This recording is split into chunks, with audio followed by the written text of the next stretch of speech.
Amber Crotty on the line, Honorable Stewart, Honorable Vice Chair Smith, Chairman Rick Nez, Honorable Paul Begay, Honorable Freeland, Honorable Daniels, and Chairman Daniel So, Honorable Brown.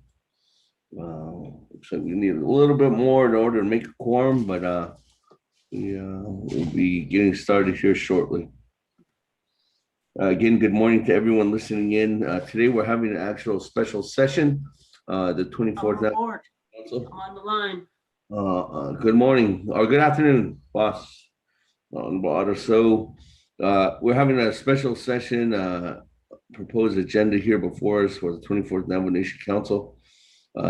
Special in regards to a petition that was sent out last week. And I think on that petition was for legislation 0094-21, which is an action related to health, education, human services, budget and finance. Navajo Committee and the Navajo Nation Council enacted the Navajo Nation Cares Fund Phase 2.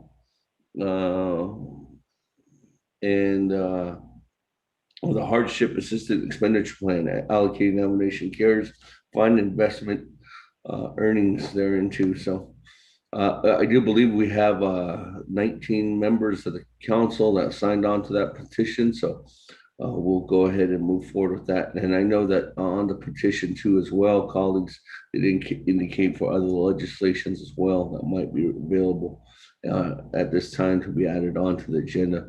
With that, colleagues, it seems like we might have a quorum now. Let's go ahead and get started.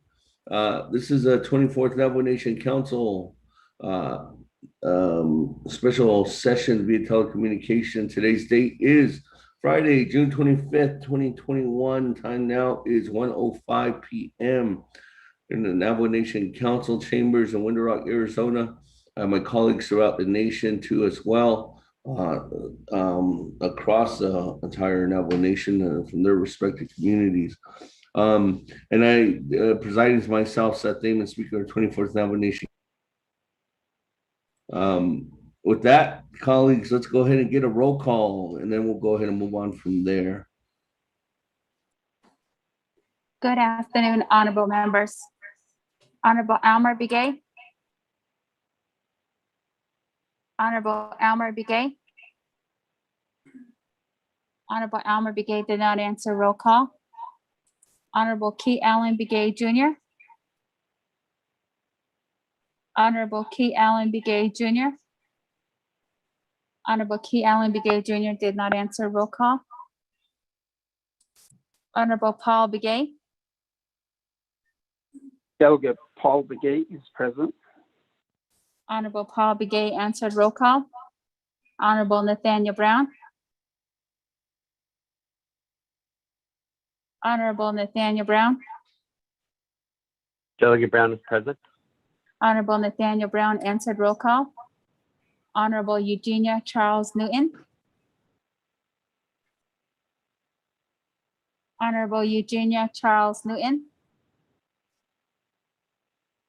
Honorable Eugenia Charles Newton did not answer. Is present. Honorable Eugenia Charles Newton answered roll call. Honorable Amber Knazba-Crotty. This is Delegate Amber Knazba-Crotty. Thank you. Honorable Amber Knazba-Crotty answered roll call. Honorable Speaker Seth Damon. Present. Honorable Speaker Seth Damon answered roll call. Honorable Herman M. Daniels Jr. Bears Brown, Honor Herman Daniels Jr. Present. Honorable Herman M. Daniels Jr. answered roll call. Honorable Mark Freeland. Good afternoon, Freeland is present. Thank you. Honorable Mark Freeland answered roll call. Honorable Purnell Halona. Honorable Purnell Halona. Honorable Purnell Halona did not answer roll call. Honorable Jamie Henyo. Honorable Jamie Henyo. Honorable Jamie Henyo did not answer roll call. Honorable Vince James. Delegate James present. Honorable Vince James answered. Roll call. Honorable Rick Nez. Delegate Rick Nez is present. Thank you. Honorable Rick Nez answered. Roll call. Honorable Carl Slater. Delegate Slater present. Honorable Carl Slater is present. Honorable Raymond Smith Jr. Present. Honorable Raymond Smith Jr. answered. Roll call. Honorable Wilson Stewart Jr. Present. Honorable Wilson Stewart Jr. answered. Roll call. Honorable Otto So. Honorable Otto So. Honorable Otto So did not answer. Roll call. Honorable Charlene So. Otto So is present. Honorable Otto So answered. Roll call. Honorable Charlene So. Honorable Charlene So. Honorable Charlene So did not answer. Roll call. Honorable Daniel So. I'm here.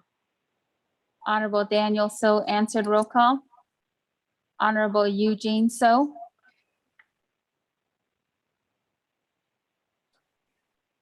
Honorable Eugene So. Honorable Eugene So did not answer. Roll call. Honorable Thomas Walker Jr. Honorable Thomas Walker is present. Honorable Thomas Walker Jr. answered. Roll call. Honorable Edison Winika. Honorable Edison Winika. Honorable Edison Winika did not answer. Roll call. Honorable Edmund Yazi. Honorable Edmund Yazi. Honorable Edmund Yazi did not answer. Roll call. Honorable Jimmy Yellowhair. Delegate Yellowhair is present. Honorable Jimmy Yellowhair answered. Roll call. Going back up. Honorable Almer Begay. Honorable Almer Begay.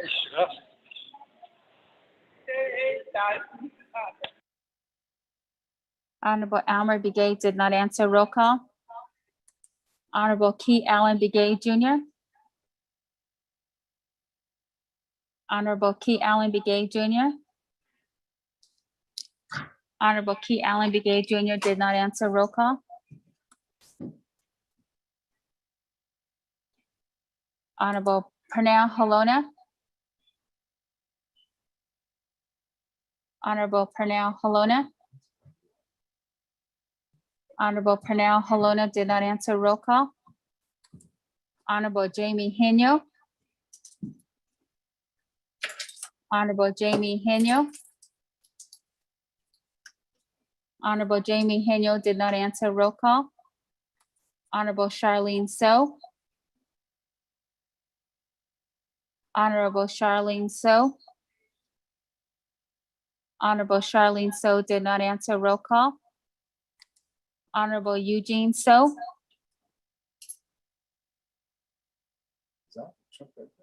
Honorable Eugene So.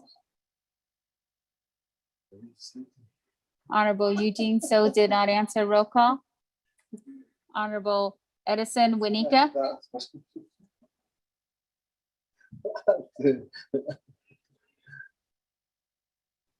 Honorable Edison Winika.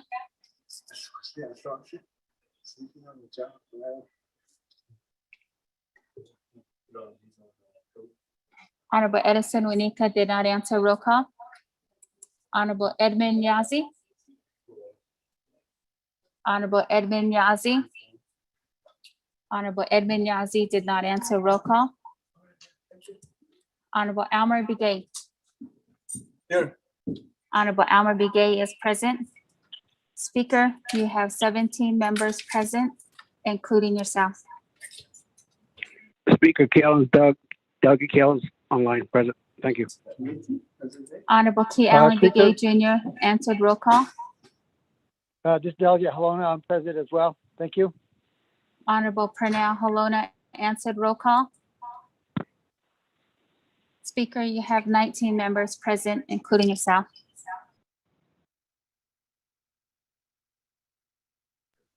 Thank you very much. With that, colleagues, 19 members present. We do have a quorum. With that, let's move on down to invocation. Again, good morning, everyone. Actually, good afternoon. If I could ask Honorable Halona, you mind doing the invocation for us today? Sure, Speaker, thank you. I'll be happy to do it. Everybody can bow your heads. You say your own prayer in your own words. Well, thank you, Lord, for this wonderful day. We thank you for all the blessings that you have given us. We ask, Lord, that you give us a few more things. We need some rain. We need some water here. Our Mother Earth here is in desperate need of some water. Water is life, Lord. We ask that you bless us in that manner. And thank you, Lord, for all the wonderful blessings that you have given us, for all the people across the Navajo Nation and across the United States and around the world. For helping us to suppress the virus, the terrible virus, the sickness that has been going around and taking many lives all around the world. We ask, Lord, that you comfort all of those hearts who are hurting today for the loss of their loved ones. We ask that you bless them and make them strong so they can continue life and take care of their families and live a prosperous life. We also, Lord, thank you for all the veterans out there who give us this freedom that we enjoy today. Keep them safe, Lord Jesus, and grant them many blessings here as we try to continue to move forward in peace and live in harmony. But also, Lord, thank you for all the leaders across the United States, the President, Vice President of the United States, as well as Navajo Nation President Jonathan Nez and Vice President Elijah and Navajo Nation Council. Help us, Lord, and give us the wisdom and knowledge to make the right decisions for our people so that we may prosper and enjoy the life that you have given us, Lord. We ask all of these blessings, Lord, in the name of the Lord Jesus Christ here on this beautiful day. We also, Lord, ask that you comfort all of those here on the Navajo Nation who have lost their loved ones to this virus. It's affected every one of us. I just wanted to make sure that, Lord, that you help us to suppress the virus. We know there's another variant out there who is threatening our livelihood again. We have a way, and we want to try to have everybody to get their vaccinations, Lord. Show them the way so that we can help suppress this virus. We thank you, Lord, for all the wonderful things that you have given us, all the beautiful things that we enjoy in life today. And give us the strength, Lord. The glory is yours forever and ever. Amen. Thank you, Speaker.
Honorable Holona,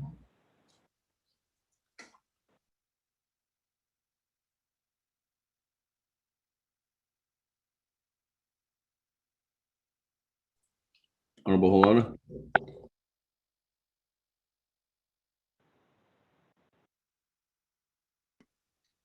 Speaker, I'm here. Honorable Holona. Sorry. All right, thank you, Honorable Holona, for that prayer. Appreciate that. With that, colleagues, let's go ahead and continue on down to item number 2 on our agenda, recognizing guests and visiting officials to the nation. Our colleagues, is there any recognitions today?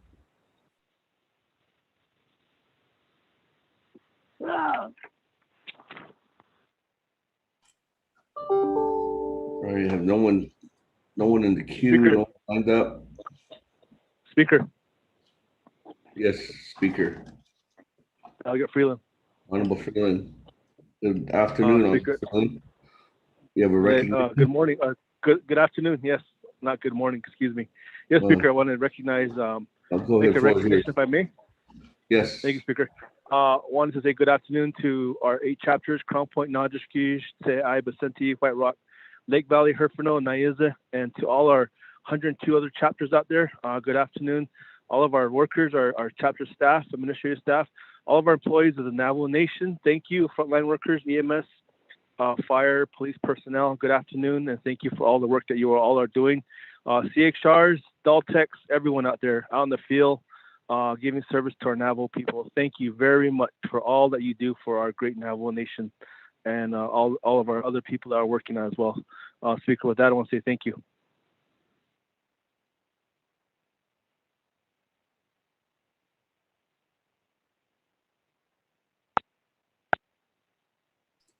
Thank you very much, Honorable Freeland, and good morning to everyone out there again. With that, colleagues, let me go ahead and move on down. Speaker Well, Damon, this is is there Delegate any other recognitions? Good morning, Madam Chair. Actually, good afternoon. I think we're all still here. Yes. Madam Chair, Amber Crotty, floor is yours at this time.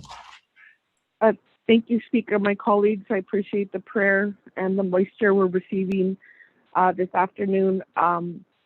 Speaker, I'd like to get some guidance. Our communities, as we continue to hear about the First Nations and the grave sites that they're finding. It was reported yesterday just over 700 other graves were discovered, and our people have been reaching out. And so I know that the days of prayers are upon us. But I would like the office, if we could reach out to Secretary Interior Deb Holland's office and get direct communication on how we can support our people as they're possibly living through their own boarding school experience. I know in our family, we lost one of my grandparents at the Torlina's boarding school. And so if we could just get that dialogue with leadership and provide some support to our people, and just keep those little babies in your prayers. We just think about them.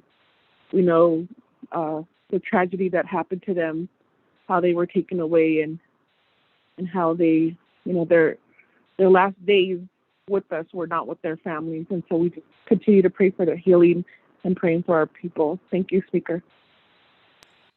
Thank you very much, Madam Chair McCarty. I will definitely work with staff to get that done and make sure we'll reach out not only to the secretary, but even further action, and maybe even to the Canadian ministry as well.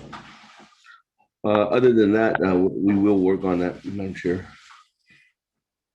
Thank you. With that, moving on down, I do have Honorable Brown. Yes, Speaker. On the 24th Navajo Nation Council, for the Nebazad subcommittee, we requested an extension. Today was a deadline for the ANA Indigenous language funding for all the tribes. I just received an email that the extension was granted to July 7th. So we have about 10, 12 days for that. So I'll be working with Dodie. The other thing is, Shananta, we were here in Phoenix at the state capitol yesterday, and we, I think for everyone listening, including our leadership, that the state of Arizona, which a big part of our Navajo Nation is in Arizona, but yet we do have representation here. However, it is not enough. It has never been enough. And I think this is where we as leadership need to help in grooming our people to sit in these very important offices, requesting for funding, for grants, and as we're aware, TPT funding, the transaction privilege tax.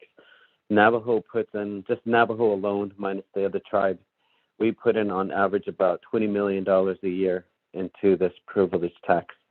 And do we get any of this funding back? The answer is no, we don't.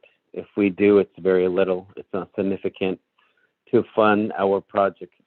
I really am grateful to the state of New Mexico, where they are able to give funding to the New Mexico chapters. I'm also very grateful for the state of Utah and the San Juan County chapters there who are able to receive grants, and there are the Utah Trust Fund, and of course that's only for the Utah Trust Fund. For the state of Arizona, our chapters, we do not have a trust fund, or it is really next to impossible to work with the Arizona leadership, with the minority Republican leadership here.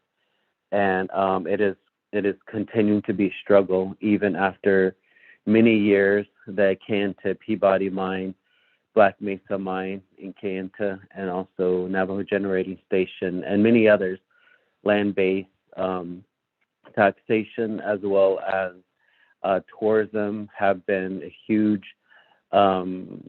contributor to Navajo generating general funds, but yet we do not have very little funding coming to the Arizona chapters. This is where I will continue to seek guidance from the Speaker's office on creating a Arizona trust fund. I know that there's the Black Mesa, the NGS, the railroad, there was funding that was set aside for that. And then there's other fundings that are there. However, Arizona has been very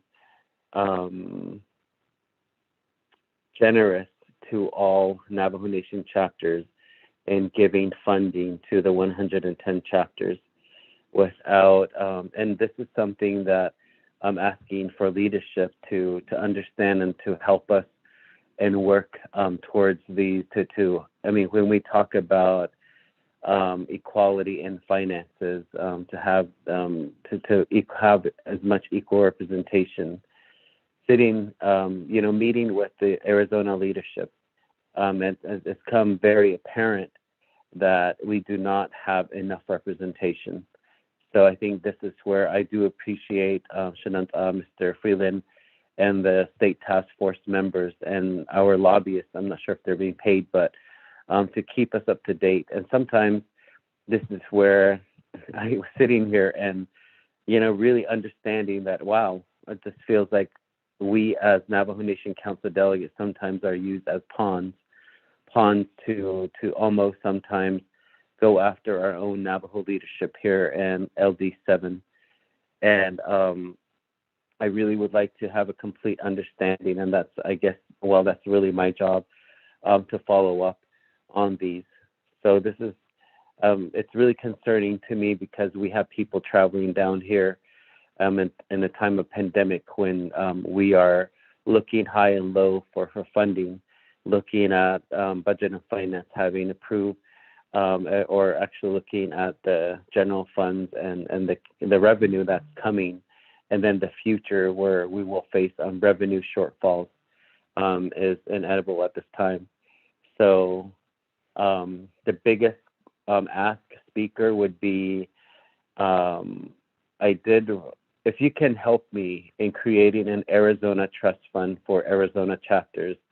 I know I'm going to be seeking the language from the Utah Trust Fund and how that is set up, and then to put funding in there and allow it for it to grow. So there can be some comparison, and also with all the 3 states that our chapters are in. So that would be my ask, Speaker.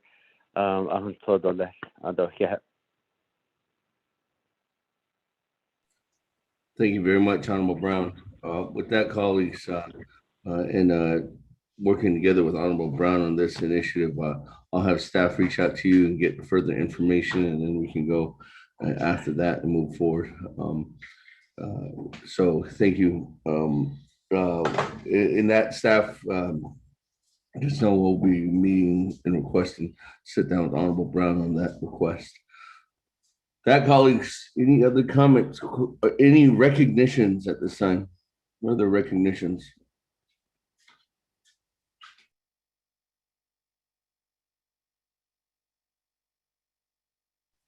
If there's none, let's go ahead and continue on down. Sure. Hello? Sure. Yes. Honorable Eugene So. You have a recognition? Oh, Floor is yours. Go ahead, floor is yours. I showed in here the Schnitto, a shehet all this. I showed it. I need veterans. In a need us again today. I don't, I'm that high, you don't know the deployed of it, the other. But Babinese need all this, so that's what you send all it. So shehet of it, need all it. I don't it's on the husk. I want them to be recognized. Shehet, man, Speaker.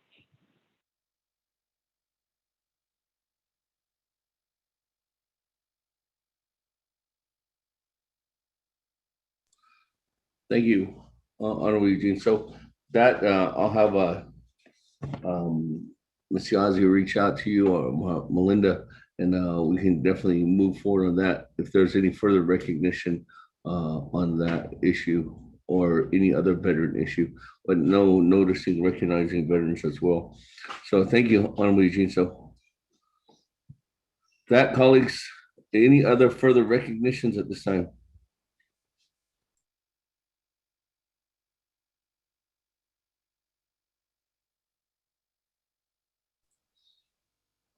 One twice. Mr. Chair, this is Daniel. Honorable Daniels, are you for recognition? Yes, thank you. Mr. Speaker, Yes, I go ahead. apologize, Chair. Mr. Speaker, I just want to say thank you to all our elders out in the area,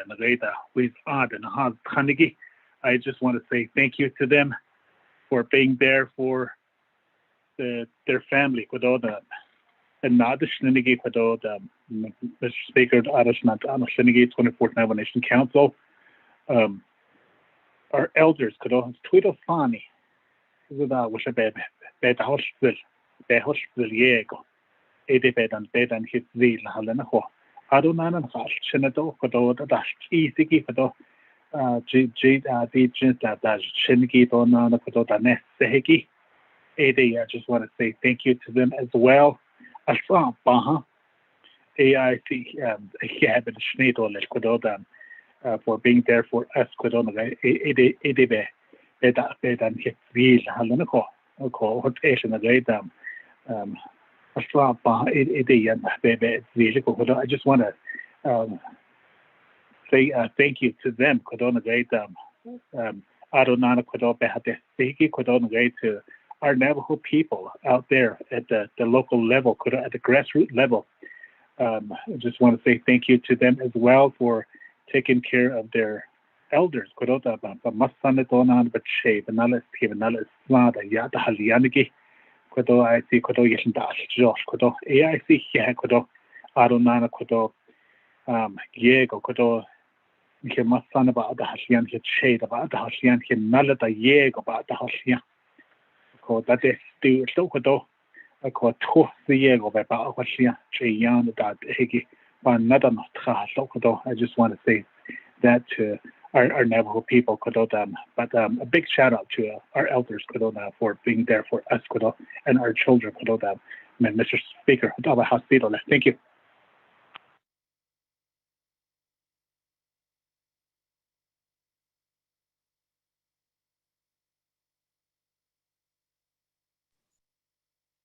Thank you very much for that, Honorable Daniels. And yes, thank you to all the elders out there. Appreciate their effort and their guidance, most importantly. That, moving on down, I have Honorable Elmer Begay as a recognition. Speaker, could you put me in the queue? This is Delegate So. Yes. Honorable Elmer Begay.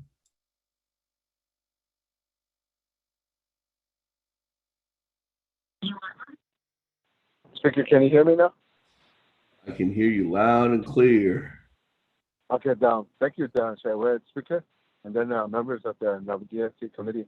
I just want to do a recognition, recognizing some people. I know that throughout the month we had a big drought, and we're still experiencing that. But there's some people out there, that already aware of it, what to do and how to do it. So, with their traditional prayers, I'd like to extend my appreciation to recognizing Gilbert Ghani and also Gibson Ghani and their family, White Cone area, and then also down to Whippoorwill area where they sponsor some of these people that did traditional blessing way ceremony for. They call it his name Nick. Is WJE last. That's what they call that ceremony. So I'd like to extend my appreciation to Robert Band and James Band out in the Whippoorwill area. And then out in Yukon area, my granddaughter too, Marrose. So and with all the ladies that are there with out in my area, Yukon and Peace, there's a lot of female. They're more beginning to be a traditional medicine woman. So I'd like to extend my appreciation. They just had one to ask for the drought too, and that caused from Yenta, Mr. Holiday. So I'd like to extend my appreciation to their, with their, I guess, unselfish and very dedicated people to look over us and help our community and as well as the leadership. So, I just want to recognize them, Speaker, so member of the Navajo Nation Council, and then also the people that are on the line. So, so I just wanted to say that, Speaker. Thank you. Thank you very much, Honorable Elmer Begay, and thank you for that recognition. That, moving on down, Honorable Charlene So, floor is yours.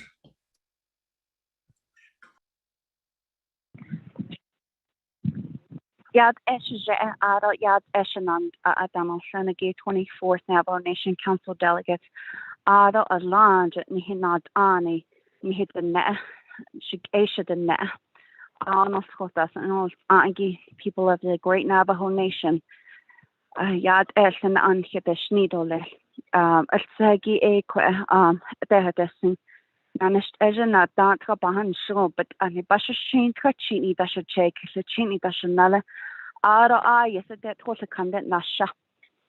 Ada Banasha Hagi Banash, Nashigi a Tosakan, Isaspas, Ashan Nakari To, Decision, Aqua Ashgla chapters, Equa Banasha, Ada Shidana. For recognition, again, I do want to recognize my Tosakan community members. Adult a search group that is led by Eric Treviso. Adult Ashishadana Tosakan community members. To all that have contributed in helping and assisting my community. The questions kanda that's adults she quite but it's snow may begay quite though and we have not heard from her, so she has been declared a missing person as of June 15th this month. Isn't the shopping stop? We've been searching actively by foot, cleaned up the ATVs. On the Hisalao Navajo Nation Police, he called what. Our searchers are very vigilant. They're going by adrenaline. I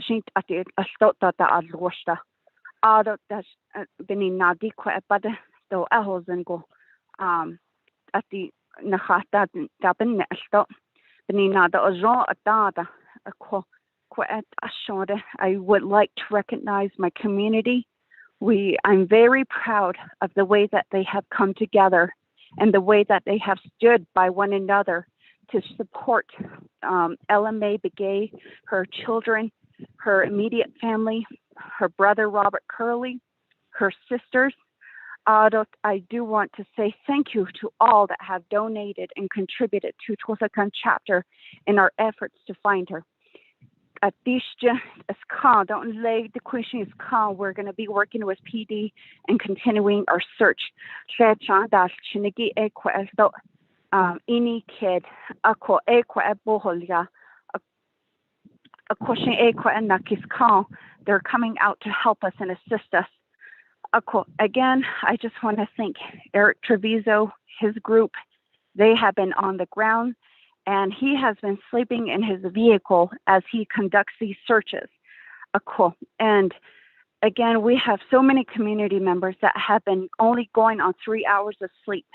And again, I just want to praise my community members and all that have contributed and said prayers for us. Thank you for allowing me the time to speak and to give recognition.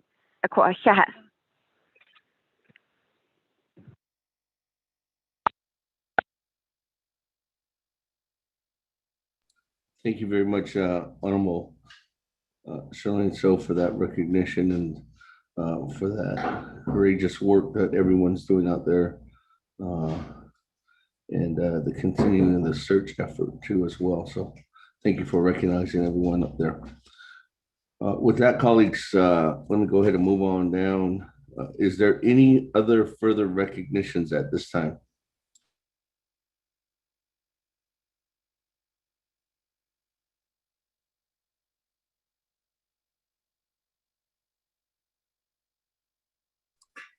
Twice. Speaker.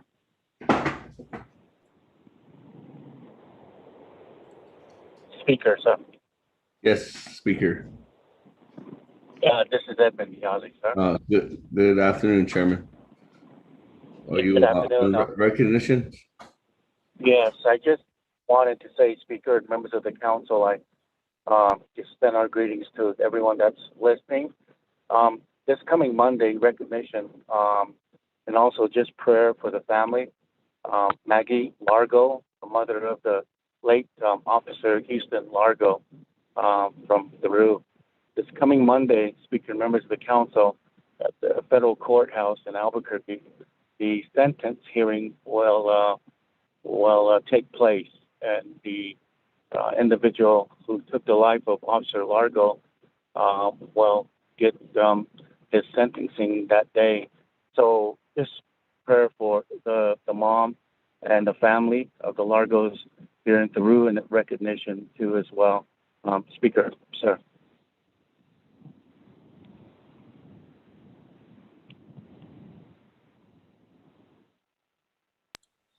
Thank you very much, Honorable Chairman, and thank you for that recognition. With that, colleagues, any other further recognitions at this time?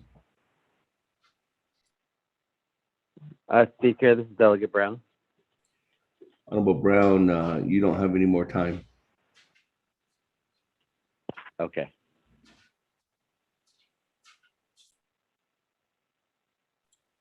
That, colleagues, any other further recognitions? Yes, Speaker Damon, this is Delegate Rick Nez, sir. Yes, good afternoon, Chairman. With that, the floor is yours. Thank you very much. Just like to recognize our former leaders, chairmen and presidents. I really enjoyed listening to them when they came before the council. You know, Mr. Honorable Peterson Zaw, Honorable Peter McDonald, even our Gay, as well as others. You know, just all, even the like to just recognize former leaders, whether they're delegates, at whatever positions they've held at the state level, county commission level, and I just want to thank them for their service and being good leaders. So, want to say that and thank you. And whatever time I have, I'd like to give to my little brother there, Nate Brown. Thank you.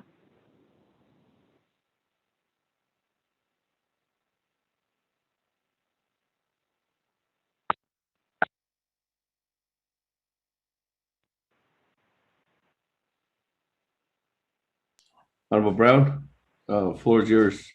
You have 3 minutes and 15 seconds. Yeah, Delegate Nez, the Speaker. Oye, Enle, Nikitene, Nkizadi, and Antkini, Bebe, Badahatig, Zinsoye, Nleo Trohahotso, and Albuquerque, the DLTI, Dr. Crystal Lee, and some of the UNM professors, our very own Dene, who are functioning with their own funds. Although the Phoenix Indian Center, also Ms. Jolana Begay Kupra, who is working on our Denebazat teaching that.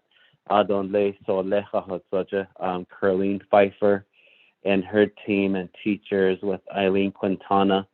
Adon Ladan Hidene Ahuiche, Nkizadien Danskindo Aji and Dajnash. The Bekianash Kahoea, Adonit, Shema Bedishno, Miss Vera Johnson, and the OzCAD working on the Nebazat, Adonke on Bini, Ado, Navajo Nation peacemaking, Shema. And the peacemakers, I've met with them, and Babata Hatosi, the Aja. I know that Shana, Delegate Elmer Begay mentioned that in Delcom they had some rain at Saben. So I just really want to tell our people to continue to do our prayers. Adon Gizad, Yayadati, Ado Otahosha, HGanehi, Adat, Indo Sodadosan, Ado Dikatishindo, Skado, and they. The Moja Eya, the Navajo Nation Prayer Day, is going to be hosted.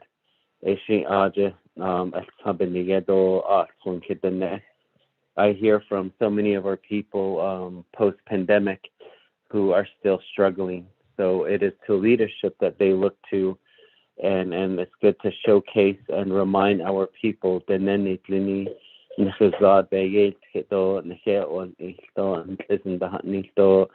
and all the many faith bases that will be joining this weekend.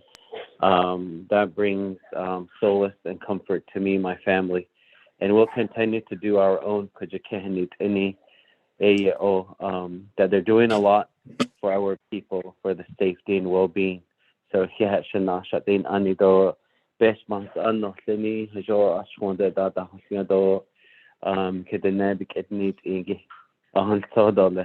thank you, Speaker.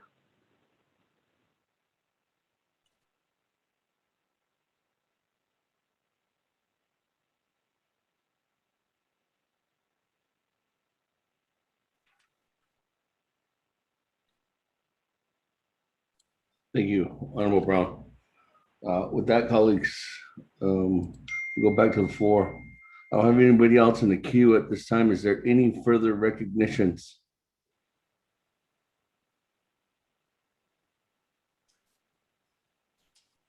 One twice.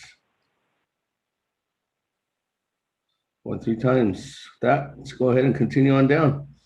We have item number 3 on our proposed agenda, review and adopt the agenda. So with that, Mr. Rico, let me turn the floor over to you, and then I'll go ahead and go back to the back and get a motion in a second, and we can go ahead and move on there. With that, Mr. Rico, on the agenda. Thank you, Speaker. Members of the 24th Navajo Nation Council, proposed agenda of the 24th Navajo Nation Council, special session via telecommunication, Friday, June 25th, 2021. Navajo Nation Council Chambers, Winter Rock, Navajo Nation. Presiding, Honorable Seth Davis, Speaker, 24th Navajo Nation Council. 1, call meeting to order, roll call and invocation. 2, recognize guests and visiting officials to the Navajo Nation. 3, review and adopt the agenda. 4, reports, none. 5, old business, none. 6, new business. New business A, legislation 0094-21. 7, close of session, announcements, adjournment. Mr. Speaker.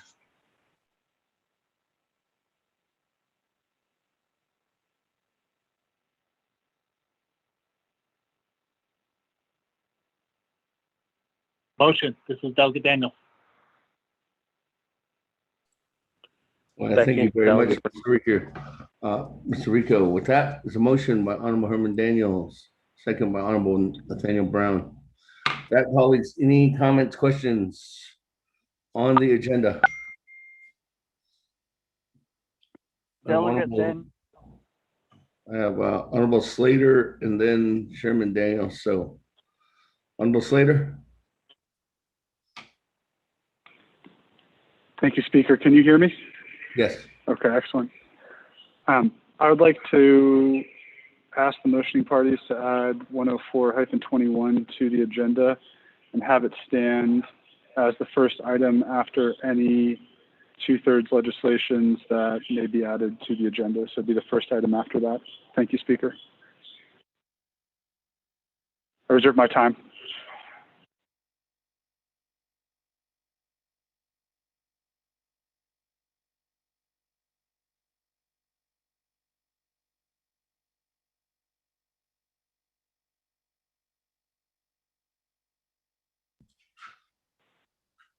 Your reserve time at 4 minutes and 38 seconds. With that, Mr. Rico, legislation 104, is that ready?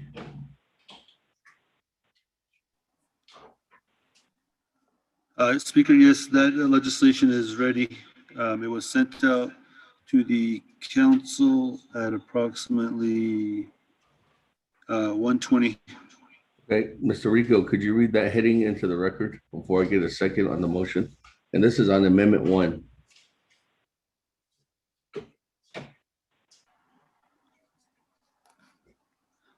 Yes, Speaker, it's tracking number 0104-21, in action relating to an emergency for the Navajo Nation Council, repealing resolutions related to or responding to emergency or extraordinary enactments pertaining to COVID-19 mitigation and COVID-19 pandemic operational and preparedness procedures, authorizing the opening of the Navajo-owned businesses to Navajo citizens and non-Navajo tourists and visitors, authorizing in-person instruction at schools operating within the Navajo Nation, sponsored by Honorable Vice Chairman Carl R. Slater.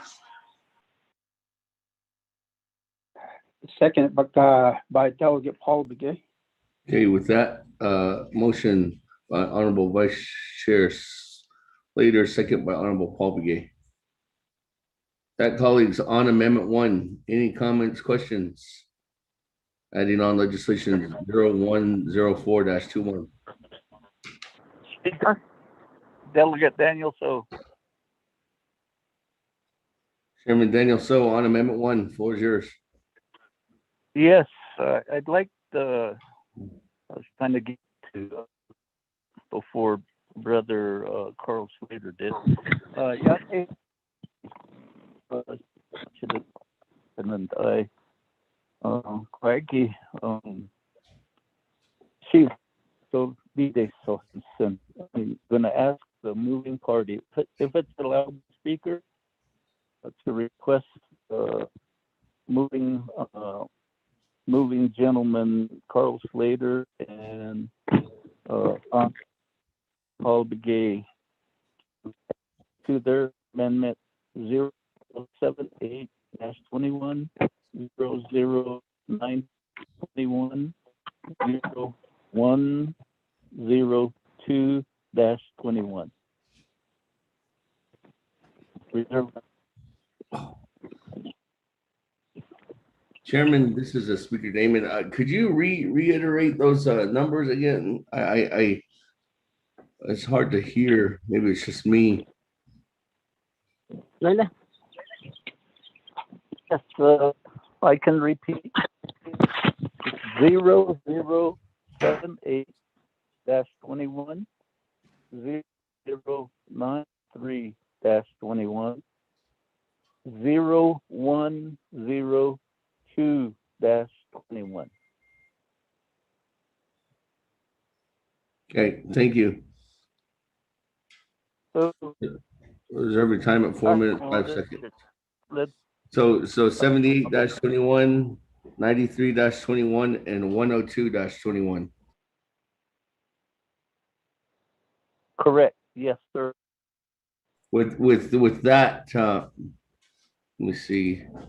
The 0078 is an action related to Navigation Committee of the Navajo Nation Council overriding the Navajo Nation President's veto of the Navajo Nation Council Resolution CMA-18-21.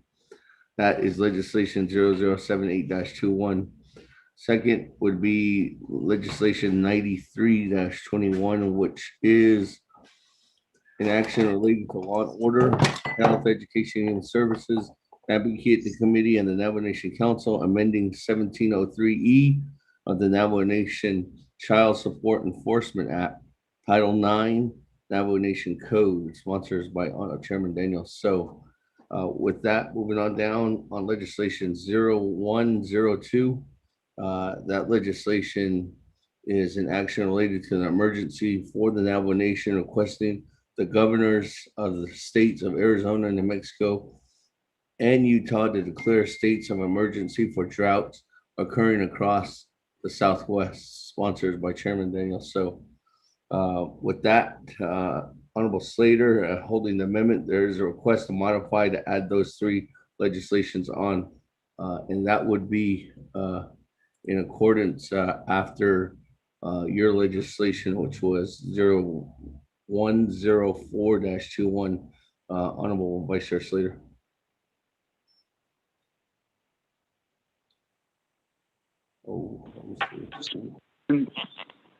So I'll consent. I think that 78 will then be added after 94 because it's a 2/3 vote, and then 104 will remain as the item directly thereafter, then 93, then 102.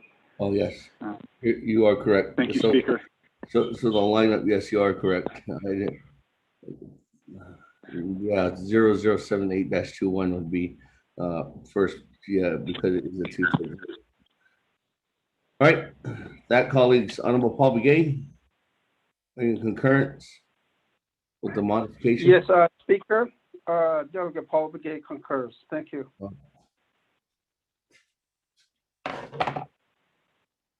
Speaker, I have a question, Delegate So. That on Amendment 1, Honorable Ottos, on the amendment, I have Chairman Nez, and then Madam Chair Amber Crotty, and then yourself, Honorable Otto. So, Chairman Nez, floor is yours. Thank you, Honorable Speaker Damon, honorable colleagues. Based on Yat San Aranochin here or Kisto Arnold Christ not Agiat Arnold Tonsis Ara Kroi Hatish and Alan Lenege, Honorable Carl Slater Kro legislation ye Kagi Shigi Ahune Stogi Beninae Shigi dot Ahid de Shasto Settle. So I'll just go ahead and reserve my time at this time. Thank you.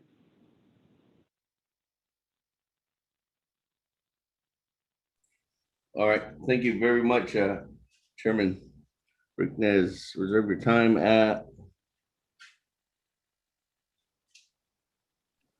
4:32. 4:32. That, moving on down. Madam Chair Amber Crotty, floor is yours. On Amendment 1. Thank you, Speaker. On Amendment 1, I'd like to ask the sponsor of the emergency legislation 0104-21 to explain how this legislation fits into the emergency clause based on Title II, Section 164A-16. And in reading the heading, it addresses two items that were read into the record, but starting on page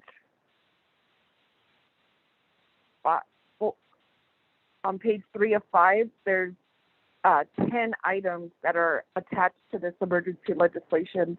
I'd like to, because at this point we're voting if this is considered an emergency or not. So I'd like to get those questions answered on those 10 items, and I'll reserve my time. Thank you, Speaker.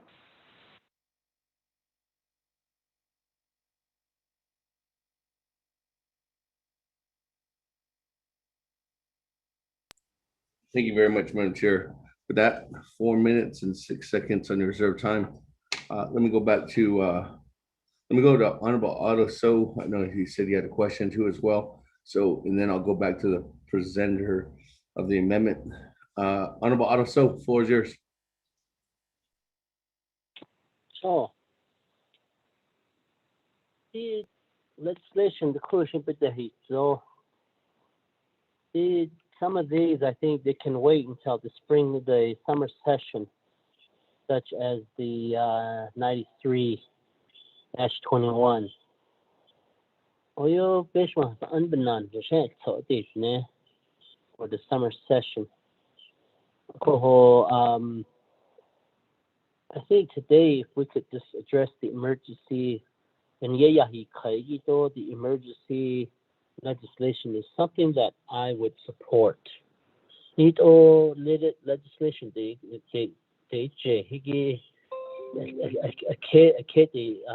no dahi o so bedahi zo koko summer session pa hasten dole oyo nan she oyo ade igise ni nan shiki igise ade this special session should be geared to what we came forth to address in the emergency legislation also.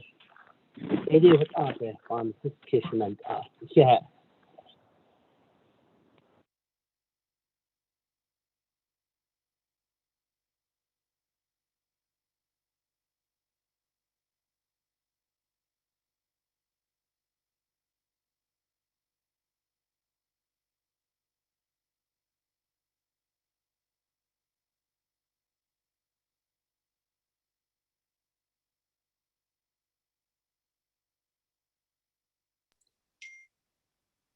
Thank you for that, Honorable Otto. So let me go back now to the presenter.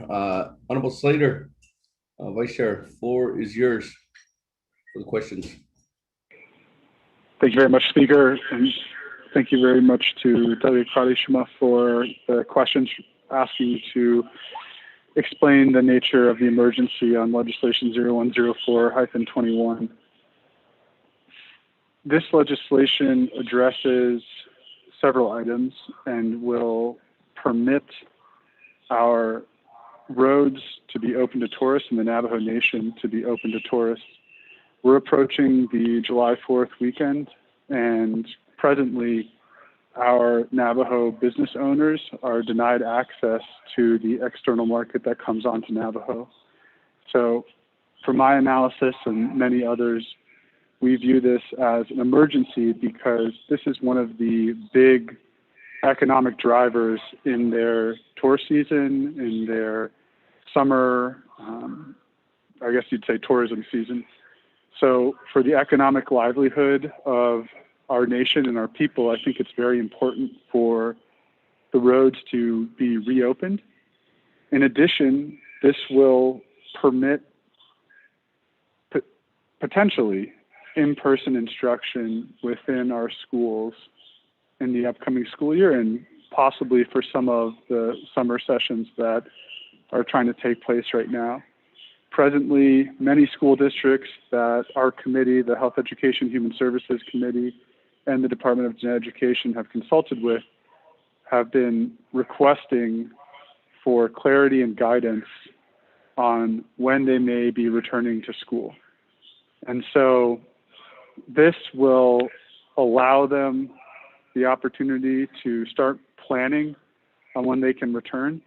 And they need every single day, hour, second that they can to make those arrangements and make sure that they comply with the public health emergency orders and all the guidance from DOTI and DOH. So those are two driving emergency reasons right there.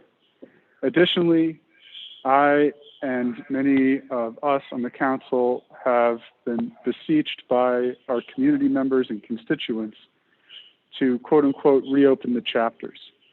While chapter services have resumed, there's a strong perception that the people are denied access to democratic participation at the grassroots level. And in my estimation, that's an emergency because it's denying the people's faith in the government and their ability to contribute in our democratic process. So through the rescinding of some of these legislations that were enacted in good faith over this past year during the COVID-19 pandemic, we'll be able to reinvigorate that participation. And I believe that the Division of Community Development and the Department of Health will make all necessary regulations and guidance to local leadership to ensure that they're conducting things in a safe manner and we're still mitigating the spread of the COVID-19 virus. So those are the justifications for the emergency nature of this legislation. And I think that not a moment can pass too soon for us to consider this for the economic livelihood of the nation, the democratic participation of the nation, and then for the education and welfare of our students. Thank you, Speaker. I reserve my time if that's necessary. Thank you very much, Honorable Slater. As a presenter's response, there was no time. With that, let me go back to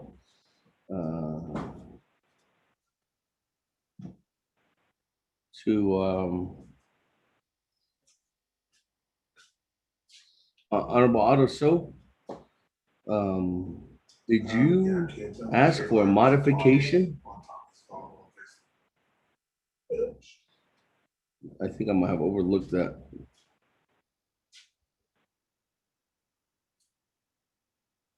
Honorable Otto So. Speaker, I would like to delete 0093-21. Wait till the summer session. Thank you. Okay, all right. With that, is a request to modify Honorable Slater. Thank you. I consulted with Honorable Chair So, and he's amenable to deferring 93 until the summer session, so I'll consent to the request for modification. Thank you, Speaker. Thank you. That, let me go back. I don't have anybody else in the queue at this time. So let me go back to reserve time. I have Chairman Daniel So, 4 minutes, 5 seconds on Amendment 1. Thank you, and I appreciate Honorable Vice Chair Otto to highlight that request, and I'm okay with it, and I'm supporting the amendment as it's now formed. And I will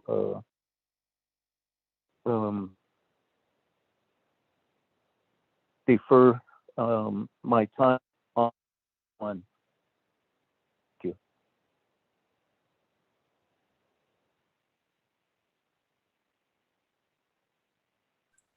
Thank you, Chairman. That, let me continue on down then on reserve time. Chairman Nez, 4 minutes, 32 seconds. I'll waive my time, sir. Thank you. Okay, thank you, Chairman Nez. That, moving on down. Madam Chair Amber 4 minutes, 6 seconds. Floor is yours.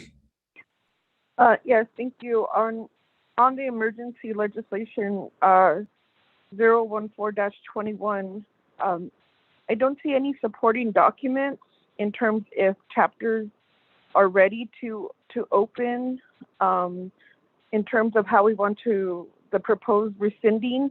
And I keep going back to the emergency status. This hasn't gone through any of the standing committees to allow, we're talking about public comment and engagement. And so I would just want to know then, when we have these emergency legislations, where is the time for the public comment and participation as we look to rescind some of these emergency orders?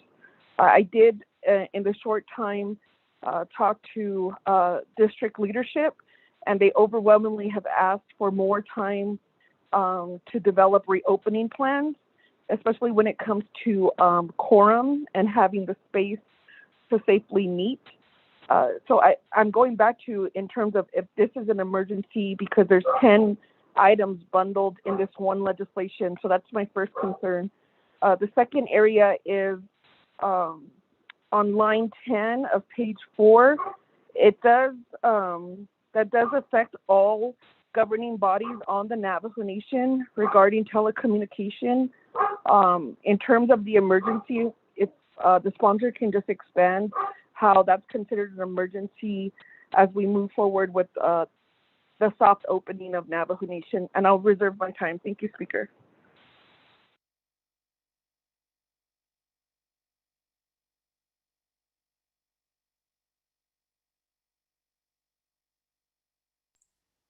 Thank you, Madam Chair.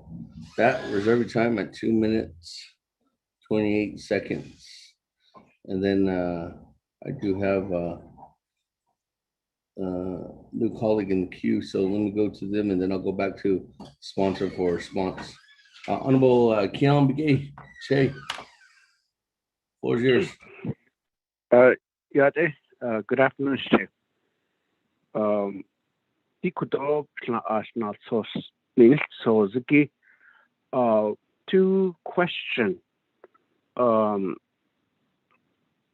art in the I'm okay with it. Jun Dutch Chetna nail let Chetna nail society art it. Joe June 18th and down in an large is a Tahagin source like requesting for a special session. No, that's a DA, that's a big hockey, that's the art there. And that's a Hateliaki at Dida. But President Nigo we open at 50% capacity, not a coco, a baby Nashiko hit all a Jansi Belana that see clean, the Setlan Nada seed, so that's needs on that they cannot be Zoto Ado these special session requests. In the queue, what do you have a document? And then the second question is of all of these legislation bundled in one area, do we have anything from the Department of Health, their input on all of these reasons? And I have also sent an email earlier regarding a PBS documentary and asking one of the legislation regarding the telecommunication to be intact. So a quite how night speaker. Yeah, I reserve my time.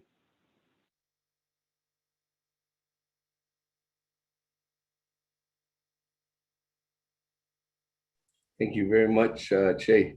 Reserve your time at 3 minutes and 5 seconds. Let me go back to sponsor for response. Honorable Slater, floor is yours.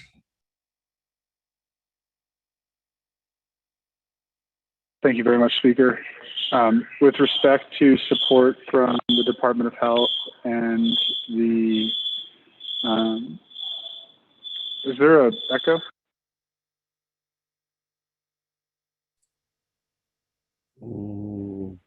I didn't hear okay. that.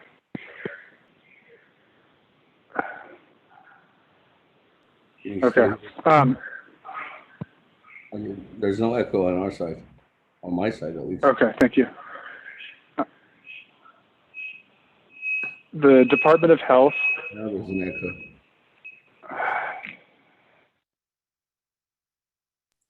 ever seen that movie Contact? Yeah. The sound.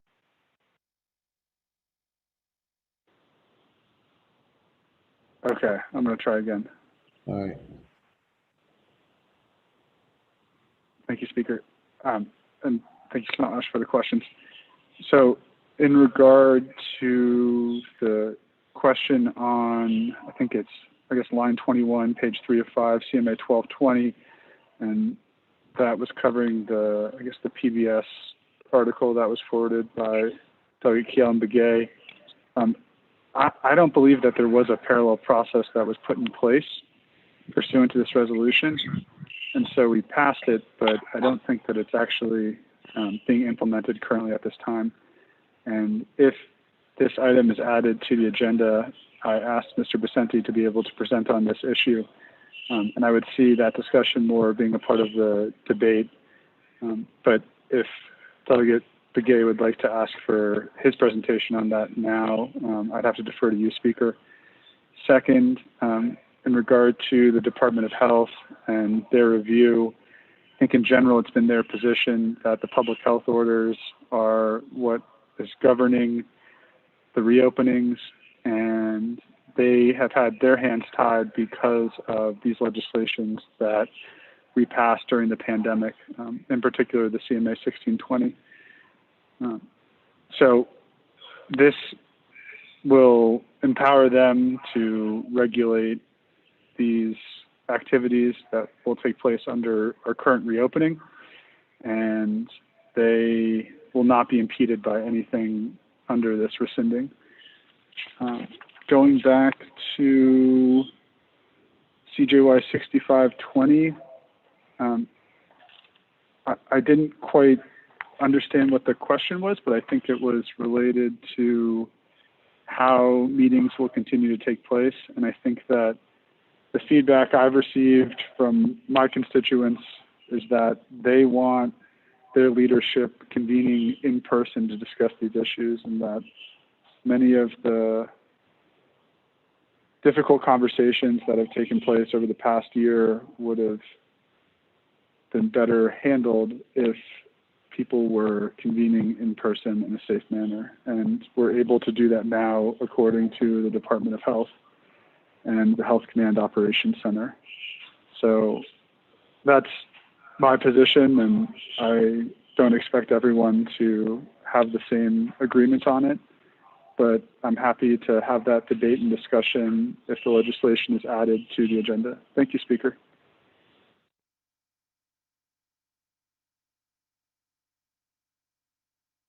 Thank you, Honorable Slater, with that response. With that, colleagues, let me go ahead and move on down back to the floor. This time I don't have anybody else new in the queue. Is there, I do have reserve time though. Let me go back to reserve time. Madam Chair, Amber Crotty, 2 minutes and 28 seconds. Thank you, Speaker. In terms of, I know that this amendment has a few legislations bundled into it at this special session. My concern is, and I've heard, it's really up to council by your vote to determine what is an emergency legislation. I think in seeing the actions really within the last 3 weeks of how the council has moved forward with either emergency legislations and then they're vetoed, that calls into some question in terms of have we had enough conversation with everyone who needs to be at the table. And for me, the chapters need to be at the table when it comes to giving us ideas or suggestions on how they should reopen. I think some chapters are ready, others may need additional time. And I'm not exactly clear either where this provision that some chapters are not allowing votes to be counted. Of my 7 chapters, I haven't not had that experience. On Tuesday, we had a late chapter meeting and there were 17 individuals voting on the call. So I not at this point feel that all of the items on 0104 are emergency items. I'm also cautious in terms of how we start defining what is an emergency and what is not, and then how we can include others in this dialogue. I think we've done a lot of great work here on the nation. I am concerned with the variant. We are still in, my community, although we have amazing vaccination rates, we're still taking a lot of precautions. And I have not seen a document in terms of how to move forward in reopening the chapters. And more importantly, this resolution at some point does say that the resolutions need to be reaffirmed. And I haven't seen that process. So it's not, to me, just rescinding resolutions, but there has to be a lot of other discussion. So I thank the sponsor for bundling up these 10 provisions, but I think the title is misleading. And so I just don't think at this point in its entirety that this legislation is an emergency. And I think these are areas that as a council we could fix, working together, and how we want to move forward as reopening the nation, making sure that we're safe, and how we're going to address these issues. Thank you, Speaker, and I'll yield the rest of my time.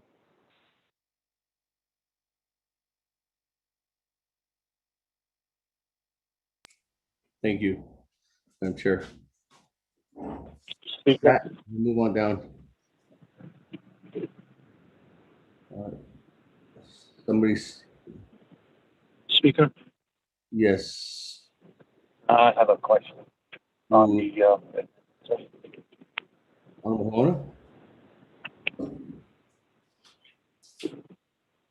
Honorable Helena, I can put you in the queue. Oh, this is Edmund, sir. Chairman, I can put you in the queue. With that, let me go back to Honorable Keon Begay first. Keon Begay, on reserve time, you have 5 seconds. The quick second? 3 minutes and 5 seconds. My other question, I don't know if I need to do this through the point of privilege. If the president is asking for a special session, specifically for certain amendment to certain policy that the council is ready to take action, what is the proper protocol? Is that, I don't know if has the president, has the speaker's office received any official documentation? Shouldn't they, the perception of the people,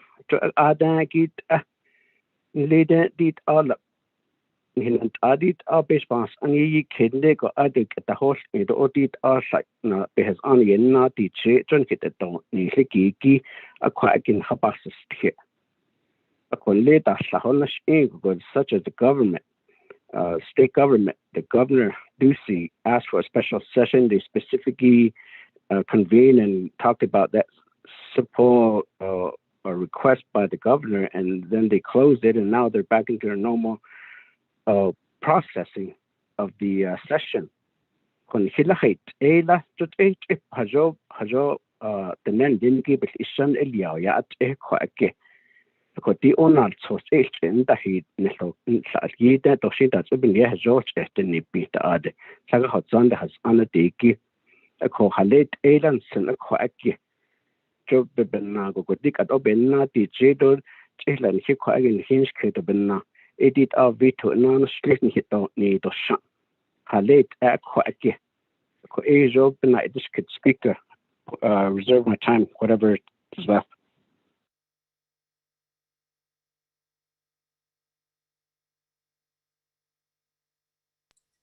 Thank you. I'm McKeon Gay, 1 minute, 16 seconds. Let me go back, that's your reserved time. Let me go back to the queue.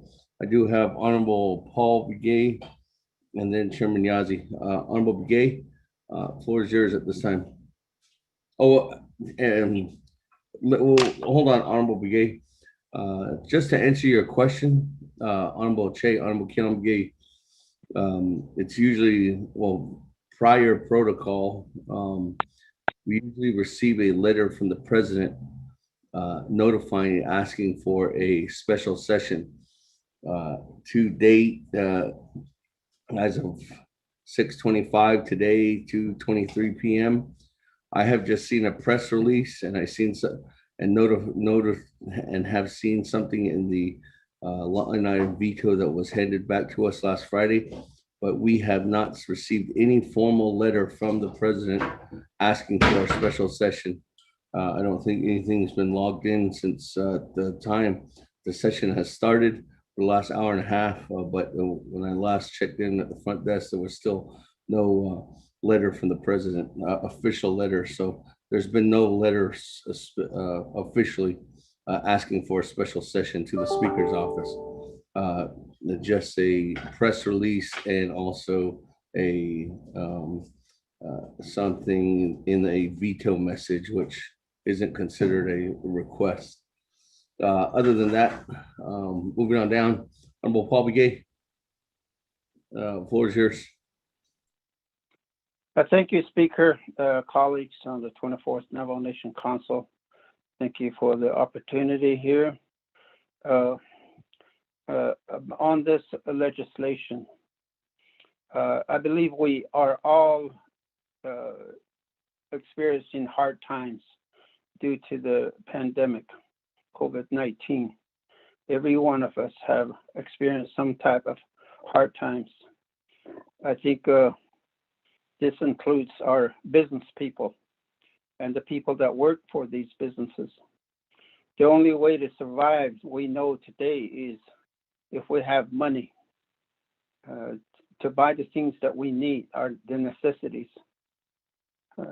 In the old days, people were innovative. People knew how to survive. Today is a different world. We have to have some type of a business, some type of a flow of money in order to survive.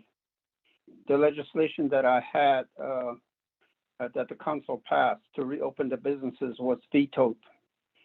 Based on that, I believe the OPVP understood the urgency to reopen the businesses.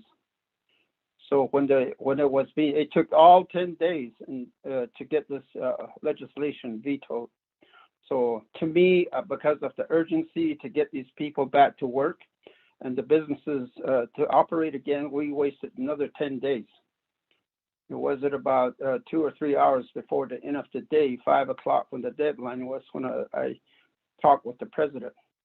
And he, at that time, suggested that because I believe he felt the urgency also to call a special session so that we could possibly include other areas that the Navajo Nation Council had voted to restrict from continue, including the quorum requirements at the chapter meetings, the roads going to the parks. All these were going to be had to be considered, is what they said. And so based on that, the president suggested that we hold a special session and not wait too long. I did tell him that there is a proposed special session, which is today, but he suggested even as early as Thursday or Wednesday to hold special session so we can take care of this. So I believe the president also feels the urgency and the emergency. This has to be an emergency. We have testimonials from our people saying that my vehicle got repossessed because I can't afford it. I don't have the job that I used to have at the tour company. The home I lived in, I was asked to move out because I can't pay rent. The money I used to help my students, my son, my relatives, so while they're going to school, I can't do that anymore. What are we going to wait for now? For people to lose their business? Is that what we're waiting for? Yes, this is an emergency. We're on the verge of having people lose their businesses right now. And the way to beat this virus, this pandemic, is you got to have money. We tell our people, be self-reliant. self-sufficient. And yet we're holding our people down. While the people around us, the town around us, like for example, the city of Page is booming with business. Motels are filled every single night. Boat parking rents, the parking lots are always full. They're parked alongside the road, parked illegally. They don't care if the water is 150 feet below full pool. They're still going to come. People are crawling in money in the border towns while we're still holding our people back. I believe that's an emergency. So we're at the verge of losing businesses. Well, we learned to take care of ourselves. I've looked at their guidelines, reopening guidelines, and they are impressive. The president also mentioned that because of the wording, notwithstanding all Department of Health protocols, that's going to cause our people to stop wearing face masks, stop washing their hands, not worry about social distances. That's not true. Reopening plan specifically says with these tour businesses that it will be mandatory for everybody to wear. Thank you. Thank you, Honorable Gay. With that, colleagues, moving on down. Chairman Yazzie, floor is yours. Speaker, thank you, members of the council. I just wanted to address the question to DOJ, if they're online, that if this is considered as an emergency. The other question that I have is that even though we passed the legislation, how much authority does the executive have to continue the shutdown? And so even though if we pass the legislation, Speaker, sir, that's my question.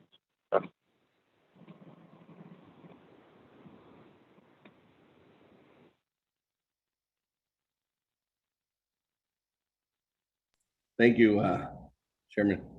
Let me go back to, hold on.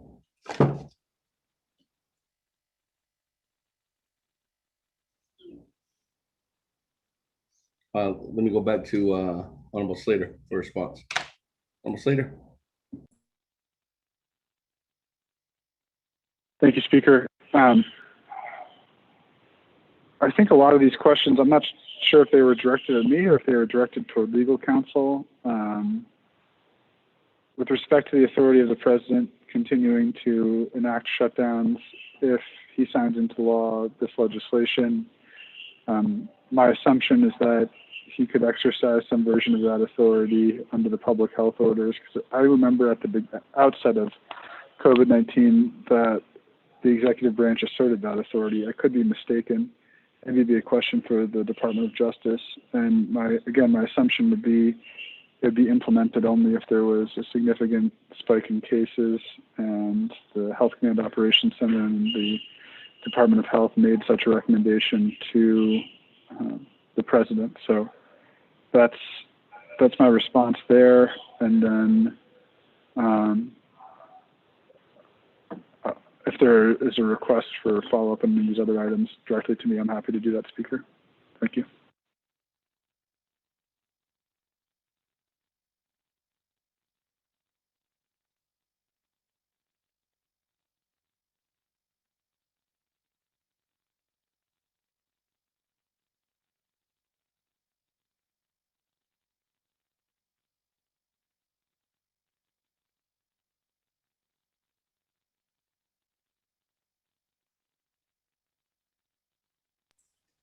Thank you very much, Honorable Slater. With a response, let me go back to Honorable Count Begay. Honorable Count Begay was not taking any time away. Was there any other clarity on the question? Speaker, I sent, for that reason, I sent an email of the three questions, but the main question, the later question I've asked was that the formal process of a formal request that is being asked by the president's office through the media, through PR, and if there was any, what is the actual protocol? It has nothing for me to voicing against the opening. It's just a matter of clarifying the protocol. Speaker. And just clarity, Ms. Barbroff, I don't know if you're on the line, or Mr. Rico. Usually, again, Shay, there's usually a letter that comes directly from the president indicating requesting a special session. And that usually goes from Mr. Rico and Ms. Barbroff. But as of right now, today, Shay, the only thing that I have seen is in a PR and in the veto override or veto message. But in prior times that we have accepted a request from the president, it has been in a formal request of a letter that's been sent over to the speaker's office. But again, Shay, as of today, we have not received that. Ms. Barbara? Thank you. Good afternoon. This is Dana Bobroff, Chief Legislative Counsel. Under 2 NNC 162 B, it reads, special meetings of the Navajo Nation Council may be called upon reasonable and timely notice to all council delegates by the Speaker of the Navajo Nation Council acting on written petition of a majority of all council delegates or request by written message from the president. So how that has been interpreted previously and applied previously is that the president has sends a written request to the speaker requesting a special session. Thank you. Thank you very much, Ms. Barbara. Mr. Rico, did you get any formal notification from the president's office? Good afternoon, Speaker. No, we have not. But previously, I've seen this with the 23rd, where former President Russell Begay did, provide a memo and request a special session. Thank you. Thank you. Moving on down, back to, I have anybody else in the queue on reserved time. Honorable Count Begay, 1 minute, 16 seconds. Again, Speaker, again, just for the record and just making sure that we get that clarified and justify of this particular petition or the legislation being addressed. But my only request is that the CMA 1218 to get it be removed or additional Shiba has sit on this other Speaker. Thank you.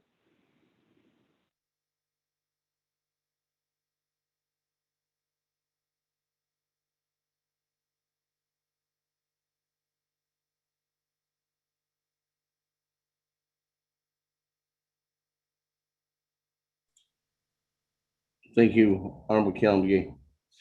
Colleagues, any other comments, questions on Amendment 1? I don't have anybody in the queue right now. Nobody reserved time. Going twice. Going 3 times on Amendment 1. Honorable Elmer Begay. Honorable Green. Honorable Elmer Begay votes green. Honorable Key Allen Begay Jr. Delegate Key Allen Begay Jr. votes green. Thank you. Honorable Key Allen Begay Jr. votes green. Honorable Paul Begay. Delegate Paul Begay votes green. Honorable Paul Begay votes green. Honorable Nathaniel Brown.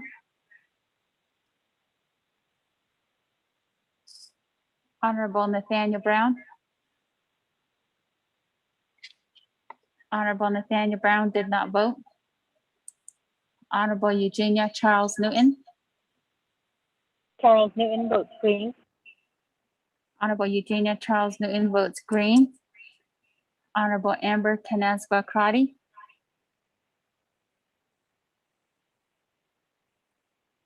Honorable Amber Canasva Crotty.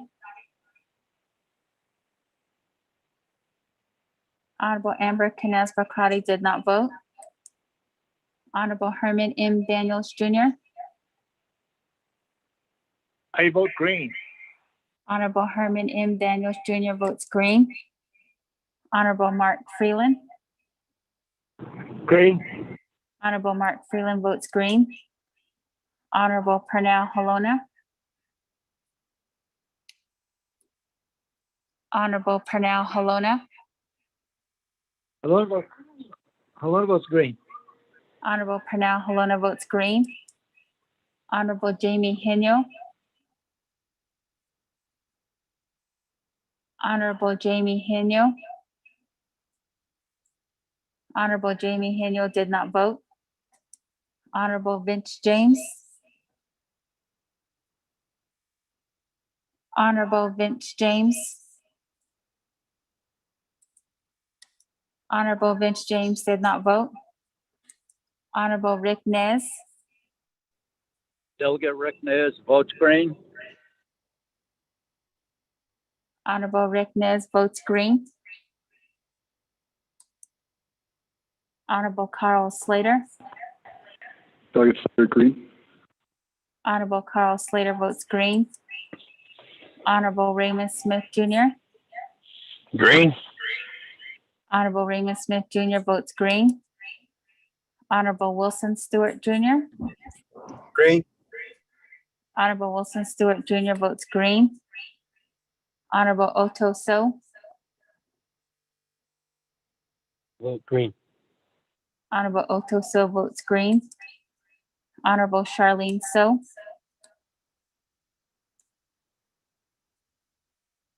Honorable Charlene So. Honorable Charlene So did not vote. Honorable Daniel So. I vote green. Honorable Daniel So votes green. Honorable Eugene So. Vote is open. Honorable Eugene So votes green. Honorable Thomas Walker Jr. Thomas Walker votes green. Honorable Thomas Walker Jr. votes green. Honorable Edison Winika. Honorable Edison Winika votes green. Honorable Edmund Yazi. I know my question was asked by DOJ, but that's okay. I vote green. Honorable Edmund Yazi votes green. Honorable Jimmy Yellowhair. Delegate Yellowhair votes green. Honorable Jimmy Yellowhair votes green. Going back up. Honorable Nathaniel Brown. Delegate Brown votes green. Honorable Nathaniel Brown votes green. Honorable Amber Canespa Crotty. Honorable Amber Canespa Crotty. Honorable Amber Canespa Crotty did not vote. Honorable Jamie Henyo. Delegate Amber Canespa Crotty votes red. Thank you. Honorable Amber Canespa Crotty votes red. Honorable Jamie Henyo. Honorable Jamie Henyo. Honorable Jamie Henyo did not vote. Honorable Vince James. Delegate James votes red. Thank you. Honorable Vince James votes red. Honorable Charlene So. Honorable Charlene So. Honorable Charlene So did not vote. Speaker, with the vote of 19 in favor, 2 opposed, and chair not voting. Thank you very much, Ms. Nosa. Colleagues, 19 in favor, 2 opposed, speaker not voting, motion carries on amendment number 1. Let's go back to the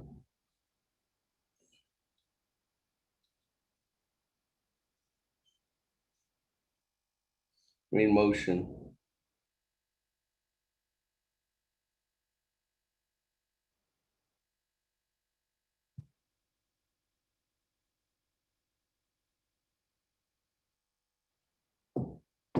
On the main motion, moving on down, I have Chairman Daniel So.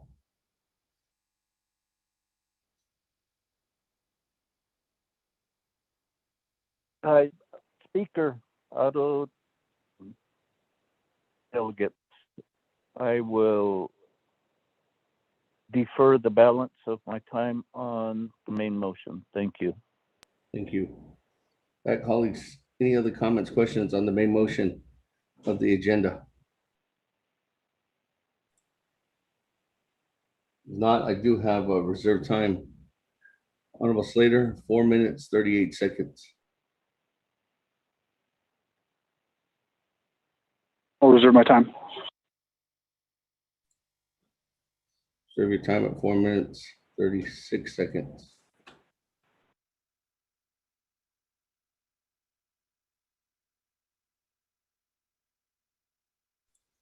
That, any other comments, questions, colleagues?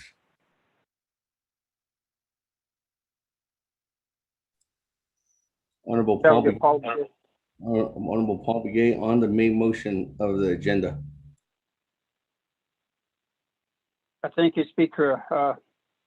Colleagues, on the main motion, I just want to express my support for this legislation.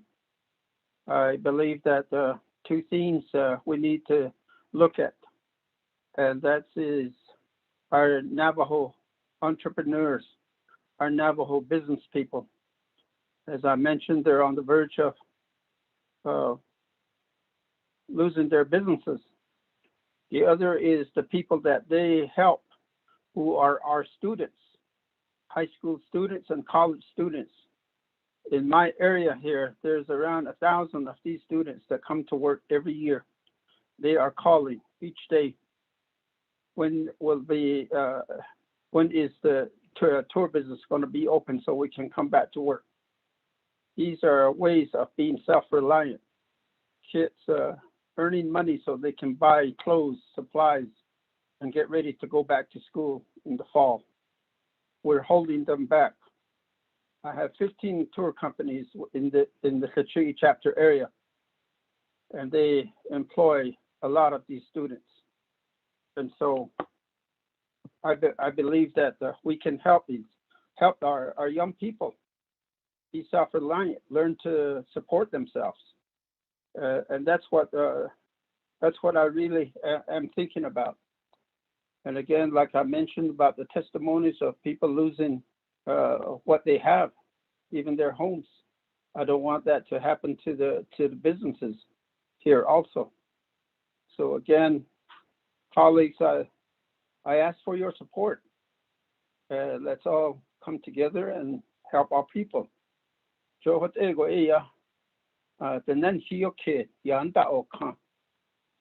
We're almost, if not in the middle of the tour season.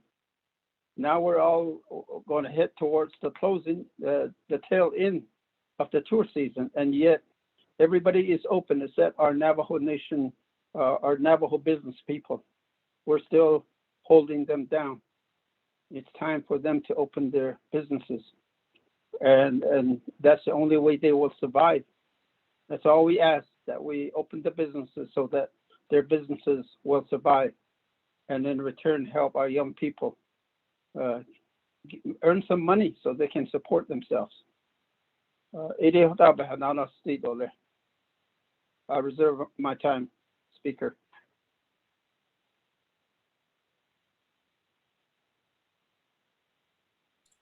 Reserve your time at 2 minutes and 20 seconds on the main motion.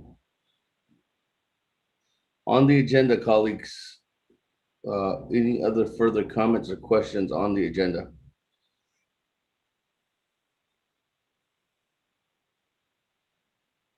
If there's none, let me go back to reserve time. Honorable Slater, 4 minutes, 36 seconds. I yield my time, Speaker. Hold your time. Thank you, Honorable Slater. Moving on down, Honorable Paul Begay, 2 minutes, 20 seconds.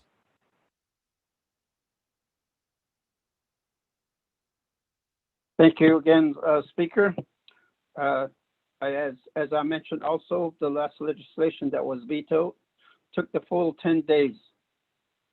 And I hope that we pass this legislation and not wait another 10 days for it to be considered. That will equal to about 3 weeks when we could have had our Navajo business people working again and employing our young people. 3 weeks is a long time, and 3 weeks is a precious time to be wasted. I would like to ask President Ness, he told me that if the council passes that, he will be ready to sign. And I hold his words to that. Thank you. I yield the rest of my time. Thank you, Honorable Begay. Mr. Speaker, on the agenda, our colleagues were on the agenda. Mr. Speaker, this is Delegate Daniels. Put me in the queue. Honorable Daniels, go ahead. The floor is yours. On the agenda. Yes, thank you very much. That's what I was going to say. Mr. Speaker, legislation I fully support the agenda today. So I think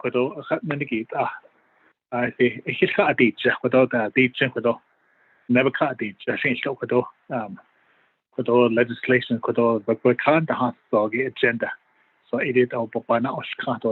I think that is nation additional Megita. It's cut a ditch. I don't know we hit the national cut is getting $100. So it is over now. Mr. Speaker. Thank you.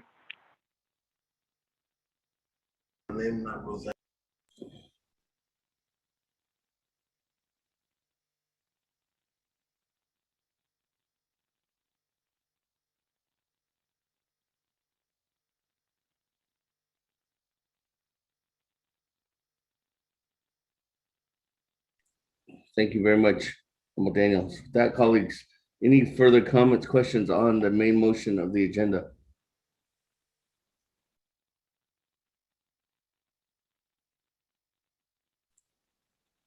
Going twice.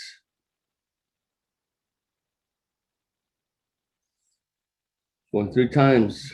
That, Mr. Rico, second reading. Thank you, Speaker. Members of the 24th Navajo Nation Council, you have one amendment. Amendment number 1 is to add legislation 0104-21, 0078-21, 0102-21.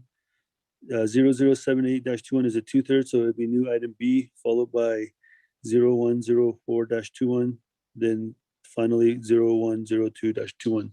Mr. Speaker.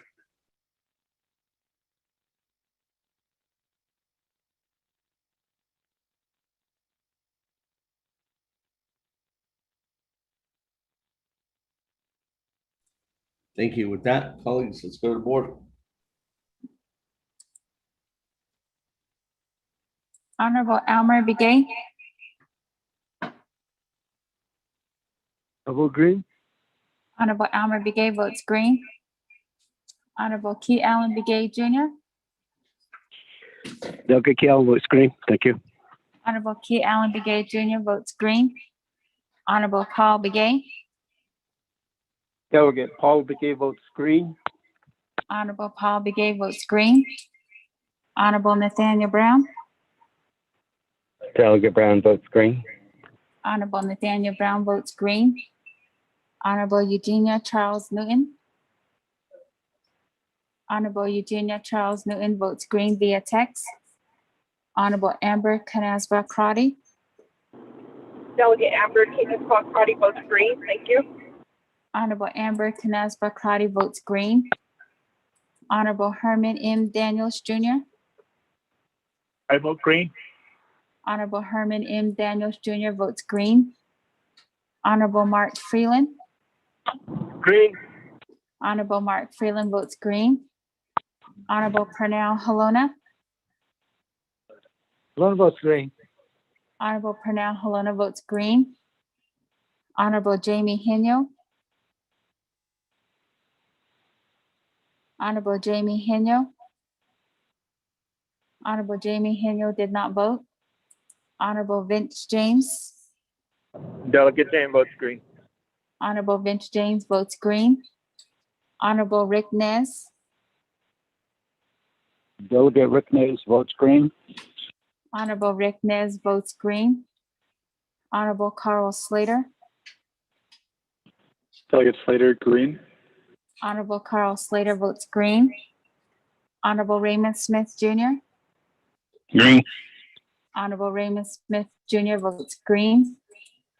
Honorable Wilson Stewart Jr. Green. Honorable Wilson Stewart Jr. votes green. Honorable Otto So. I vote green. Honorable Otto So votes green. Honorable Charlene So. Honorable Charlene So. Honorable Charlene So did not vote. Honorable Daniel So. I vote green.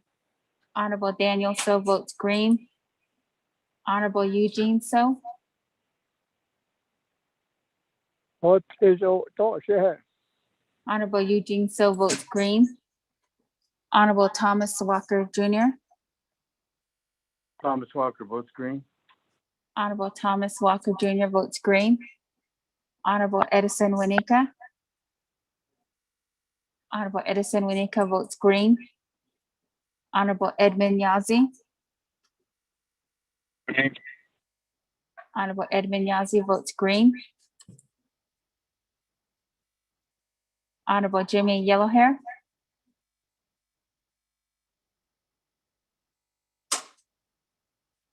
Honorable Jimmy Yellowhair. Honorable Jimmy Yellowhair did not vote. Going back up. Honorable Jamie Henyo. Honorable Jamie Henyo. Honorable Jamie Henyo did not vote. Honorable Charlene So. Honorable Charlene So. Honorable Charlene So did not vote. Honorable Jimmy Yellowhair. Honorable Jimmy Yellowhair. Honorable Jimmy Yellowhair did not vote. Speaker, with a vote of 20 in favor, 0 opposed, and Speaker not voting.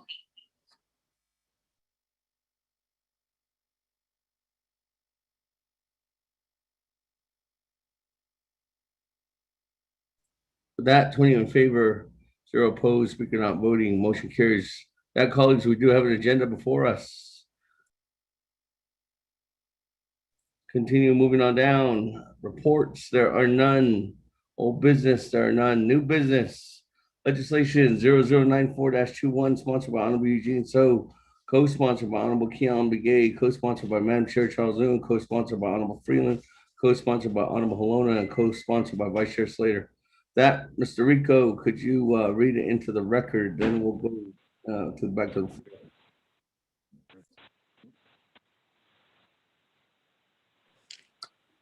Thank you, Speaker. Members of the 24th Navajo Nation Council, tracking number 0094-21, in action relating to Health, Education, Human Services, Budget and Finance, and Nabakiatik Committees and Navajo Nation Council, enacting the Navajo Nation CARES Fund Phase 2 Hardship Assistance Expenditure Plan, allocating Navajo Nation CARES Fund investment earnings thereto, sponsored by Honorable Eugene So, co-sponsored by Honorable Key Allen Begay Jr., co-sponsored by Honorable Eugenia Charles Newton, co-sponsored by Honorable Mark A. Freeland, co-sponsored by Honorable Pernell Halona, co-sponsored by Honorable Carl R. Slater, and also co-sponsored by Honorable Jimmy Yellowhair.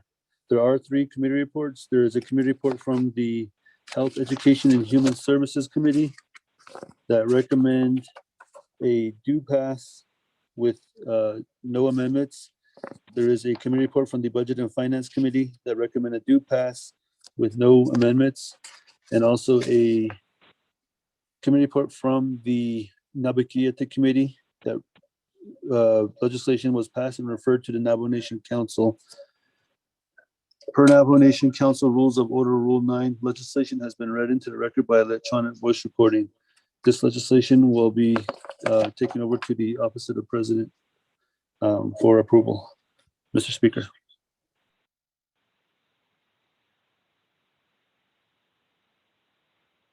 Thank you very much. With that, on legislation 0094-21, could I get a motion?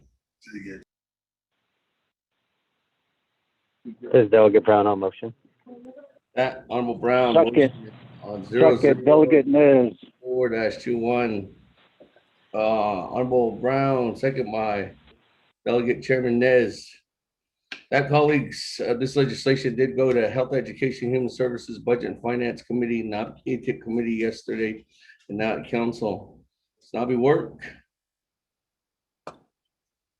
This is Delegate Charles Newton, Speaker. I do have a question. Okay, with that, Honorable Eugene So, floor is yours. We have 20 minutes on the board as a sponsor. Hot for Shina, yes, it's a Pansi is other critici.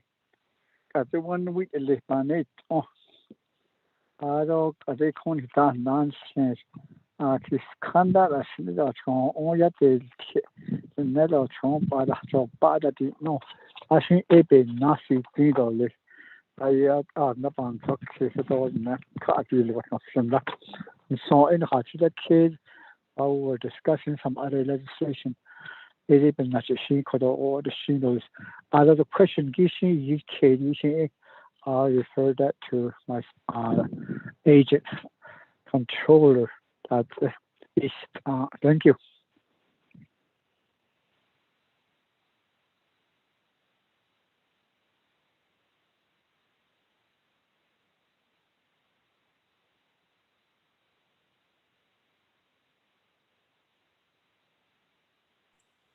Eugene So? Does that conclude? Can you hear me? Oh. Did you hear what I said already? Yes, okay. That, colleagues, we do have a motion, we do have a second, we'll go to the floor. Madam Chair Charles Newton, the floor is yours. Speaker, thank you. Honorable Eugene So, thank you for the legislation and thank you for sponsoring this on behalf of the people.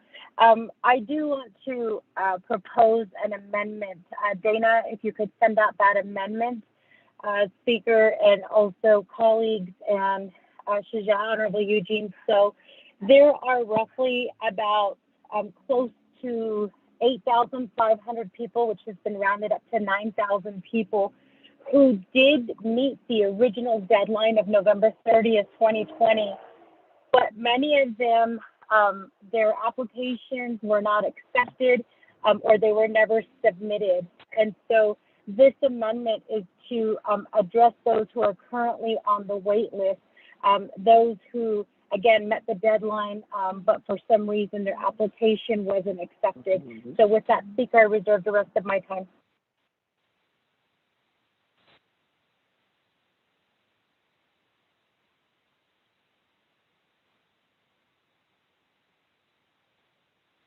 Thank you, Madam Chair.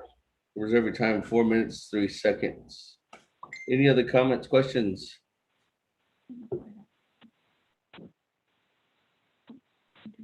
If not, let me go back to Honorable Eugene So for a response. I'll refer that to my sponsor, Ms. Begay. Thank you.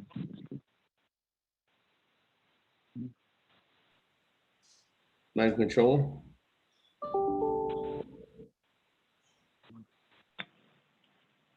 Thank you, Mr. Speaker. Navajo Nation Council delegates, my name is Elizabeth Begay, and I just received a new email from Baker Tilly this morning, and good news, 5 of our OOC staff can now access the portal. In addition to that, they gave us new information about unapproved applications received by deadline date. The new spreadsheet that they gave us shows 1,378 applications were made within the deadline. And also, they told us that there's applicants with check pending, and there's 208 of applicants with checks pending. There's also returned mail and pending reissue of checks, and that totaled to 279 applicants. So all of that, there's 1,865 applicants from hardship 1, and we calculated it's totaling 2,455,650 that we may have to process their disbursement checks once we verify all these applications. Thank you, Mr. Speaker.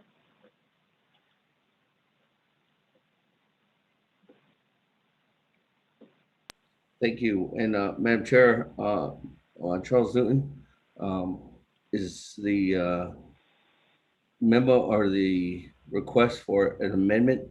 I do believe that has gone out. Did you receive it? Yes, yes, Speaker, I did receive it, yes. Okay, all right. With that, colleagues, Mr. Rico, if you could read that into the record.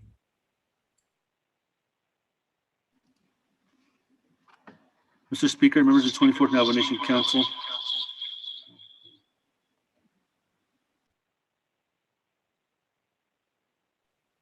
Amendment number 1 on page 5, line 15, delete the word includes and insert excludes.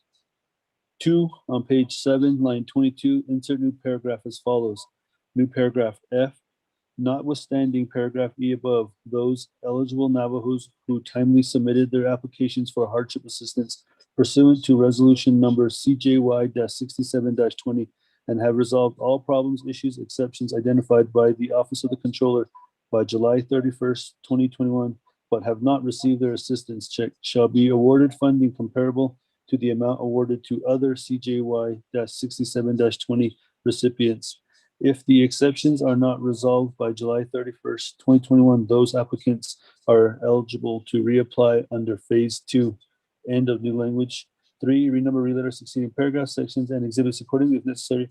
This amendment shall supersede existing language containing any other committee amendment, which shall be conformed to the intent or language of this amendment. The Office of Legislative Services, with notice to the sponsor of the legislation, is hereby authorized to make necessary grammatical changes. Mr. Speaker.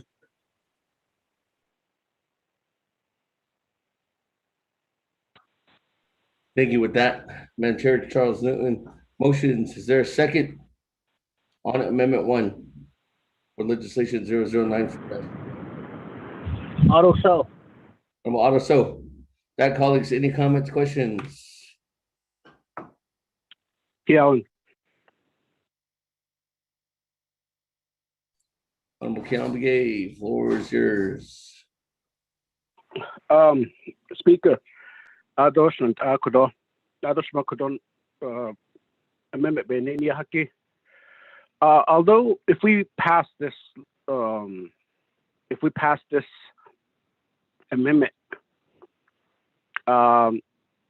we have to go back to the local level. A lot of our Navajo people didn't apply because majority of it was done by written statement and especially internet. Applying online, no. Akoko Sani, those three elders. Lata. Oh, Hayushi. Ado, Hatati Ladato, and obviously, especially those people don't have any internet service in the area. I could aid deadline was the deadline, but how can we allow all Navajos before? And then the other question is that what do we do with those individuals that had signed back up through census office? So you see and then disseminating the information to the community, to the Navajo people. Akoko elhit ba ilnasda snanta. How can we add a language to indicate to say that I like to see maybe let's say the council can add a language to say that somehow these Navajo people need to show that they had no access to internet and they had no access to this was during the pandemic and they had no access or even a ride.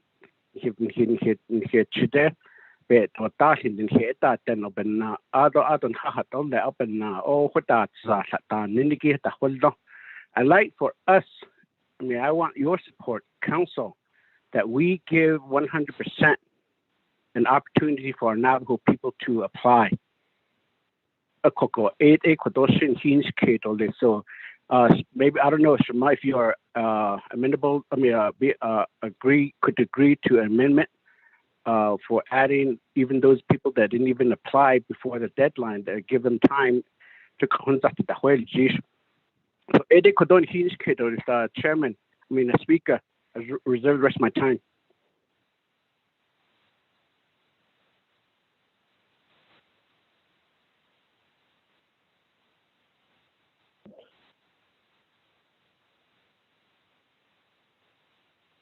Okay, that reserve your time at 2 minutes, 6 seconds.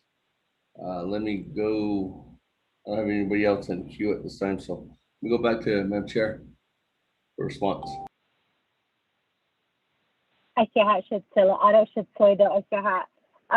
So just let me make a clarification. The actual legislation that is being sponsored by Honorable Eugene So, that is opening the hardship up to everybody who didn't apply. What my amendment is doing is it's saying that 1,865 people who applied before the deadline, but who did not get their check, that they get their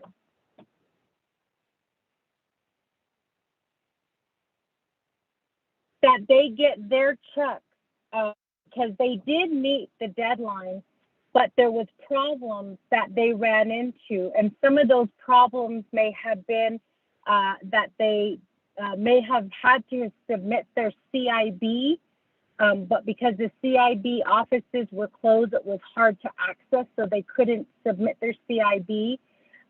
They also ran into correction of, I guess their addresses may have been wrong.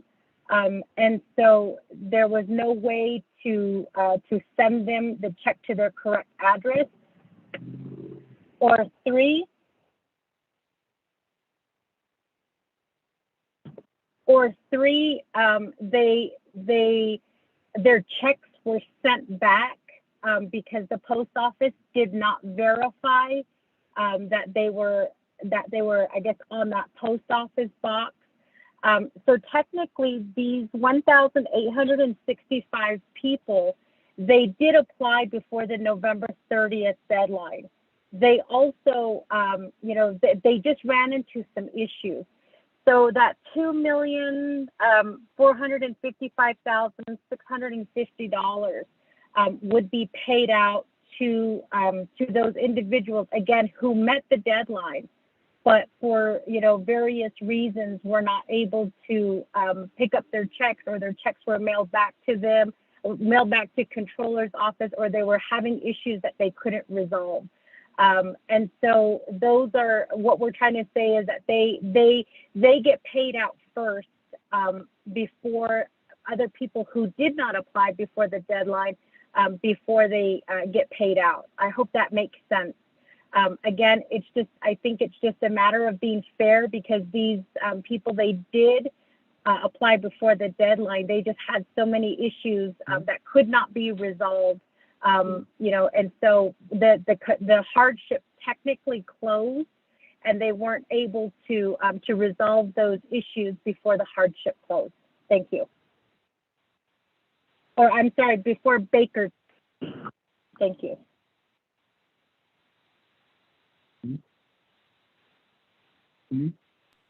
Thank you. That, colleagues, any other comments, questions at this time on Amendment 1? Delegate Rick Nez, request to speak, sir. Yes, Chairman, floor is yours. Go ahead.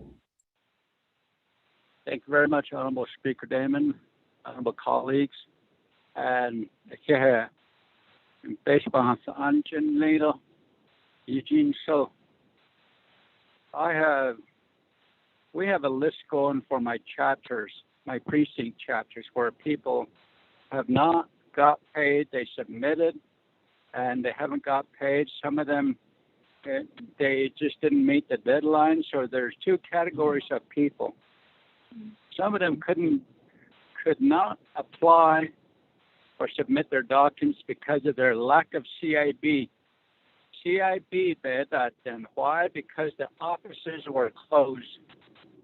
They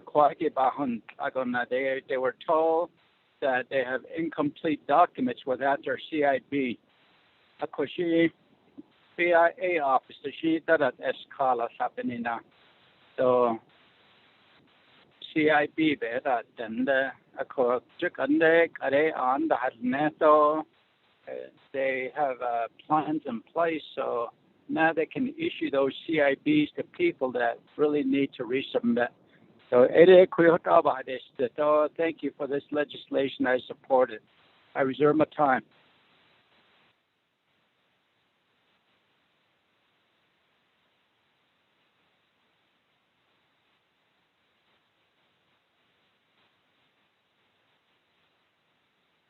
That, reserve your time at 3 minutes, 44 seconds.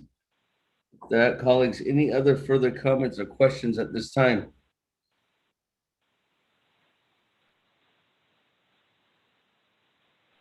Not, let me go back to reserve time. Honorable Keelan Begay, 2 minutes and 6 seconds. Speaker, quickly, and maybe I can ask through this point of privilege, but I need to know what the current census number is, enrollment. What is the current census enrollment as of today? Maybe send a statement, send a notification to the census office to provide the council of what the updated enrollment is. So based on that, compare how many have been got these census. The enrollment based on how many are we anticipating for payout? And then the controller provide us the actual current dollar. How much is there available? With the current wait list.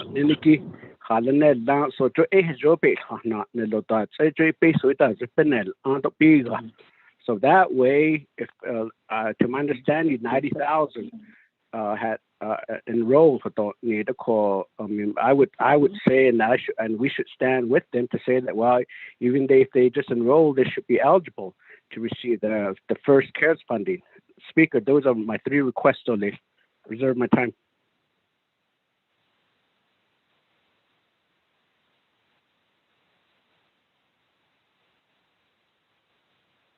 Reserve your time at 47 seconds. With that, staff will reach out to, I think, Mr. Duncan from the CIB office.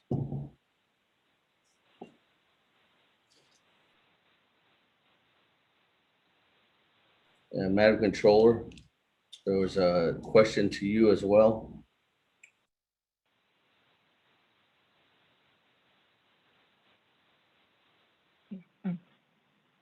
Thank you, Mr. Speaker. Navajo Nation Council delegates. The process on the hardship assistance program is that all needy Navajos must apply. We cannot just provide assistance for enrolled members without them applying and showing that they need the hardship assistance program. That's required per the CARES Act regulation. Mr. Speaker. Thank you.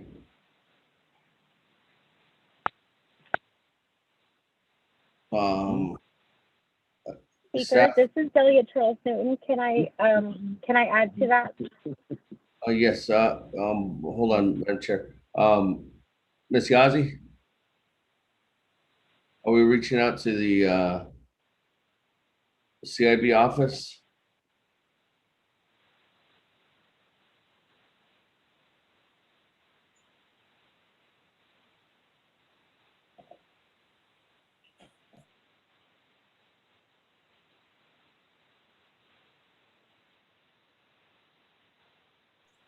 Okay, with that, let me go back to you, Honorable Madam Chair.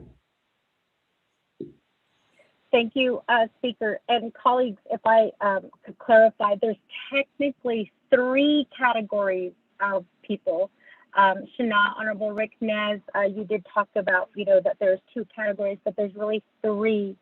The first category of people is 1,865 people have not received their check.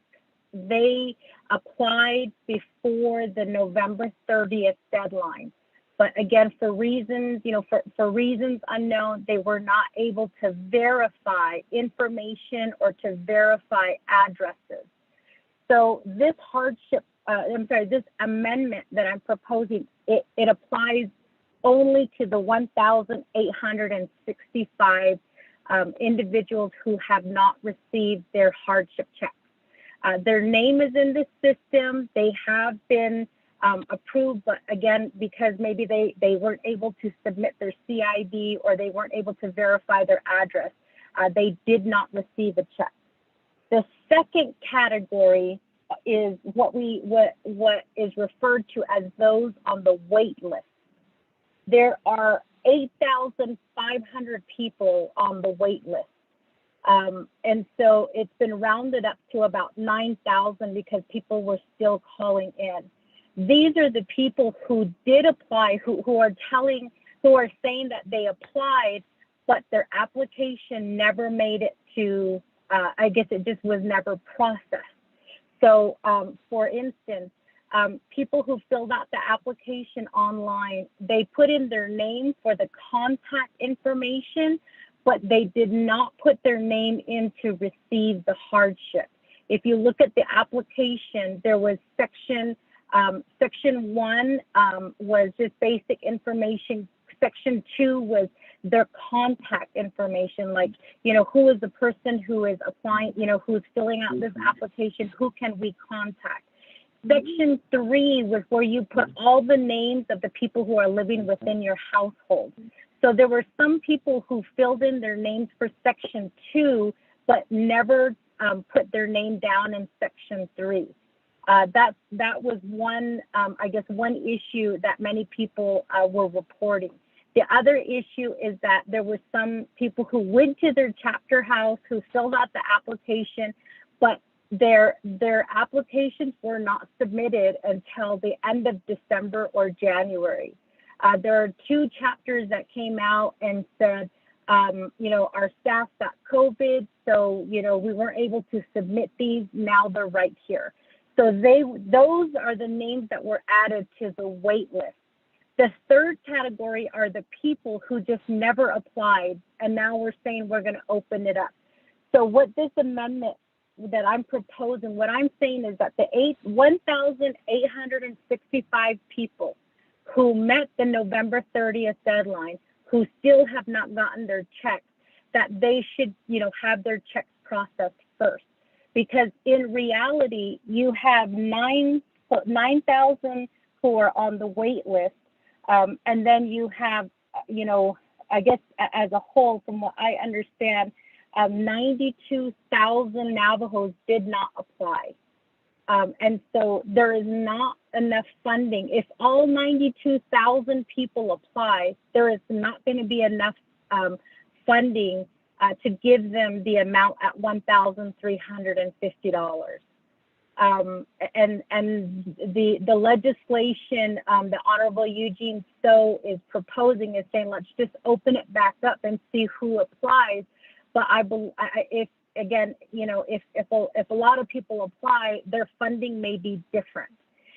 In anticipation of that possibly happening, this amendment is saying that the 1,865 people who did apply before the deadline, that they should not be punished as a result of like the closures of the CIB office not working at full hours, or you know, the post office sending back checks, and so these people were not able to you know, to reach out to make the corrections. So that's what this amendment is doing. So I understand the concerns, but from what I understand, and again, I know we're getting Mr. Ronald Duncan on the line. The last report that was received is that 399,494 Navajos were enrolled. And of that number, 92,000 did not apply for hardship. So I hope that clarifies. Again, this amendment is only to cover the 1,865 people who met the deadline and who were not able to verify to get their checks. Thank you.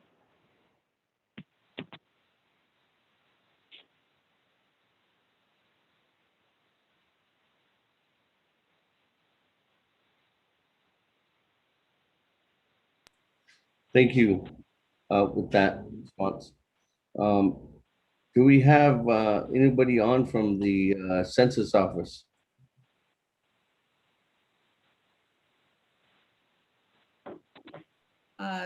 Good afternoon, Speaker. Is he not here? Yes. They will be on the call here momentarily.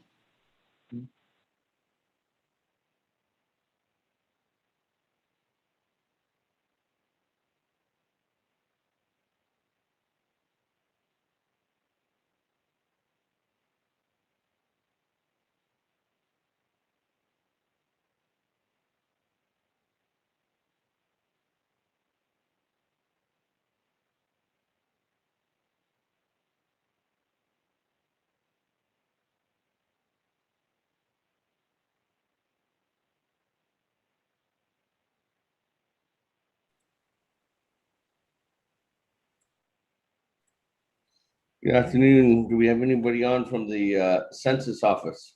Navajo Nation Census Office.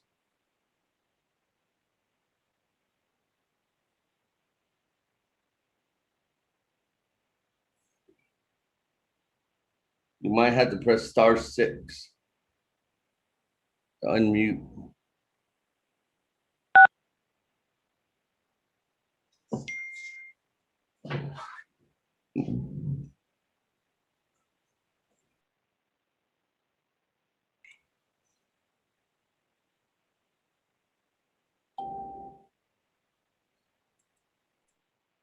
Hey, thank you.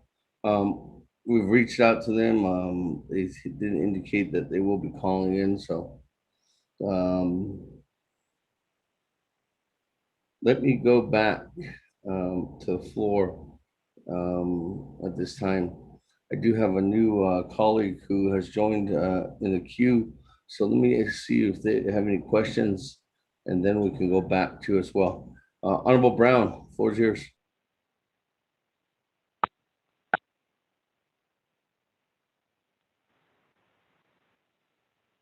Ayat, Speaker, Ado, 24th Navajo Nation Council. I just wanted to make sure with this amendment that we are capturing some of my constituents, specifically the veterans, have applied and none of their documents were ever received. Either they were given to one of the veterans commanders in Kayenta, or one of the staff there, or one of the other officials, and they were not located. During our Budget and Finance Committee, I did mention these concerns, and there were a number of Kayenta veterans whose application could not be located. So there was a conversation going on back and forth. So I just wanted to make sure that those individuals are not excluded. The other one would be we do have people who did not apply because they wanted to give our other Navajo people a chance to receive the funding. And I know that they did not apply. And some of these are our hardworking Navajo relatives who work for either the nation or another outside of Navajo. And they were interested in applying. Of course, all Navajo on the nation, off the nation, have been through hardship. I know that our people have contributed to their families in many ways, traditional medicine, gas, food, vitamins, etc. So I know that. So I just wanted to I'm not sure if I agree with this amendment. If this is voted down, how would this impact the legislation? I feel like this amendment will exclude some of our people. And I think there's also some people who missed the deadline and they were not able to send any or their applications in either online or with a physical paper, the application form, because they were busy with tending to family and relatives and in the hospital. So that was their priority, and they expressed to me that they did not apply. So I'm not sure if this amendment will be helpful in excluding some of the others. So at this time, with further explanation, right now I'll be voting red, and I would ask my colleagues to vote red also. Thank you.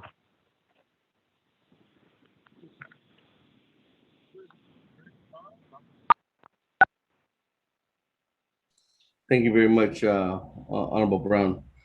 Let me go ahead and go back. Is anybody on from the census office at this time? Hi, good afternoon, Mr. Speaker. Ron Duncan here from Vital Records. Oh, yes. Mr. Duncan, how are you doing? Good to hear your voice. Mr. Duncan, there was a question from Honorable Keon McGay asking for the latest numbers, census numbers for the Navajo Nation, for the entire nation.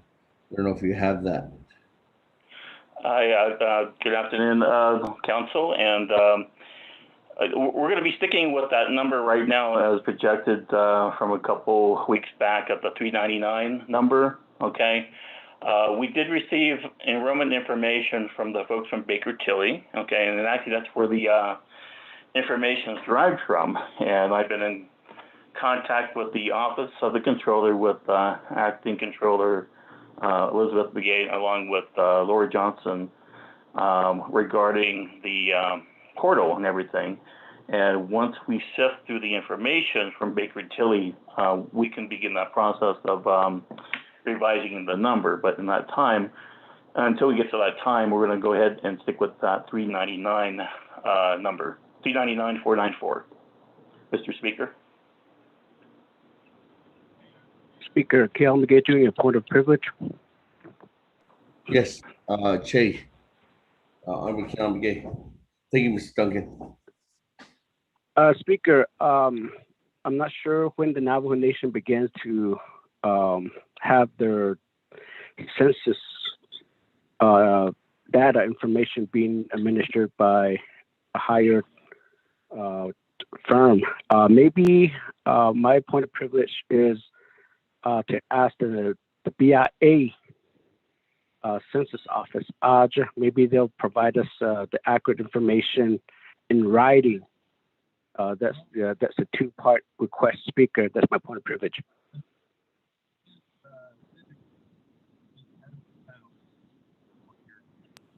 Thank you, Honorable Keon McGay. Staff, Ms. Yazi, note that, and we'll be reaching out, working together with Honorable Keon McGay information, and do that in a formal request to our interim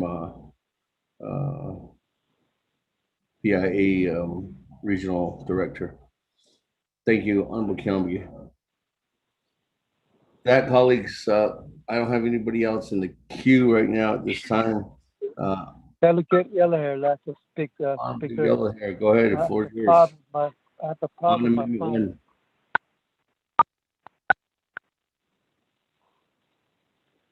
Honorable Yellowhair, floor is yours.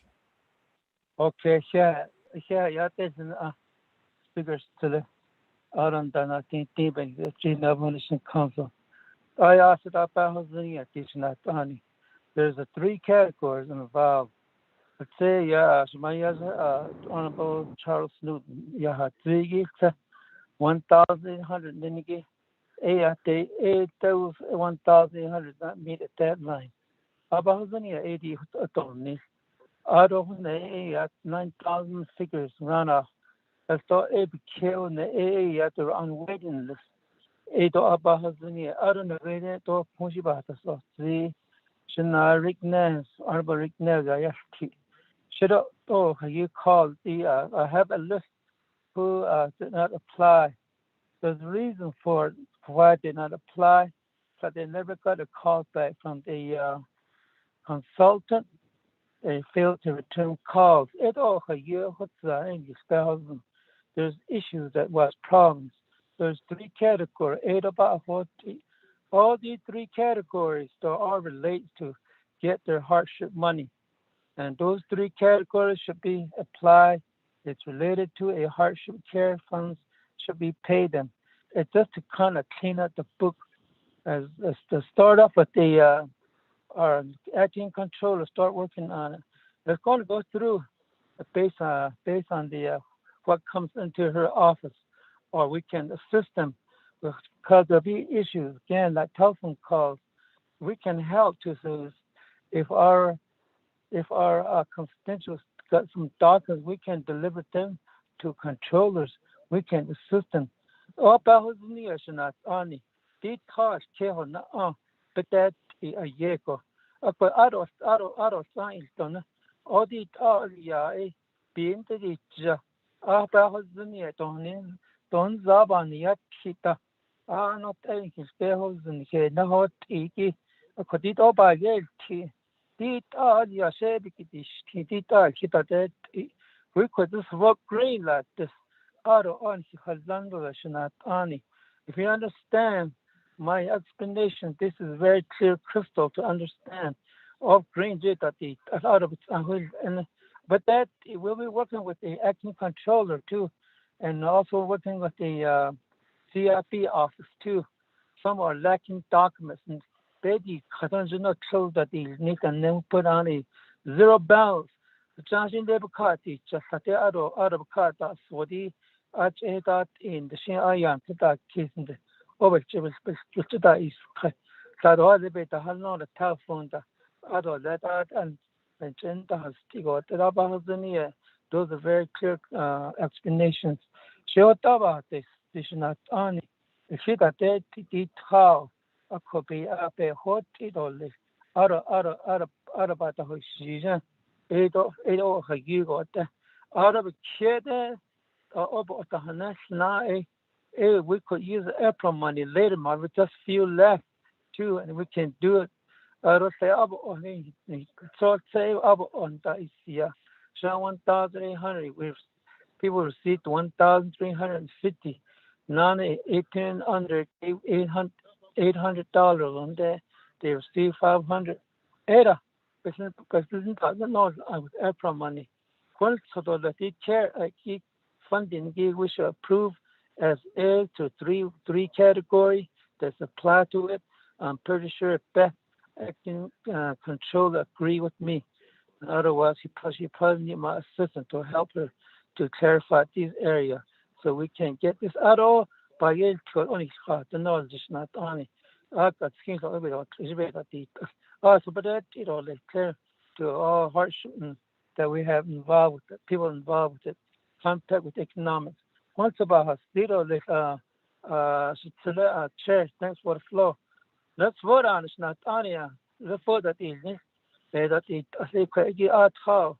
But that it, I want to 所以是在的风是在没有在那看样在啊的是在那是的那个快是哪里了 many forms 是的那块是吃的不看不开呀honorable T L B K 那个还是那是那把是真的真好难说那是很多吧是的些speaker thank you very much let's vote on it take care of this business yeah Thank you. That mule here. I don't have anybody else in the queue, so let me go back to reserve time. Chairman Nez, 3 minutes 44 seconds. Thank you. Honorable Speaker Damon, honorable colleagues. I do support this amendment. And Honorable Knight Brown, perhaps Honorable Brown, you could also request modification or an amendment to the legislation for your concerns. We'll most likely support it because we're talking about our people. Our people is everybody, including veterans. And perhaps we can work on this as well, but we just need to support this amendment. Thank you. I'll waive the rest of my time. Thank you. Thank you. Give me the rest of your time. Moving on down. Honorable Keon Begay, 47 seconds. Brother, Mr. Yellow here. What's this channel you on that question? Say, I don't think I could bayel tigi. It's not for me to delay or to make it harder. My point of asking for these documents is that no matter what, my point and what I'm trying to do is help our Navajo people, even though they missed the deadline, that they should be eligible to apply, no matter what. That's what I'm trying to get at.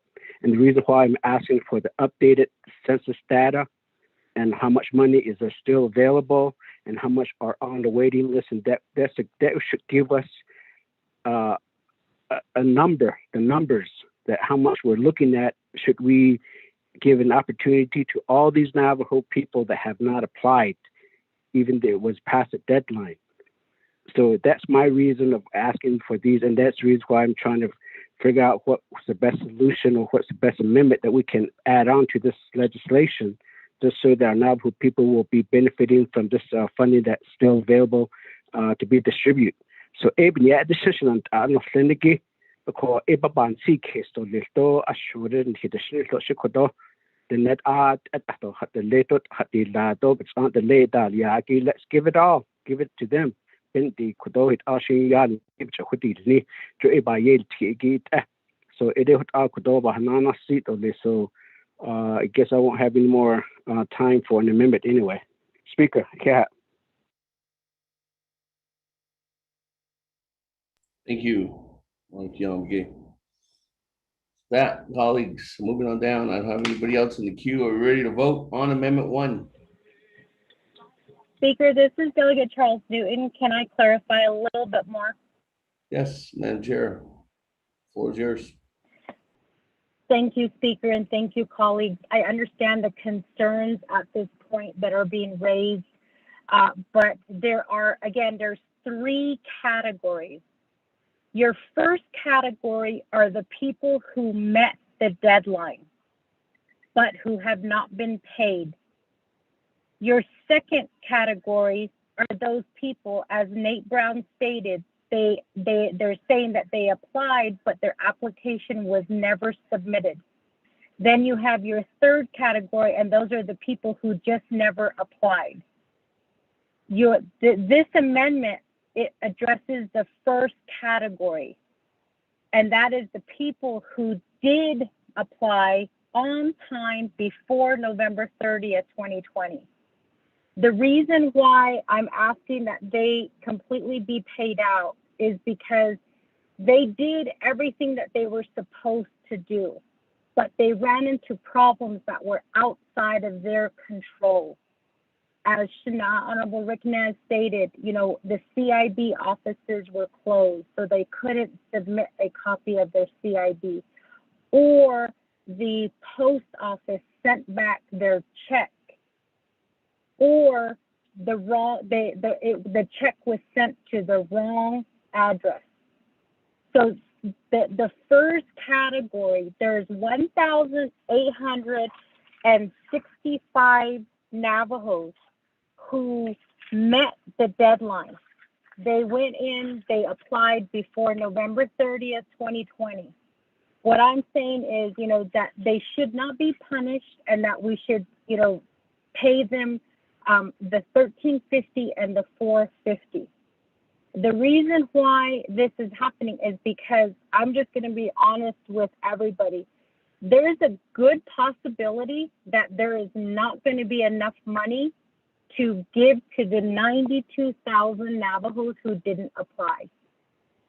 So my understanding is there is $43,274,388.81 left over. There was talk that there would be money coming in after the Alaska Native Corporation Supreme Court issue was addressed. However, the Supreme Court has decided that Alaska Native Corporation can keep the CARES money. So that means that right now, and Ms. Begay, Controller Begay, if you could either verify or tell me if I'm wrong, but I believe the amount that's left over is $43,274,881.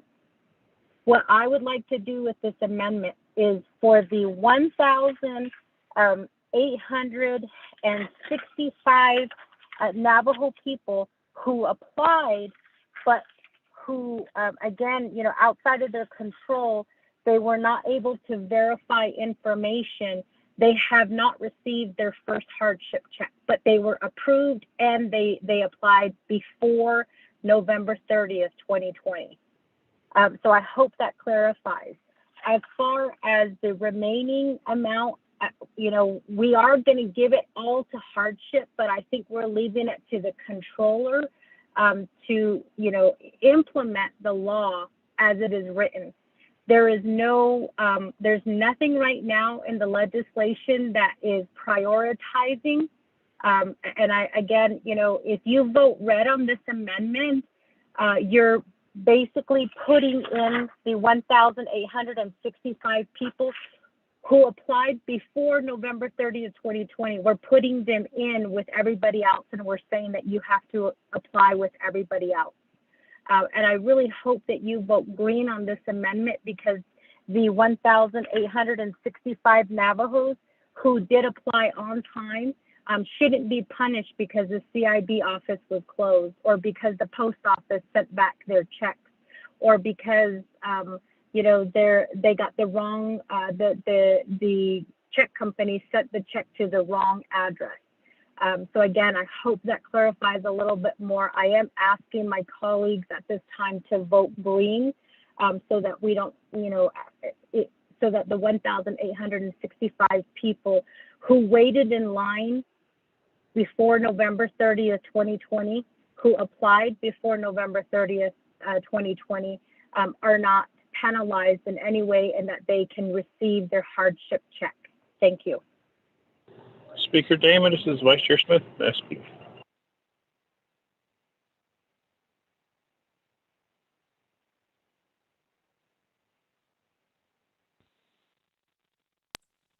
Thank you, Madam Chair Charles. And with that, I do have Madam Chair Amber Crotty, then Vice Chair Smith in the queue. Madam Chair Amber Crotty, the floor is yours. Thank you, Speaker. I would like to clarify the amendment that I received has language in there. I'm concerned about the last sentence. If the exceptions are not resolved by July 31st, 2021, those applicants are not eligible to reapply under phase 2. If I could get the sponsoring amending party to explain why we would, with all of the challenges that have been expressed here, why we would give such a short deadline, and I'll reserve my time. Thank you, Speaker.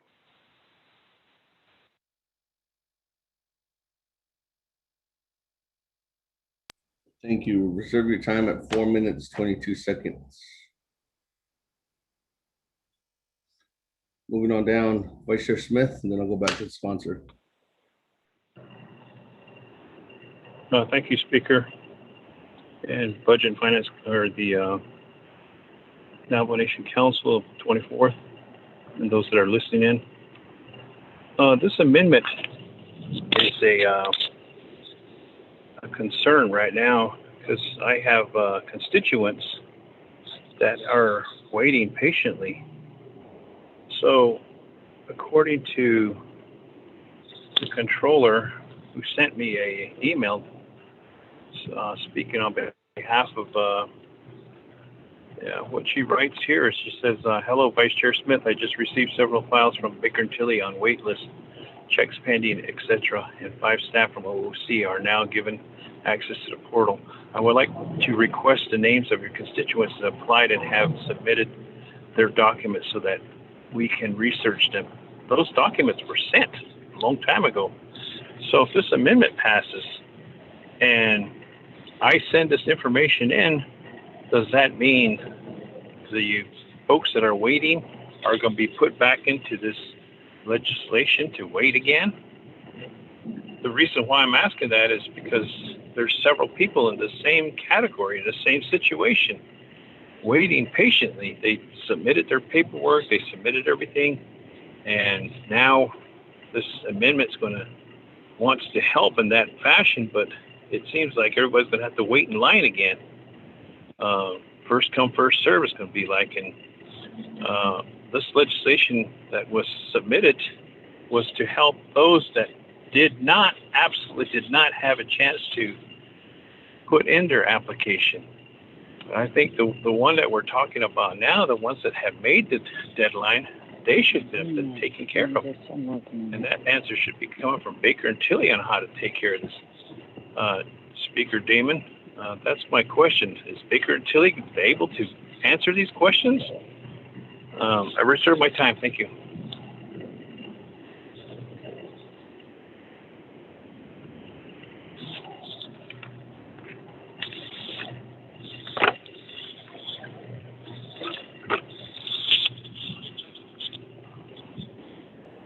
Thank you, Vice Chair Smith.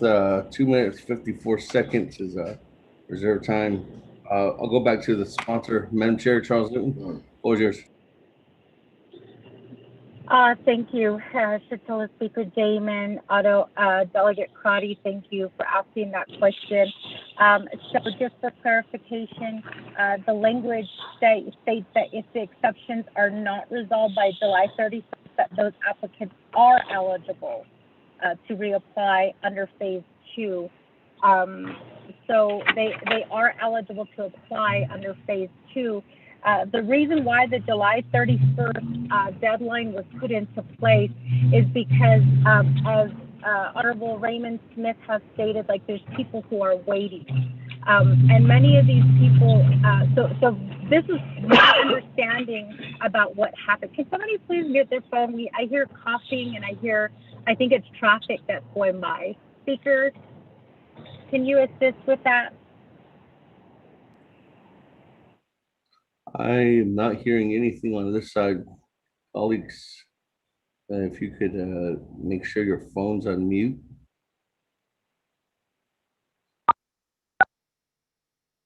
Thank you, Speaker. So right now, there's a lot of moving parts at this point with what's going on, and I will say that so my understanding is what Honorable Nate Brown described about his veterans. That's category 2. Those are the people who called in and who said, I submitted my application. I went to the chapter house, or I stood in line, or I went to my commander. I filled out the application, but it just never made it to the controller's office. The same thing with online. So these people are the ones who were calling in after their family was receiving their checks, and they realized, wait, I haven't received my check, and I applied at that same time. And so those people's names were added on a wait list, because those are the people who said, you know, something is going on here. I'm going to call Baker Tilly and I'm going to find out what happened. So again, category 1, it is for the people who did apply before November 30th. So as Delegate Smith stated, you know, like his constituents are calling him. They're saying, hey, we submitted our documents. You know, we did everything that we could. We just didn't get our check yet. Yes, there are people out there who are still in that, you know, who still haven't received their checks yet. And what this amendment is doing is saying, for those people who haven't received their checks yet, we want to get them paid because they applied before November 30th. And then it gets opened up to everybody else who didn't apply. So that's why I'm saying there's technically 3 categories. The first, right now, the way that the legislation stands, if we pass it without this amendment or without any amendments, the 92,000 Navajos who didn't apply, it's going to become a first come, first served basis. And so, you know, again, this amendment is to help those people who did apply on time, but just didn't turn in the required documents that they were supposed to, or who didn't, you know, who had issues with the post office. And so I don't, you know, I'm just trying to make sure that these people who applied on time, that they get the full amount of $1,350 and then the $450. And then after that, you know, anybody can propose an amendment at that point. What my amendment is doing, again, is just trying to take care of the ones who applied on time and to get them paid. Otherwise, if this amendment doesn't pass, they get put in the category of basically first come, first serve. And so again, there's 3 categories. There's the first category of the people who applied on time. The second category are the people who are on the wait list. And then the third category are the people who just didn't apply at all, and we're giving them that chance to do that. But the way the legislation is written is it's only written, it's putting everybody in one category and saying, if you didn't get a check, then, you know, you can reapply. And it's opening it up to everyone. So I hope that I was able to answer the questions posed by Delegate Crotty and then also Delegate Smith. Thank you.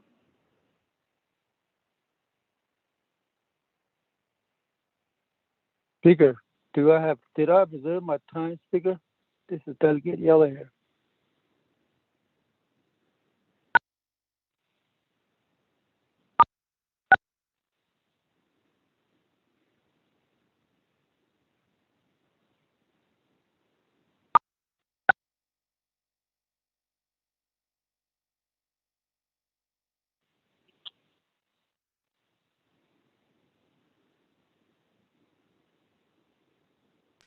Thank you very much, Madam Chair Charleston. With that, just to answer your question, Honorable Yellow Hair, you did not reserve your time. You have no time on amendment number 1. Can I buy one? Can you what? I said, can I buy one from somebody else? Borrow? That is that the someone- request of your colleagues, if anybody wants to give Honorable Yellow Hair some requested some time. Colleagues, with that, Thank you. let me go back to the floor.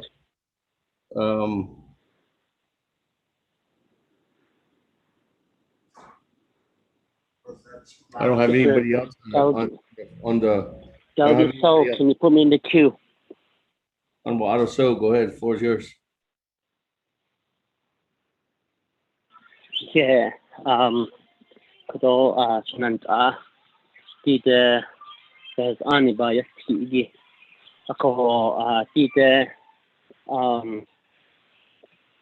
this is just an opportunity to try to get those people that were waiting for checks to be issued or the paperwork to be processed. I too have constituents that are affected in this way. And I believe this could help them and get them to those checks processed. I don't know what your baseball. I make it she Hanet.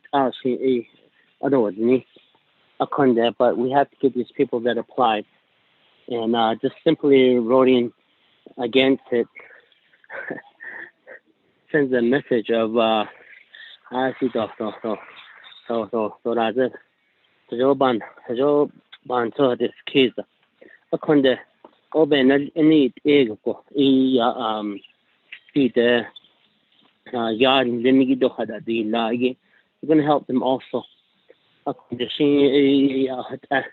believe that is the reason why the former controller set a deadline, because to see how much money would be utilized in the amount of how many people applied, and that was the reason for the deadline set.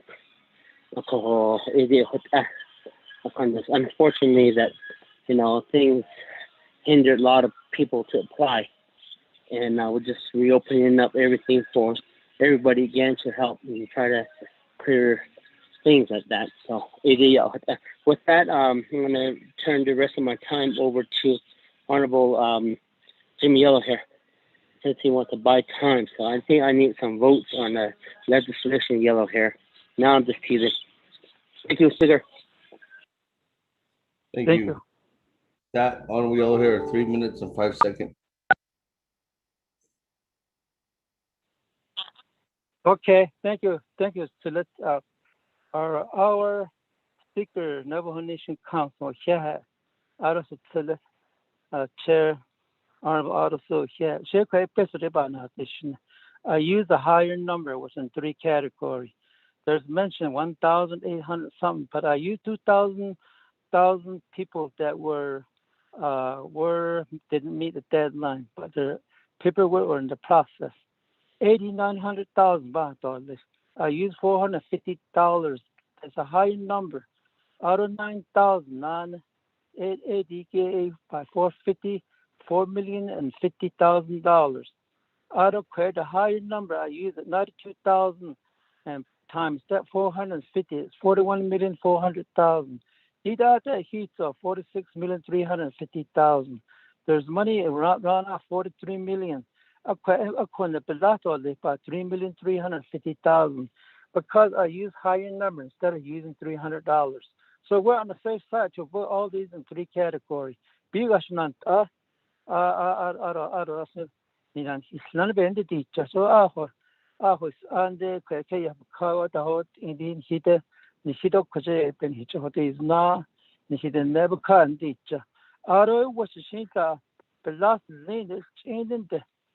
could use the April money to fill these over. If we use some of these $300, I'll be got all this going to reflect to 343 million. Chevy Ganson, not on and standing quite on number ish. I'll be got. You best don't be got. What she wants about has these 3 categories, she bigger with this amendment. Out of the what the she could all. The phone was drop it on the way there. So I missed some other actions on it. So when the quite open sucker, or since Sunday evening, she could have shade or what not on here. Thank you, Chair Damon shut in only on the floor and go back. I mean, everything can be clarified. It's pretty good for me. So that's what always be shot off to here. Once a dollar here for the time, it's honorable. So God bless you, each one of us. Can he net out and he's not on the can't teach, but I have to buy here once it has making National Hospital, it's not only 24 councilmen. Once so, thanks. Thank you. That we'll move back to, I don't have anybody else in the queue, so we'll go back to reserve time. Madam Chair, Amber Crotty, 4 minutes, 22 seconds. Thank you for that clarification. I think my question is still, why do we have a July deadline? If I could get clarification. I think a lot of these issues are stemming from the deadline that the previous controller established, and I'm trying to review legislations if those were deadlines set by the council. And so I just want to make sure that we're providing enough time for our people to situate their paperwork in understanding that this CARES funding has been extended and does not have to be used until December 30th, 2021. Thank you, Speaker. I'll reserve my time.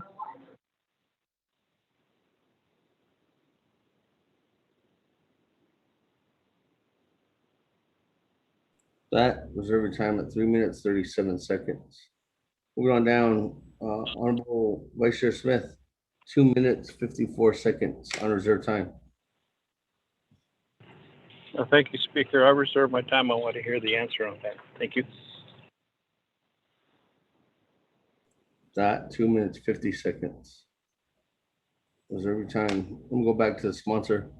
With that, Madam Chair, Charles Soon, floor is yours.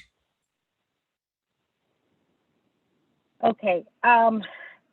So thank you again for the questions. I feel like, you know how you as a person who's communicating, you feel like you're explaining it correctly, but then you find out that you're not. So let me try it a different way.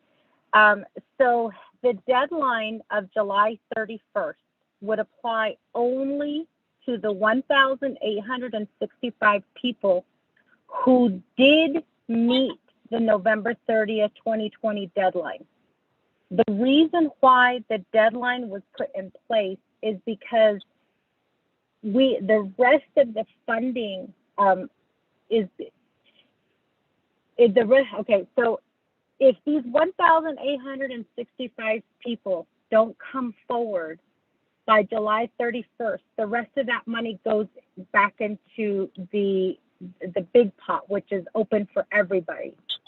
Right now, the way that the legislation is written by Honorable Eugene So is that they're going to open it up for 60 days for anybody who has not gotten a check, anybody who has not applied, because technically, even though you applied before November 30th and you didn't get a check, this legislation is saying that you didn't apply because you didn't get a check.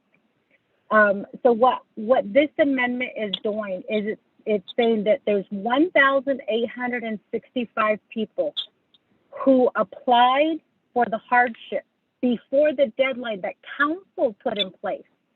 Council put into place, they said November 30th, 2020. 1,865 people who still have not gotten their check today, they applied on time. And so what this amendment is saying is, okay, we know that you applied on time. We know that there were circumstances outside of your control that prevented you from turning in, documents that were needed. So we're going to give you, 30 days to get those documents in, because many of them, all they had to do was take a picture of their CID and send it in. But the CID office was closed, so they weren't able to get a copy of their CID. And so they just have to take a picture of their CID and send it in. And so the 1,865 people, if this amendment doesn't go through, then they're deemed as not applying. We're putting them in the category of not applying. That's why I said, technically there's 3 categories, but this legislation doesn't categorize. It's putting everybody in one pot, and it's saying, hey, if you never got a hardship check, you can apply. And so, I hope I was able to explain that. The July 31st, 2021 deadline is only for the 1,865 people. And we're saying that, if you guys get your documents on time, you'll get the $1,350 that the adults got. And for the children, you'll get $450. Because at this point, realistically, there's not enough money in the hardship if 92,000 Navajos apply, there is not enough money in the hardship where every adult is going to get $1,350 and every child is going to get $450. Because as of June 8th, 2021, there was supposed to be $43,274,388.81 in the hardship pot. Again, I hope that clarifies the questions that are being asked. And again, the 1,865 people, they applied on time. And I just want to make an amendment to say that they should get the full funding and not be put in the category where they have to reapply under hardship phase 2. Thank you. Point of privilege, Speaker Damon, this is Delegate Claudia.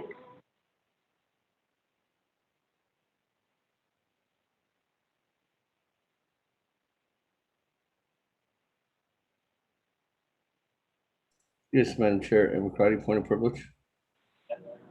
Thank you, Speaker. My question was why the July 31st deadline? That's the question I asked. If this is approved, Council has 10 days to take it over to President's office. President has 10 days to act on it. That's around, at the latest, July 22nd. Why are we adding such a tight time frame for our constituents who are already having trouble accessing their hardship application? The question is why July 31st? Okay, thank you. Madam Chair, Charles Newton. I think that, that's a great question and a really great point. We could change that to give them maybe 30 days.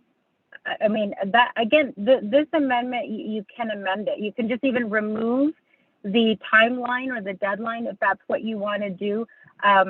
The purpose of putting in that deadline is just to say, you know, that if you have like this is your time frame for submitting your CIBs or a picture of your CIB. And one of the things that I believe that came up at one time was, you know, if we kind of leave it open-ended to December 31st, and let's say there's 1,000 people that haven't submitted their documents, then we'd have to put that 1,350 and the 450 or the possible 450, we have to like put that money aside. Because there's a possibility that they could wait until December 30th to submit the necessary documents that are required. So it is, you know, you can change that, but I think that is going to mean that there's going to be several people, or there's going to be actually people who are going to have to wait until those documents get submitted so that we cover the 1865. Thank you.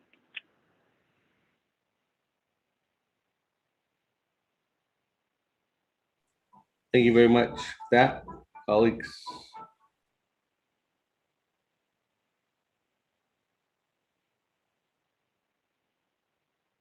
I don't have anybody else in the queue at this time, so let me go back to reserve time. Speaker Damon. Yes. Hello? Rather than Speaker, this is Delegate Daniel So. Good afternoon, Chairman. Would you like to speak? Oh, yeah. Okay, the floor is yours. Thank you. Speaker Damon Doe, 24th Navajo Nation Council.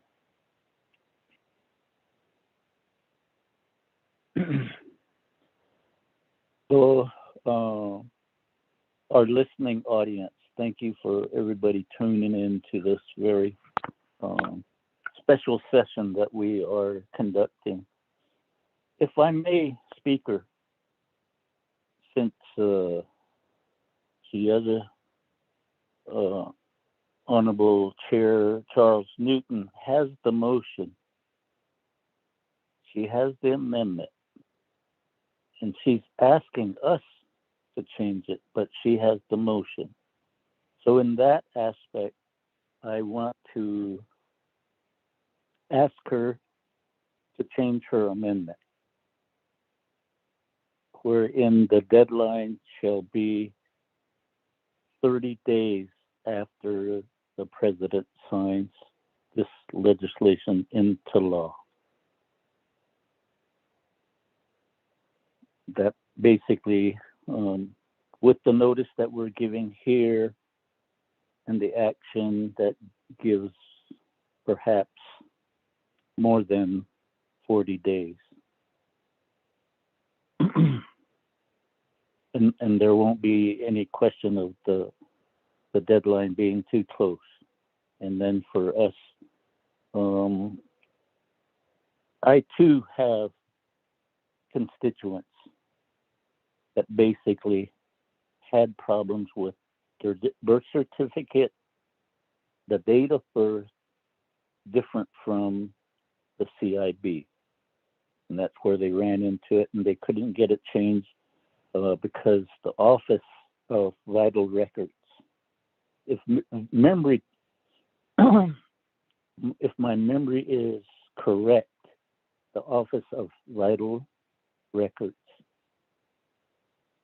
aka Census Office, I think it's a 93-638 contracted program. So the question to the BIA is a moot question. So in that aspect,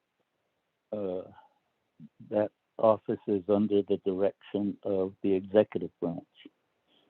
So with that, if we could also direct the Office of Vital Records to go at least to the agency offices 1 or 2 days and sit there and with their computers to assist the folks to get their CIB corrected such that the appropriate documents could be submitted to the Office of the Controller, since they now have access to the portal that Baker Tilly used in regard to this hardship assistance. Speaker, if that directive, if I need to issue that directive after we vote on the legislation, then I would be pleased to do so. Speaker, I reserve the balance of my time.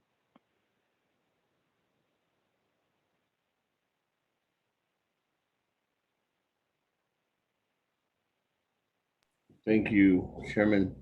Serve your time, 1 minute, 2 seconds. That, colleagues, actually, Honorable Madam Chair, as a request to modify to indicate that if the exceptions are not resolved 30 days after the Navajo Nation signs this legislation into law, those applicants are eligible to reapply under phase 2. I guess it would read something in the nature like that. Ledge Council. Let me just ask Madam Chair if that's amendable, and then if so, I'd ask Ledge Council to modify the request or to update the request. Madam Chair. Speaker, I am fine with that. I think that's a great idea. Thank you. That, Ledge Council. Thank you, Speaker. Give me less than a minute and I will send you out a modified amendment. I'm putting it into an email right now. Thank you. Thank you.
Thank you very much, colleagues, for tuning in here on the request. Right now, is a request to modify. We're just waiting for Office Legislative Council to update the um, legislation, and I'll go ahead and not to update the amendment, and then I'll go have Mr. Rico go ahead and read that into the record for that modification, and then I'll go ask the second. In this case, it's Auto. So if you're just joining us or recently joined us, we are on Navajo Nation Council special session today.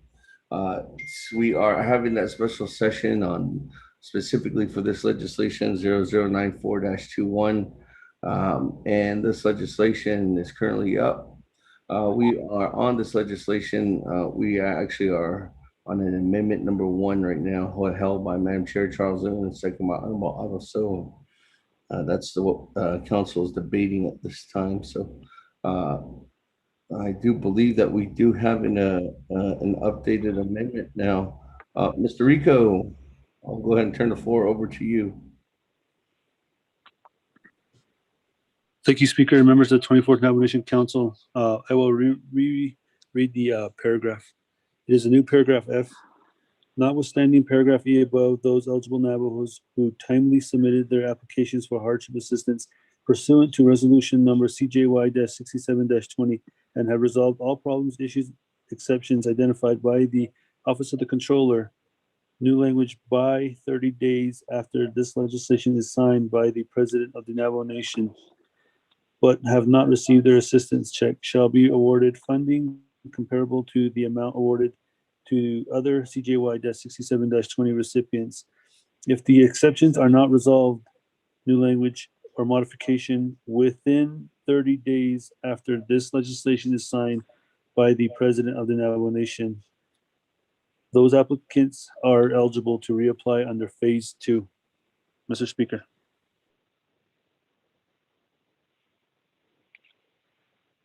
Madam Chair, Charles Newton, you good with that? I'm good with that. Thank you. Okay, with that, Honorable Otto So is request to modify the second holding on Amendment 1. Are you good with the modification?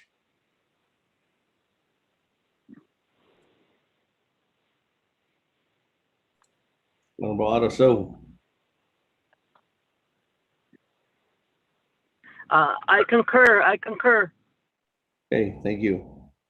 That, colleagues, let me go ahead and go back to the floor. I don't have anybody else in the queue again, but I do have reserved time. So, Madam Chair, Amber Crotty, 3 minutes and 37 seconds.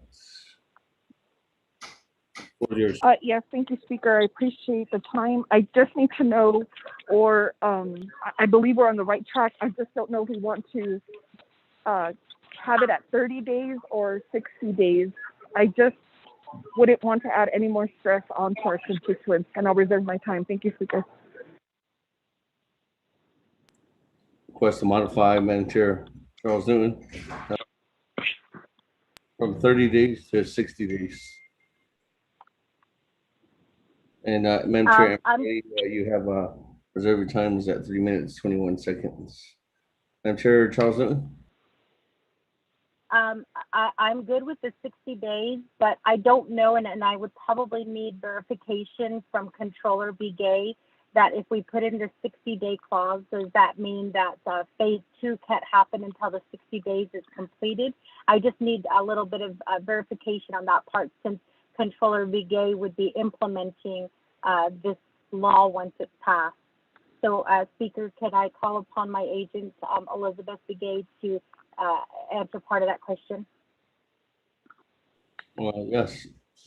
Madam Controller? Thank you, Mr. Speaker. Navajo Nation Council, Madam Chair Charles Newton. I just need to clarify that per that legislation, our office has the authority to establish the start date and the end date of the 60-day application period for the Phase 2. And we plan to open the application August 1st through September 30th. So if we give another 60 days for the Phase one applicants, and then if they don't resolve their issues, then they're qualified to apply for phase two, then it will conflict with the phase two application period. So if we give them 60 days from the time the president approves the legislation, then they will fall into maybe through September. So they still have time to apply for phase two because the phase two application period will end September 30th. That's our plan, to have that application period for phase two. Mr. Speaker. Okay, thank you. That, Madam Chair, the request to modify. Yes, thank you. So just so I am clear, phase two is supposed to be set to open on August 1st and run to December 30th, 2021. If we put in the 60-day modification, then that means that the phase two will be open September 1st to December 30th, 2021. Is that correct, Controller Begay? I just need clarification. I want to make sure I got that correct. Mr. Speaker, yes. What I meant is that the hardship application for phase one, if they don't resolve their issue, can still apply for phase two, because the phase two application is still ongoing, which is August through September 30th. We don't want to move anymore the application period at a later date, because we're trying to close this CARES funding by the December 31st deadline. Great. Because, yeah, the process is we have to accept all the applications. After the applications is closed, then that's the time we will be processing the disbursement of the checks, because it will be prorated. That's for phase two. So that will give us time, October, November, and maybe December, to disperse all the checks for phase two. Mr. Speaker. Thank you. Chair, can I say something, Eugene? Eugene, I can put you in the queue. I'm still at a modification request right now. Madam Chair, Charles Newton, request to modify. Speaker, I think I want to keep it at 30 days. As Elizabeth stated, if they don't submit their documents within that 30-day time frame, they can still apply under hardship phase two. So it doesn't mean that they're not going to, get anything. It'll just mean that they can reapply. So I'm going to keep it at the 30 days, Speaker. Thank you. Thank you. That, we move on down. Vice Chair Smith, 2 minutes, 50 seconds. Reserve time. Thank you, Speaker. This is on Amendment 2, I think it is, or Amendment 1. My question is, you're wanting to put 30 days after this legislation is signed by the President of Navajo Nation. And this amendment that's before us, how do we have the checks and balance on this if folks have already applied and now they're going to be waiting for this legislation and then 30 days?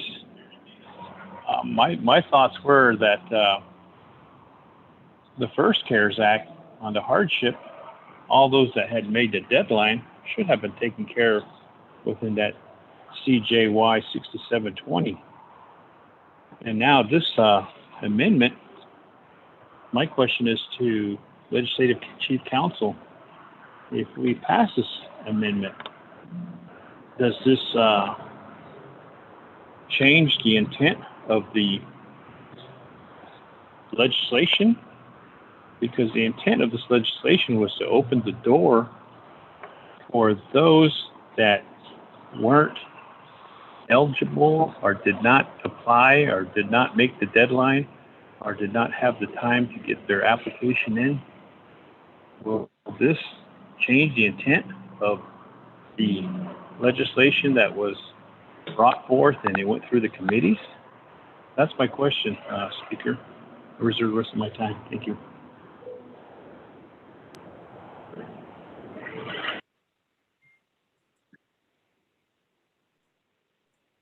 Every time at 1 minute, 5 seconds. Moving on down, Chairman Daniel So, 1 minute and 2 seconds on reserve time. Thank you, Speaker. I appreciate the modification, and I'll defer the balance of my time. Thank you. Thank you. That, moving on down, Honorable Eugene So. Mr. Chair, question. The about the legislation just closed. Reason is number one is that that is in the land with the phase one that and that is in the junction Mr. The gate. ADG which hotel needs or yeah nothing is the what that eggy check on not a has straight or not need the quiz in 1,000 quizzing called Peter Average Hotels, Mutual Hotel, Otto Yan, the Kishit or Winston. Add in the Bacade in the A, late last the third phase, in the A are none natural to Adon that is in the land. So A, which are none of the A pro rate, I shouldn't say. Hodol at Niliaki, how much is going to be left? The item that is in the application item now in the land at the B or A, which in the Elia.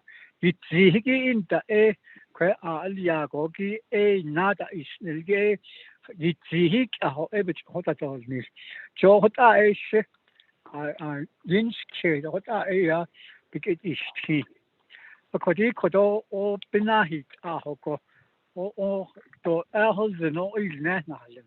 So I'm pretty sure the controller at Cred, that's what you hate, health education.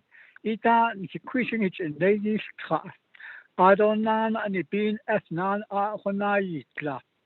I don't tada ya adults how to see treat or not so daily. Kadeti in the anyway, the nation Tadana is Kanda, a banet, and a banane, and so codon his I think it's already explainable. It needs a Yehati, Mr. Smith, I don't have Yanana, yellow hair. But that, about the husband, yeah, we're just making it real hard for ourselves. We're putting these amendments in there. It's already in there in the first phase one and phase two. I don't know. That's we're going to take care of that skeeto. I don't know that is take care of that skeeto so we can close the book. So what I even yeah, at the also Mr. I should say, not Mr. but I should say. What I get this thing to share.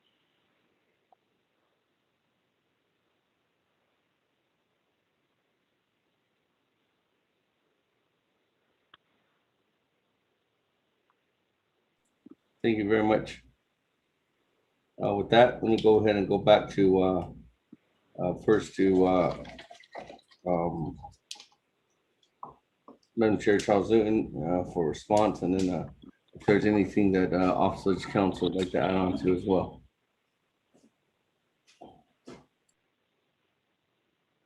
Thank you, Speaker. So I think that is a great question. Ms. Controller Begay, there was a question that was posed to you. If the 1,865 individuals were to be paid, then what does that leave left in their, I guess, balance with the hardship? That's the question. But before you answer, I would like to remind my colleagues that many people applied before the November 30th, 2020 deadline, and many people passed away after that deadline before ever receiving their hardship check, because the process took so long. So I think in terms of how much is left, that really is the big question, because we don't know at this point if the 1,865 people who are still having issues with their phase 1 hardship check, if they are, if they could possibly be deceased.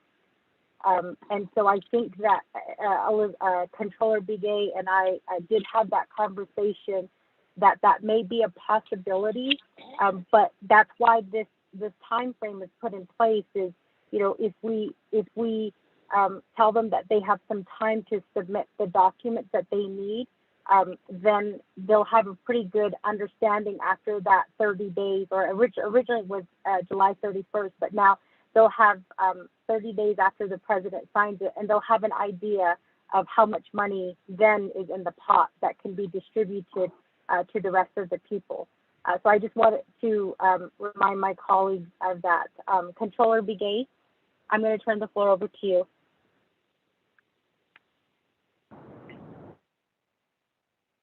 Thank you, Madam Chair, Mr. Speaker, Navajo Nation Council. Let me just clarify the Okay, available go balance. ahead, Madam Controller, go ahead. Okay, thank you, Mr. Speaker. I just want to clarify the available balance. When I gave Madam Chair Newton the spreadsheet that was dated June 8th, and since then, there were some recipients that cashed their checks, and of course, that's when we book the expenditures into our FMIS system. So right now, the remaining balance is now 41,979,377. And of course, this may change because there's the investment income that will be added to this amount. So if we just work on the 41,979,377, and we issue the check to 1,865 applicants, then that is equivalent to 2,455,650. That leaves $39,523,727 available to new applicants and those that missed the application. And we calculated there's 92,000 that did not get assistance, and then if we reduce that on that 1,865 Navajos that we will be disbursing additional checks from this leftover money, that will give us a population of approximately 90,135 Navajos, give or take, that may apply for hardship 2. And if we divide the amount of that 39,523,727 to that 90,135, we're looking at around $438 for each applicant for the hardship 2. Mr. Speaker.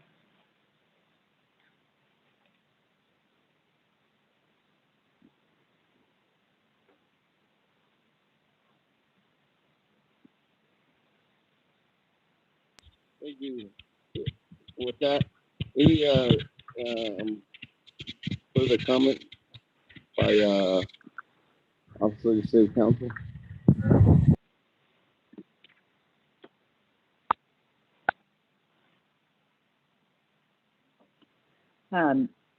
Thank you, Speaker. The question I believe that was directed to me was from Delegate Smith, And that question was, does the amendment change the intent of the legislation? In my mind and in my analysis, it does not. What it does is, I believe, it brings some clarity to the process. It's really a procedural type amendment.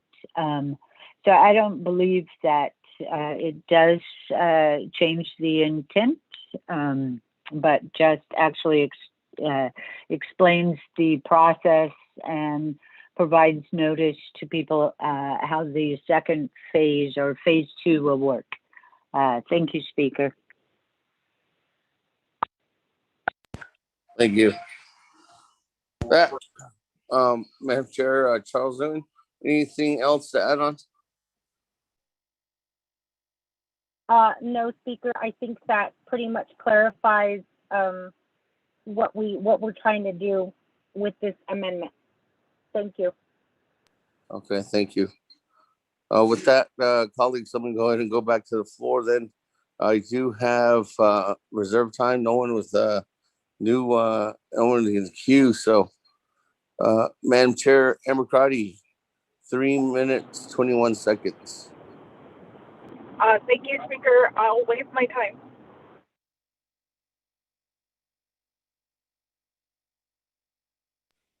Okay, thank you. With that, Vice Chair Smith, 1 minute, 5 seconds. Well, thank you, Speaker. Appreciate the time that you're allowing me to speak on behalf of this. The weather's really dry and it's affecting my voice here. However, thank you, Barbara, Legislative Chief Counsel, for explaining the intent of this legislation. But I'm looking at the legislation. It says the purpose, this resolution, if approved, will establish a second care fund hardship assistance expenditure plan funded by reallocations and investment earnings to provide funding to those eligible Navajo members who did not receive funding under the first hardship assistance expenditure plan. So with this amendment, that's going to cover those that were still waiting.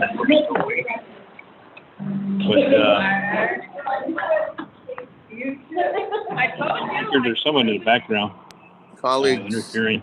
Hold on, Vice Chair Smith. Please mute your phones.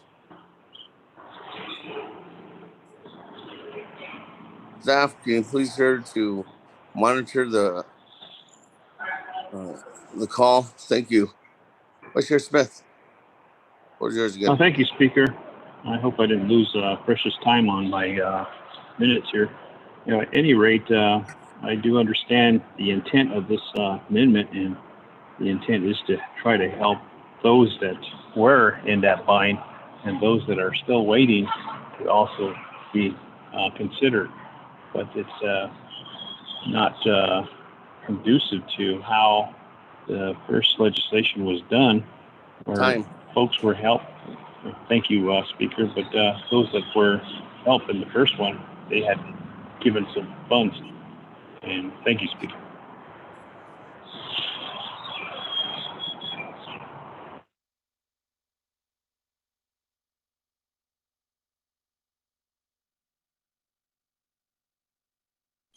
Thank you, Vice Chair Smith.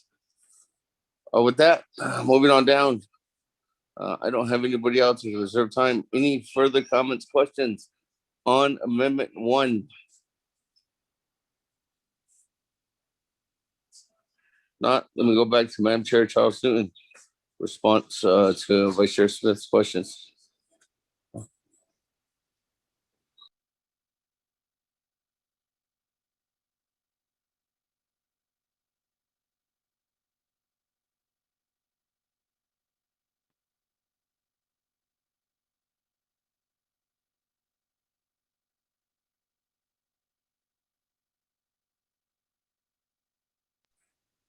Madam Chair? Chair Charles Newton.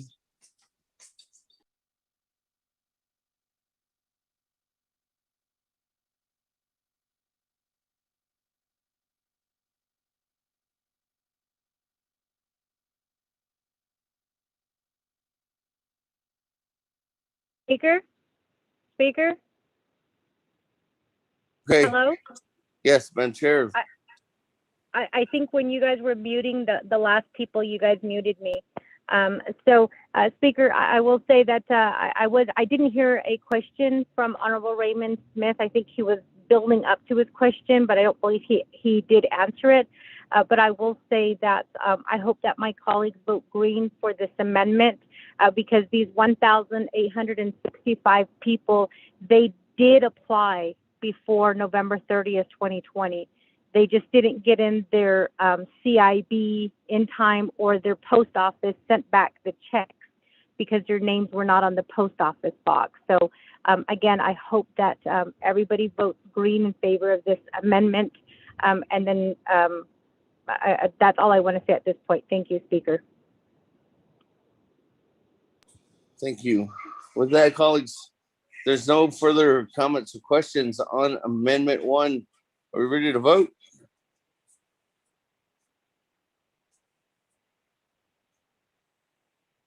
Twice.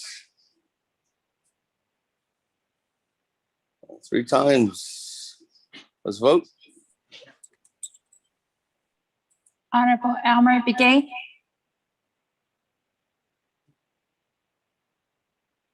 Honorable Elmer Begay. Honorable Elmer Begay did not vote. Honorable Key Allen Begay Jr. Honorable Key Allen Begay Jr. Honorable Key Allen Begay Jr. Delegate did not. Allen Jr. votes green. Honorable Key Allen Begay Jr. votes green. Honorable Paul Begay. Honorable Paul Begay. Honorable Paul Begay did not vote. Honorable Nathaniel Brown. Delegate Brown votes green. Honorable Nathaniel Brown votes green. Honorable Eugenia Charles Newton. Charles Newton votes green. Honorable Eugenia Charles Newton votes green. Honorable Amber Canespa Crotty.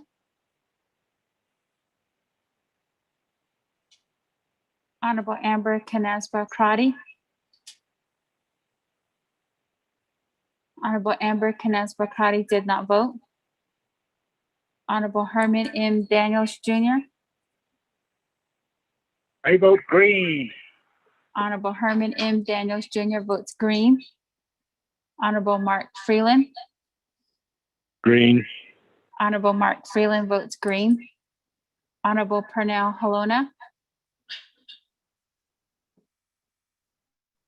Honorable Pernell Halona. Honorable Pernell Halona did not vote. Honorable Jamie Henyo. Henyo votes green. Honorable Jamie Henyo votes green. Honorable Vince James. Delegate James votes green. Honorable Vince James votes green. Honorable Rick Nez. Delegate Rick Nez votes green. Honorable Rick Nez votes green. Honorable Carl Slater. Honorable Carl Slater votes green. Honorable Raymond Smith Jr. Green. Honorable Raymond Smith Jr. votes green.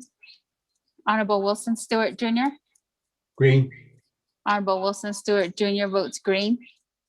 Honorable Otoso. Honorable Otoso. I vote green. Honorable Otoso votes green. Honorable Charlene So. I vote green. Honorable Charlene So votes green. Honorable Daniel So.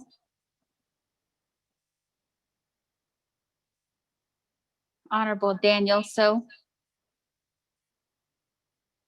I vote green. Thank Honorable you. Daniel So votes green. Honorable Eugene So, Honorable Eugene So, Honorable Eugene So votes green. Honorable Thomas Walker Jr., Honorable Thomas Walker Jr., Thomas Walker votes green. Honorable Thomas Walker Jr. votes green. Honorable Edison Wanika, Green. Honorable Edison Wanika votes green. Honorable Edmund Yazzie, Green. Honorable Edmund Yazzie votes green. Honorable Jimmy Yellowhair, I vote green. Honorable Jimmy Yellowhair votes green. Going back up, Honorable Elmer Begay, I vote green. Honorable Elmer Begay votes green. Honorable Paul Begay, Elder Paul gave us green. Honorable Paul Begay votes green. Honorable Amber Canasva Crotty, Honorable Amber Canasva Crotty votes green via text. Honorable Pernell Halona, Honorable Pernell Halona, Honorable Pernell Halona did not vote. Speaker with 20, Honorable Pernell Halona votes green. Speaker with 23 in favor, 0 opposed, and Speaker not voting.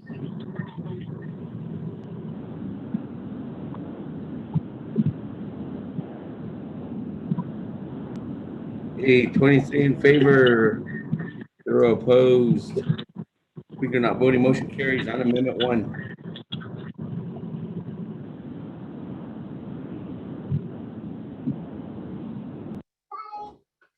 With that, colleagues, moving on down, back to the main motion. 0094-21. I don't have anybody else in. So let me go back to reserve time. Madam Chair, Charles Newton, 4 minutes and 3 seconds.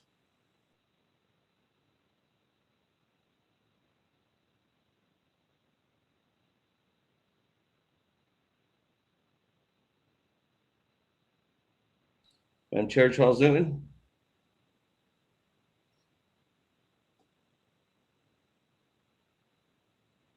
I'm sorry, Speaker, I have to keep pushing *6. So I'm not sure if I'm being muted on that end, but at this point, Speaker, I think I'm just going to waive my time. I don't think there are any other questions, so I think I'm ready to go, Speaker. Okay, thank you. That, colleagues, on legislation 0094-21, we have one amendment as well. Is that it? We ready to vote? Speaker, this is Delegate Slater. Yes. Almost later, floor is yours. Thank you, Speaker. I see that Ms. Bobroff sent an email at 4:46 p.m. with, it looks like, a technical amendment from DOJ's Tax and Finance Unit. If it's necessary to offer that amendment at this time, I will reserve my time. Mr. Rico, you have that?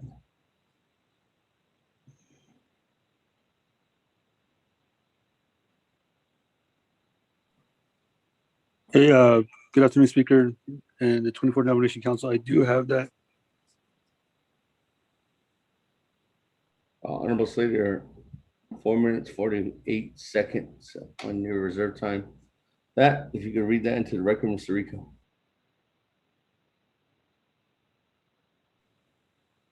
Thank you, Speaker. Amendment number 2, page 5, line 11, amend paragraph in as follows. Paragraph in, you'll be overstriking 308,000 and insert approximately 300,000. Overstriking $318,237,024 and inserting $319,532,034. overstrike includes, and insert excludes. After the word those, insert approximately 1,865, end of new language. After timely applications, insert new language as follows: for which assistance payments have not been received by the applicant, and includes approximately 1,378 applications, end new language. After being resolved, insert new language. 208 for which checks are pending, and 279 for which mail has been returned and checks are pending reissuance, end of new language. 2, page 5, line 20, amend paragraph P as follows. I'll read the whole paragraph and note the corrections.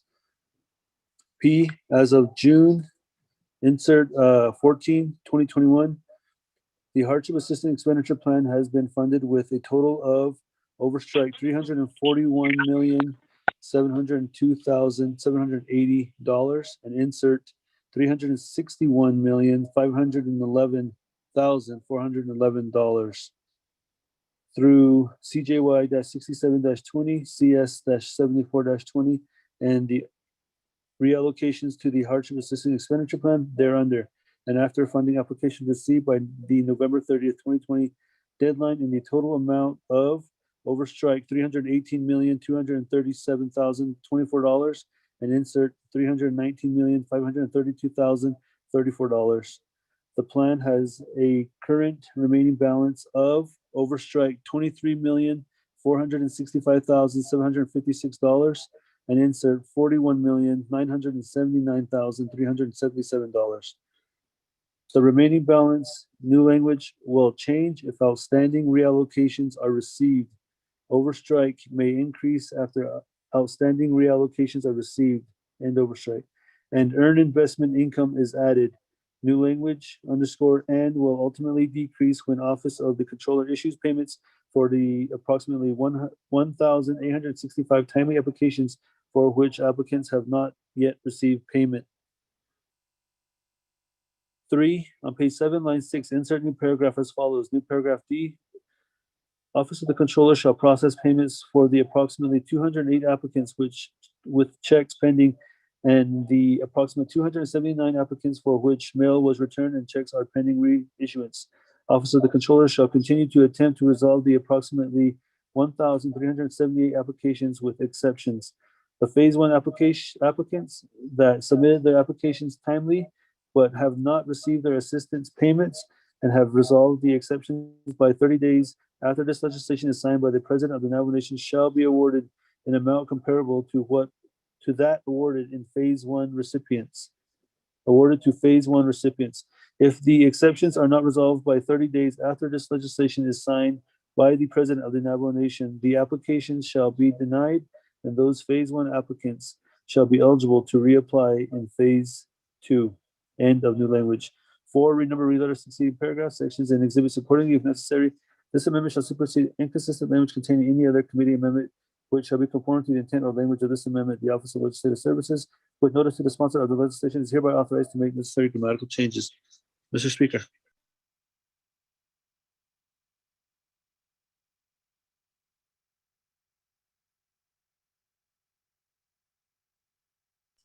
Thank you very much, Mr. Rico. With that, motion by Honorable Slater. Is there a second?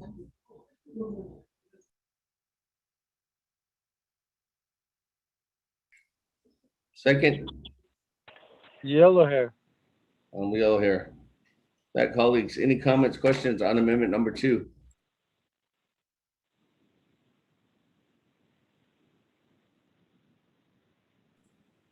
Any other comments, questions? Going twice?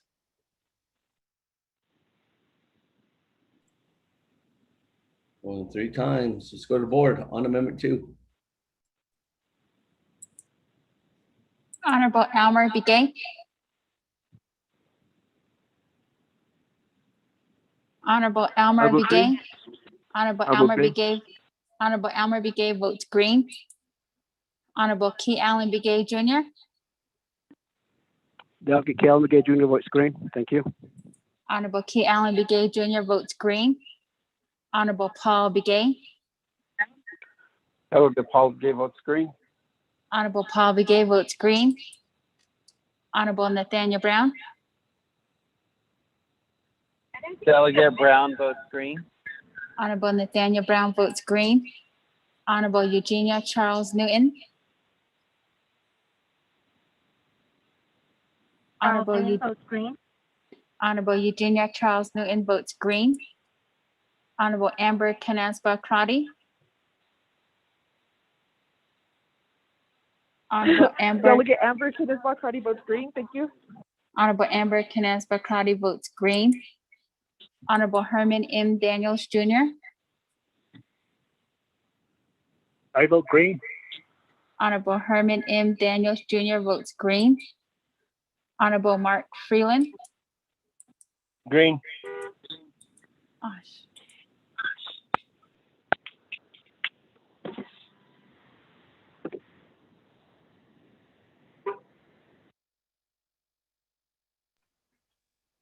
Honorable Mark Freeland votes green.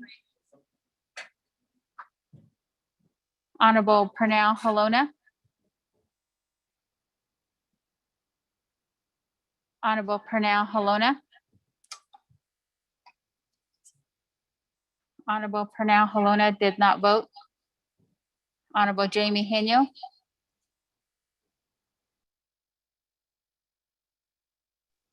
Honorable Jamie Henyo. Honorable Jamie Henyo did not vote. Honorable Vince James.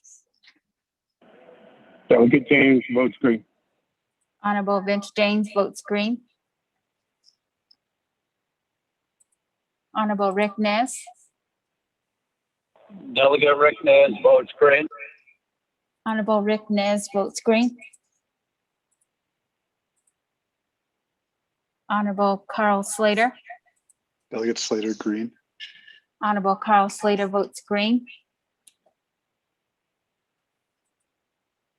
Honorable Raymond Smith Jr. Honorable Raymond Smith Jr. Honorable Raymond Smith Jr. did not vote. Honorable Wilson I vote green. Stewart. Honorable Raymond Smith Jr. votes green. Honorable Wilson Stewart Jr. Green. Honorable Wilson Stewart Jr. votes green. Honorable Otto So. Otto So votes green. Honorable Otto So votes green. Honorable Charlene So. Green. Honorable Charlene So votes green. Honorable Daniel So. I vote green. Honorable Daniel So votes green. Honorable Eugene So. Oh, that is Shah. Honorable Eugene So votes green. Honorable Thomas Walker Jr.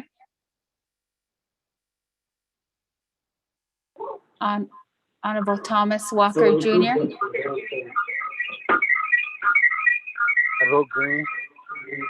Honorable Thomas Walker Jr. votes green. Honorable Edison Wanika. Green. Honorable Edison Wanika votes green. Honorable Edmund Yazzie. Green. Honorable Edmund Yazzie votes green. Honorable Jimmy Yellowhair. I vote green. Honorable Jimmy Yellowhair votes green. Going back up. Honorable Pernell Halona. Hello votes green. Honorable Pernell Halona votes green. Honorable Jamie Henyo. Honorable Jamie Henyo. Honorable Jamie Henyo did not vote. Speaker, with the vote of 22 in favor, 0 opposed, speaker not voting. On Amendment 2, 22 in favor, 0 opposed, speaker not voting, motion carries. That, colleagues, we are now back to the main motion. I don't have anybody in the queue on the main motion on legislation 0094-21. But I do have reserved time. Honorable Slater, Vice Chair, 4 minutes and 48 seconds. I'll yield my time, Speaker. Thank you. Hold your time. That, colleagues, have anybody in the queue? No one on the main motion. Are we ready to vote? Yes, we're ready. Going twice. Going 3 times. Mr. Rico, if you could do a second reading on legislation 0094-21, then take it over to Ms. Nota for a final vote. Thank you, Speaker. Members of the 24th Navajo Nation Council, Amendment number 1 on page 5, line 15, delete includes and insert excludes. On page 7, line 22, insert new paragraph as follows. New paragraph F.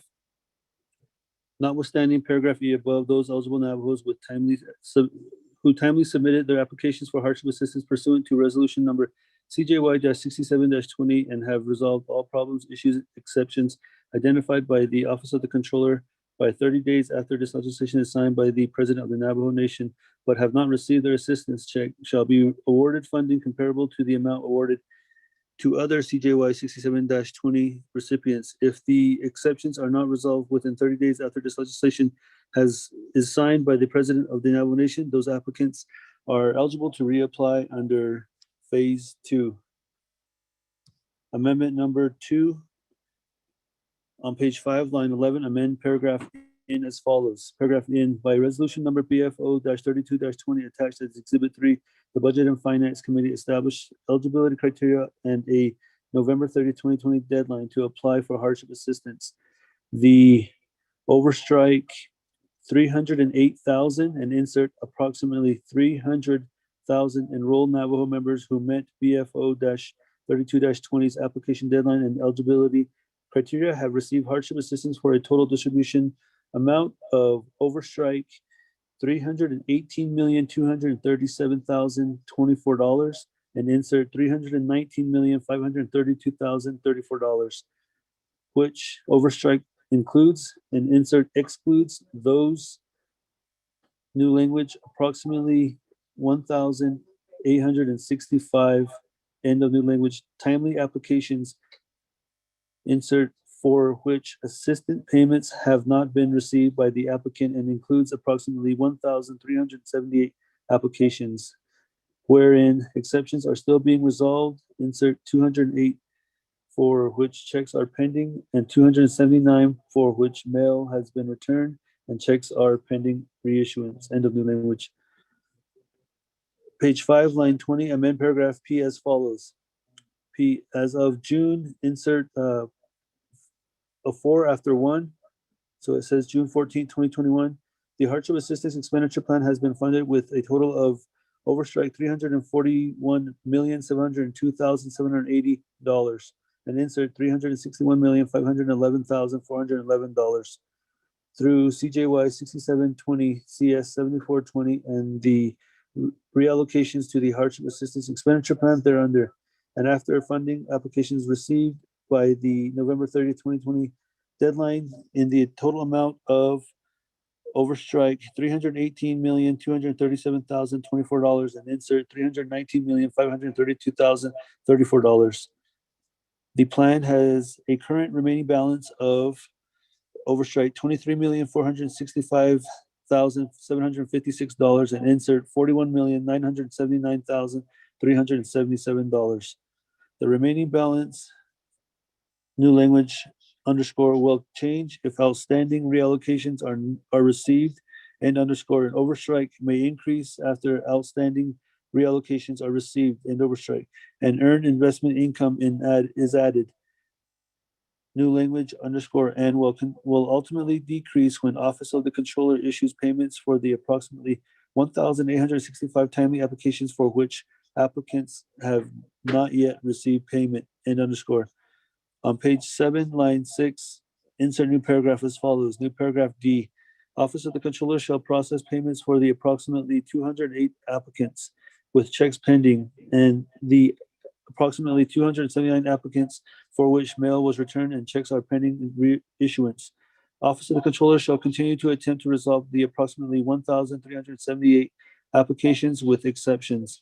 The Phase 1 applicants that submitted their applications timely but have not received their assistance payments and have resolved the exceptions by 30 days after this legislation is signed by the President of the Navajo Nation shall be awarded an amount comparable to that awarded to Phase 1 recipients.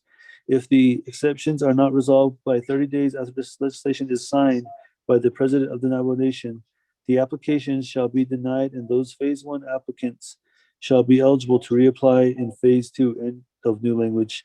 4, renumber, reletter succeeding paragraphs, sections, and exhibits accordingly. If necessary, this amendment shall supersede inconsistent language contained in any other committee amendment which shall be conformed to the intent or language of this amendment. The Office of Legislative Services, with notice to the sponsor of the legislation, is hereby authorized to make necessary grammatical changes.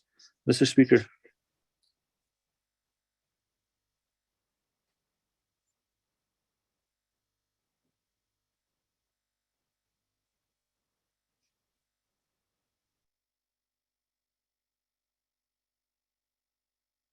Thank you, Mr. Rico. With that, let's go to the board. Vote on legislation 0094-21 with two amendments. Honorable Elmer Begay. Honorable Elmer Begay. I vote green. Honorable Elmer Begay votes green. Honorable Key Allen Begay Jr. Delegate Kay Allen Begay Jr. votes green. Thank you. Honorable Key Allen Begay Jr. votes green. Honorable Paul Begay. Delegate Paul Begay votes green. Honorable Paul Begay votes green. Honorable Nathaniel Brown. Delegate Brown votes green. Honorable Nathaniel Brown votes green. Honorable Eugenia Charles Newton. Charles Newton votes green. Honorable Eugenia Charles Newton votes green. Honorable Amber Canasba Crotty.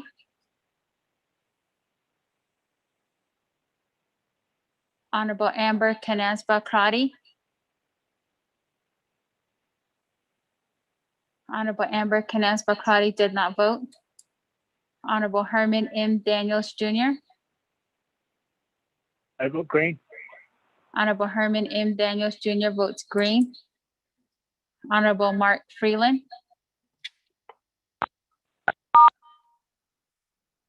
Honorable Mark Freeland. Green. Honorable Mark Freeland votes green. Honorable Pernell Halona. Honorable Pernell Halona. Honorable Pernell Halona did not vote. Honorable Jamie Henyo. Henyo votes green. Honorable Jamie Henyo votes green. Honorable Vince James. Delegate James votes green. Honorable Vince James votes green. Honorable Rick Nez. Delegate Rick Nez votes green. Honorable Rick Nez votes green. Honorable Carl Slater. Delegate Slater, green. Honorable Carl Slater votes green. Honorable Raymond Smith Jr. Green. Honorable Raymond Smith Jr. votes green. Honorable Wilson Stewart Jr. Green. Honorable Wilson Stewart Jr. votes green. Honorable Otto So. I vote green. Honorable Otto So votes green. Honorable Charlene So. I vote green. Honorable Charlene So votes green. Honorable Daniel So. I vote green. Honorable Daniel So votes green. Honorable Eugene So. Honorable Eugene So votes green. Honorable Thomas Walker Jr. Honorable Thomas Walker Jr. Honorable Thomas Walker Jr. did not vote. I vote green. Honorable Thomas Walker Jr. votes green. Honorable Edison Wanika. Green. Honorable Edison Wanika votes green. Honorable Edmund Yazzie. Green. Honorable Edmund Yazzie votes green. Honorable Jimmy Yellowhair. Delegate Yeller votes green. Honorable Jimmy Yellowhair votes green. Going back up. Honorable Amber Canasba Crotty. Honorable Amber Canasba Crotty votes green via text. Honorable Pernell Halona. Luna votes green. Honorable Pernell Halona votes green.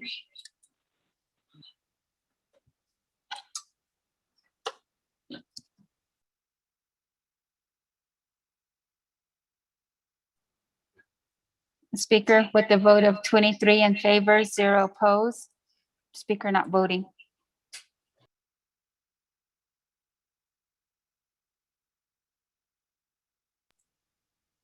With a vote of 22 in favor, 0 opposed, chair not voting, motion carries.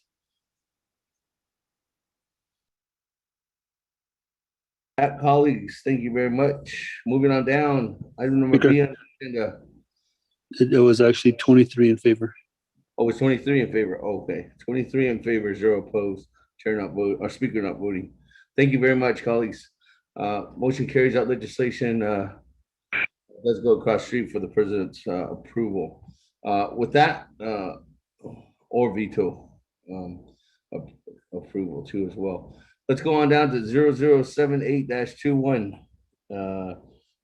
Mr. Rico, that legislation sponsored by Chairman Daniel So. Get that read into the record, and then we can go ahead and go from there.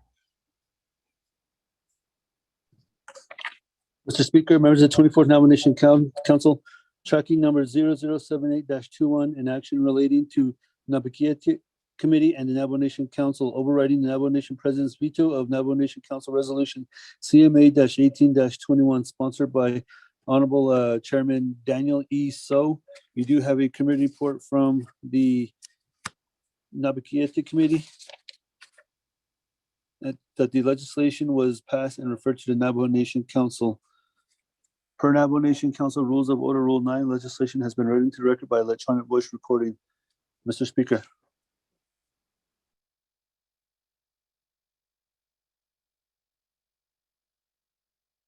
Thank you, Mr. Rico. With that, colleagues, could I get a motion on legislation 0078-21?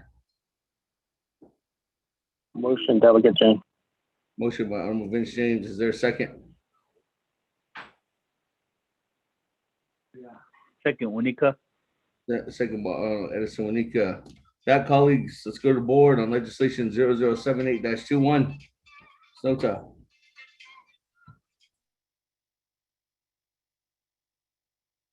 Colleagues, this is a 2/3 legislation.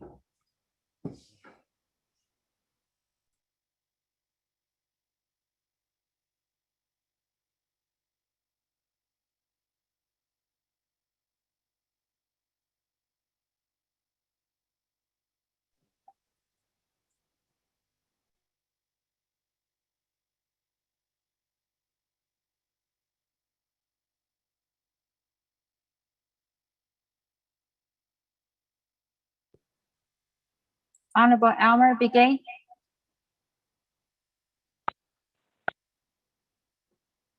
Honorable Almer Begay.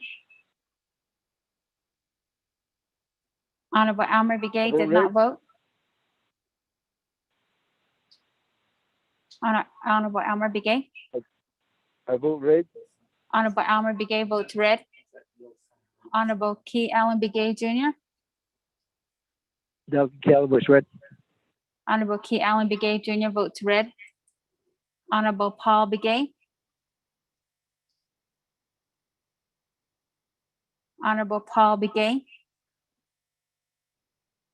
Honorable Paul Begay did not vote. Honorable Nathaniel Brown. Honorable Nathaniel Brown. Honorable Nathaniel Brown did not vote. Honorable Eugenia Charles Newton.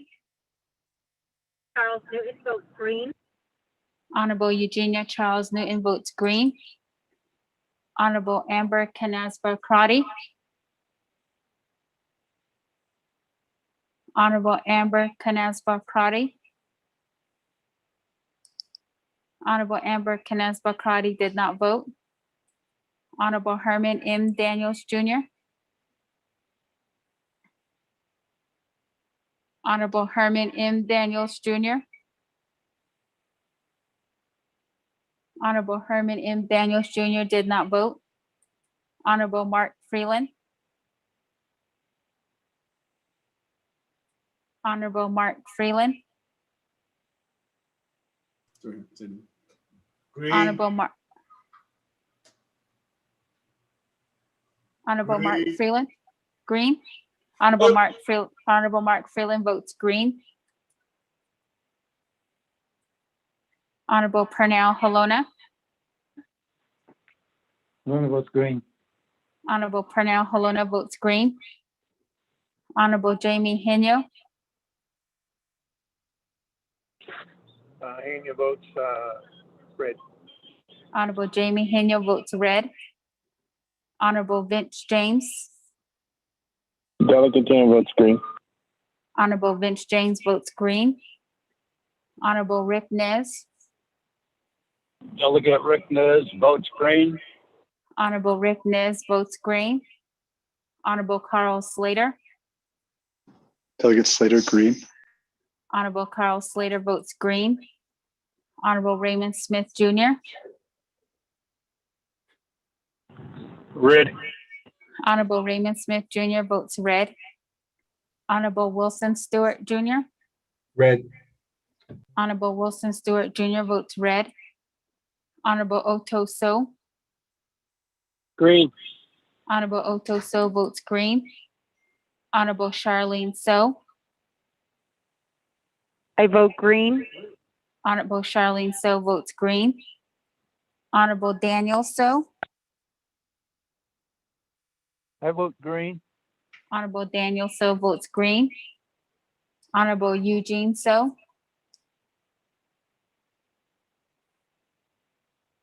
Honorable red. Honorable Eugene So votes red.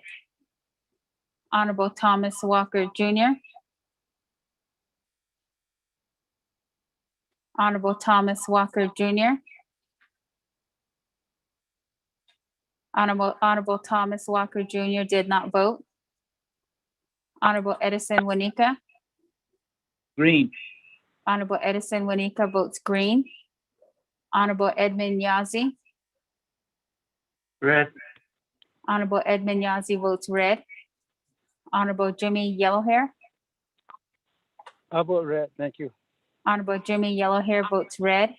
Going back up. Honorable Paul Begay. Paul Begay votes green. Honorable Paul Begay votes green. Honorable Nathaniel Brown. But I trust them guys that they vote red. Honorable Nathaniel Delegate Brown. Brown votes green. Honorable Nathaniel Brown votes green. Honorable Amber Canaspa Crotty. Honorable Amber Canaspa Crotty. Honorable Amber Canaspa Crotty did not vote. Honorable Herman M. Daniels Jr.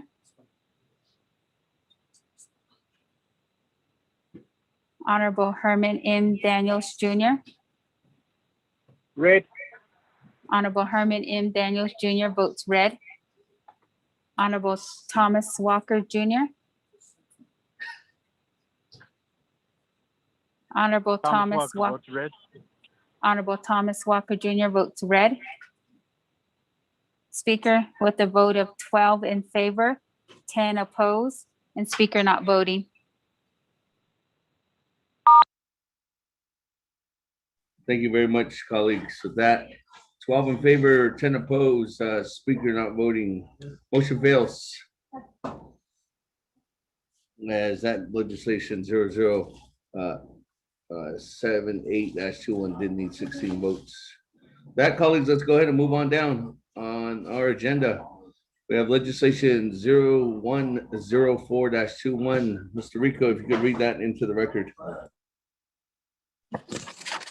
Mr. Speaker, members of the 24th Navajo Nation Council, tracking number 0102-21, an action relating to an emergency for the Navajo Nation requesting the governors of the states of Arizona, New Mexico, and Utah to declare states of an emergency for the drought occurring across the Southwest, sponsored by Honorable Chairman Daniel E. So.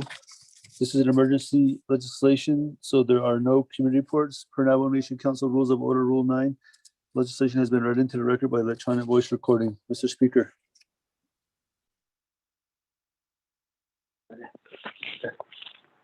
Motion, Helena?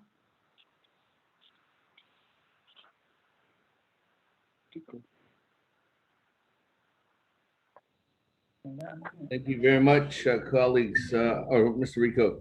That motion by Honorable Halona, is there a second? Vice Chair Smith. Vice Chair Smith.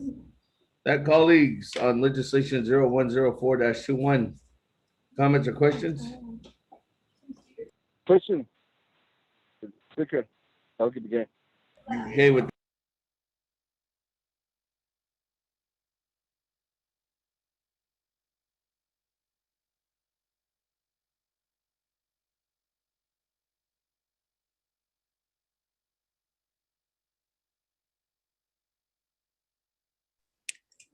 Thank you very Speaker, much. you might have been muted. Oh, yeah, I was. Motions by Honorable Halona, second by Vice Chair Smith. With that, let me go to the floor. Honorable Slater. You have 20 minutes on the board. Thank you very much, Speaker and colleagues. I come to you today to present legislation 104-21. This legislation will rescind several of the actions that were undertaken by the council during the COVID-19 pandemic, but it will not do so in a way that will compromise the welfare, health, or safety of our people.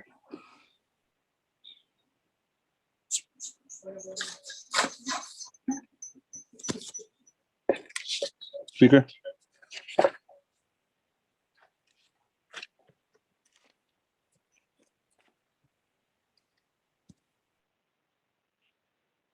Point of order, point of clarification.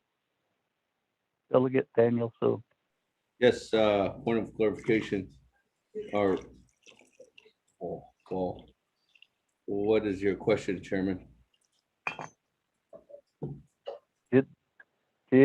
Was the legislation 0102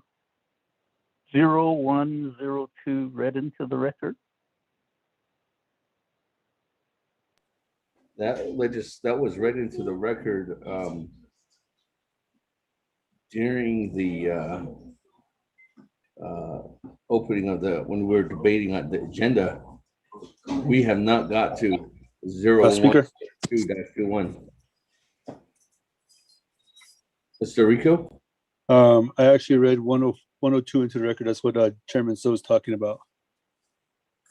So I'll need to read 104 into the record.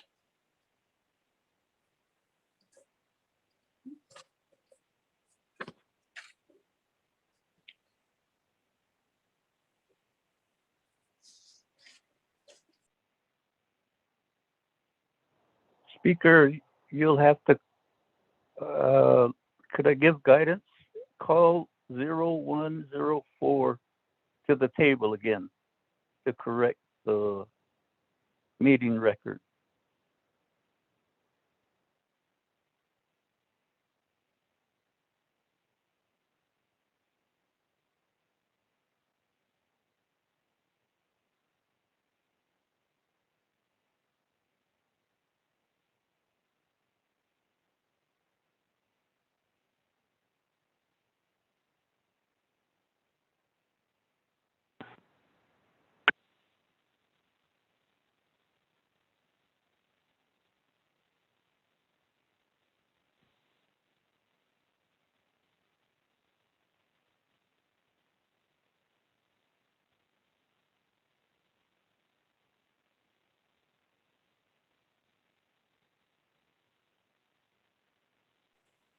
Can you hear me now? We can hear you. Well, there I was. I said the whole presentation not gonna say it over. Sorry, colleagues. Legislation 0078-21 is what we just voted on, colleagues, and that was item number B on our legislation. And we did add on when we approved the agenda, we moved on to item number C, which is legislation 0104-21. And that legislation is sponsored by Honorable Slater. With that, colleagues, that legislation is actually needs to be read into the record as Mr. Rico did read in legislation 0102-21. So, Mr. Rico, let me turn it back over to you to read in the legislation item number C on our agenda, which is legislation 0104-21. Mr. Rico. Thank you, Speaker. Members of the 24 Nomination Council, tracking number 0104-21, an action relating to an emergency for the Navajo Nation Council, repealing resolutions related to or responding to emergency or extraordinary enactments pertaining to COVID-19 mitigation and COVID-19 pandemic operational and preparedness procedures, authorizing the opening of Navajo-owned businesses to Navajo citizens and non-Navajo tourists and visitors, authorizing in-person instruction at schools operating within the Navajo Nation, sponsored by Honorable Vice Chair Carl Slater. This is an emergency legislation, so there are no committee reports. Per Navajo Nation Council Rules of Order, Rule 9, legislation has been read into the record by electronic voice recording. Mr. Speaker. Motion, Delegate James.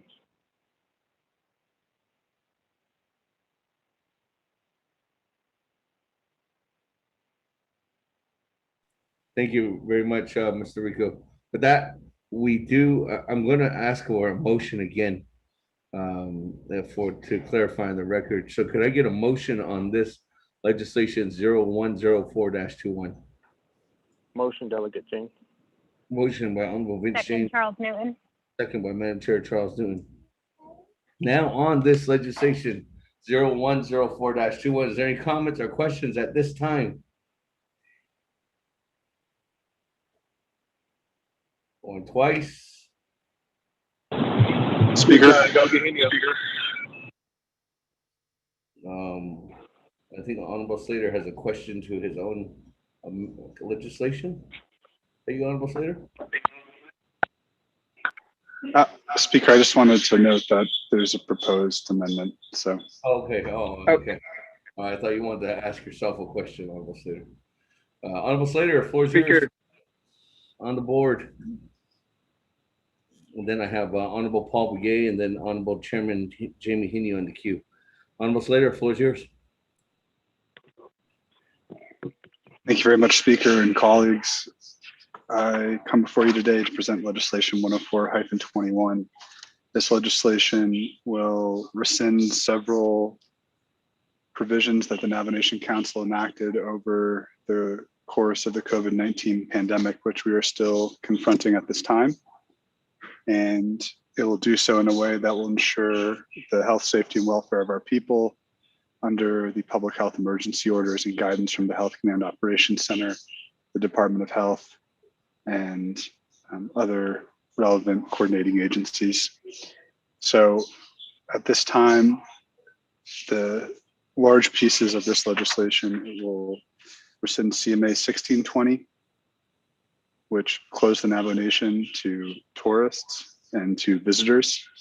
As has been expressed, our local businesses are suffering from the lack of commerce due to the closure. According to the public health orders and the reopening plans, the Navajo Nation can safely reopen with certain protocols put in place. All of the reopening that may occur with tourists coming onto the nation will conform with the public health emergency orders and the coordination with the Departments of Health and the Division of Economic Development as necessary. So this is not a haphazard reopening. This is something that is being conducted with serious public health and medical guidance behind it.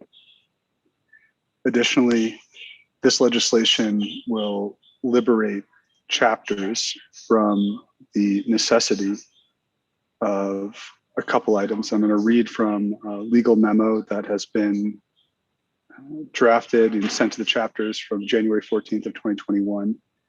And it says under CMA 09-09-20 and CAP-19-20, chapter agendas under the 3-quorum rule are limited to 4 categories of topics: matters directly related to COVID-19, budget authorizations and budget approvals, matters related to the Navajo Nation Emergency Declaration, and for any other topic but pursuant to CAP 1920.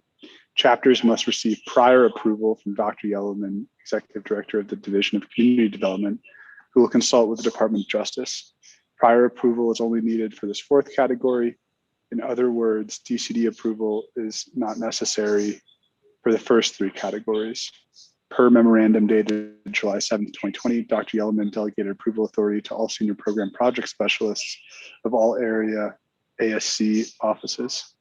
Furthermore, along with the request, the chapter shall provide justification showing why the topic must be considered under the temporary reduced quorum rule such that it cannot wait for the return of the normal 25-member quorum.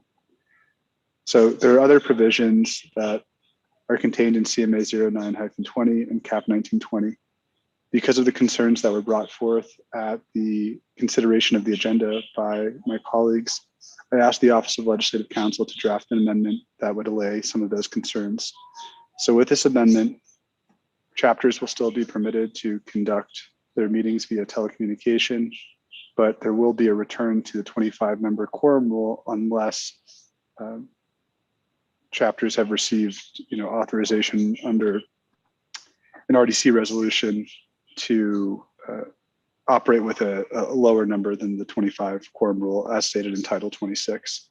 So chapters will be able to do a sort of hybrid model if they desire, to ensure that they can meet their quorum requirements and voting requirements and have the maximum amount of transparency. So I think that that's important to note at this time because that was an issue that was brought forth earlier. Additionally, the amendment would remove item H under section 3, and that is CJY 65-20, and that will no longer be rescinded in the amendment. So this resolution will help the nation return to some sense of normalcy. The last part that I'd like to mention is that CO 8420 said that the Navajo Nation will not permit any in-person instruction within its territorial boundaries or for school districts that are serving Navajo students. What we've seen is a massive amount of public health data and medical data that supports students returning to school within reasonable public health guidelines. And the Department of Education and the Department of Health have both worked tirelessly with the Bureau of Indian Education, local school districts, and public health and medical professionals to create a school reopening plan. But the final piece is that they need a rescinding of this legislation to legally allow them to permit some sort of student in-person instruction. The key piece of this is parent choice. If parents desire for their kids to maintain a virtual only environment, they can do that. If they desire for their kids to get back into the classroom in either a hybrid format or directly in the class, then they can do that. So parents have choice in this, and their decision-making for their children's health and welfare is championed. So these are, I believe, the primary sections of this legislation. And I think it's time for us to get back in business within reason, to restart our economy, and to support more democratic participation, because there is a perception among many people that the chapters are closed and that they are denied access from participating in their local chapter governments. Doesn't mean that that is the reality, but we have an opportunity here to liberate some of the requirements of the chapters, untie their hands, convey to our people that they can participate in their government, and then lastly, champion parent choice for getting our kids a little bit more socialization and a better learning environment. So thank you, Speaker, and I'll yield my time. I've asked the relevant division directors to be on hand for this legislation, and I hope that they and the Department of Justice are available to discuss any questions that my colleagues may have. Thank you.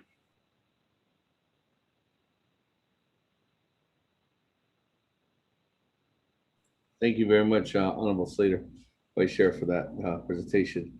That, colleagues, we do have a motion and a second. I do have the lineup as indicated. I do have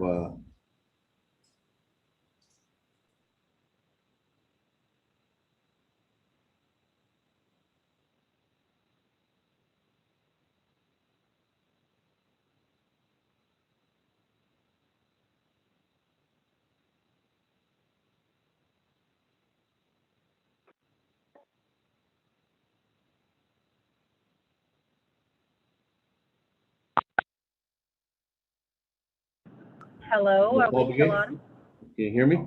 Honorable Paul Begay.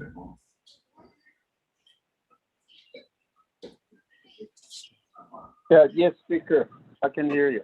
Okay, Honorable Paul Begay, go ahead, the floor is yours. Thank you, Speaker, colleagues, 24th Navajo Nation Council. Thank you for this legislation, Chanella, Honorable Delegate Carl Slater. I would like to entertain an amendment on this legislation. I believe Dana has already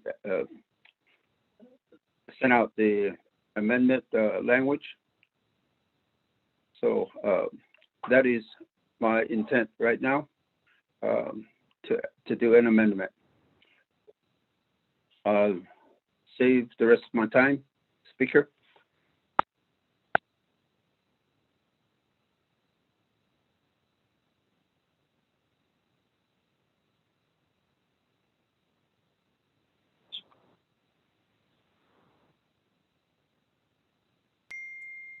Served your time at 4 minutes and 29 seconds. With that, moving on down.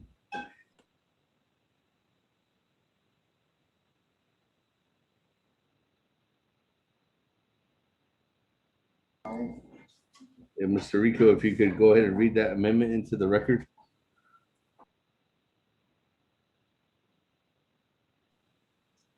Mr. Speaker, members of the 24th Nomination Council, Amendment Number 1, on page 4, line 10, delete paragraph H, overstrike H, CJY-65-20, an action relating to an emergency, approving meetings through telecommunications for all governing bodies of the Navajo Nation, and overstrike. 2, on page 5, line 1, insert new section as follows.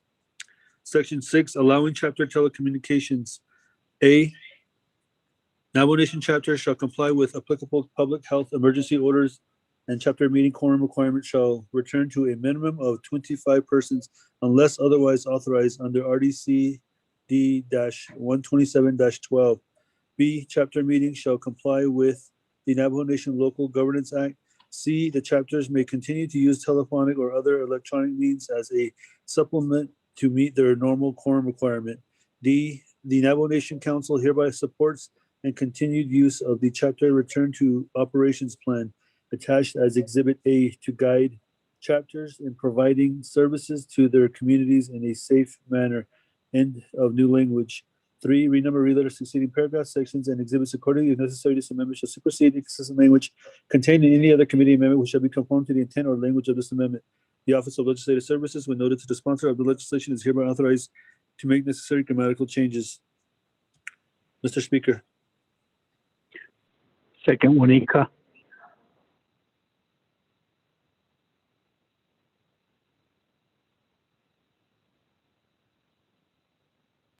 Thank you very much, Honorable Paul Begay for Amendment 1. That second by Honorable Edison Manika. Colleagues, any comments, questions on Amendment Number 1?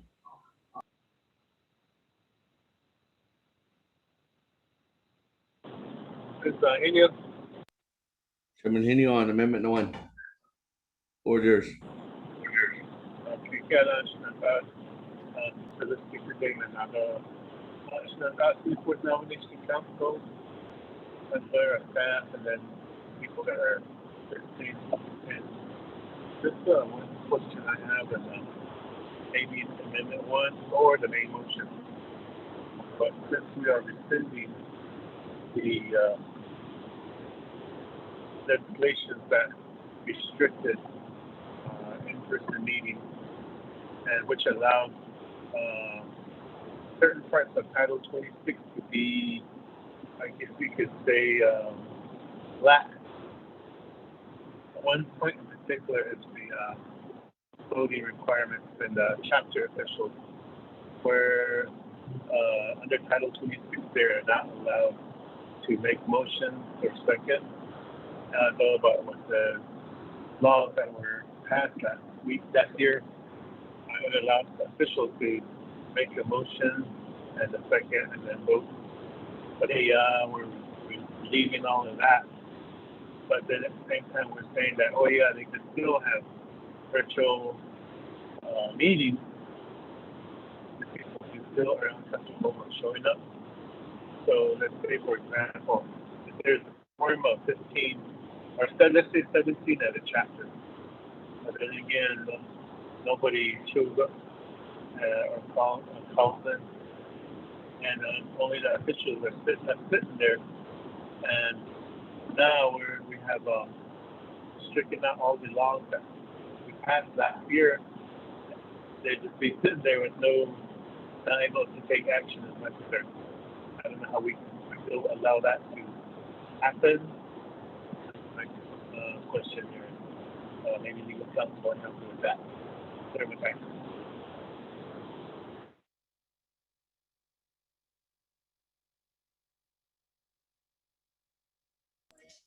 Thank you, Chairman. That reserve time at 3 minutes flat. That I don't have anybody else in the queue, so let me go back to sponsor Honorable Paul Begay. Response question to Chairman Hino. Thank you, Speaker, and also my brother, Honorable Delegate Jamie Hino, for your questions. I tried very hard to comprehend what Delegate Hino was saying. It was very choppy, but what I do gather is whether the well, let me put it this way. I did not fully receive the exact question that he is trying to pose to me, but I'm assuming that it's got something to do with the 25 quorum rule, and I believe that this amendment will allow for the 25 quorum to come back, but if it needs to be where only the chapter officials, the 3 quorum rule applies, then that will happen also. In the amendment under letter C, it states the chapters may continue to use telephonic or other electronic means as a supplement to meet their normal quorum requirement. So we know right now that people that are listening in telephonically cannot vote. Only the chapter officials vote. So depending on the condition or the state of each chapter, I believe they will all be different. If there's a need for the chapter to continue the 3 quorum rule, that will apply. If there's a need for, if it's safe and Department of Health says that it's safe for the 25 quorum to come back at a certain chapter, I believe that will be, this amendment will allow that also. That is my response, Speaker. Thank you. Let me go ahead and go back. Anybody else in the queue? Follow up, Speaker. Wilson Stewart? Well, hold on. Vice Chair or Chairman Hino, you want me to Yes, follow I up can do or follow-up. Yes. go ahead? You have 3 minutes on board. I'm seeing that. Yeah, that's so let's speak to David. Now, listen, Delegate Paul Begay, thank you for responding. I now I stopped on the side of the road and see if hopefully I could be heard clearly. But this is a question for Legislative Council. Is that since this legislation will be rescinding the past legislation which allowed chapters to meet telephonically, virtually, and also which allowed the chapter officials to make motions in seconds and also allowed them to vote. With this passage of this legislation, all that will be wiped out, right? Is my question. That second part is that, so with this, that means officials cannot make motions anymore. So if they're stuck in a position where there's only 3 there, they just have to postpone their meeting. Was my question. Thank you.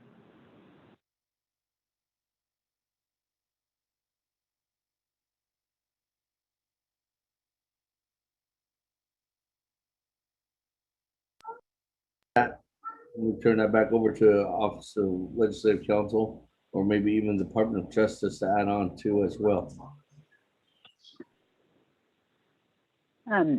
Thank you, Speaker. This is the Office of Legislative Counsel.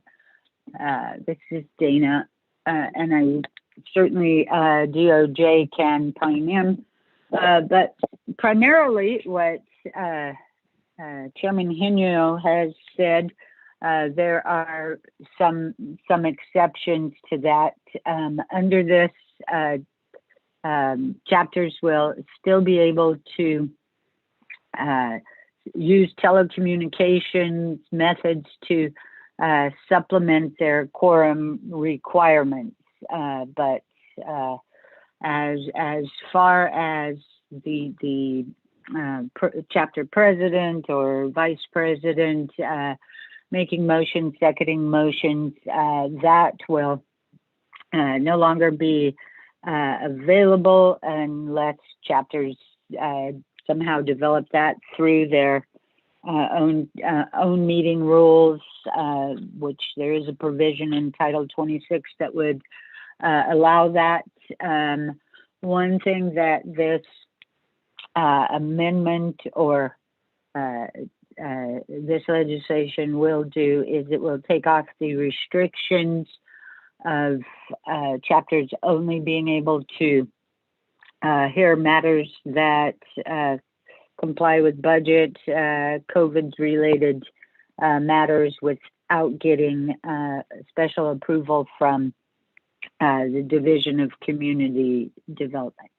And I must apologize in that when I sent out Delegate Begay's amendment, if you'll note, it mentions an exhibit, which is the chapter reopening plan developed by chapter return to operations plan. It was developed by the Department of Justice, and I should have attached it to the amendment, and I apologize for not doing that. I just sent it out now. Thank you. Thank you, Chair. Thank you, Chairman Hino. If I didn't completely answer your question, please let me know what I missed. Thank you.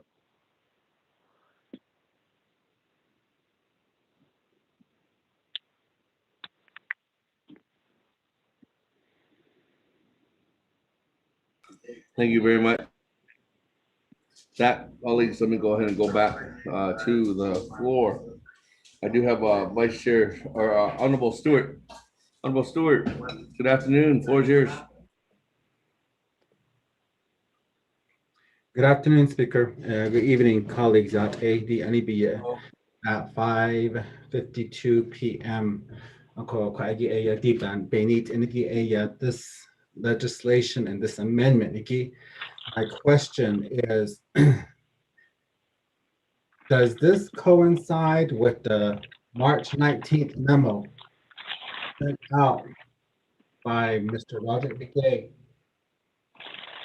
informing chapters that they can go back to in-person chapter meetings?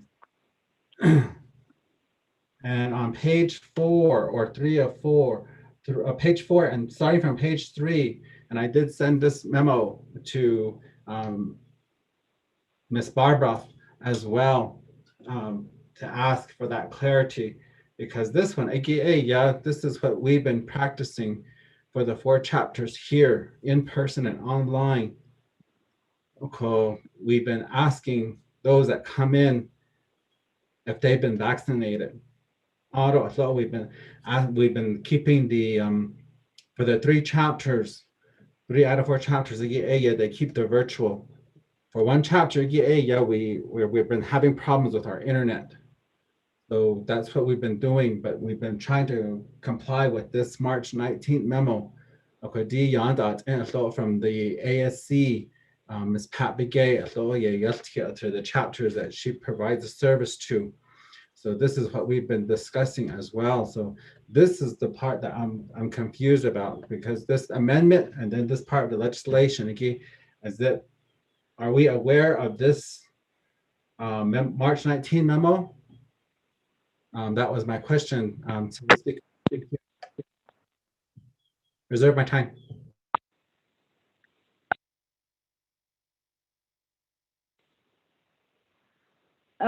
Speaker, can I add something?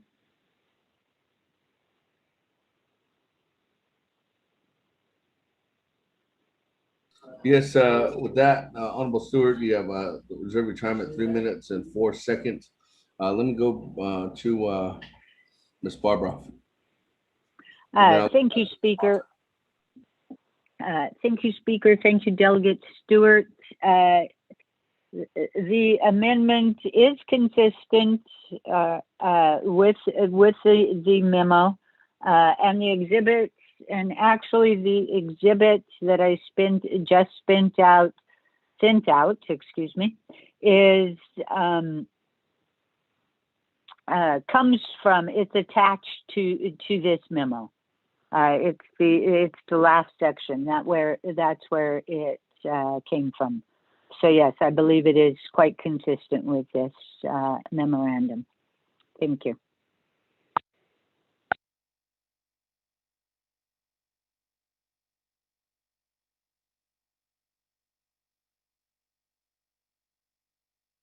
Thank you very much for that.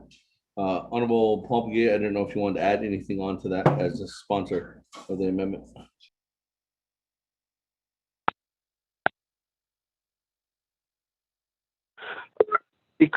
I don't have anything to add on to that. Thank you.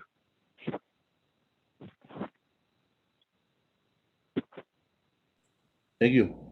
Back to the floor. Then at this time, I don't have anybody else in the queue, so I can go back to reserve time. Chairman Hino, I have you with.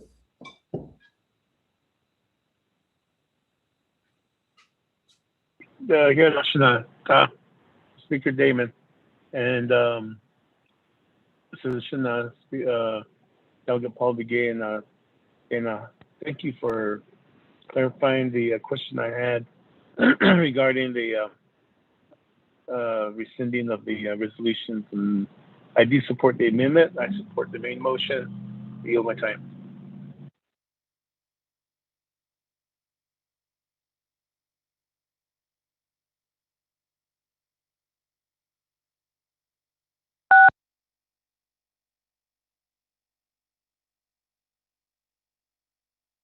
Mr. Speaker, this is Daniel. Put me in the queue.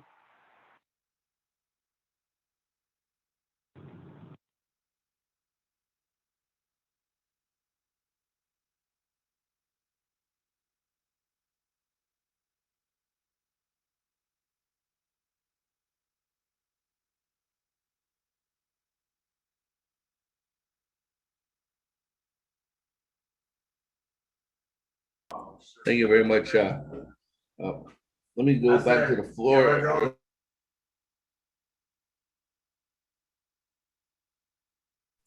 Let me go back to the floor. I do have Honorable Daniels in the queue at this time, but I was referring back to reserve time first. So let me go to Honorable Stewart. Honorable Stewart, you have 3 minutes and 4 seconds.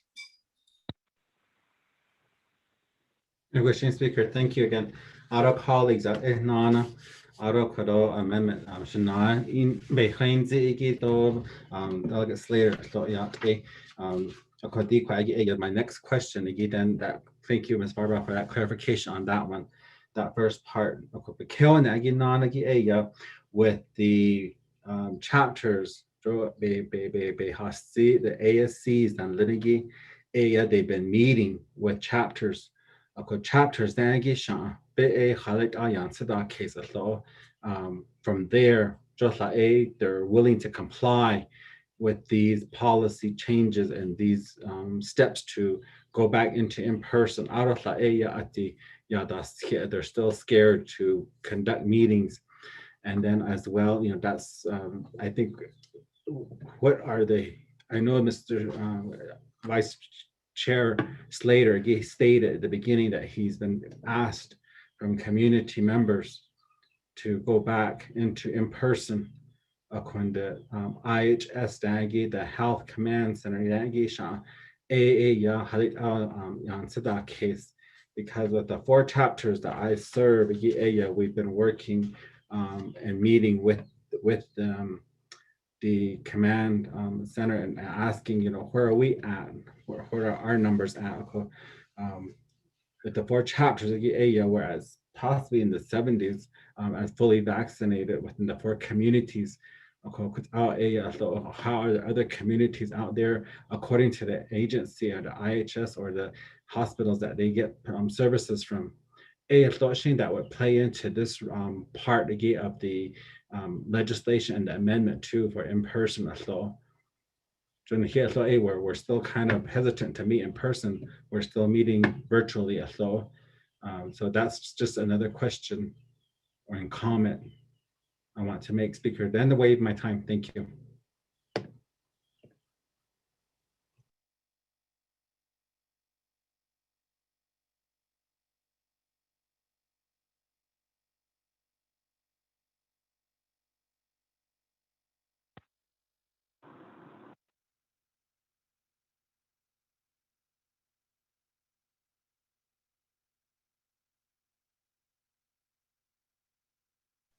Thank you very much.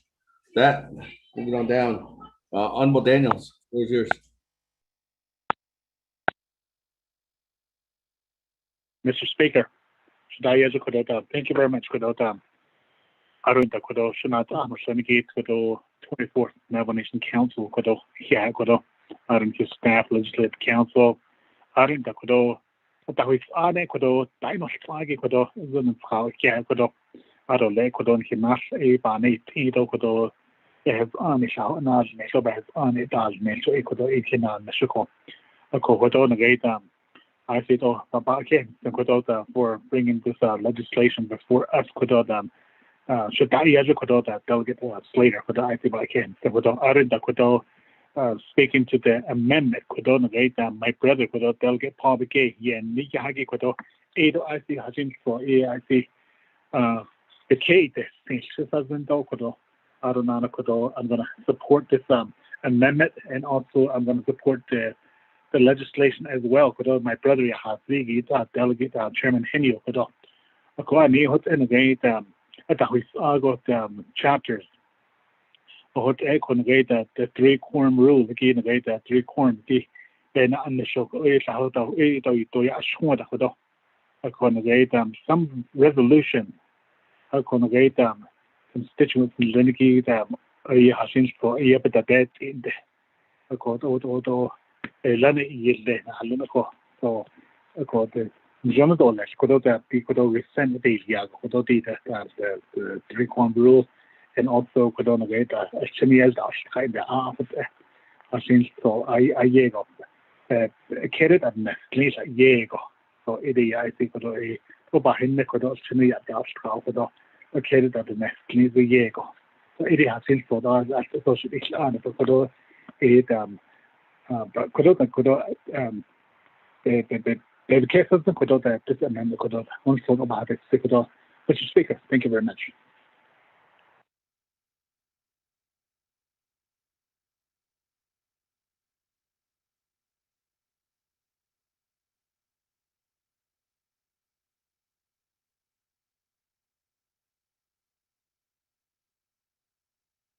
Thank you very much for that. Let me go ahead and go back to Speaker. the sponsor. Yes, somebody said speaker. Speaker, Thomas Walker. Good afternoon, Vice Chair. Good evening, actually. Good evening, Vice Chair. Floor is yours. Yes, good evening, sir.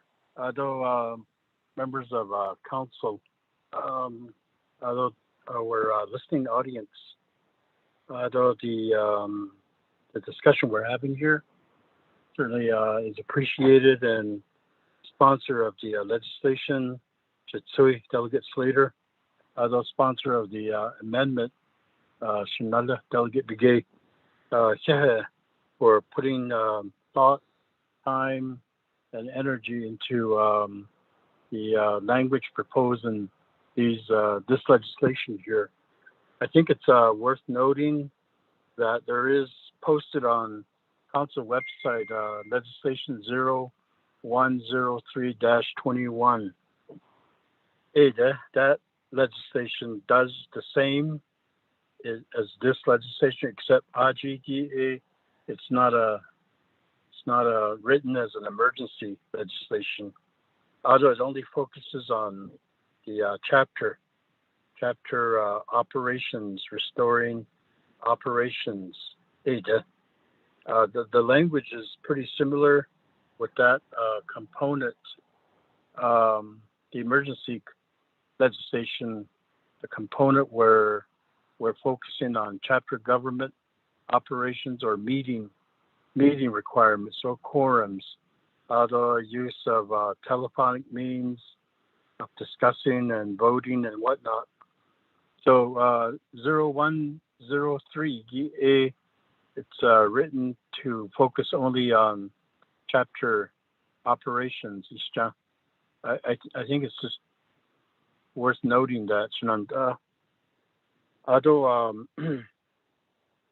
I guess the question that what this legislation 0104 or 0103 the temporary granting temporary authorization of telephonic means because under the emergency resolutions they're introduced or it's stated as temporary, or the intent is temporary use of telephonic means.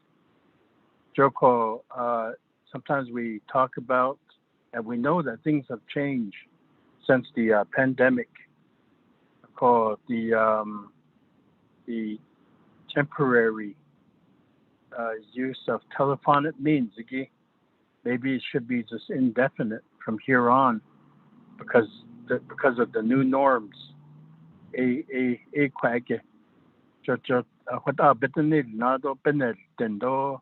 And then the pandemic isn't quite gone yet. So even in this legislation or the next one, which is 104, that's still on legislative track. Still has to go through HESI and RDC, and then council. As the president, sign one's emergency, the other one's just regular legislation. Thank you for this time, Speaker. Back to you.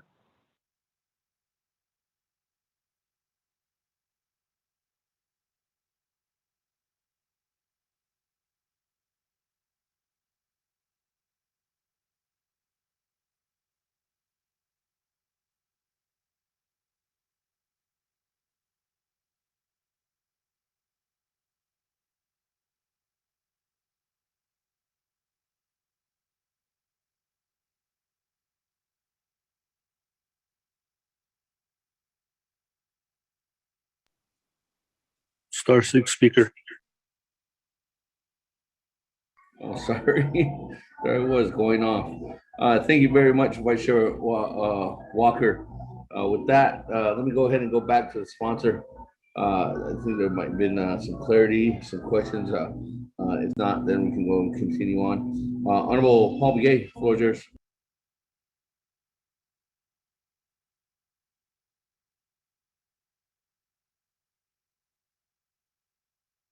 Speaker, pushing the wrong buttons like everybody else. So, thank you.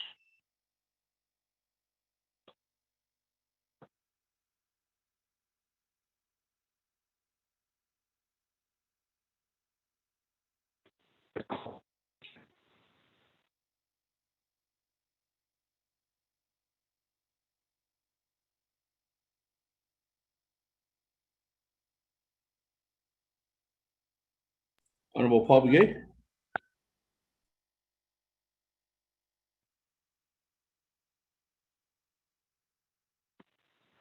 Speaker, can you hear me now? Yes, I can speak. I can hear you now. Okay, thank you. I'm mostly a year and a half and we still don't know how to operate this. Thank you again, Speaker, colleagues. The only thing to add is to ask my colleagues to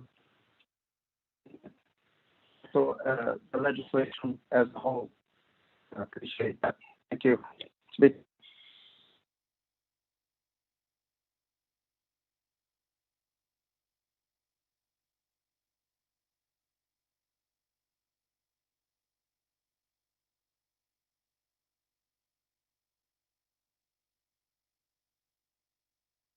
Thank you very much, Honorable Paul Begay. That, colleagues, I do have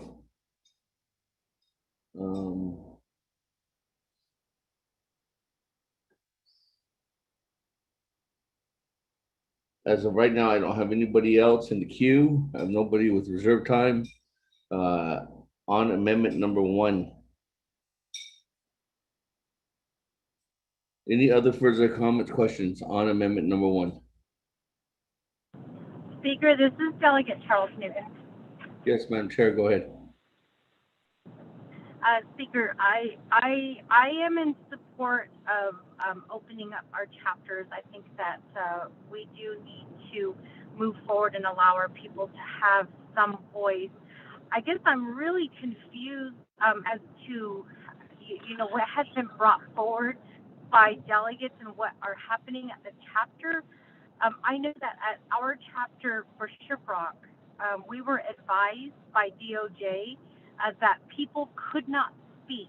It was only the elected officials who could speak, and only the elected officials who could vote. As for the 4 requirements or the 4 categories for chapters and what they could pass or what they could consider at a chapter meeting, I was informed that that the ASC only approves the content of the agenda. Because I know that my chapter in Shiprock, they did consider non-COVID related resolutions.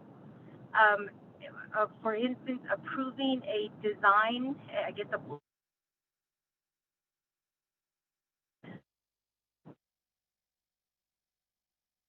resolution, the vote was 3. 3 of the elected officials who voted on that, as well as doing and passed by the elected officials. So I guess I'm just really confused, and I feel like we get various answers from DCD, and so I'm just really confused about what people are talking about right now, because I can say that at our chapter, and this is why I do not, and I will repeat it again, and I know other delegates have used this against me, I will not participate in a chapter where my community is not allowed to speak, because I think that that's wrong. And I guess I'm just getting really confused about what people are saying, what their chapters are doing and what's allowed and what's not allowed. But I can say right now, I think it's important that we give our people the voice, give that voice back to them. And I know that there's concerns, but there's rodeo events that are going on. There are flea markets that are open, and there's people gathering there. And I know that there's that concern that this variant is happening, but at the same time, I see people participating. Even in town, I just had a doctor's appointment today, and I went up to Farmington to go get my medication, and there's people at Sam's Club, and that place is packed, and most of the time our Navajo people are not wearing their masks. So I understand the concerns that are coming down about, protecting our people, but as I stated before, there's so many different rules. I think each chapter has their own rules, and DCD approves those rules based on the chapter, so there's no hard and set rules that go across 110 chapters. And it doesn't even matter if it's certified or not LJ certified.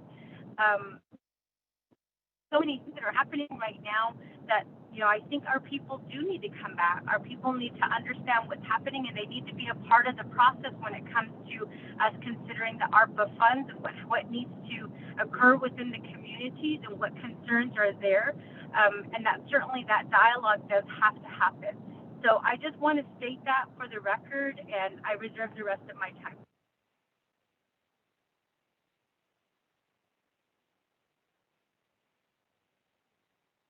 Speaker, Freeland, can you put me in the queue box? Thank you.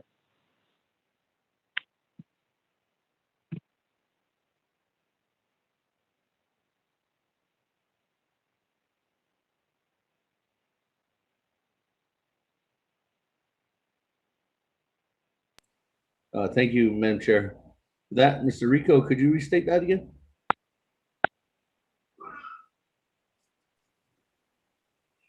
The time was like 40 seconds. Okay. Thank you very much. That, colleagues, continuing on down, I don't have anybody else in the queue. Are there any other further questions? Speaker, Freeland. Back over to the sponsor. Honorable Freeland? Speaker. Damon?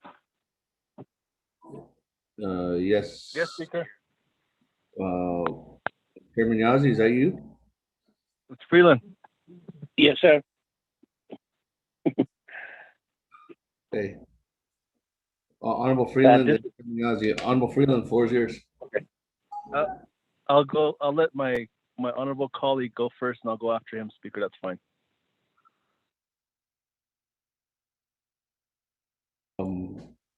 We're at council session, so we already put you in the queue for the record, Honorable Freeland. Okay, that's fine. That's fine then. Well, thank you, Speaker. Colleagues, members of 24th Nomination Council.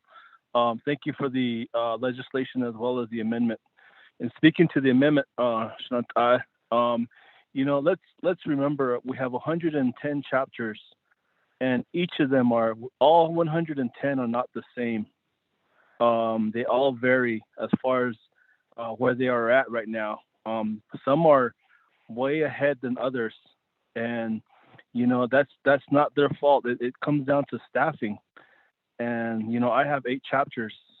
All 8 of them are not at the same level right now, and because we've been shorthand through the entire pandemic, and I really applaud those chapters that allowed call-ins from constituency, and my chapters allowed that, and they allowed constituents to vote as well.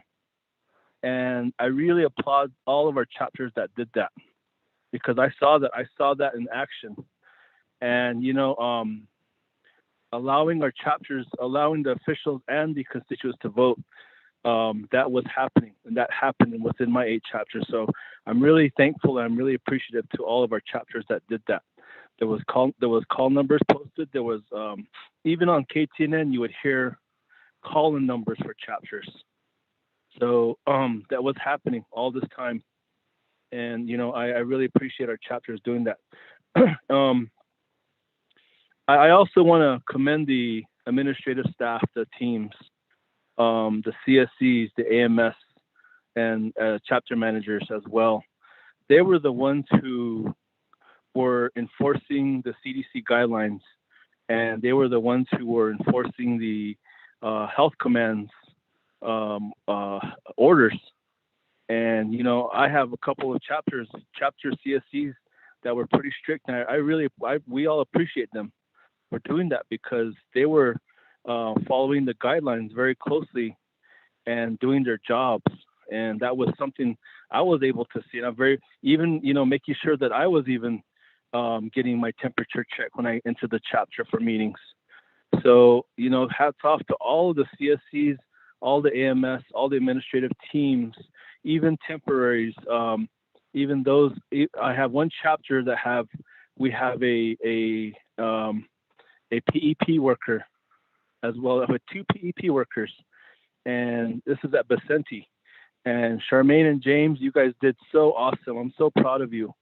And whenever I would walk in, James would walk in and check my temperature immediately. And they were following what was given to them, advised by CDC as well as ASC and DCD. So it was happening, and we appreciate all of our staff out there for doing this and enforcing it. And I really support this reopening, but we also have to do this correctly, Shanata. What does the HCOC say? What does the health experts say? Are we the health experts? This is something we need to consider. And some chapters are ready and some are not. But we really need to take that into strong consideration because, seeing this since last March, all of this in action, there was differentiations between chapters on the business. Business was conducted in very formal ways, and everyone was transparent. My 8 chapters, I really appreciate them for the transparency that they displayed during this time. Reading the minutes, reading the financial statements, going over every single payment that was issued, looking at all the line items, emergency funds, the PEP funds, and everything. We went through all the financial records thoroughly. So really appreciate our chapters for doing that. Speaker, I just wanted to mention that because it's real important that we have to remind ourselves as delegates that all of our chapters vary in readiness and preparation. They're not all the same. They're not all at the same level, and it's not their fault. They're all just different. They all have different learning capabilities, learning needs. They're all at a different level, and we can't hold that against them. Some are in very rural areas. Some are close to ASC support centers. So we have to consider that as well. It would be nice if all of our chapters were all at the same level. Then that would be different. But I just wanted to mention that because as a delegate of 8 chapters, I have rural chapters, and I also have chapters that are very unique as well. And I support all 8 of them, as well as the 102 others. So, Eddie, I just wanted to mention that. Something to consider. We need to have what HCOC says. Thank you, Speaker. Thank you, Alma Freeland.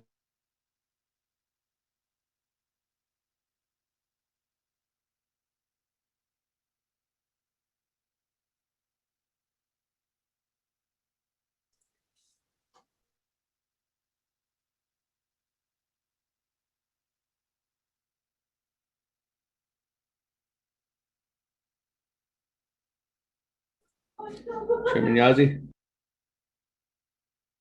Yeah, Speaker, can you hear me? Yes. Okay. So, Speaker, members of the council, and individuals that are listening online and to the amendment, I just want to share a few comments. Number one is that when we are doing the amendment and then the main legislation, have we contacted our chapter officials who are, as we say, at the front line? And just like Mr. Freeland had indicated, all chapters are different and all individuals are different. Some of us are still, are taking very caution of what we've gone through, even though, I do see individuals without any mask, but yet there's others that have masks and that are taking precautions, still, health officials have even said that this COVID is not going to go away for at least another year or so. And now there's a new variant that's, out there as well. And so, having said that, I feel that we are not confronting our officials and getting their inputs on this. We are not confronting our medical health people and getting their input on this. Is it good or not? And so we really don't want to just rush in. Yes, our numbers are down, but yet there's still numbers that are still out there. I don't know if you all keep in track of sports, but the Phoenix Suns are in the tournament now and almost headed to the championship area. But one of their players had got COVID, and his statement on the ESPN, news was that I got my shot, and I was wearing my mask, but now I'm tested positive, and so I think he was grounded for 10 days and played last night, even though the Suns lost. But my point in saying that is this virus is still out there, and I think we really need to be careful. There is a legislation that is forthcoming about keeping the phone lines open and making it an option to leaders. And I don't know, I'm hearing two sides of the stories. I thought that we were saving money by calling in and, not claiming mileages. But I heard, I heard that even though we're doing that, we're still claiming a lot of mileages. But when we call in, I feel that it's effective. We can do 3 meetings on the line and still take care of business. And that's what we've been doing for the nation. So on this amendment and on the main legislation, I really think the chapter officials need to have their input. If Eastern Agency wants to do a resolution saying go for it, then yes. But if they say no, then we have to respect that. So, and let's not rush into this because, people in New Mexico, from the Albuquerque Journal, 60 new cases again, and so we can't force people to get shots. And I stand behind that. And so we just need to be careful. We can't, just jump into this and, just because the numbers are going down, we can go around and say, okay, we got our shots and we're bulletproof, but, that's not the case. We still have a responsibility in watching out and the safety needs of our people. But I feel that we need the chapter officials' input. We need the medical profession's input on this before we just vote yay or nay on this. Speaker, sir.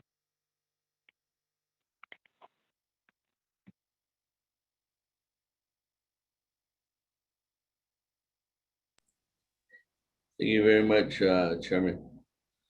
With that, let me go back to Honorable Paul Begay if there's any follow-up response. Begay. Thank you, Speaker. Thank you for the remarks of Honorable Delegate Edmund and all these other responses that we've had. I believe this amendment is clear in saying that, as mentioned by Honorable Delegate Mark Freeland, that each chapter is different. So that that option is provided for them. You can go back to the 25 quorum rule with in-person meeting if you feel that your chapter is safe. If you don't believe it's safe, you don't go there. You stick with the 3 quorum rule. I believe this gives it that choice.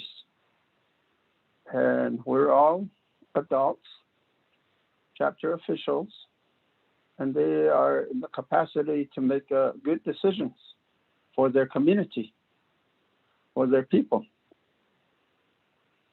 So when the time comes, when we start getting to the point that the green code is in sight, we can gradually move towards that full 25 quorum rule. So that this amendment provides that choice for the community. It's not saying that you have to go back to the 25 quorum rule. That choice is opened out there.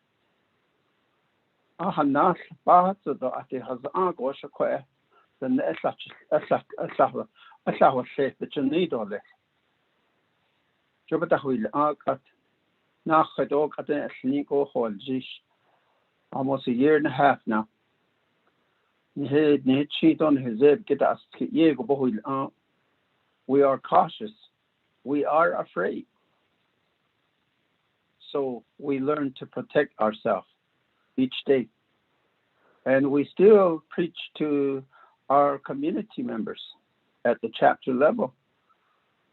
Don't mind the news that we are doing a lot better. Continue to practice the health protocols that are set in place. These are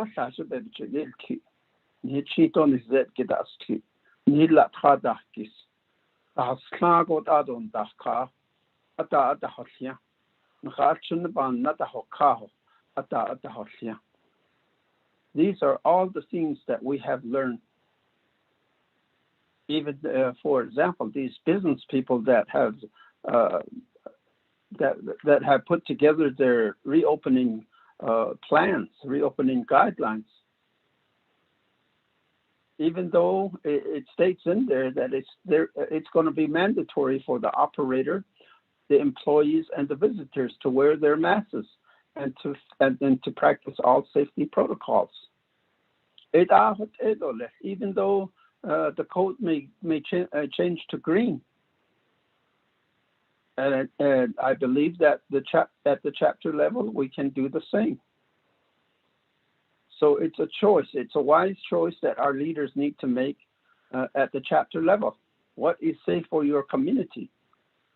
That option, that choice is out there for them. So this legislation gives them that choice, or this amendment gives them that choice.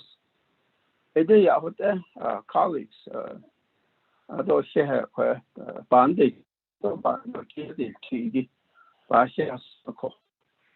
Chair, Speaker, thank you.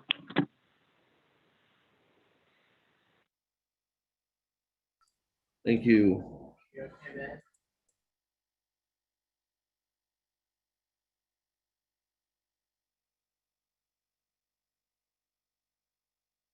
With that, let me go ahead and go back to the floor. I don't have anybody in the queue, but I do have Madam Chair Charles Newton. That's 46. This delegate Elmer again. Speaker. And we are on Amendment 1, colleagues. Madam Chair. Speaker, this delegate again.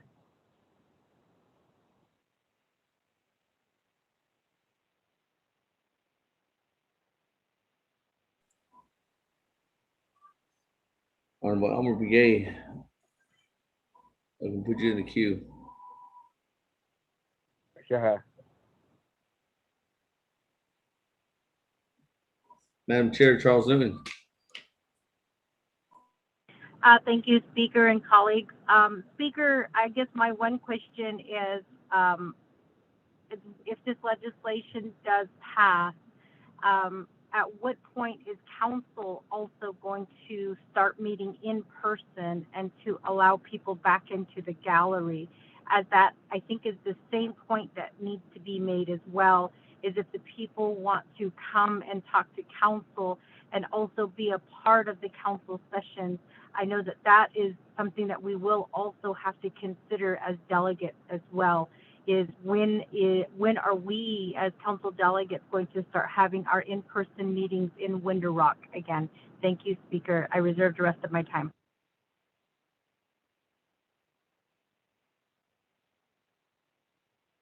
Thank you very much, and I think that question would be best for me to answer on that. There's no time for that, Madam Chair, but the HCOC has approved well, actually not, NOSHA has approved a plan, reintegration plan that I don't know if there has been other departments. I know for a long time, we've been the only department that has built an integration plan, reintegration plan, and we followed that. As of right now, we're eligible to have up to 36 people in the chambers.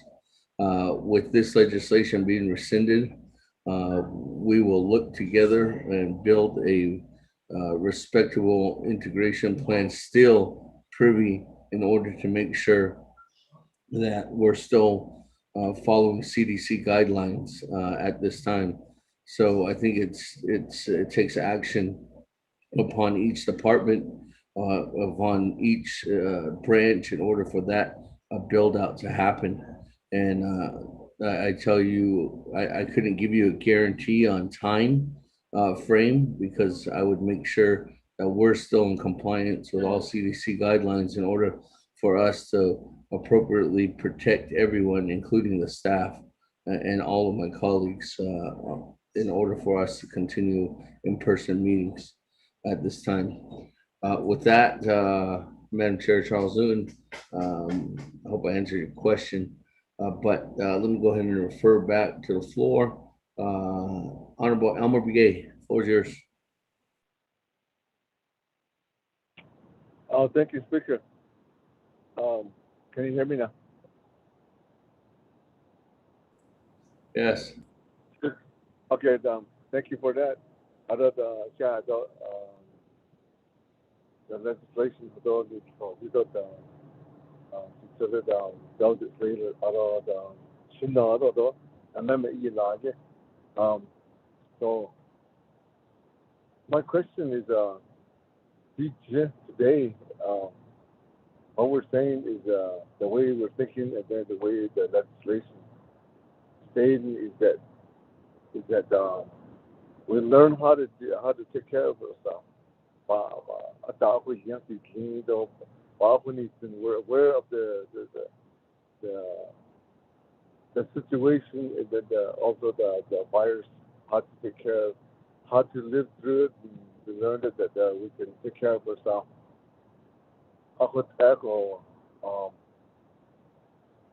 So my that's obvious thing, though, that we learn how to do is we put our mask on and but my question is going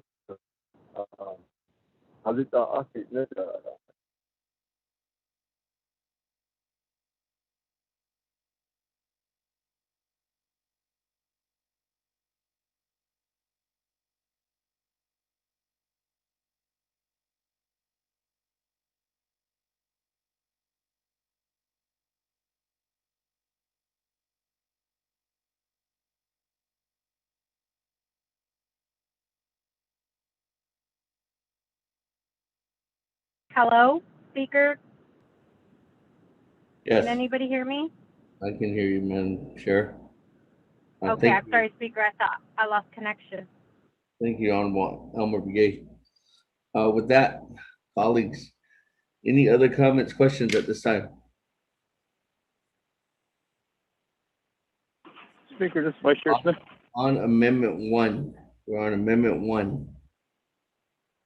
Vice Chair Smith, go ahead.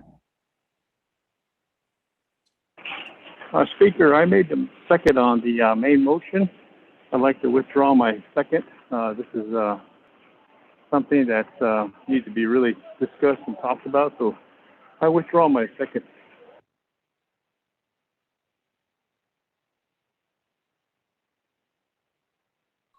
Vice Chair Smith, on the main motion, I have Honorable Vince James as holding the motion, and then Honorable Madam Chair Charles Newton holding the second.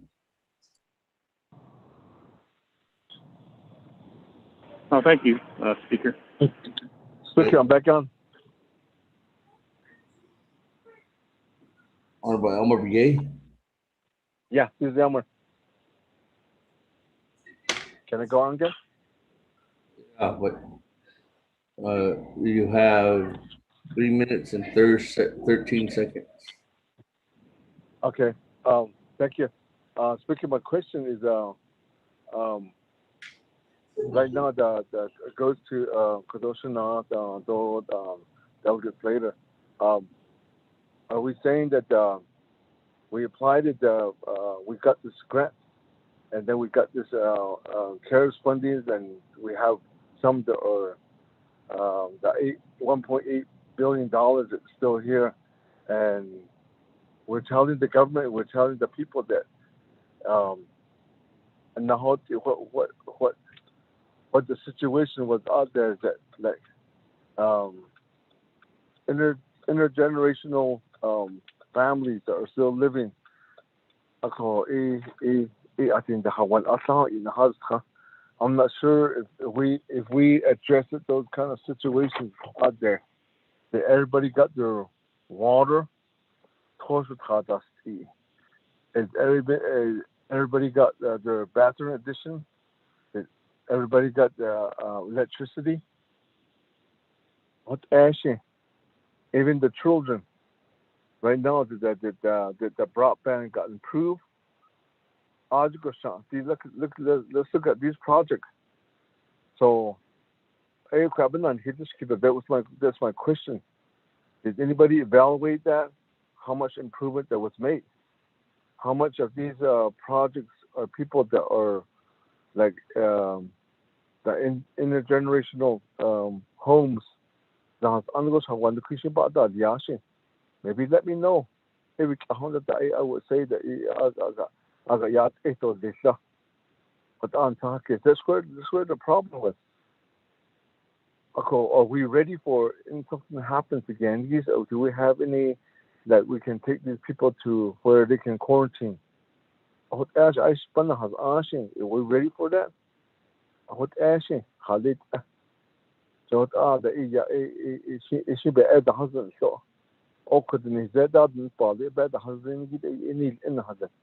So that's my question. Can you elaborate more on it?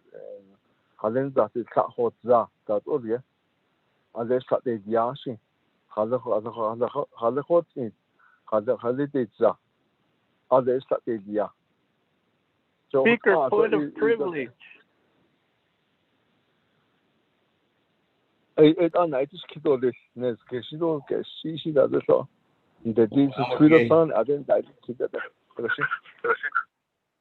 Elmer Begay, hold on. Stop the clock at 9 seconds. Chairman Daniel So, is that you? Yes. Yes, Chairman. I'd like to express a point of privilege. We are not at Nabikia here. We are at the Navajo Nation Council. The comment should be to Amendment number 1. And that's the point of privilege that I am expressing. Thank you. Thank you. Thank you for redirecting colleagues again. Thank you for the chairman for pointing that out. Colleagues, we are on Amendment 1, and Amendment 1 is, if you are on the line, you can see it. It has been sent out to you. But again, utilizing the time that Honorable Elmer Begay has, I think it was clarity trying to ask that. And he did point out it'd be relevant for this or the main motion. So Honorable Elmer Begay, with 9 seconds left, floor is yours. Speaker, I think my question goes to the amendment number 1. This is the question from my people, my old people, the elderly. How far we can go back into the normal stage of the Thank you, Honorable Elmer Begay. With that, we'll go back to Honorable Paul Begay, holding a motion. It's a question. Thank you, Speaker. Thank you. Very inquiring questions we're coming up with. Again, I refer back to choice. Was it at the level? Shouldn't say that need never wait. Thousand go ya. I need port then. This should cheat on the Seattle's tea. Or you go in the hot tea. Or what they going to take now? A cohajola the ne. You should never know what it asking son. Ebony now 80 legislation so other amendment earlier. Never between the Stigi 8 and you should the neck on and has tango but bandit ink. Other or assisto. Nothing slap has angi 80 be careful. For 100 Zada. Other if the condition is safe. Joe Quaggy a ya follow. I need a ya. I think not that has no a yacht lehas a yacht nigi a digi in the nigi holongo. I could egos the natural is stolen. A sanda at leisure. Joe Quaggy a ya. Partners and he has angi other fish pans and tengi. Those decisions are a engine hasla. Lego has angi it's safe to hold a meeting. So quite yes not ahnikla.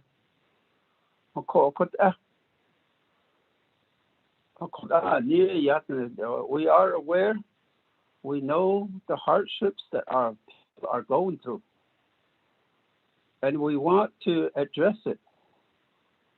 So how do we best address it? Is it with the 3-quorum rule? Do we bring back our community people so we can discuss these issues with them? Is that the best option to do if the conditions are safe? This amendment gives it a choice to do that. The national Haliada. Ab Naspat has Agos Agi Gastoles. Joe Quaggy a Yatina hat Ahi, Plengin hat Apasi Zungi, a Quabe a Nado. So Loha Joban, Sokis. Yes, this legislation is good. The amendment is good. All I ask again, my colleagues, is to support it. We're giving us to our leaders at the chapter level and also our constituencies. How do we hold our meetings? How do we hold our meetings safely? Okay, the choice. Thank you, Speaker.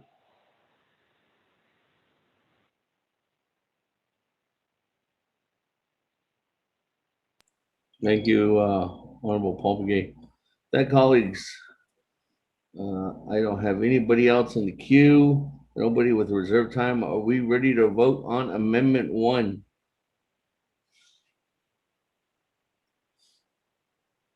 And twice. Going 3 times. Let's go to board on Amendment 1. Honorable Elmer Begay.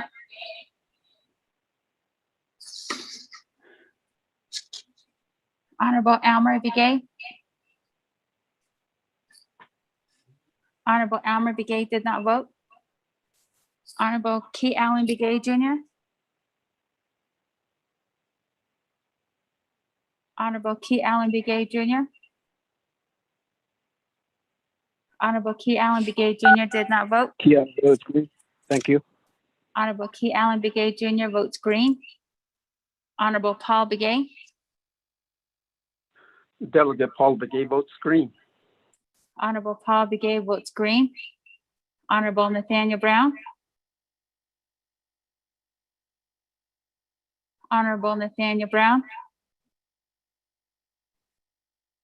Honorable Nathaniel Brown did not vote. Delegate Brown votes green. Honorable Nathaniel Brown votes green. Honorable Eugenia Wow, Charles they got more Newton. stuff in here. Honorable Eugenia Charles Newton. Charles Newton votes green. Honorable Eugenia Charles Newton votes green. Honorable Amber Canesba Crotty. Honorable Amber Canesba Crotty. Honorable Amber Canesba Crotty did not vote. Honorable Herman M. Daniels Jr. I vote green. Honorable Herman M. Daniels Jr. votes green. Honorable Mark Freeland. Honorable Mark Freeland. I'll vote red. Honorable Mark Freeland votes red. Honorable Purnell Halona.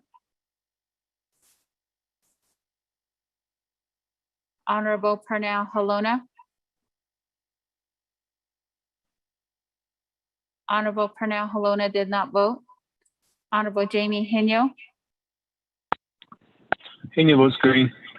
Honorable Jamie Henyo votes green. Honorable Vince James. Delegate James votes green. Honorable Vince James votes green. Honorable Rick Nez. Delegate Rick Nez votes green. Honorable Rick Nez votes green. Honorable Carl Slater. Delegate Slater, green. Honorable Carl Slater votes green.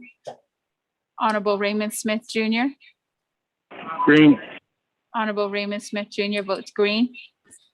Honorable Wilson Stewart Jr. Green. Honorable Wilson Stewart Jr. votes green.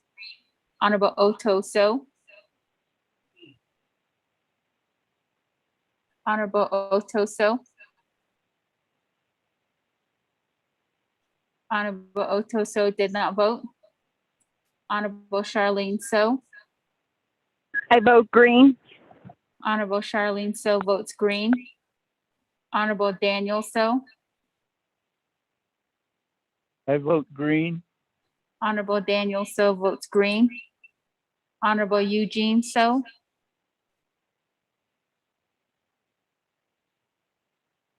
Honorable Eugene So.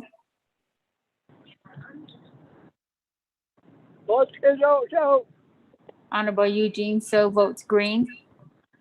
Honorable Thomas Walker Jr. Thomas Walker votes green. Honorable Thomas Walker Jr. votes green. Honorable Edison Wanika. Honorable Edison Wanika. Green. Honorable Edison Wanika votes green. Honorable Edmund Yazi. Green. Honorable Edmund Yazi votes green. Honorable Jimmy Yellowhair. Delegate Yellowhair votes green. Honorable Jimmy Yellowhair votes green. Going back up, Honorable Almer Begay. Honorable Almer Begay. Honorable Almer Begay did not vote. Honorable Amber Canesba Crotty. Honorable Amber Canesba Crotty. Honorable Amber Canesba Crotty did not vote. Honorable Purnell Halona.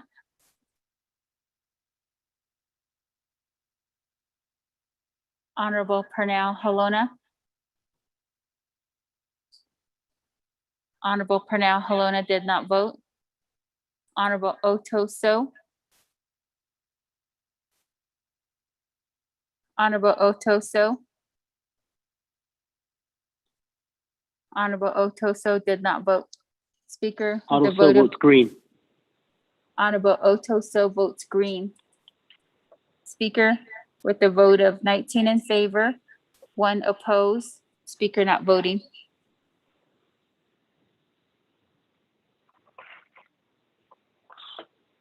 Thank you very much. 19 in favor.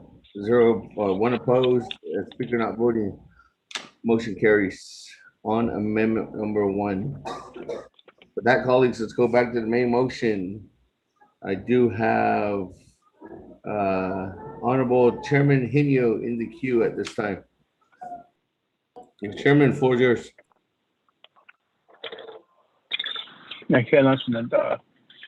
Cecilia Speaker Damon and the legislation could only so the by the amendment number 1 just a question I had is how this legislation and the contents of it, the requirements for an emergency. Maybe also let's say council can enlighten me on it. Legal Toyota. Can I get a just so I get the spelling right there? Colleague. Amigo Toyota, Well, somebody's shopping or talking. Colleagues, everybody that's on the line, we have 63 people on the line. Can you make sure to keep your phones muted? Chairman Hinio has the floor. With that, staff, please make sure to watch line 2 as well. Chairman, the floor is yours. You are unmuted. Again, just a question for Office of Legislative Counsel. Again, thank you. I reserve with that.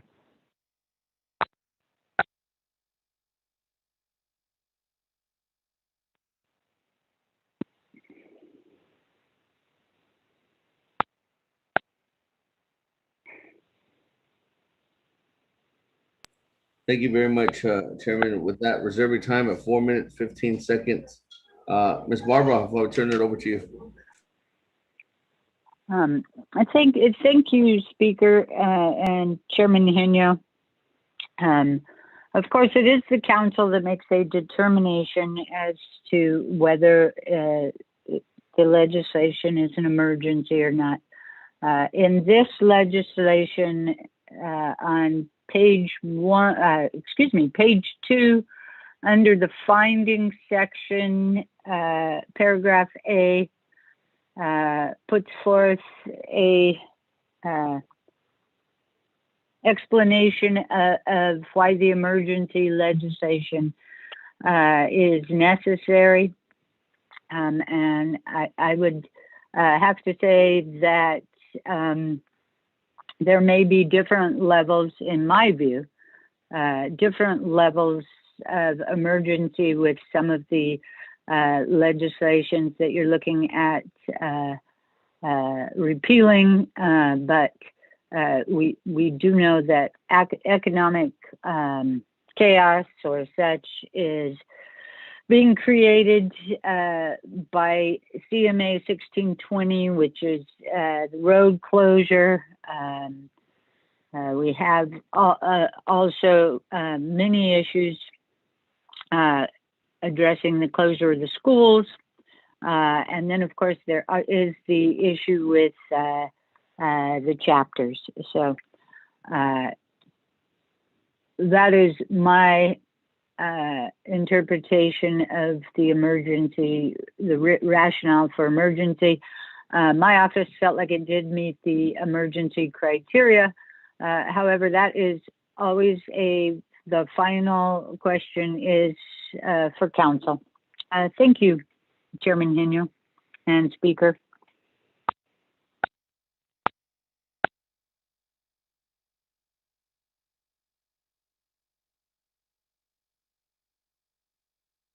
Thank you, Ms. Barbara, for that clarification. With that, colleagues, let me go back to the floor. Any other further comments on the main motion? I do have Chairman Rick Nez on the main motion.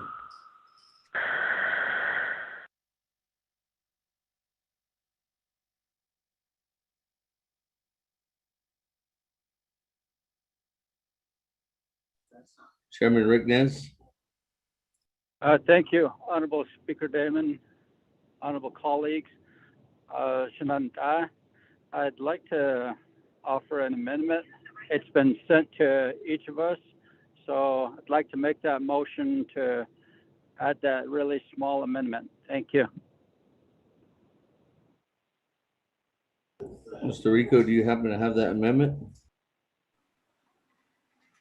Yes, I do, Speaker. All right, if you could send that out and go ahead and read it into the record.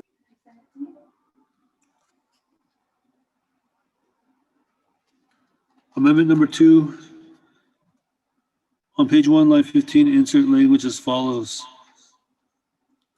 After opening of, insert new language underscore all Navajo Nation enterprises and underscore. 2, on page 4, lines 20 through 22, insert language as follows. After authorizing the opening plan of, insert underscore Navajo Nation enterprises and underscore. 3, renumber, reletter succeeding paragraphs, sections, and exhibits accordingly if necessary. This amendment shall supersede inconsistent language containing any other committee amendment which shall conform to the intent or language of this amendment. The Office of Legislative Services, with notice to the sponsor of the legislation, is hereby authorized to make necessary grammatical changes. Mr. Speaker.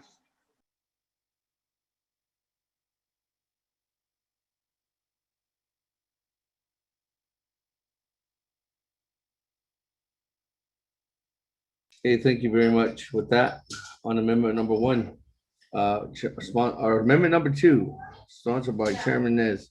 Is there a second? Inyo. Second by Chairman Inyo.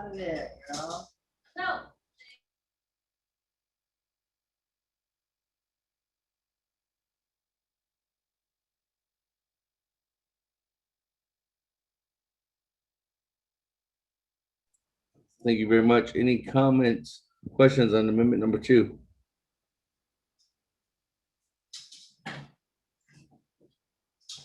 Going twice. Going 3 times. Go to board on amendment number 2. Honorable Almer Begay.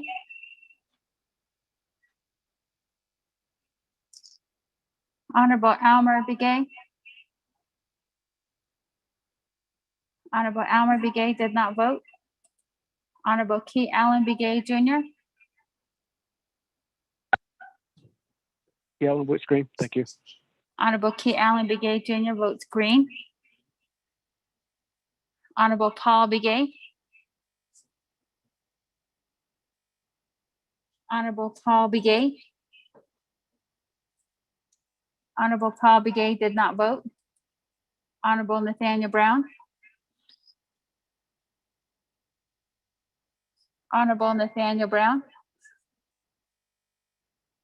Delegate Brown votes green. Honorable Delegate Brown Nathaniel votes green. Honorable Nathaniel Brown votes green. Honorable Eugenia Charles Newton. Honorable Eugenia Charles Newton. Honorable Eugenia Charles Newton did not vote. Honorable Amber Canespa Crotty.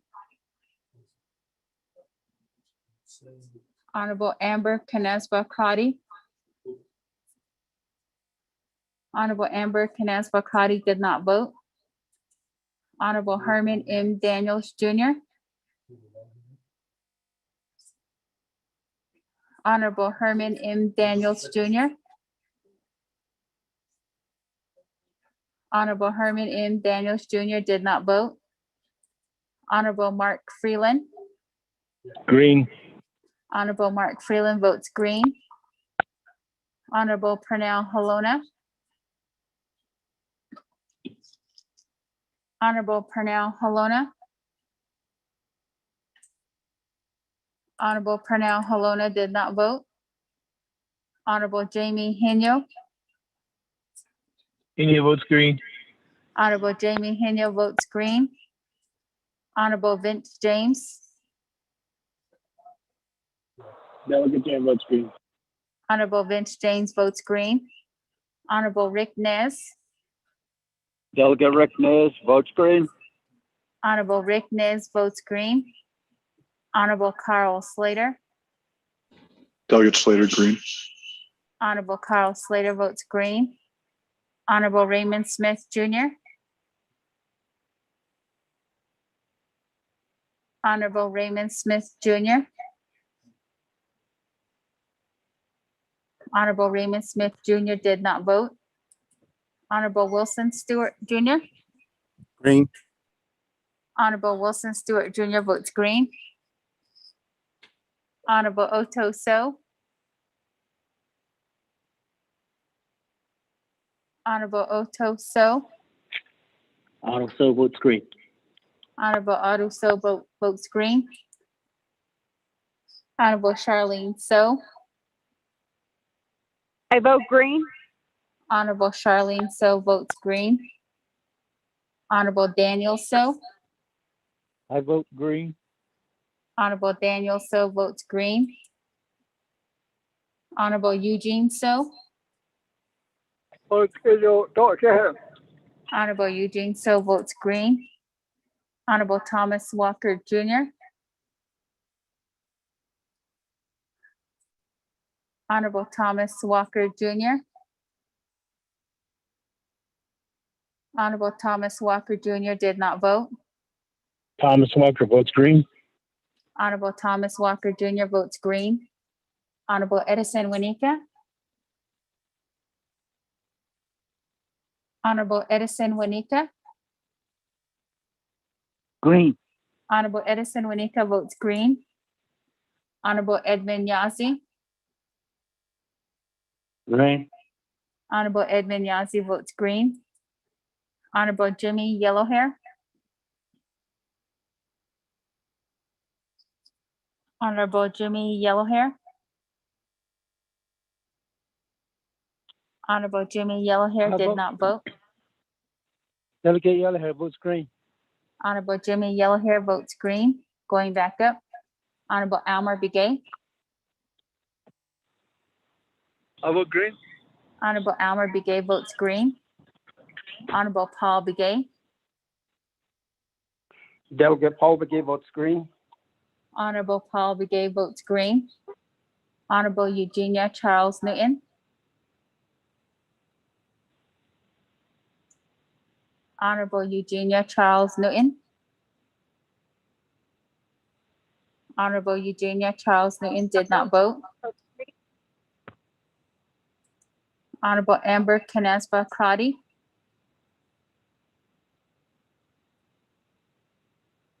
Honorable Amber Canespa Crotty. Honorable Amber Canespa Crotty did not vote. Honorable Herman M. Daniels Jr. I vote green.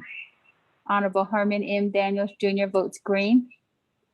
Honorable Pernell Halona. Honorable Pernell Halona. Honorable Pernell Halona did not vote. Honorable Raymond Smith Jr. Green. Honorable Raymond Smith Jr. votes green. Speaker with a vote of 20 in favor, 0 opposed. Speaker not voting. Okay, with that, 20 in favor, 0 opposed. Speaker not voting, motion carries. On amendment number 2. That, colleagues, let's go back to the main motion. Charles Newton votes green.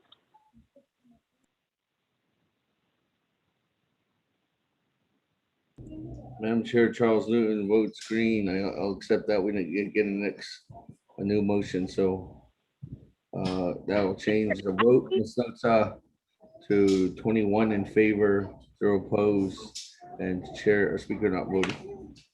That, colleagues, continuing on down. Speaker, I keep getting muted. I don't know what's going on, but I keep having to do the *6. I don't know what is happening, but I keep getting muted.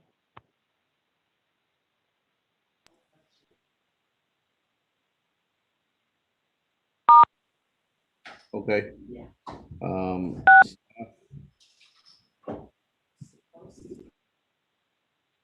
Madam Chair, you're the only one that has said anything about any technicalities today. I haven't received any other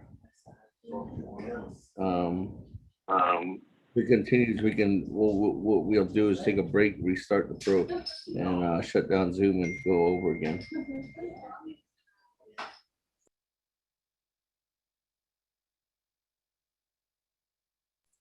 Okay, colleagues, let me go back to the main motion. With that, I do have Honorable Keon Begay in the queue.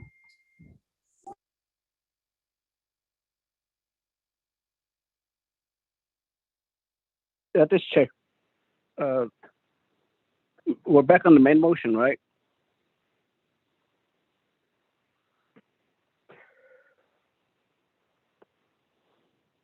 Yes, okay. Okay. Could saya tambah berkisah khusus nanti dah. Ahit di sahab kaki, tapi sohki, digi nat not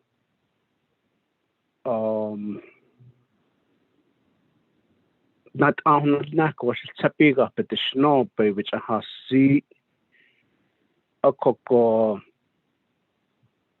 80 so let's CMA 1218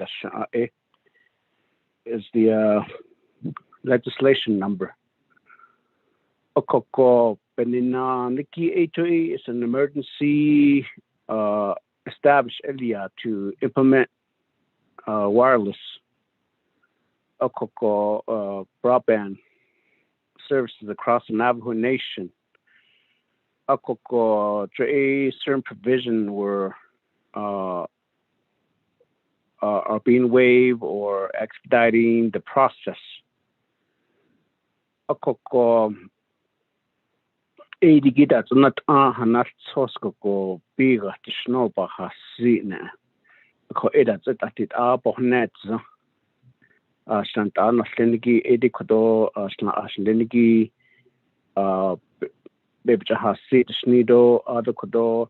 We're supposed to get a response back from the Mr. Vicente.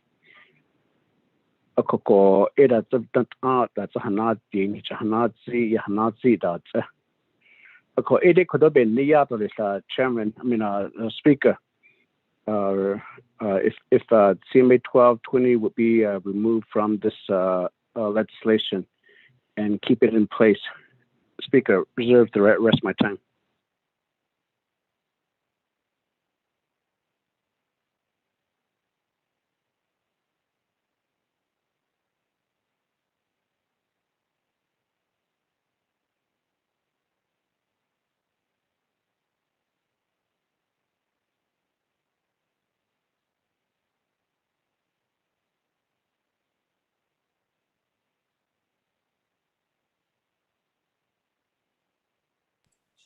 Thank you very much, Che on McKelvey. Reserve your time at 2 minutes, 53 seconds. I guess my one question back to you on McKelvey is that, are you asking for that amendment in the legislation?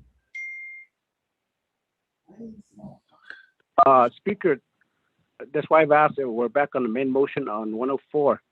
Yes. And this is my limit. Remove the CMA 1220 back out of that legislation. Speaker. Reserve time. I'm not taking time away for you on that second portion on McKelvey. Have you been working with legislative council to develop that amendment? There was a legislation required. Kodosha sent an email to Ms. Barbara at the beginning of our session. This was at 2:37 p.m. Okay. Phone's blowing up. Hold on, let me see. Ms. Barbara, go to you. Thank you, Speaker and Delegate Begay. Somehow I read your email, but I didn't realize it was actually asking for an amendment. It will probably take me about, I don't know, 5 minutes, no more than 10 minutes to get that amendment ready for you. Speaker, this is Delegate Slater. Honorable Slater, did you want me to put you, back in, or is this pertaining to the amendment? This is pertaining to the amendment.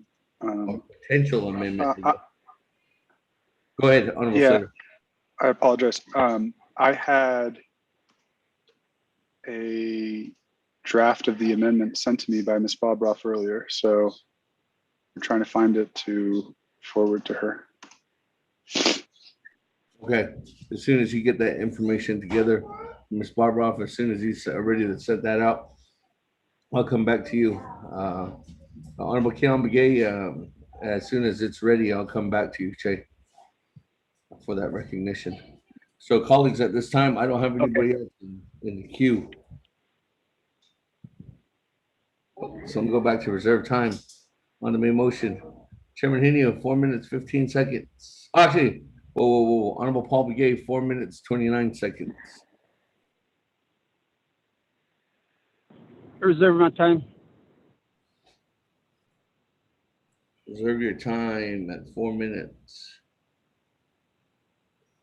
28 seconds. Chairman Henio, floor is yours, or 4 minutes, 15 seconds.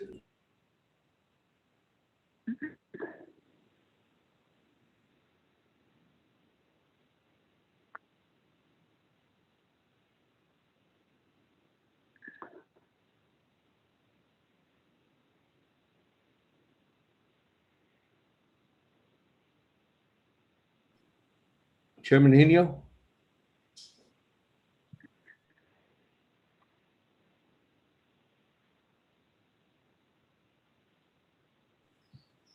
Chairman Henio going twice. Moving on. Back, colleagues, back to the main motion. We are on legislation 0104-21. I do have, we did discuss 2 amendments in this legislation. We're waiting for third possible amendment. And the legislation, as we're waiting for Honorable Keon Begay's amendment, which is being developed as we speak. Individuals I have in the queue right now, or at reserve time, as Honorable Paul Begay with 4 minutes, 28 seconds. Chairman Henio, 4 minutes, 15 seconds. With that, colleagues, any other comments or questions on legislation 0104-21? Speaker, this is Delegate Begay. I'm a Begay on the main motion. Floor is yours. Thank you, Speaker. Other the members of the Navajo Nation Council. Other the Delegate Slater and Cat. I think I'm trying to think the way we're going about getting this legislation going to go forward with it. The neighborhood need. I don't know if the land or Hadiada, so Ivan Sitch. So I neighborhood needs to be, yeah, I should need to volunteer to get vaccinated. Although the reason why I was asking these questions is the people that's making that corn bill in they'll be coming from a home, and I'm not sure if these people there can be homes that like I see the other part that is one that don't that so that any other thing cost of this so it done I desire nature and how to كأجل يا كذي كلام أنا سيد خاضو فتحدنا هذا بس شيء أتوشى شيء تخدو أتوقع شذا نيجي ده نسا بيستي بان هذا بان صح كذي ده إيش كتير people that I seen that go to the chapter music, NHA got double run. I don't know when they talk with the others. They got electricity, they got broadband, and they can make it to the chapters. But people that are out in the remote areas, stay there, not the rural areas. And then they do other, you know, they go there here. So you could do it here. Just say, how what there is that. So, about this, so it's a complete their choice. They have to be there.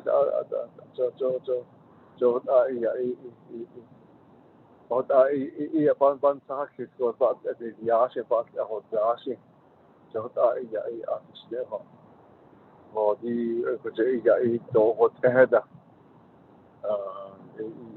ya kinda do da di now this is go but as far as we know that you know that we know that we're still requesting for funds. We're still requesting for power line extension, water line extension, broadband, and I don't know what to say that those things. I did not hold you. We're trying to go back normal. The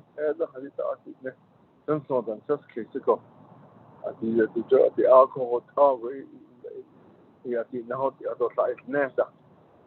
Atau di kerja na hotel atau isa di na hotel ya aku kerja ya we're trying to go back to normal though di na but ya dia ya so kalit on the phone how are you looking at this again I hope that the emergency legislation di no and they so aku lagi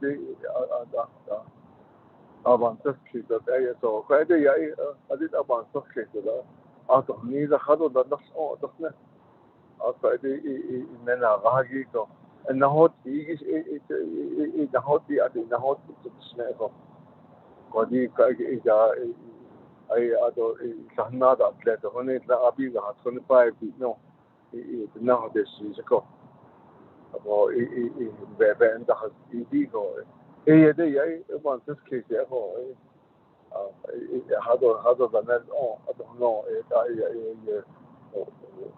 your point of view regarding this to go back into 25 quorum don't know that enough to you know the operation of Navajo Nation but we're still right now we're still asking for federal money to address some of these issues that were still there, that was considered to be emergency.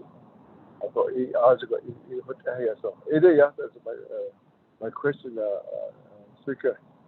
Reserve my time. Time. Speaker, it's Eugene So.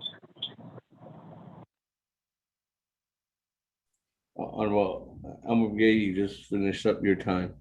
Honorable Eugene, so I put you in the queue. With that, let me go down to Honorable Herman Daniels on the main motion.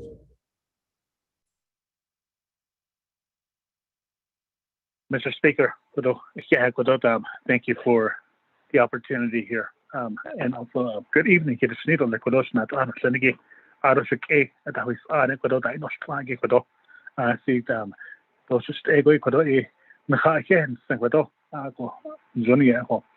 Arunana Quado, Shadayaza Quado, Sateshkant, Quado, Delegate Slater. Thank you for bringing this legislation before Council, Quado 24th Navajo Nation Council, special session today. Arun Quado Amendment to Adalia, Edo Isaac Quado. Arun Quado speaking to the main motion, Quado. Quado Sasbendo, Quado, I see Quado, the case has not been Quado, this legislation that's before council today. I fully support this legislation 100%. And not the Shinigi. I see the Yik Lud Dawis Ago Ked Hat Inigate on again the Dagi Arolege in the Dagi. I see Kodo a Hajopa in the Donda or Kank. We have tour operators. Mareda, Manama Valley, Sabin to Sky, Arinda, Mareda, that is in Hot Saj, and Mareda, Mareda Antelope Canyon, Arinda, there's other tribal parks on the Navajo Nation. We have vendors at Sokodo within these tribal parks. I got 8 years Hajopa in the Kodo. I don't know was just that a lot of these Navajo business owners, entrepreneurs, Nagata 60 million, but when we got to 714 million. So it's funny, Jado Belasi play for Division of Economic Development. Aid Nagahan for the Nagata Navajo business owners than Linigi Hans for the Yen Yahad or Lesto Hans for the Babakite or Wish. Because without one shed that ate in the Babaka or one shade Abayat 8 or less Jota Eva Bato, this case of 60 million, not all of them, they applied. Some applied, but they never received their assistance. But is even though they applied, so as the Yego and has they got there. So I see Kodo Bana Oshkato let Kododam, Mareta with Argo Kodod, GK Kodo, again the Dagi up it ego Kodo has in fly base on 80 Agi, a company band that is naturally hands so they base on 980 less, not just for themselves, but they have workers, the Sokodo, as in for Ecodo drivers, the better Hallo, Ada Adabas, Chenanana. Some of these business owners they employ over 100 workers. So that I don't know the summer youth as Shingo as Shinich not so Chaban Mata so AD for the Ecuador Bakadi Shadow Hans for the Ba and that was next year, but they cannot or let's go. I don't know the tourist season. We're in the middle of the tourist season. I don't know next month, 2 months. Tour season is going to slow down. Yeah, going to Mexico. I don't know. I see because COVID-19. So that's I don't know. I don't let go to net. All this thing. I got all need all age or not. Because I see got age a best of the ends on hold the store less. I got his house the codo. I got 1.8 billion. It's on Nadia. It's hard in the bella at all less. When I had a bit of a lot or the super at the bargain here, Dobby with Nancy or the record. The bad car now get that's going to be that's going to be too late or let's go. So I did quick it net here about kite or was when the Ecuador neck in the daggy. So it is about this case about but not Oscar. I should never car the Jaco Hans for the Quadon Gate and has sent the dust hider. I don't know the gate chat house go. And as I'm not let or about Kodota, my brother and Juliana, they could delegate Paul the Gay, Kodota, Sashi, oh yeah, I get the husband, but Kodota, is in Kodota, get the husband at Kodo. I see Betanel, they Kodo, you can see that as Bardonana, as Slana, Dada, a Betanel, the Noble Hill, so it is at a see Kodo, or say them. Benefit to ishin kodo and lenigi kodo ishin kodo ishin yan sekhe how is on this kodo. So it is kodo I see kodo again I fully support this legislation kodo I don't remember that guys kodo. So it is also about still less reserve time at the Mr. Speaker. Thank you. Time. But Daniels, you have no more time. That.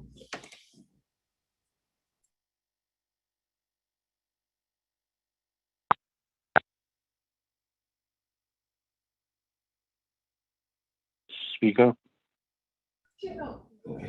Yes. Put me in the sheet pen, sir. Chairman Yazzie, I'll put you in the pin. That moving on down. Honorable Speaker, Delegate Daniel So put me in the roping box. Okay. That moving on down. Okay. Okay. Honorable Eugene So, on the main motion, we are on the main motion. Hakkuhinasitsi alaneya holo oye nades kisna kikorate ikwen really stale misntilnis medical authorities saleo liaison epenshni kwad o hote ya da last year os started da on shan hanno ko besine ka arechni khe ela a khanjeta nata ado kore president da son shidi kati komp apane tingi panti is no stot illa yit even nice it's not veto illa ela kha il net are we going to do it or are we going to and also another one is there executive order still in process I mean still there too at least it falls and then pandemic at the stop and then COVID-19 at the bahat I was looking at Panel down the spirit of the Nakit Arizona National 407 December. I don't if you thought about it Nanas Nakit out Navajo ARCA go Bahat Azago. I couldn't see Shika did or that turns shooter. And that all links a syndicate shit of a soul meat and formless. Read that turn nothing or I say. Connie is not as big, no, think that. Yeah, I don't song it. Honest, when are we going to start sitting down with those people that have that authority because of this pandemic, COVID-19? Is it still out there? We need something that's really I need a document that says no more. You can open up this and that. And you know that I go, but one of them so what executive order are we still have on the with the president. So that's my situation. I know that and that has don't just call me down like 5 days about how people are suffering out there or and me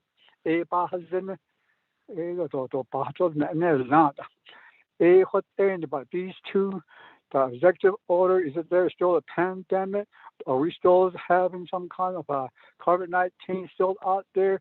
These are some arguments that are debating that we need to do with the regular officials, the president, and also the medical authorities.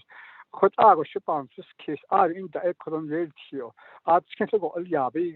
it's counted. So we can meet on it and let's run with these legislations. How you cut on it all the three branch. One saw that bombs this case you say in the greater. I saw that then do ask washing yo it's too much for me one death. So I saw another cars and I could another cars with that even now age sensati. The next that as you see better that no in the I will go with it. It is that I should say. Oh, is that my time?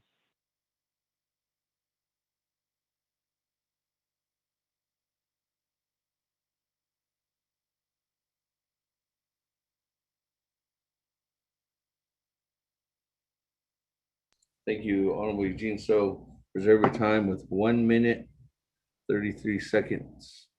Moving on down, Honorable Otto So. Floor is yours. Thank you, Speaker. Can you hear me? Oh. Okay, thank you very much. Oban Sokis the testimonies provided by the leadership at Dana, at Hess, or at Nabi was very unique. I don't know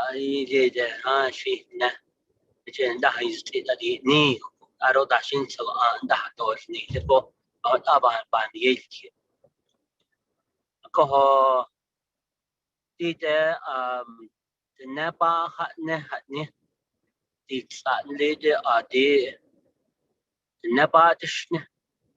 but if leadership is going and saying, oh, let's have a meeting over here, you are contradicting yourself.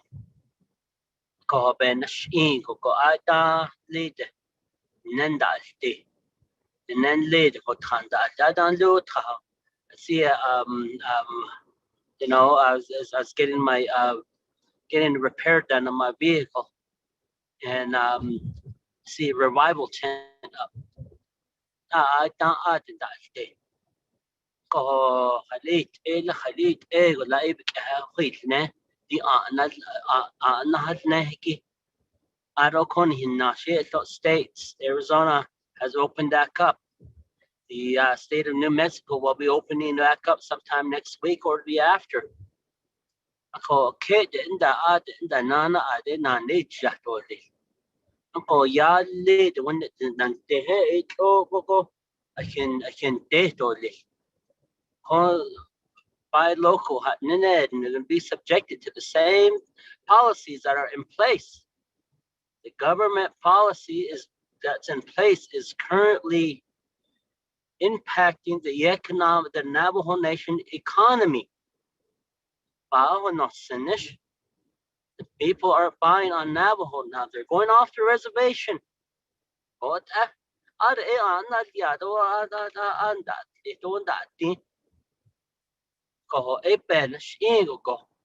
know, I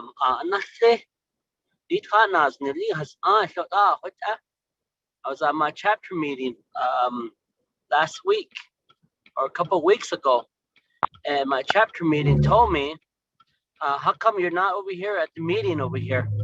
But these policies address, these meeting policies address to the chapter quorum issue, what the chapter has control over. Ako ledik adinda adikitna anatle adon the khalid alabna ya nat ani to you know to ko da shi dan zin sa ako chito hot abenash adon da ya ada bitahil adan lead benna kwenil eshi besmas an yadil we're 6 feet apart. We still had our masks.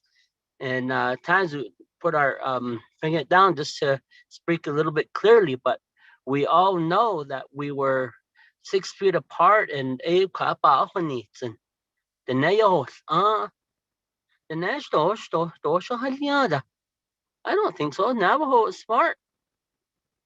Oh, the neto don't sit that kiss or cow. Are they by other kids? They a done. In lady by a shit that need don't try a kid that eat, huh? A masando che ha she was like che ha she was a spider that che. And then I see an elder that has their a little um um um the hand sanitizer on them. You know, oh what up been shit. Is it what up a seat or this? Oh, I reserve the rest of my time if I have any more left. Yeah.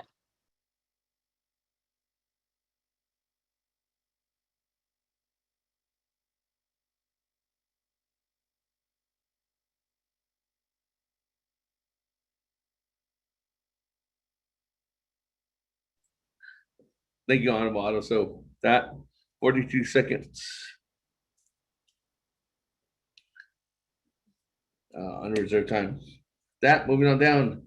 Chairman Yazi, floor is yours.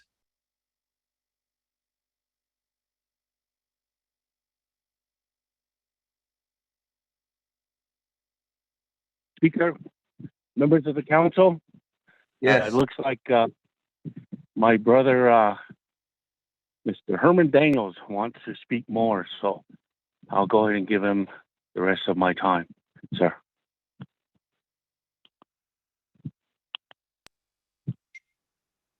Honorable Daniels, 4 minutes, 48 seconds. Floor is yours.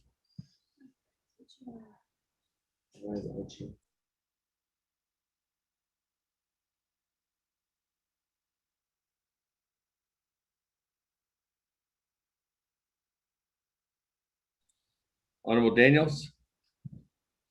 Hey. Honorable Daniels. Going twice. Honorable Daniels. Mr. Chair, Mr. Speaker, is there time? Unfortunately, you can't reserve time when you're allotted time, Honorable Daniels. Mr. Speaker, thank you very much. I don't know if I think I any bahasi that provides that we the other day myself and Paul Begay, we met with the tour operators in Monument Valley, Utah. There were like 30 tour operators. It was I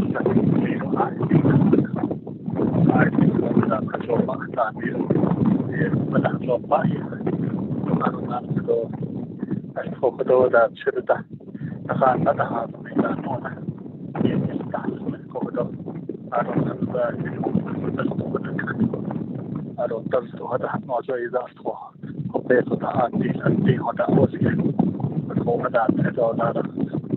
And later one time, he said that he's saying this and so that take with that he didn't get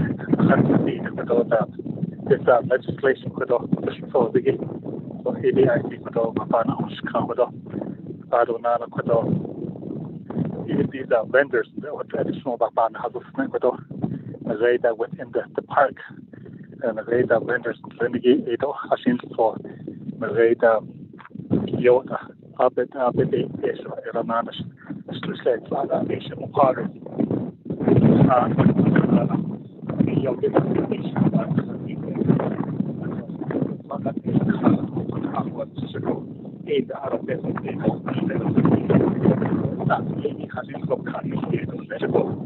Adonana, Mareda, read chapters.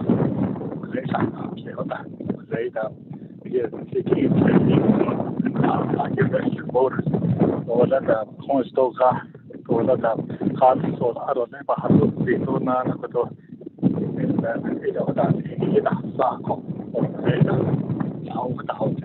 delegate freely has many.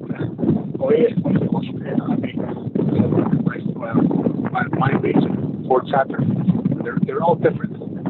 How they operate, they're all different. I mean, what that because you can't litigate that. I see the way I'm not I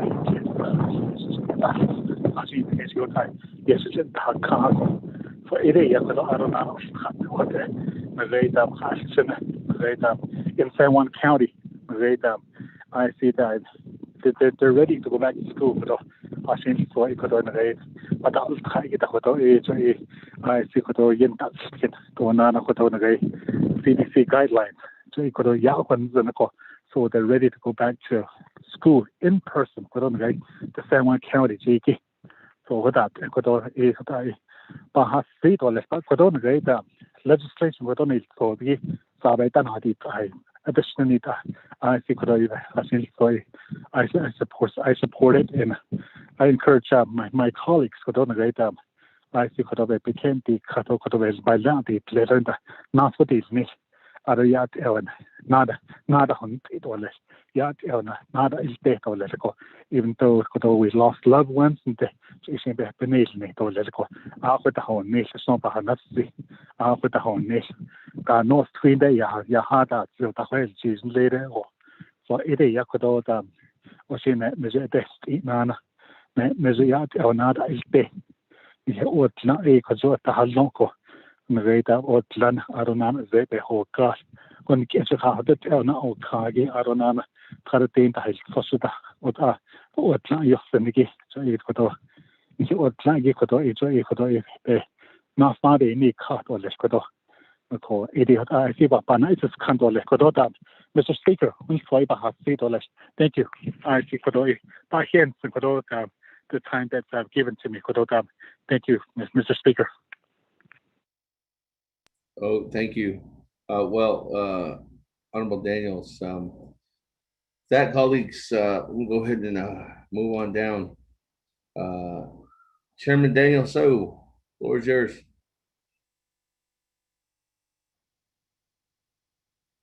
Thank you, Speaker. Auto colleagues and our constituents that are on the phone call. I was going to give more time to my favorite Shay. Sounded like he missed the loop when he got a no time. But in regard to this, some of the issues that had been discussed at this point with the two amendments, basically, the chapters have the option, an option to be partial in person and partial teleconference or Zoom. And it's their choice. And so in that respect, I think it's the amendments have really clarified how we proceed. The only thing is the amendment that Che Key Ellen the Gay is proposing to delete one particular council action. I'm concerned that it may change the intent and purpose of the legislation. And once the amendment is introduced, I'd like to ask Chief Legislative Counsel, if adopted, what would it do to this particular legislation? Right now, the way it's written and the way the amendments have been adopted, I'm in full support of it. But if KL and Begay's amendment is included, it may change my thinking on it. Clearly, as written, clearly we have the possibility of a veto. And folks that talked in support of this particular legislation, if you're really in support of it, if it's vetoed, stand with an override. Don't waffle. That's the part that I really want to impress. So in that respect, Speaker, I would end my little speech, and when we get to the amendment, I would want the floor over. So I'll waive the rest of my time on the main motion. Thank you.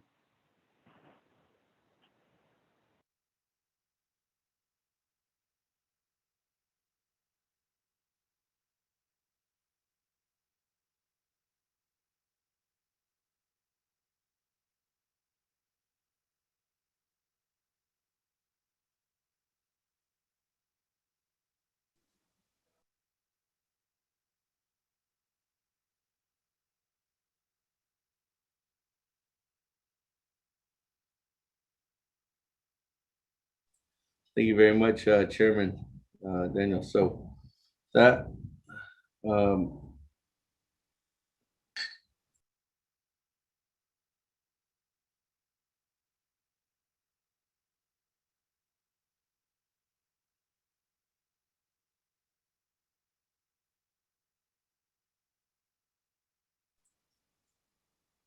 I don't have anybody else in the queue to speak at this time. So let me go back to the sponsor of the legislation, Honorable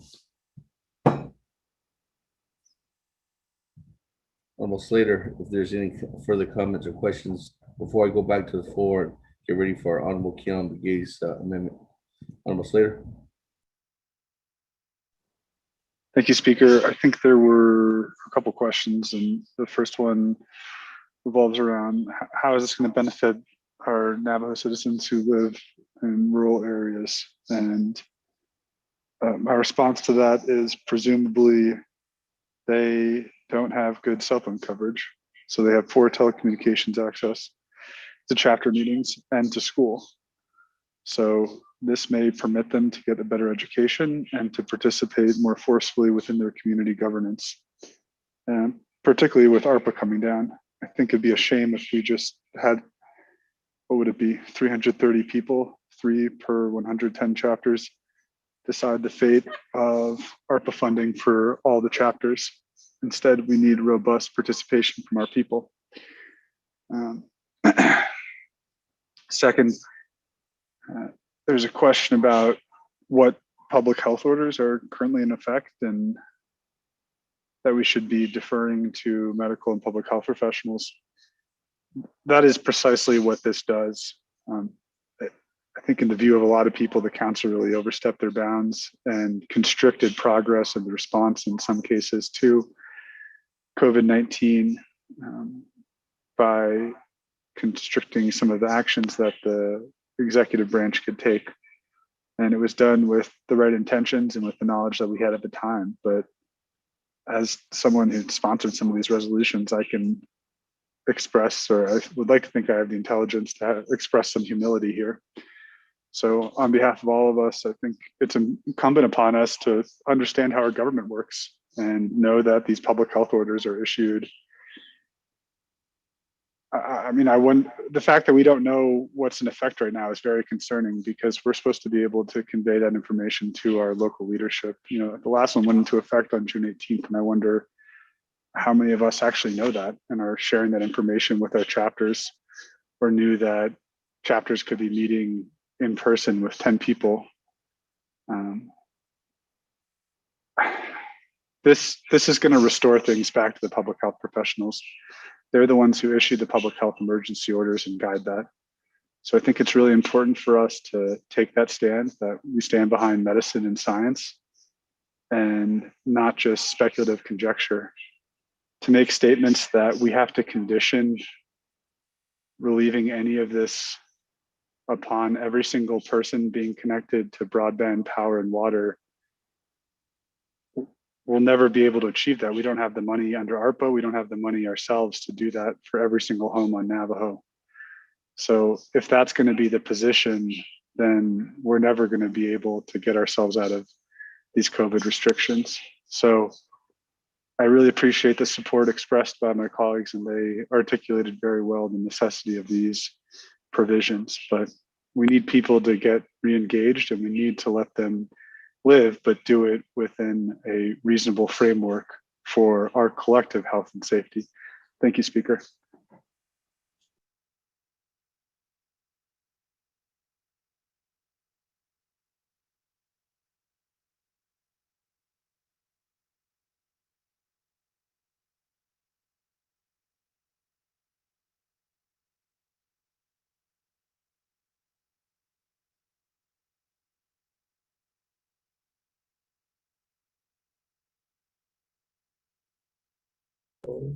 Thank you very much, Honorable Slater. With that, let me go back to the reserve time. I have Honorable Keon Begay, 2 minutes, 53 seconds. I don't know. Let me go, before I go to Honorable Keon Begay, Ledge Council is there, or Mr. Rico, have you received a email, or is that the amendment ready? Yes, it is, Speaker, and it was sent out at approximately 7:20 Okay, okay. by Dana. Okay, well, I'm not gonna take any more time away from Honorable Keon McGee if we go straight there then. So with that, Mr. Rico, Honorable Keon McGee's amendment, and then we'll go ahead and this is amendment number 3. Mr. Rico, read into the record, and then we'll go ask for a second. Mr. Speaker, members of the 24th Navajo Nation Council, amendment number 3. On page 3, line 21, delete paragraph D, overstrike D, CMA-12-20, an action relating to an emergency for the Navajo Nation Council, approving expedited process for FirstNet and other critical wireless public safety communications to assist Navajo Nation operations undertaken during the time of the COVID-19 pandemic, and overstrike. 2, renumber letters succeeding paragraphs, sections, and exhibits accordingly if necessary.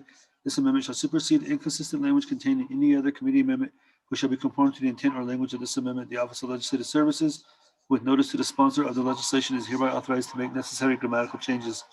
Mr. Speaker.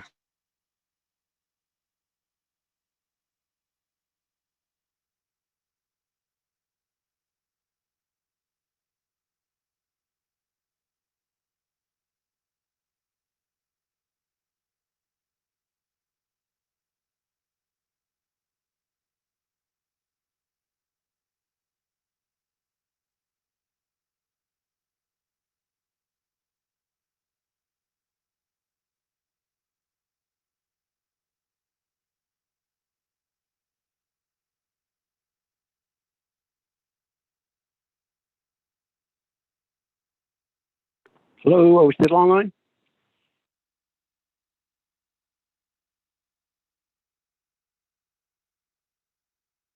That Honorable Keelan Yes. Begay. Honorable.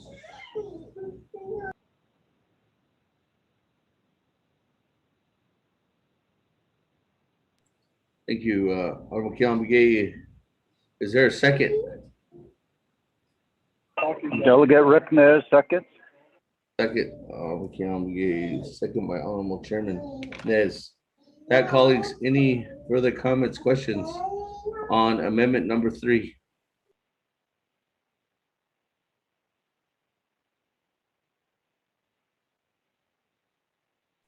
Once, twice. Well, 3 Speaker? times. Speaker? Yes. Speaker, was the amendment language sent out?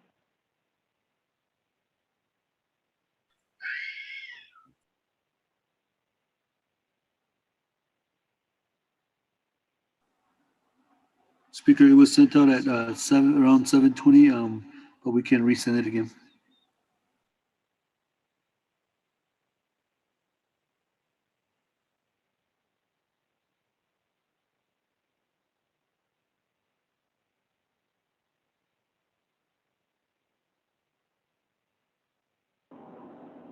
Speaker, this is Vice Chair Smith. Put me in the queue for the amendment.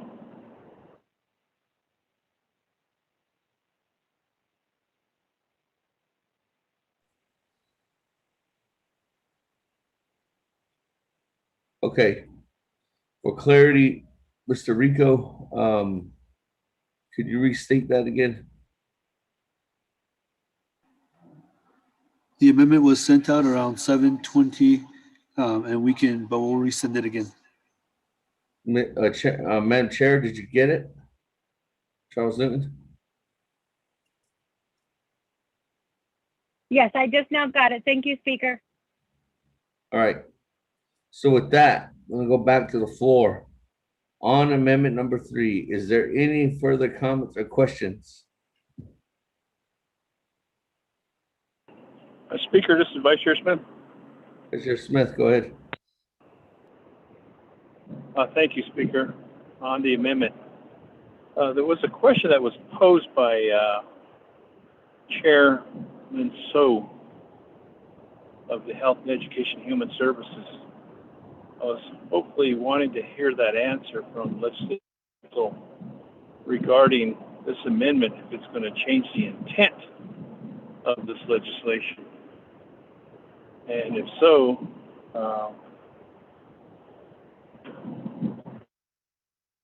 my time.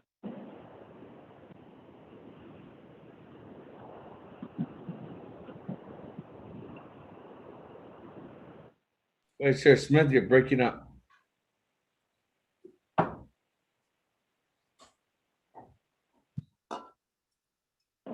Speaker Damon, can you hear me now? Yes. Are you just asking if this amendment changes the intent? Correct, from Legislative Chief Counsel, which was asked by the chair. Let me go back to Ms. Barbara.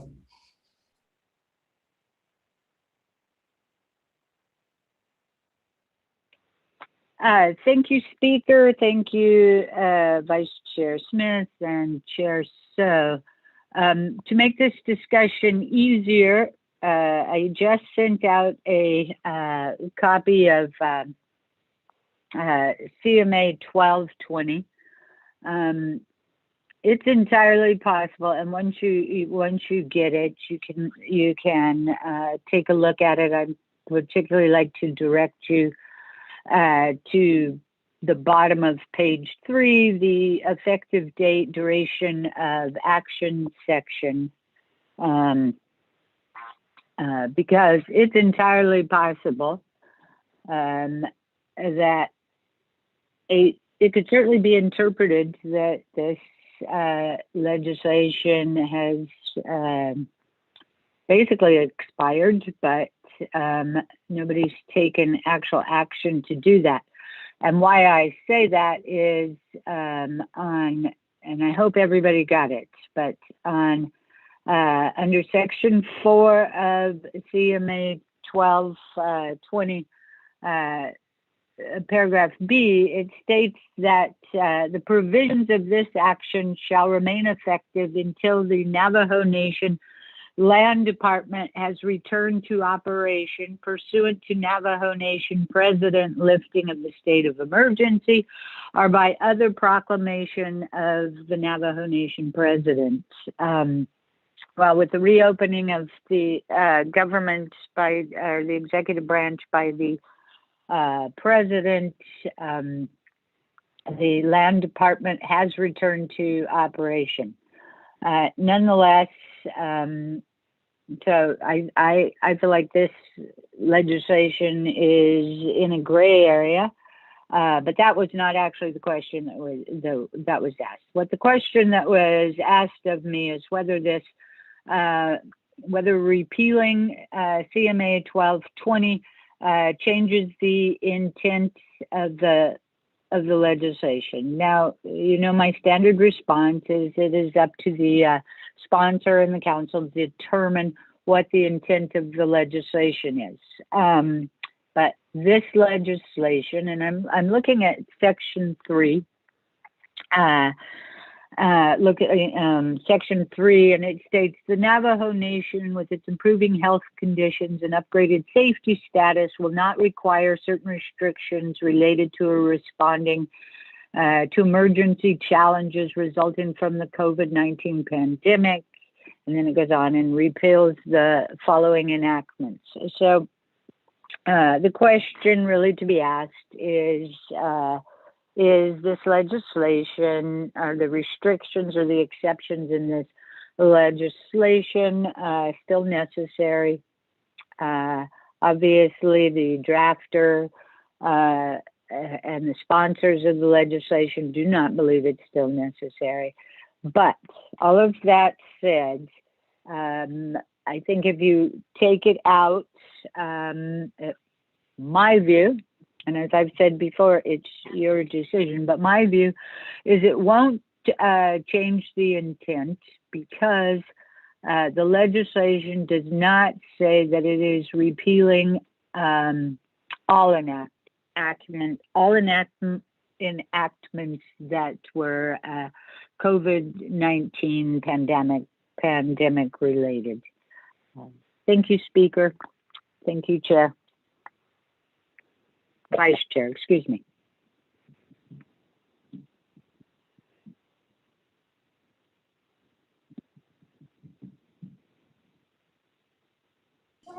Thank you very much, Ms. Barbara, for that. Are there any other further comments or questions on amendment number 3? Speaker, Delegate Daniel So. Chairman Daniel So on amendment number 3. Yes. Based on the original question and Ms. Bobroff's response, I really feel like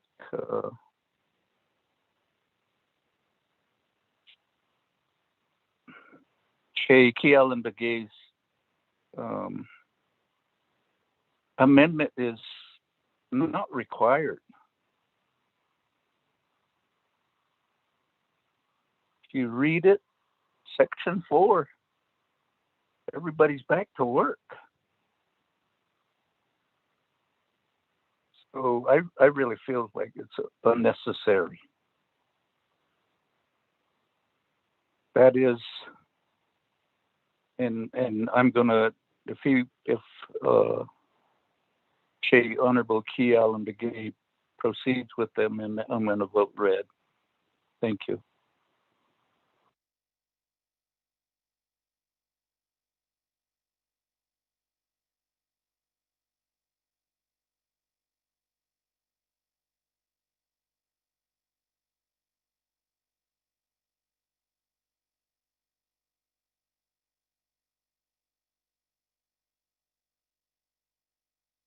Thank you very much, Chairman. With that, colleagues, any other comments or questions at this time?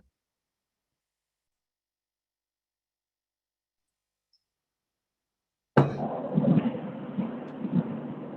there are none, let me go back, going twice.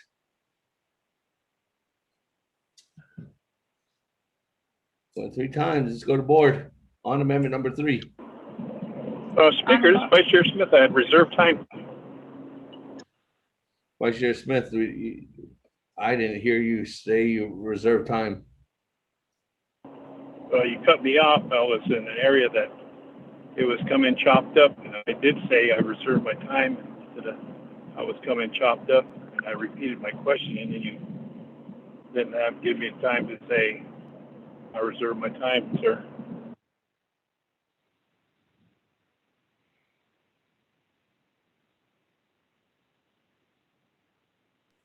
We're gonna have to go back to the Speaker, this is Julissa. Yes, Joseph. I have Honorable Raymond Smith down for 4 minutes and 25 seconds. Okay. 4 minutes, 25 seconds. Vice Chair Smith. Speaker, explain it. Vice Chair Smith, you're going in and out again.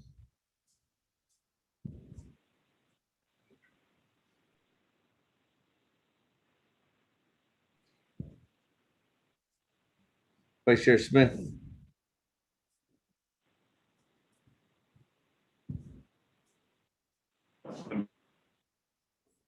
Vice Chair Smith, I can't hear you.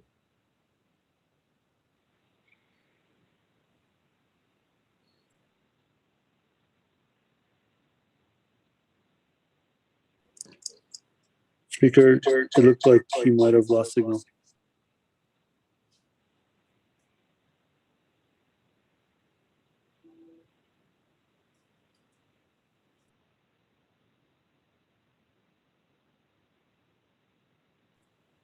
On amendment number 3. Vice Chair Smith. Going twice. Vice Chair Smith.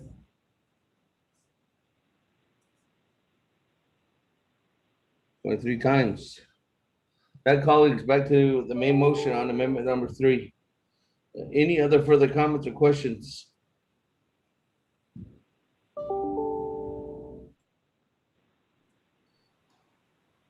Going twice.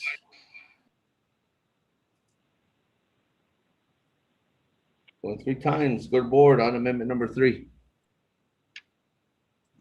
Honorable Almar Begay.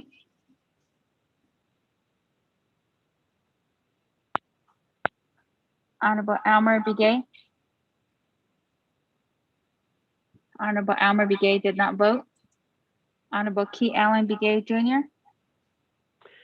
Delegate Kell votes green. Thank you. Honorable Key Allen Begay Jr. votes green. Honorable Almar Begay Paul votes green, too. Begay. Honorable Almar Begay votes green. Honorable Paul Begay. Honorable Paul Begay. Honorable Paul Begay did not vote. Honorable Nathaniel Brown. Delegate Brown votes green.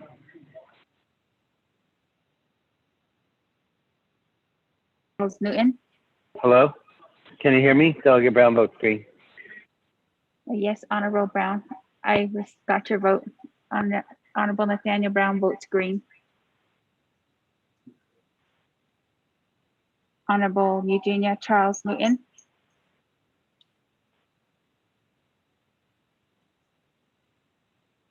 Honorable Eugenia Charles Newton. Honorable Eugenia Charles Newton did not vote. Honorable Amber Canaz Belcrati. Delegate Amber Kunis Balcarty votes green. Thank you. Honorable Amber Canaz Belcrati votes green. Honorable Herman M. Daniels Jr. I vote green. Honorable Herman M. Daniels Jr. votes green. Honorable Mark Freeland.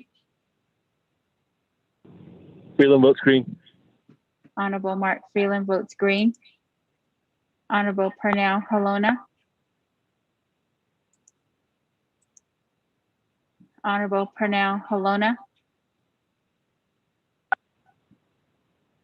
Honorable Pernell Halona. Green. Honorable Pernell Halona votes green.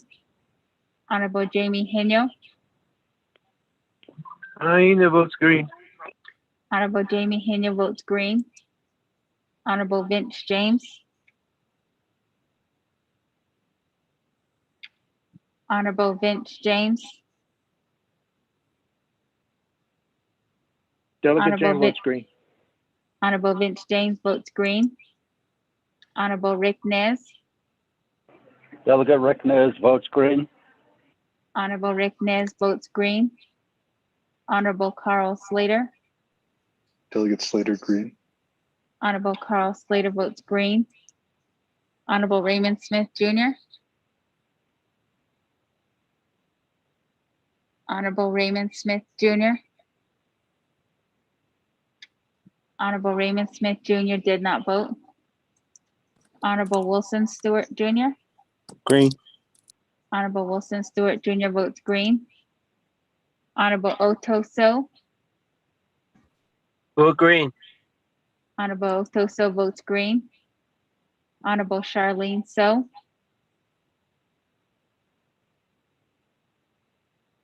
Honorable Charlene So. Honorable Charlene So did not vote. Honorable Daniel So. I vote red. Honorable Daniel So votes red. Honorable Eugene So.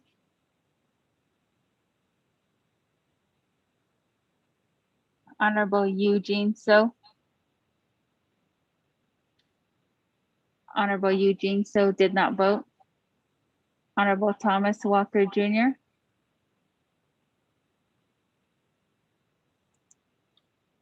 Honorable Thomas Walker Jr. Honorable Thomas Walker Jr. did not vote. Honorable Edison Winika.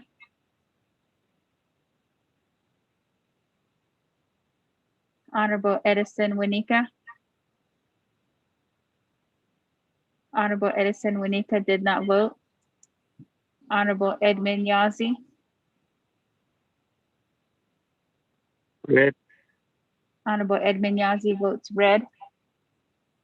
Honorable Jimmy Yellowhair. Honorable Jimmy Yellowhair.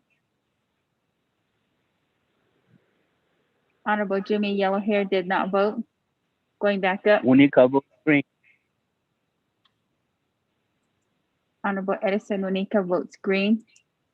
Honorable Paul Begay.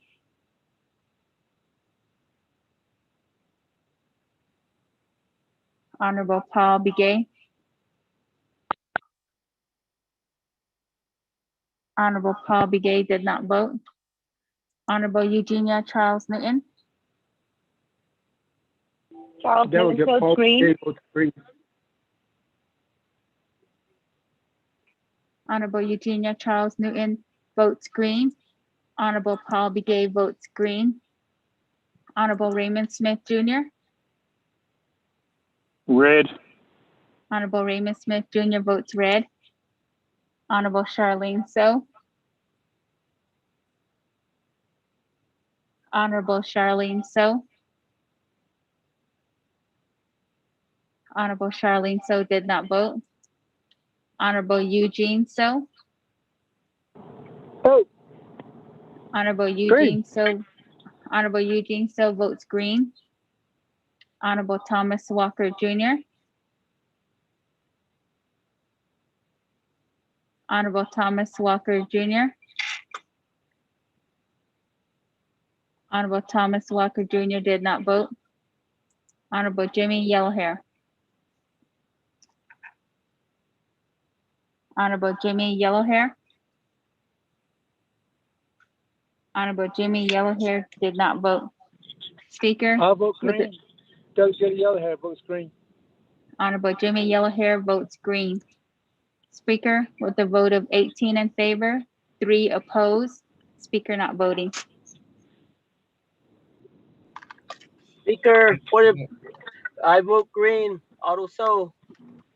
Honorable Otto So, we have you down as green. 18 in favor, 3 opposed. Speaker not voting, motion carries. That, colleagues, thank you very much.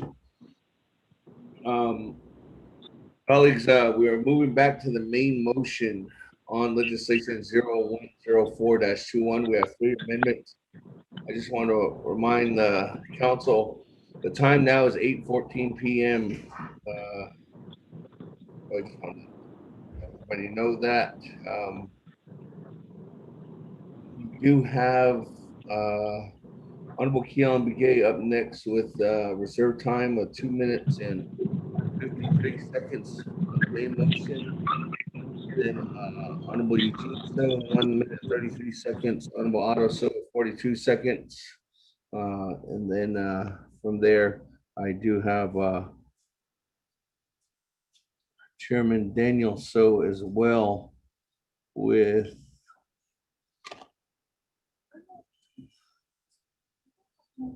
Jalissa. What do you have as Chairman Daniel So?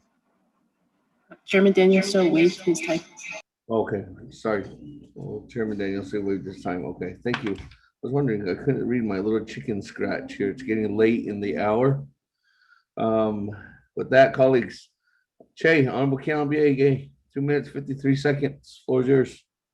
On the main motion. Speaker, I don't think I know any can could be none although the legislation itself, I support the stance though, however way we all voted and however way we all discussed and also how each of our chapters, we have to also represent them. Yes, we may not agree with everything that we do and we say, but nonetheless, Kodoshid or Kodonhidani, so the Gishid or Belkitni Kato list or Belkitni Kato list. I would take a Shinkodo or Banana seat or little speakers shake. Did I could I waive the rest of my time, Dolly. Speaker.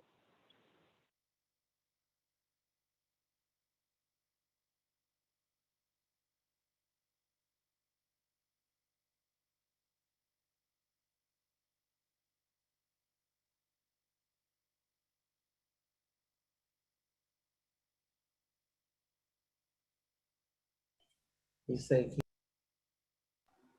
Star 6, Speaker. sorry. Che, Honorable Keon Begay, thank you. With that, moving on down. Honorable Eugene So, 1 minute, 33 seconds. Speaker should say, Hota key has three the case ring. They has figured out the about this case. The virus is still out there. About this case, so a baby charges since what they has three. Even the Sharia Korea. AI in the cases on it for that. But I had to say the other side of it too. So thank you, I should say. Wait my time. Take my time. Thank you. Oh, that waiving your time. Thank you, Honorable Eugene So. Moving on down. Boss, Honorable Otto So, 42 seconds. Yeah, Speaker. Hey, yeah, I waive my time. Thank you. Thank you, Honorable Otto So, waiving your time. Moving on down. I got Madam Chair Amber Crotty. Welcome to the club on our main motion 0104-21. The floor is yours. Thank you, Speaker. Colleagues, on the main motion, I was looking at Delegate Paul Begay's amendment regarding chapters and trying to keep communication open with my chapters and receiving the email from Eastern Agency. Speaker, I'd like to ask our Legislative Council, the amendment states the 25 person quorum, unless their RDC has taken action to, I'm assuming that's the reduction of quorum. The question and the chapters now feel that may, from going from three person quorum to 25 person quorum is going to create a hardship. And what are some type of relief that we could provide as they move up back to 25 person quorum? Speaker, understanding there's a hybrid system, things are opening up. I think it's also now just getting our people back to participate at the local level. And I'll reserve my time. Thank you, Speaker.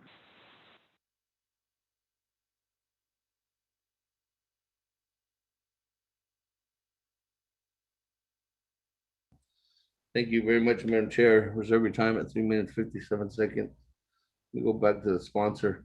Member Slater, floor is yours. Good question.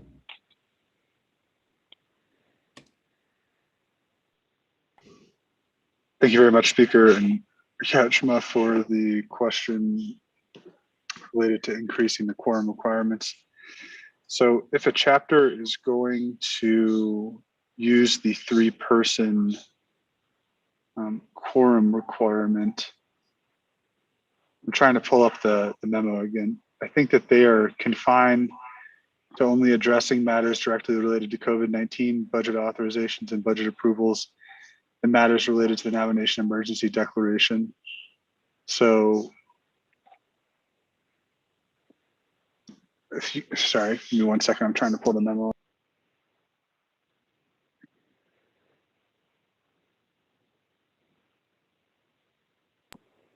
So presumably heading into this budget cycle, the chapters will need to address other matters. It's not just the budget cycle, but really anything. But if chapters need relief, then I guess I'd welcome a suggestion.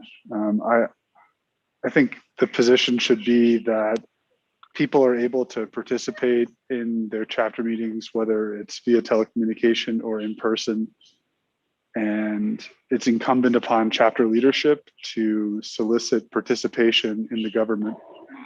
But our laws shouldn't just be suspendable based off of a narrow set of constituents who hold certain positions. I think that it's important for us to return to a standard of community participation, and permitting the 3-person quorum really was just to address COVID-19. And I think it's really important for all of us to remember that. You're not supposed to be addressing other matters unless you receive prior approval from the ASC, and why it cannot wait until the return of a normal quorum. So, I mean, when is that going to be? Is it going to be years from now, or when? Thank you.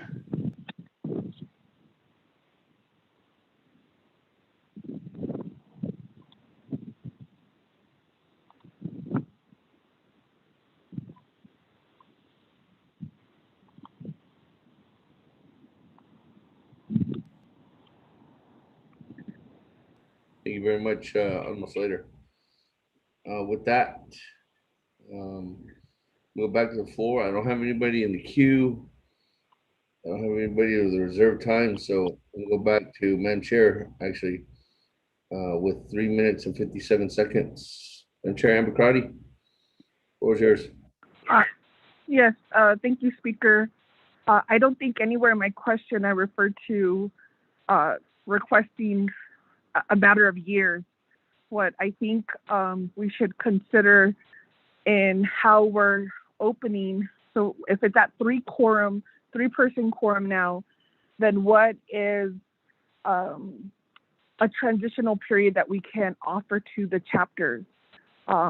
Something that, and I think the question, I actually asked the question to Legislative Council. They may be the individuals who could assist in terms of can we modify the amendment that Delegate Paul Begay offered that has the language, the 25 quorum? Is there still something that we can do in terms of how we act as a council in this special session to give the chapters a transition period to move from the three-person quorum to 25? And I'll reserve my time. Thank you, Speaker.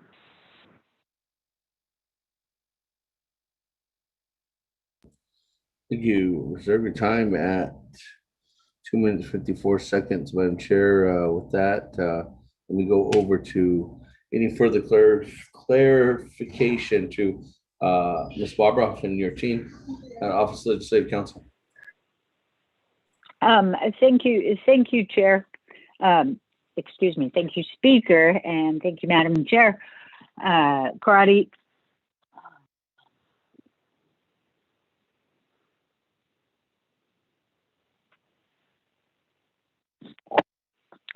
Can you hear me? Speaker, can you hear me? Yes, I can. We can hear you. Okay. I apologize. My earbud just died, so I had to switch them out.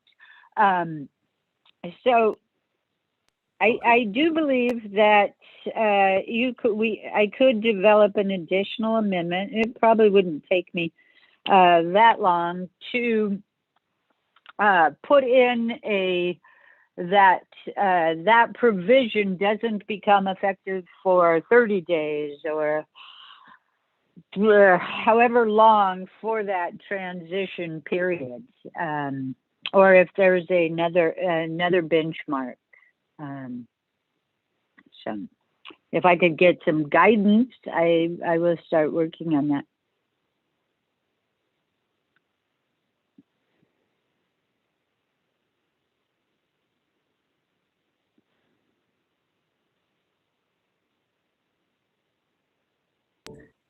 Thank you very much, Ms. Barbara.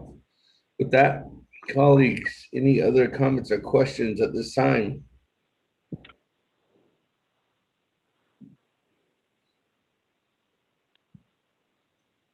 If there are none, let me go back to reserve time. Madam Chair Ambracrati, 2 minutes, 54 seconds. Yes, thank you, Speaker. If Ms. Barbroff can, I heard that you, in the legislation, that it's 30 days. Can you just help me if that's an amendment or direct me to where that's part of the legislation? So, and if we could clarify the amendment regarding the governing body's telecommunication, if that in fact has been approved by this body, and I'll reserve my time. Thank you, Speaker. Thank you, Speaker, and Madam. Hold on, Ms. Barbara. Reserving your time, Madam Chair Ambracrati, at 2 minutes and 30 seconds. And go ahead, Ms. Barbara. Thank you. No, it is not currently in the legislation. What I meant to relay is that if you would like, I can draft an amendment to give chapters time to transition into the 25 quorum. Of course, a lot of it depends on the public health emergency orders, but what I'm thinking, and I'm thinking out loud right now, is that it would be a simple additional amendment that would give the chapters 30 days to start their normal quorum requirements, or it could be 45 days, but it's not in the legislation right now. It would require an additional amendment. Thank you. Thank you, Speaker.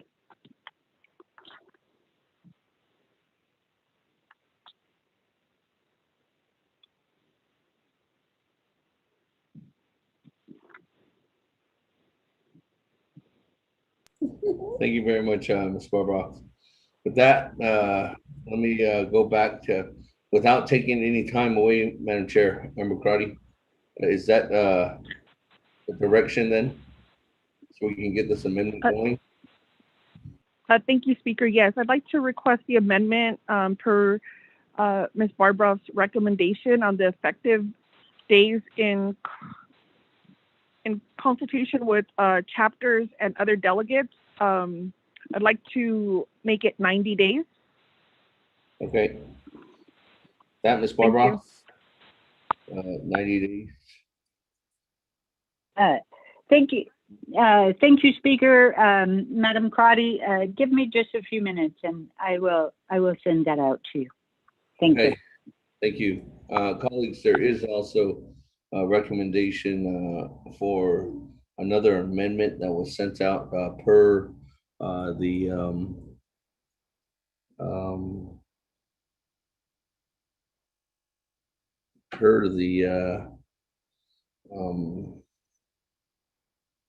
recommendation from Office of Legislative Counsel. If you see that, that has been sent out due to the fact about concerns regarding telecommunications of this body's ability to continue working if this legislation continues moving forward.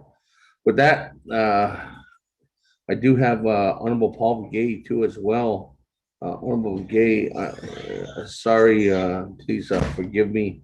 I did overlook you and Chairman Henio too as well on reserve time. So Honorable Paul Gay, you do have 4 minutes and 28 seconds, and then Chairman Henio, you do have 4 minutes and 15 seconds.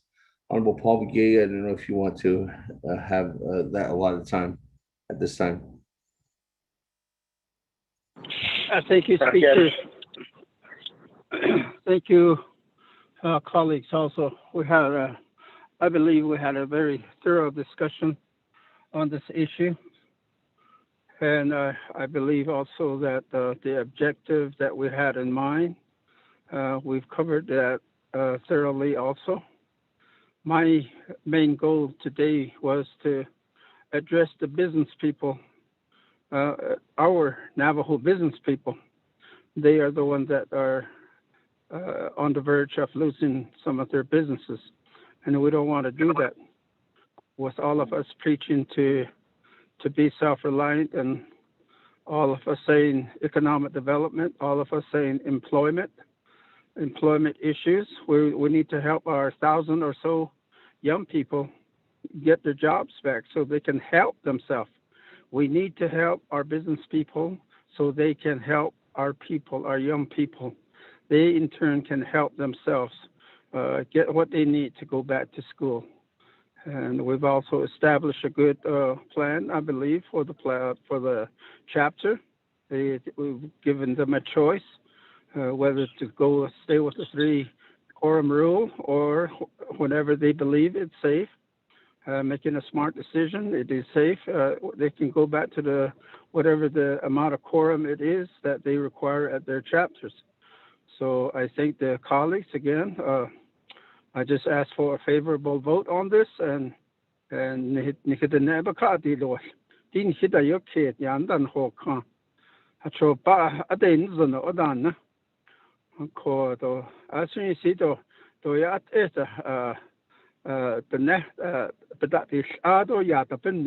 it's stressful thinking what will happen if this if their businesses don't get back off the ground throughout the summer. What condition will they be in? Will they need to just cease the whole operation and restart maybe a few years down the road, or how, financially, how will they support themselves or their families? So we also worry about extended family.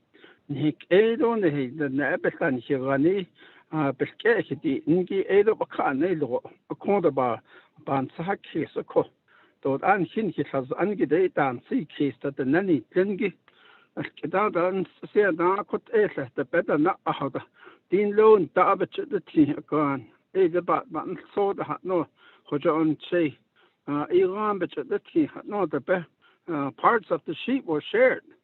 It didn't stay in one home. These businesses are like that. They help each other. They don't just think about their home and their situation. They are Navajo minded. They think in the Navajo way, and that's we need to help them. We need to help our people get back to working, competing against the workforce. Everywhere else around in the city of Page, like I said, they're bustling. Business is booming. People are out there. Tourists are here among us. And we have learned a year and a half how to protect ourselves. Face masks, sanitizers, washing hands, social distances. We all know that. We know the fear is out there. We know this danger is out there. That's why we protect ourselves. Delegates, my colleagues, I ask for your favorable vote on this legislation. Thank you. Speaker, yield the floor back to you.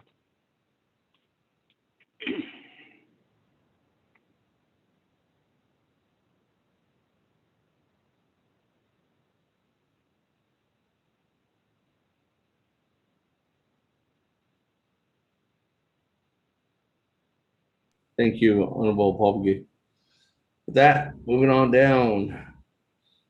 Chairman Hinyo, 4 minutes, 15 seconds.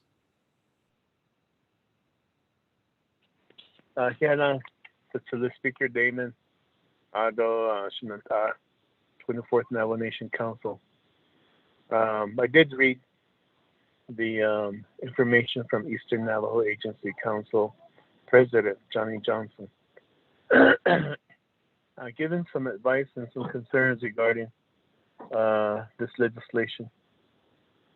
And but then Shinanta, Vice Chair Slater responded back, kind of emphasizing that passing Shinanta Paul Begay's amendment would take care of the concerns that he had. Therefore, I feel listening to Shinata Paul Begay too, he's made it good that we are all aware of our surroundings, and we've been conditioned to wear our mask, use our hand sanitizer, maintain the social distancing, and still be safe, and for our personal safety even yet. And so when he said the national tahaliada, that really resonated, meaning that as Navajo citizens, we are all aware of what we have, the do's and don'ts.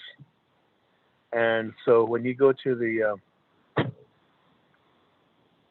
stores and other places where people gather, you see our Navajo citizens, the only ones wearing their mask. And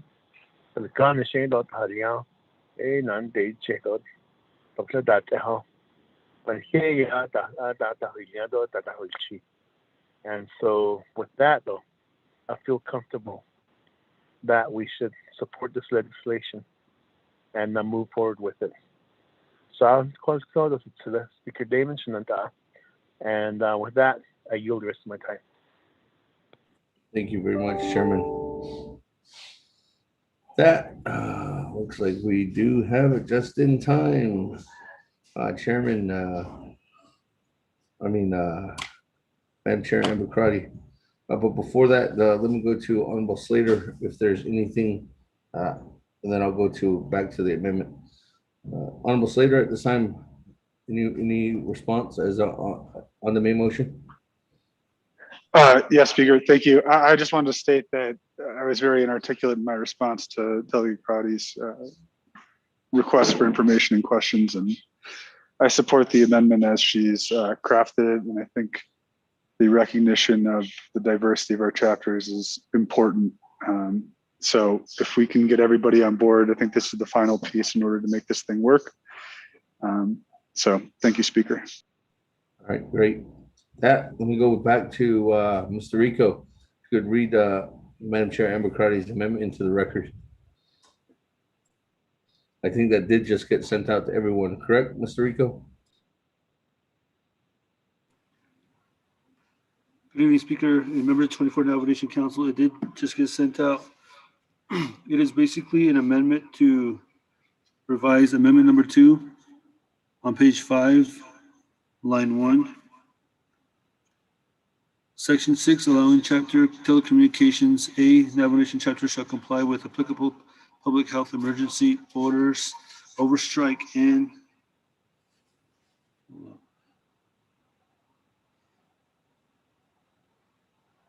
this is all, 1 second.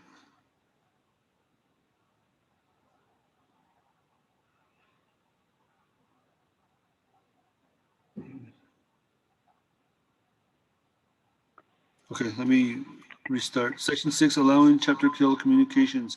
A, Navajo Nation chapter shall comply with applicable public health emergency orders, overstrike, and new paragraph B underscore, within 90 days of enactment of this legislation. And it goes to the original, let's see, no. Chapter meeting quorum requirement shall return to a minimum of 25 persons unless otherwise authorized under RDCD-127-12. Next paragraph, which would be C, chapter meeting shall comply with the Navajo Nation Local Governance Act. Next paragraph, D, the chapters may continue to use telephonic or other electronic means as a supplement to meet their normal quorum requirement. Paragraph E, the Navajo Nation Council hereby supports the continued use of the chapter return to operations plan attached as Exhibit A to guide chapters in providing services to their communities in a safe manner. 2, insert new Exhibit A. 3, renumber related succeeding paragraphs, sections, and exhibits accordingly if necessary.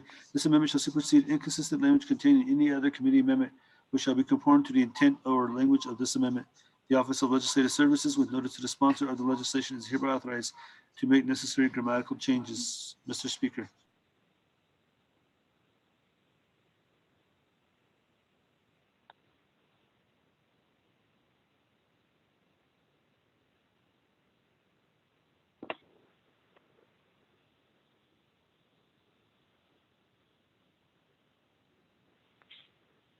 Thank you very much. With that, Madam Chair Amber Crotty, are you concur with the amendment? Yes, Speaker Damon, thank you. I motion the amendment. Thank you. That motion. Second, my honorable Elmer. Elmer. That, colleagues, any comments, questions on amendment number 4?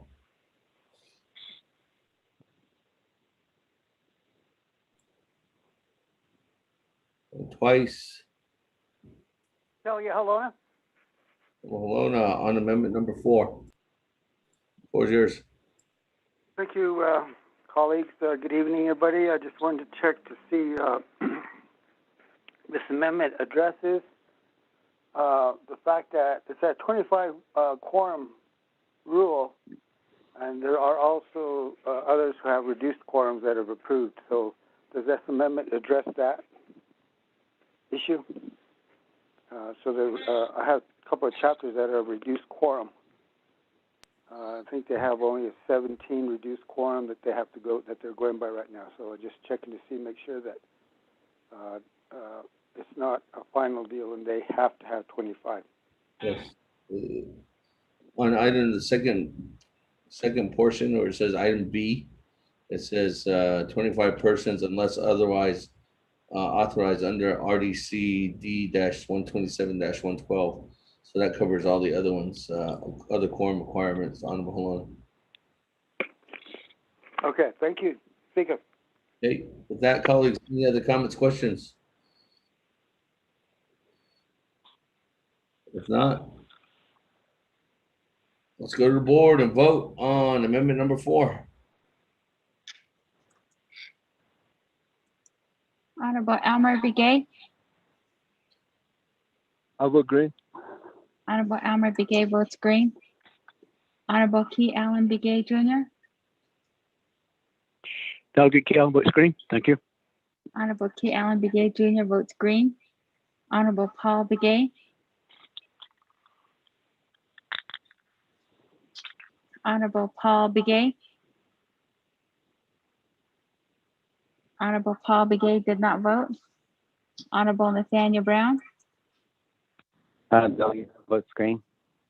Honorable Nathaniel Brown votes green. Honorable Eugenia Charles Newton,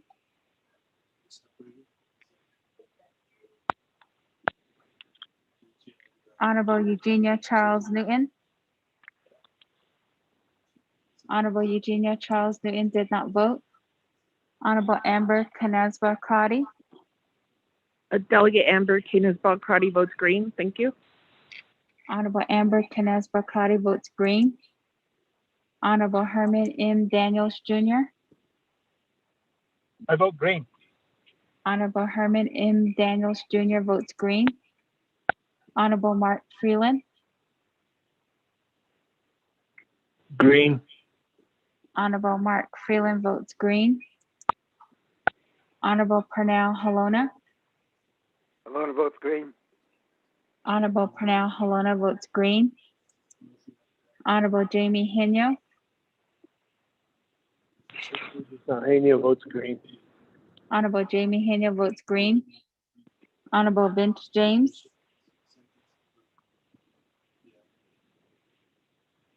Honorable Vince James, Delegate James votes green. Honorable Vince James votes green. Honorable Rick Nez, Delegate Rick Nez votes green. Honorable Rick Nez votes green. Honorable Carl Slater,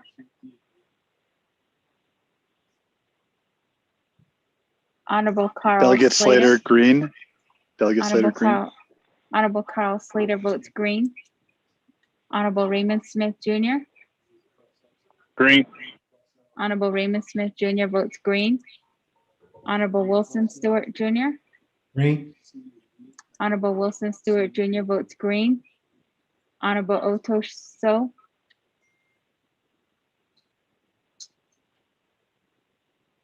Honorable Otto So, Honorable Otto So did not vote. Honorable Charlene So,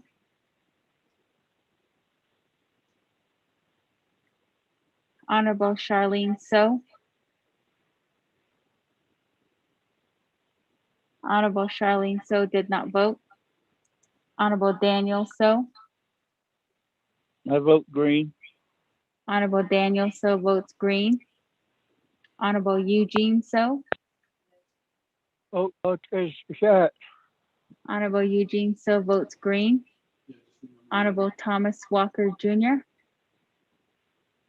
Thomas Walker votes green. Honorable Thomas Walker Jr. votes green. Honorable Edison Winika, Honorable Edison Winika, Green.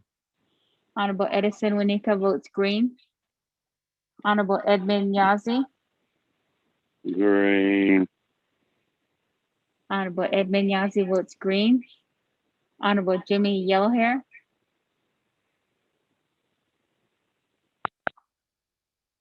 Honorable Jimmy Yellowhair, Honorable Jimmy Yellowhair did not vote. Going back up, Honorable Paul Begay,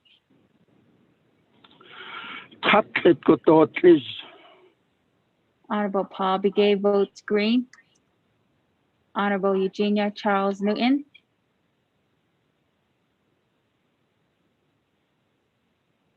Honorable Eugenia Charles Newton, I vote green.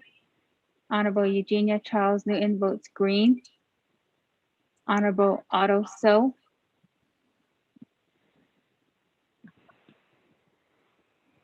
Honorable Otto So, Honorable Otto So did not vote. Honorable Charlene So. Honorable Charlene So. Honorable Charlene So did not vote. Honorable Jimmy Yellowhair. Delegate Yellowhair, vote green. Honorable Jimmy Yellowhair votes green. Speaker, with a vote of 21 in favor, 0 opposed, speaker not voting.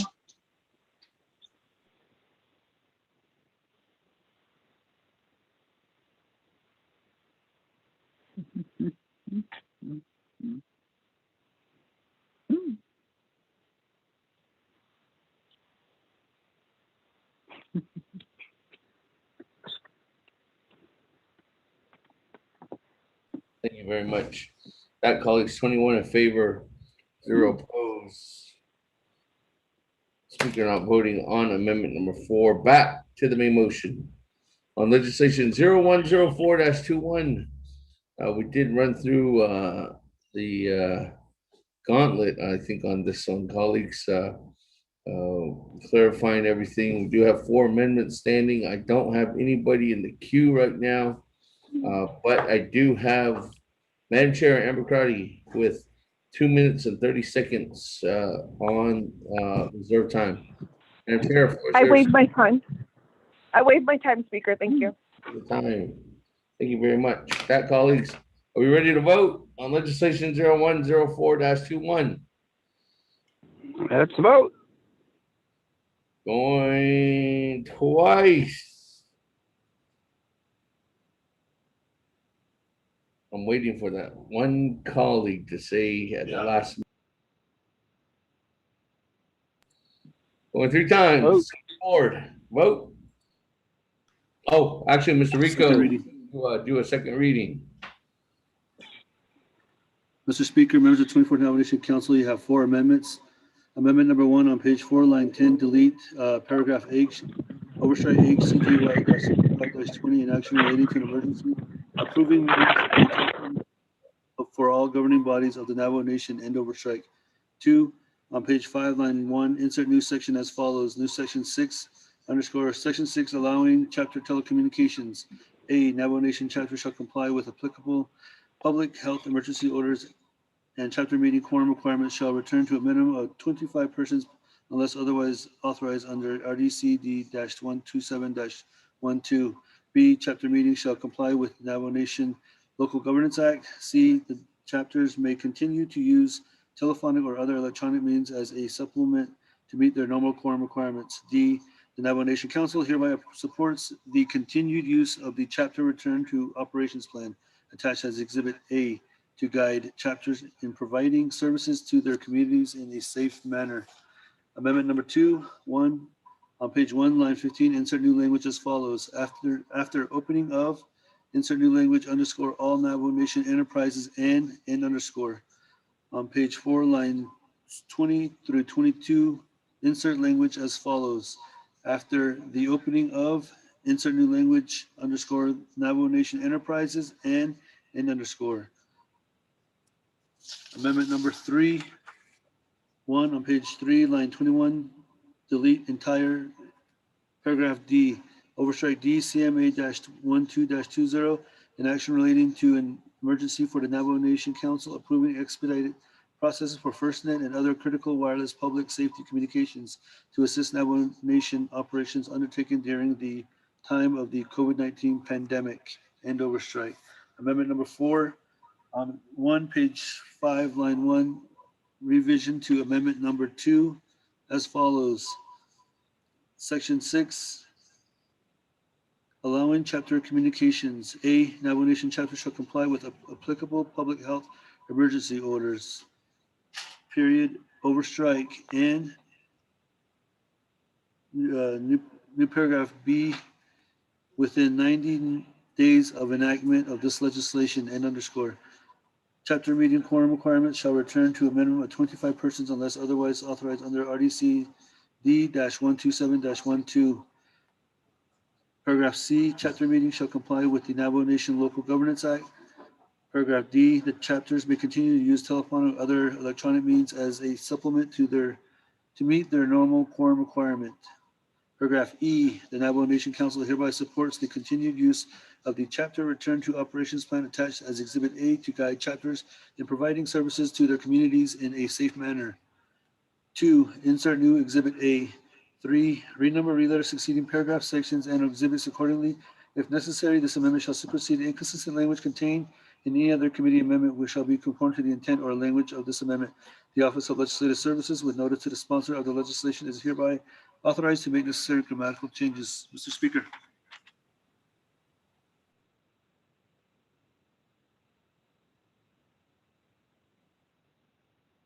Thank you very much for that, Mr. Rico. With that, colleagues, legislation 0104-21 with 4 amendments. Let's go to the board and vote.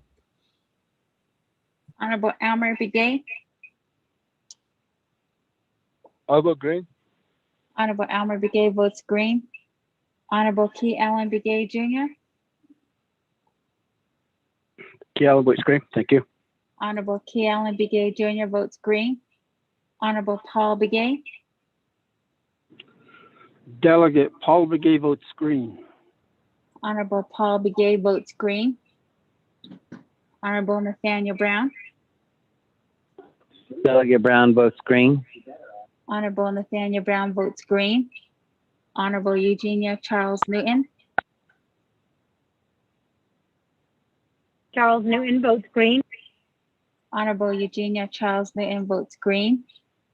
Honorable Amber Canaz Barkrati.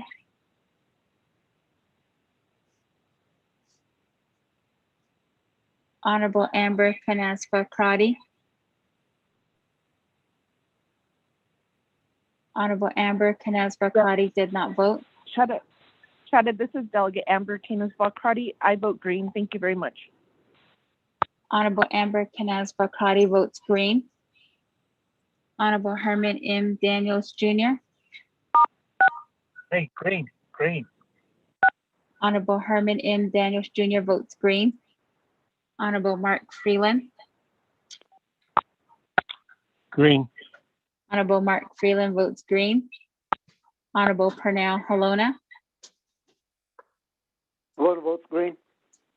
Honorable Pernell Halona votes green. Honorable Jamie Henyo. Henyo votes green. Honorable Jamie Henyo votes green. Honorable Vince James. Delegate Jane votes green. Thank you. Honorable Vince James votes green. Honorable Rick Nez. Delegate Rick Nez votes green. Honorable Rick Nez votes green. Honorable Carl Slater.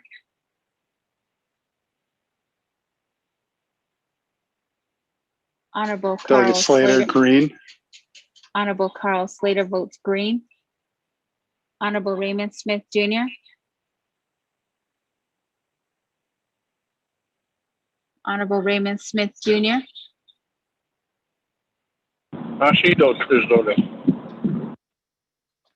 Honorable Raymond Smith Jr. votes green. Honorable Wilson Stewart Jr. Green. Honorable Wilson Stewart Jr. votes green. Honorable Otoso. I vote green. Honorable Otto So votes green. Honorable Charlene So. I vote green. Honorable Charlene So votes green. Honorable Daniel So. I vote green. Honorable Daniel So votes green. Honorable Eugene So. Oh, that is not shit. Honorable Eugene So votes green. Honorable Thomas Walker Jr. Honorable Thomas Walker Jr. Thomas Walker votes green. Honorable Thomas Walker Jr. votes green. Honorable Edison Winika. Green. Honorable Edison Winika votes green. Honorable Edmund Yazi. Green.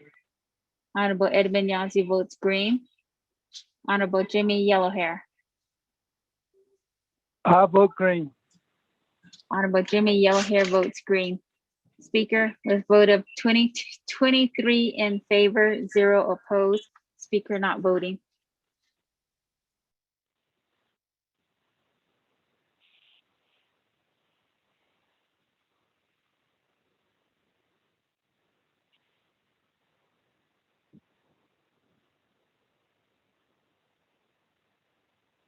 For that, 23 in favor, 0 opposed.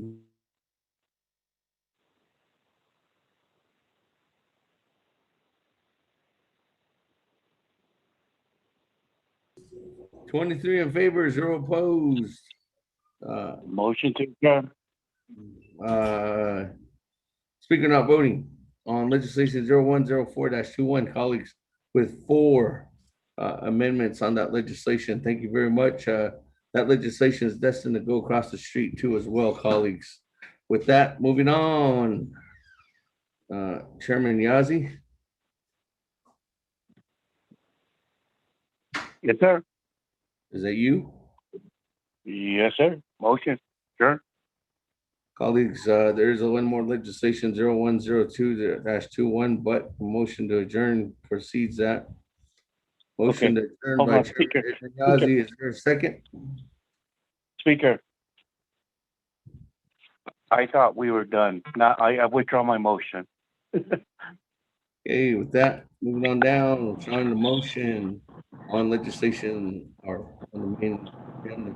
That, moving on down, item number D on our agenda. Colleagues, time now is 9 p.m. Staff is still here. Legislation 0102-21, sponsored by Chairman Daniel So. Mr. Rico could read that into the record. Senator, Honorable Seth Damon. Peter Snitch, Chair Debater from Office of Legislative Counsel.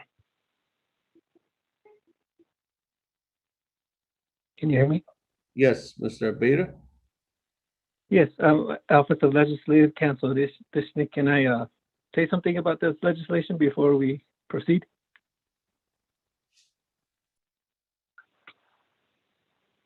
Ms. Barbara? I'm talking about legislation 0102-21. Thank you, Speaker. Mr. Abeda from our office is very excited about what he has to present. And being a new attorney, he's perhaps not sure the protocols that he needs to be called on. So he can wait, but he did send he just sent out an email that is certainly supportive, relevant to this legislation. So I'm very proud of him for the research he's done, but we will wait to be called on. Thank you. Okay, well, this is what I'll do is, Mr. Beta, welcome to the realm. We'll go ahead and I'll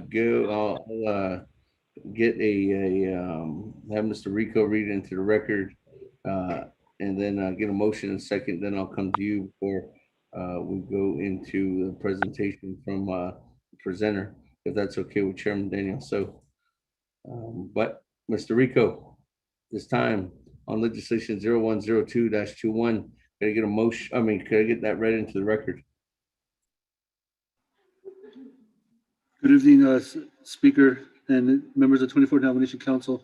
Tracking number 0102-21, an action relating to an emergency for the Navajo Nation, requesting the governors of the states of Arizona, New Mexico, and Utah to declare states of an emergency for the drought occurring across the Southwest. As this is an emergency legislation, there are no committee reports. Per Navajo Nation Council Rules of Order, Rule 9, legislation has been read into the record by electronic voice recording. Mr. Speaker.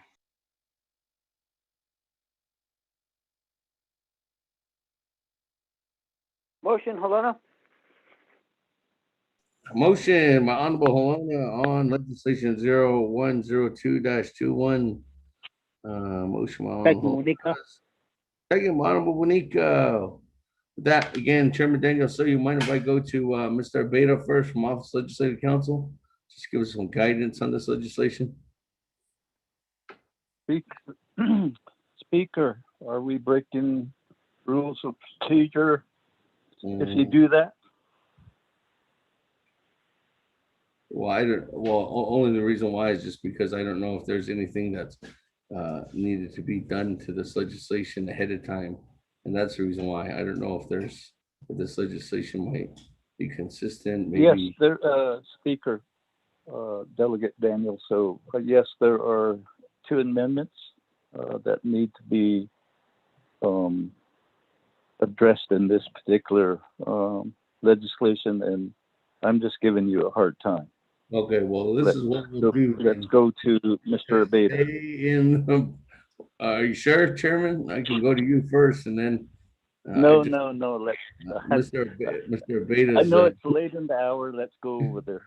Okay, Mr. Abeda. Again, thank you, Mr. Abeda. I think you just joined the Office of Legislative Counsel just recently. Colleagues, he's a new graduate, and I think he's still working to get his bar, but he's helping assist Office of Legislative Counsel. So, Mr. Abeda, floor is yours.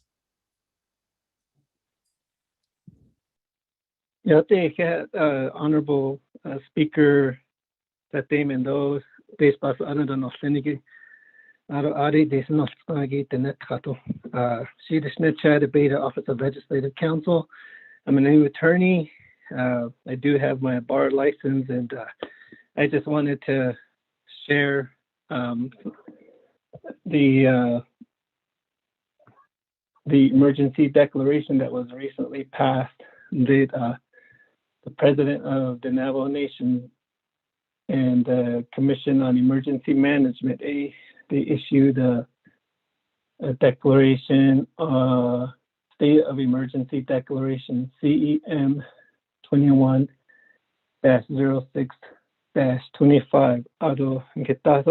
So I sent it through email.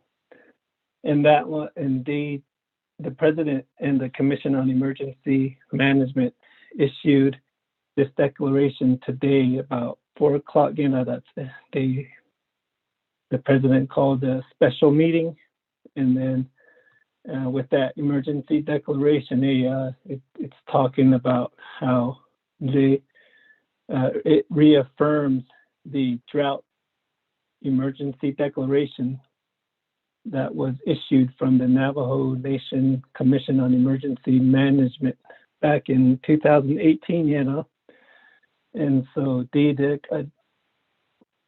declaration and I gave the commission, though, the president. Mr. Beta. Mr. Beta. Yes. Stop. Hold on. We have a procedural thing that's sorry to mess up your first presentation to the council, but colleagues, Vimeo and YouTube and Facebook seem to have shut down on our live streaming, and we need to make sure that we're live streaming at least.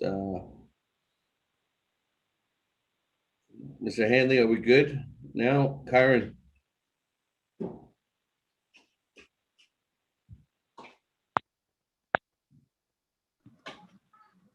Speaker, apologies. We're currently, give us a few minutes, we're getting it back online now. Even Facebook, Vimeo shut down on us tonight, huh?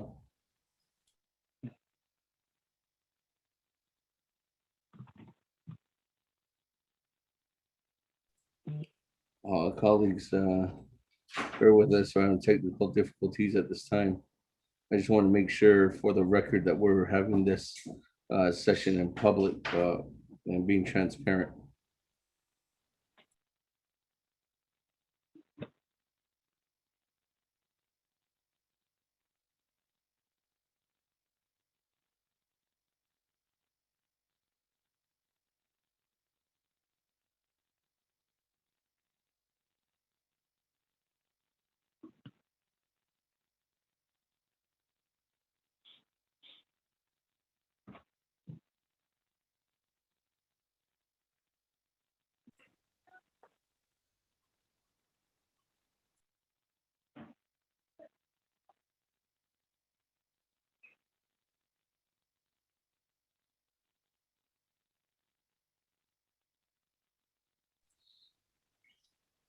We're good now, Ms. Stanley?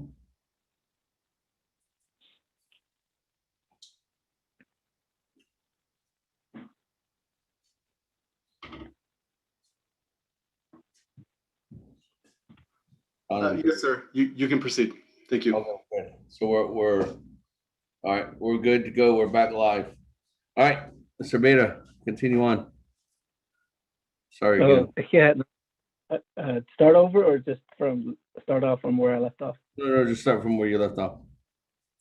Okay, so Nana Aro de Nafangi. So today the CEM 21-06-25 that the president and the Commission on Emergency Management, they passed the declaration for drought emergency, and then that states that the emergency is to activate. I mean, the Commission and the president. What that declaration does, it activates additional resources too. So, get that on these awesome. So, as you guys are going to be talking about the drought issue for this emergency resolution, and I apologize for interrupting and all that.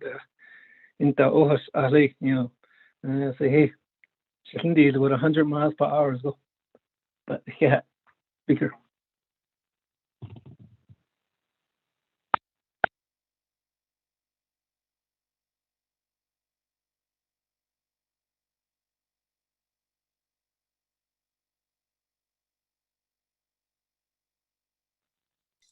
Thank you, Mr. Beta. That Chairman. Well, I guess let me ask this question. Oh yeah, there is amendments. Chairman Daniel So, floor is yours at the time.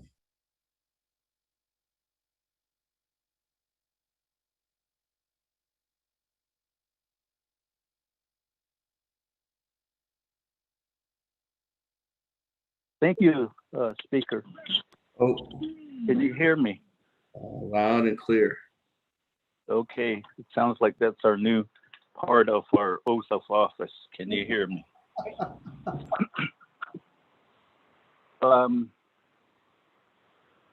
Thank you, Speaker, Otto, members of the Navajo Nation Council.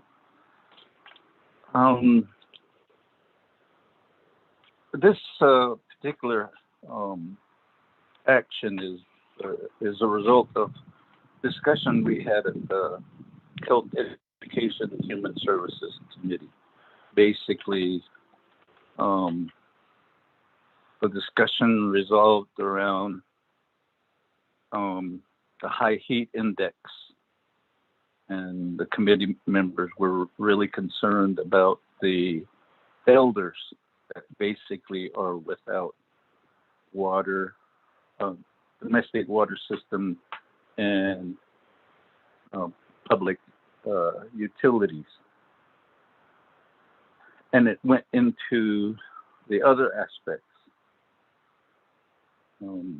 Let's request Commission on Emergency Management to convene. Let's let them declare an emergency on the heat stress and on water hauling. And there was a request by staff member Tommy Sosi to the folks at the Commission on Emergency Management. And some of the information we received in the meantime was that drought emergency declaration was still valid. So it's interesting that this other proclamation or declaration comes about on the same day we're addressing this, but I'll leave it at that. The main thing I'm asking through this legislation is for the governors of Arizona, New Mexico, and Utah to declare a drought emergency and to basically get the National Guard to start hauling water, using their water hogs to certain stressed areas where there is little or no water coming. I have constituents that basically tell me I have to get up at 2 o'clock or 3 o'clock in the morning. I go to the bulk watering station at the chapter house, and there's already a line there. And sometimes I don't leave there till 3 in the afternoon. The next day it's the same. And so that's the reason that we conferred the health education and human services. Let's ask emergency management. We put 3 things together in front of this particular item, and the other 3 things are basically taken care of by the action that occurred with the Commission on Emergency Management. So the last thing is to request the governors, if they've already declared a drought emergency, then let's ask them to deploy the National Guard to the Navajo Nation. Of particular highlight is the domestic water system in the Ilcon area can't serve the community members, and they have to go off the Navajo Nation to get their water.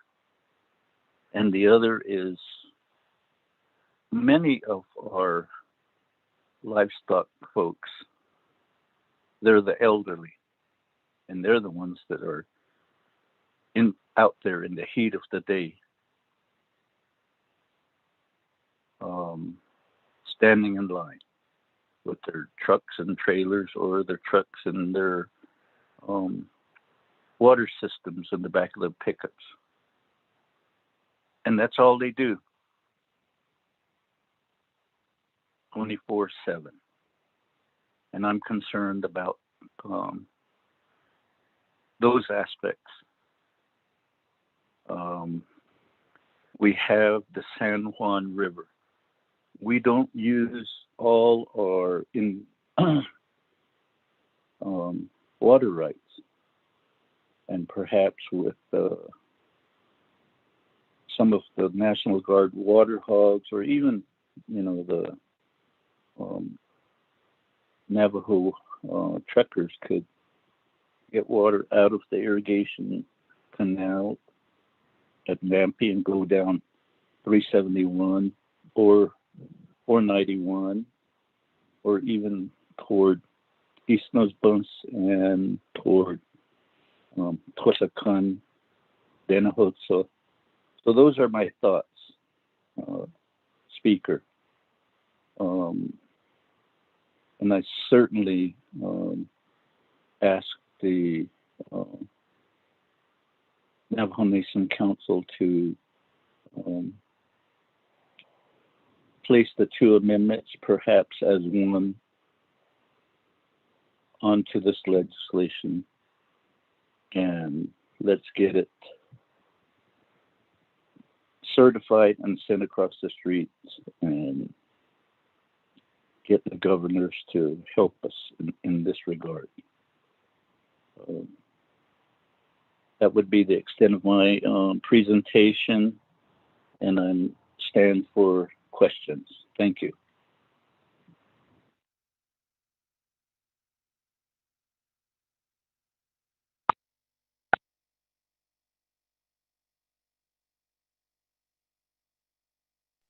Thank you very much, colleagues, and thank you very much, Chairman. With that, let me go ahead and go to the floor. At this time, I don't have anybody in the queue. Is there, and there is a request from the sponsor for 2 amendments. Speaker, this is Delegate Slater. I'll make the amendments. All right, Honorable Slater. This is Delegate Hino. Later, then Chair Charles Newton, and then Chairman Hino. So with that, Honorable Slater is requesting to do both amendments. With that, Mr. Rico, your floor is yours.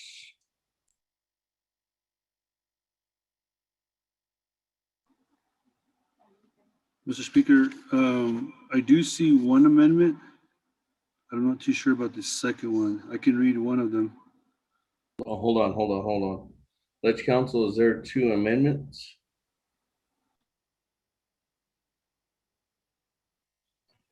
Mr. Speaker, and Ms. Bobroff, this is Lurleen from Office of the Legislative Council. I can speak to that. Hi, Ms. Tapahi. How are you doing this evening? The floor is yours. I'm hanging in there. Yes, I'm trying to avoid any confusion. There is one amendment that was emailed out earlier today at the request of Delegate Daniel So.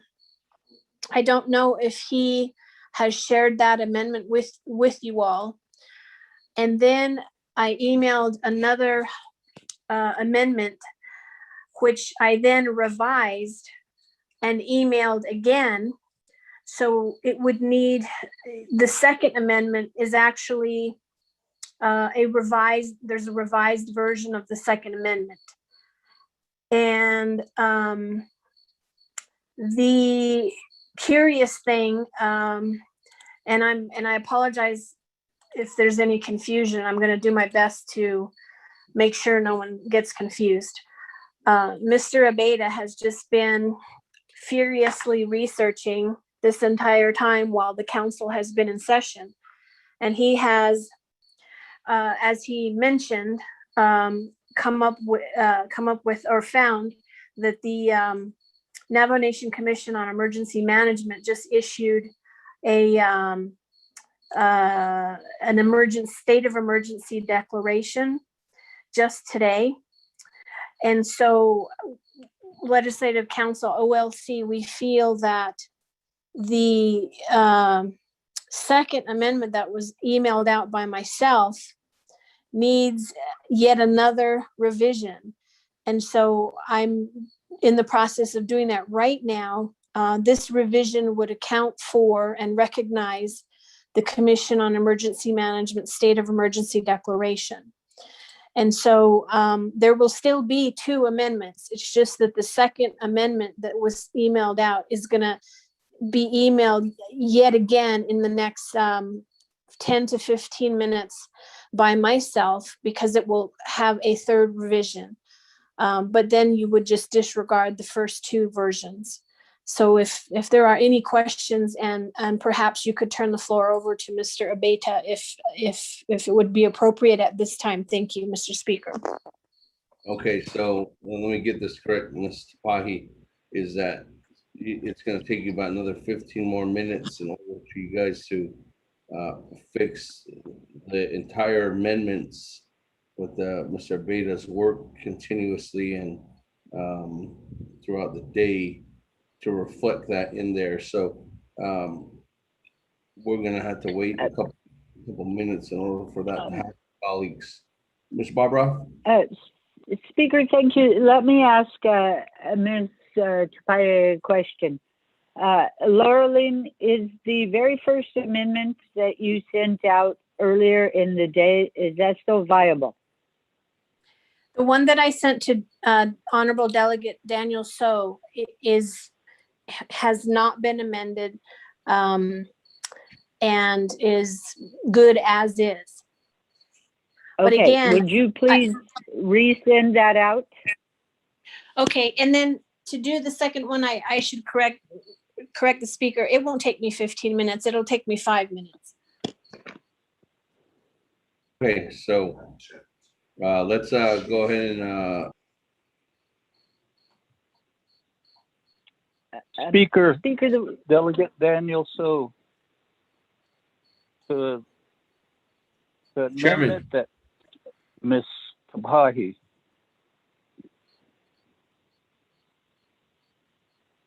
there was one mailed out at 2:59, and there was another one mailed out at 3:29,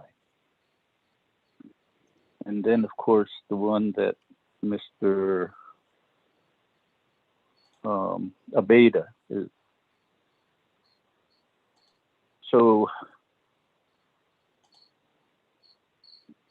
I guess we're going to have to really look at the combined amendments once it's sent out. Okay. Speaker, I apologize. Let me go back to apologize for the mixture. Okay. Let me go back to Vice Chair Slater, who's requesting an amendment. Vice Chair Slater, I guess there's two ways we could do this. One is that we go with the original amendment that was sent out at 2:50 something, and then we'll wait till the second amendment that Mr. Pahi's putting together.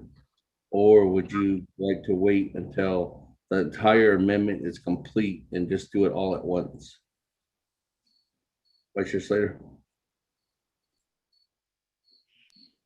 Thank you, Speaker. So the amendment that was just emailed out, the simple one, the earlier one, I think since we need 5 minutes anyways, we should just go ahead and vote on it. If my colleagues are open to that. I was initially intending to offer the amendment that Mr. Pahi had emailed out earlier, but I'm happy to make the one that was just sent out at 9:23 p.m. All right, Mr. Pahi, that's the one that can be voted on immediately, correct? Or that hasn't changed?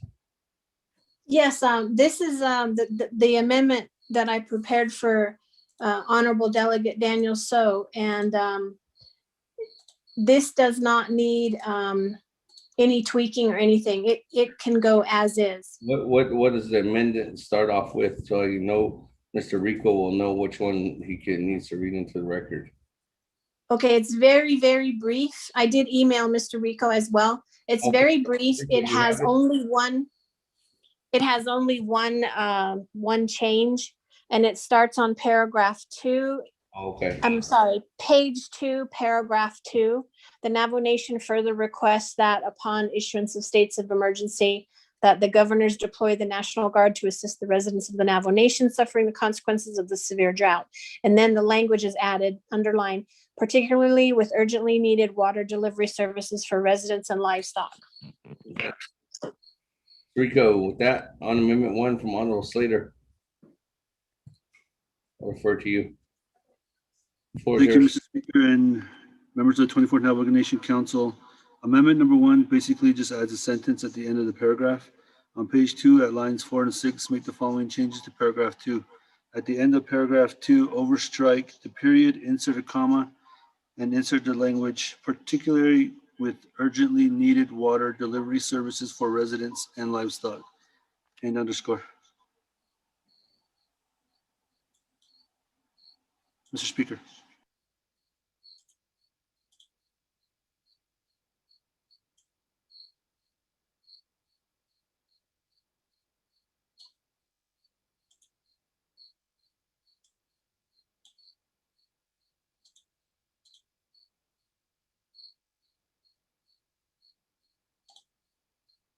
Thank you. With that, Honorable Slater's motion, is there a second on Amendment 1?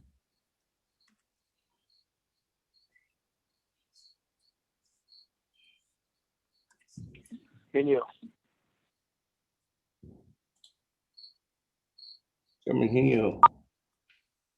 I like the crickets in the back. Oh, sorry. With that, colleagues, any comments, questions on Amendment number 1?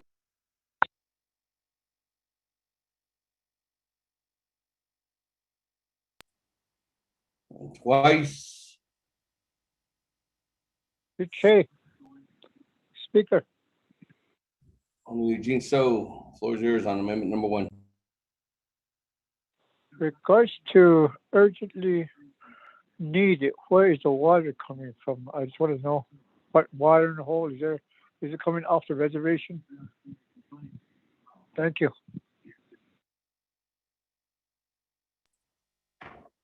Honorable, go back to the floor or back to the amending party. Honorable Slater.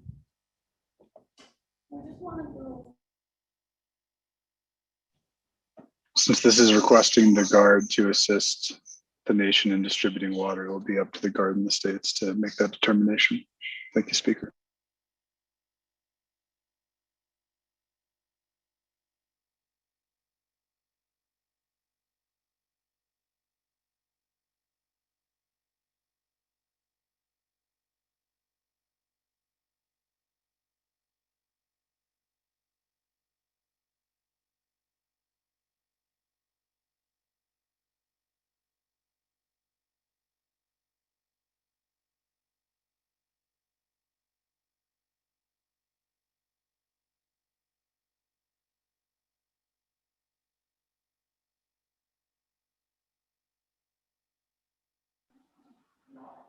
*6, Speaker.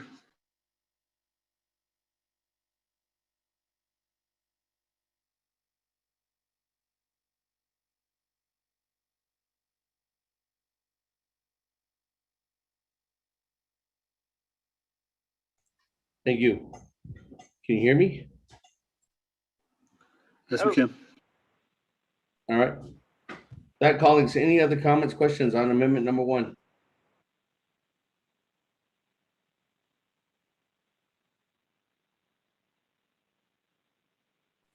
Twice.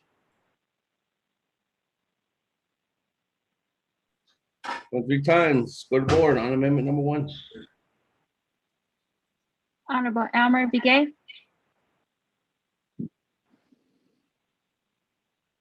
Honorable Elmer Begay. Honorable Elmer Begay did not vote. Honorable Key Allen Begay Jr. Honorable Key Allen Begay Jr.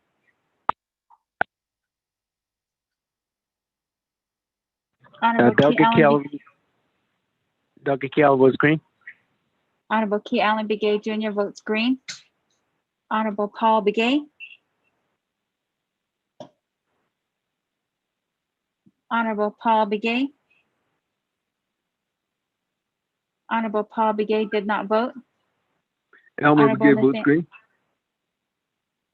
Honorable Elmer Begay votes green. Honorable Nathaniel Brown.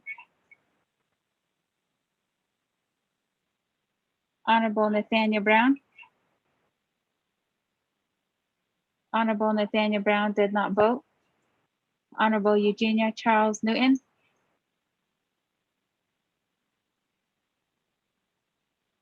Honorable Eugenia Charles Newton. Honorable Eugenia Charles Newton did not vote. Honorable Amber Canespa Crotty.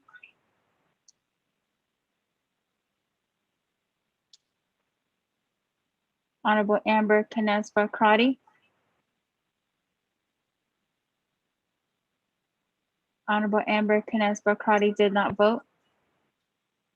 Honorable Herman M. Daniels Jr.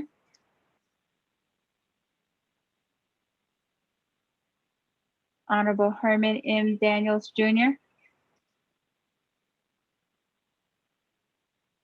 Honorable Herman M. Daniels Jr. did not vote. Honorable Mark Green. Freeland. Honorable Herman M. Daniels Jr. votes green. Honorable Mark Freeland. Freeland votes green. Honorable Mark Freeland votes green. Honorable Pernell Halona. Halona votes green. Honorable Pernell Halona votes green. Honorable Jamie Henyo.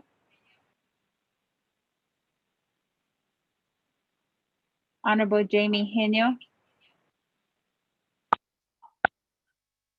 Honorable Jamie Henyo did not vote. Honorable Vince James. Delegate James votes green. Honorable Vince James votes green. Honorable Rick Nez. Delegate Rick Nez votes green. Honorable Rick Nez votes green. Honorable Carl Slater. Delegate Slater, green. Honorable Carl Slater votes green. Honorable Raymond Smith Jr., Honorable Raymond Smith Jr., Honorable Raymond Smith Jr. did not vote. Honorable Wilson Stewart Jr.,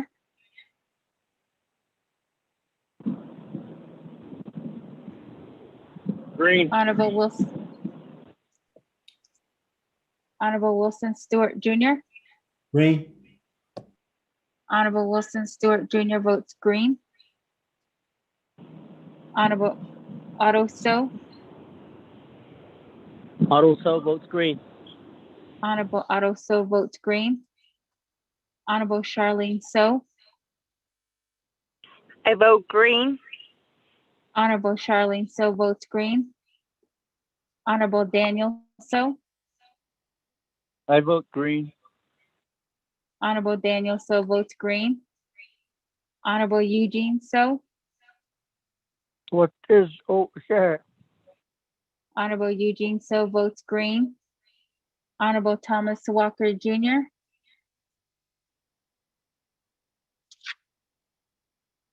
Honorable Thomas Walker Jr., Thomas Walker votes green.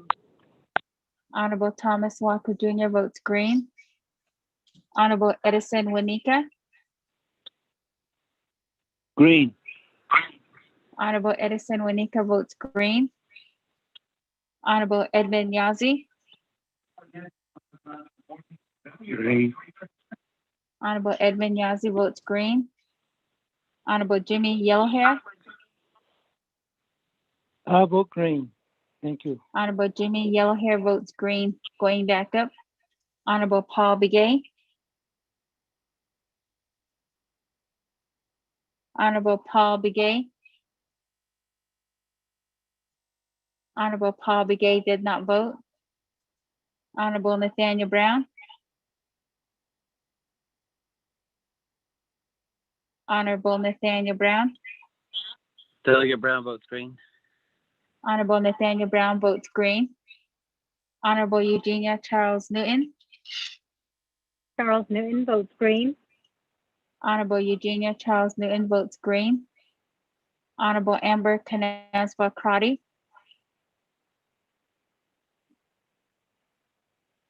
Honorable Amber Canaspa Crotty, Honorable Amber Canaspa Crotty did not vote. Honorable Jamie Henyo, Henry votes green. Honorable Jamie Henyo votes green. Honorable Raymond Smith Jr., Green. Honorable Raymond Smith Jr. votes green. Speaker, with the vote of 21 in favor, 0 opposed, Speaker not voting. Thank you very much. That 21 in favor, 0 opposed. Speaker not voting, motion carries on amendment number 1. That, colleagues, on legislation 0102-21. Moving on down. Is the amendment ready, Ms. Lapai? Yes, thank you, Mr. Speaker. I'm just about to click send right now, if you give me just a couple seconds. Okay, all right. Let me go ahead and continue on down then until we get that confirmation from Mr. Rico. I do have Madam Chair Charles Newton on the main motion on legislation 0102-21. Madam Chair, floor is yours at this time. Thank you, Speaker and colleagues. Just really quickly, the plan was described, and I know about we have been having different issues here in the Northern Agency with the shortage of water. I've also seen an influx of number of people with their water pumps down at the river. They're trying to fill their water tanks, with that water pump. So I've been seeing a lot more people down by the river. So I guess my question is, in terms of calling in the National Guard to help assist the Navajo Nation with the water shortage and using the water sources that we have around here, I guess my question is, with the plan, how do we, so is New Mexico National Guard going to pump water from New Mexico and transport it up to the Arizona state line and then wait for the Arizona National Guard to come and take the water to those living in Arizona? I guess I need a little more clarification on the statements made regarding National Guard. So with that, I reserve the rest of my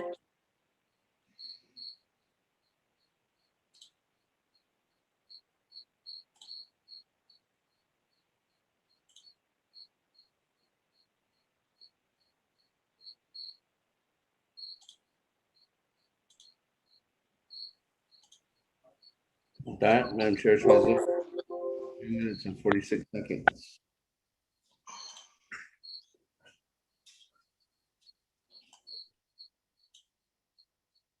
I don't know if those are real crickets or somebody's putting it on their phone, but Sorry. anyways, moving on down, Chairman Hinyo. Then I'll go back to the sponsor. Yeah, Speaker Oh. Damon Sitzler, can you hear me? Yep. Okay, good. 24th Navajo Nation Council. Just want to give a kudos and a shout out to a young attorney, Chad Beta. Just listening to him and how eager he is to assist the Navajo Nation Council with his training and work, and how excited he is to be part of this whole conversation. And so that's good to see, good to hear that. And he is from our community of Tojile and Alamo. His parents are from Alamo, and he's married out to Tojile. Very proud of this young man for taking the initiative to go to law school, pass the bar, state bar and Navajo Nation bar. And so just want to recognize him here with my time I have on council, and just give him time. He'll learn, and next thing you know, he'll be coming up here and giving us amendments left and right, and good sound legal advice. Reserve the rest of my time.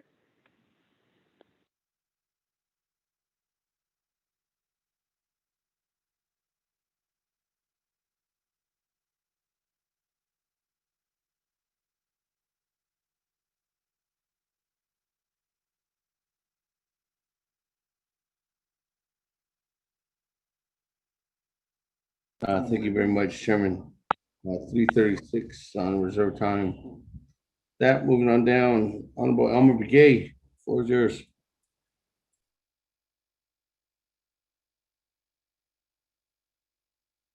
Speaker, it's Freeland. Can you put me in the queue box? Thanks.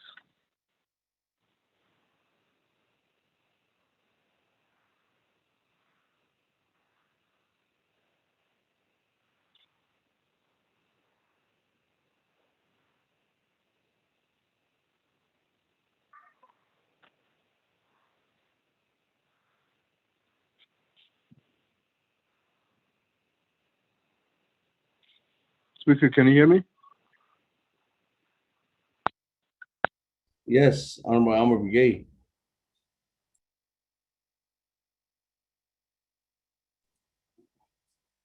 Well, Elmer Begay going twice.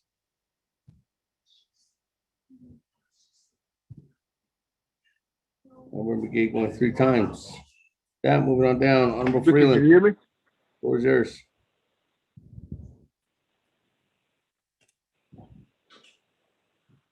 Speaker, this is Doug again. Honorable Freeland. Speaker. Okay. Thank you, Speaker. Colleagues of the 24th Navajo Nation Council. My most distinguishable Che, thank you for this very important legislation. Wanted to, of course, thank you for that and emphasize the need for, as an RDC member, we need to look at feral horses and, have these tough conversations with herd reductions as well. Something's got to happen. We gotta heal the land. We got to bring back the forage. We got to, bring back the grass and give it some opportunity to come back. Our feral horses are part of it, unfortunately. So I just wanted to mention that, Shanata, as a RDC member, and as a colleague to you all, we need to give this some consideration as well. I too wanted to thank Office of Legislative Counsel, the staff that are there this evening. It's been a long day. Thank you all for being there, and wanted to welcome Mr. Abeda. Thank you for your work, Chad. He is from Eastern Navajo Agency, so we're very proud of him. Let's welcome Chad and all of we're very thankful for our attorneys as well as our staff this evening. So with that, Speaker, I'll go ahead and reserve the rest of my time. Thank you.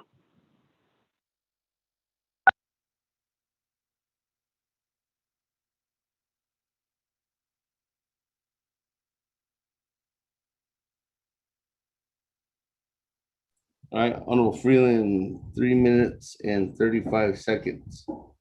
That, we'll go back to Honorable Helena.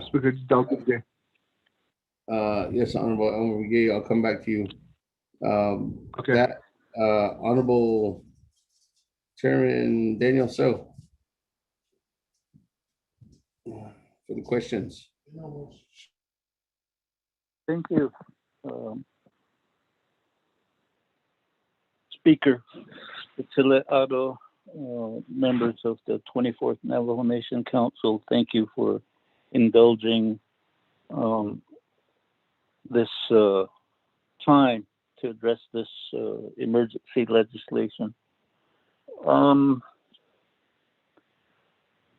Shiyaja, Honorable Chair Charles Newton. I guess the reason I said, to haul the water from the San Juan River toward Arizona. While you were asking the question, they could be taking the water at the bridge at Bluff, and there's other bridge crossings where they could siphon the water for the livestock. That is my thoughts as you asked the question. So that would be Arizona National Guard. And even on the Utah side, where the river goes into the Utah portion, then it could be, I guess, at Bluff, and then the other at the other crossing at Four Corners is where they could take the water. So those are some thoughts as we move forward. And again, the aspect is, when you put water out, the feral horses will come. And that's when you can pen them up. So that chasing of the feral horses to round them up could be basically changed. The other thought is that, and I guess the other thought that Honorable Freeland put on the table is we need our land to recover. What about the aspect of buying cattle? Right now, the cattle market is so depressed, it's like they're giving away their cattle. What if we gave them incentives to sell to the Navajo Nation? Nappy's feed yard is empty. There's a place that animals could be fed out and sold back to the Navajo people for putting meat in their freezers. Those are some thoughts, committeemen.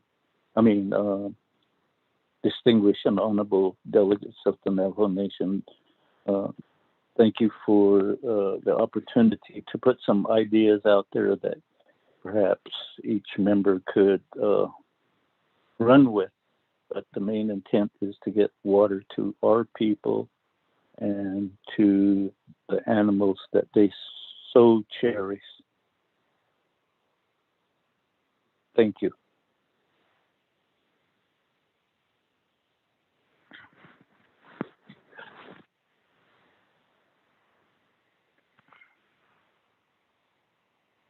Thank you very much, Chairman. Thank you much, Chairman. With that, colleagues, let me go back to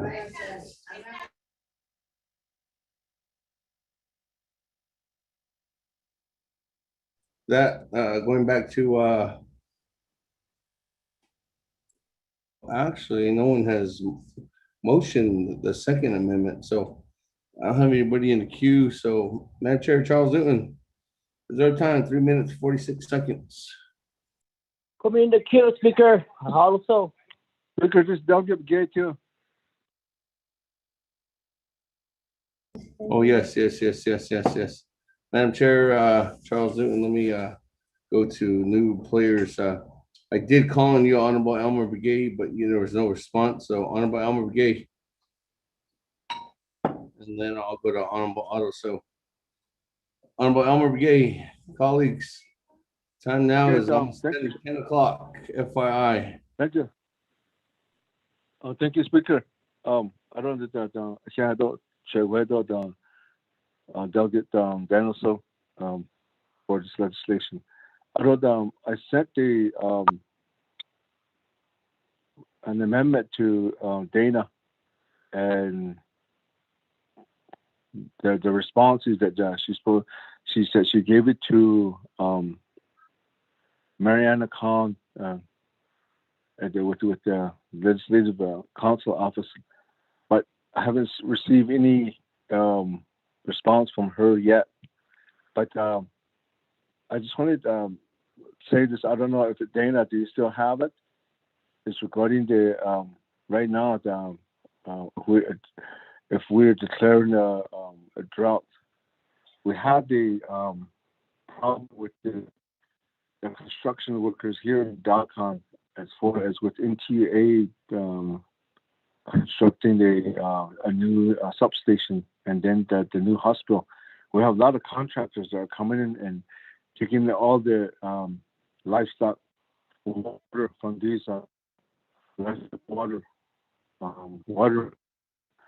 So, but when we check into it, they say that part of Navajo Nation water management that it's he issued out permits to do that. So we're really frustrated about is that why do they know that people rely on water during this time of livestock owners? So that's the reason why with all the watering points were being closed by NTA too. So the people have been getting water from Winslow and Holbrook and other. I'm not sure if Bird Spring opened it their watering point for other chapters again too. So Speaker, reserve my time. I'm not sure if Dana has an amendment for that. Thank you.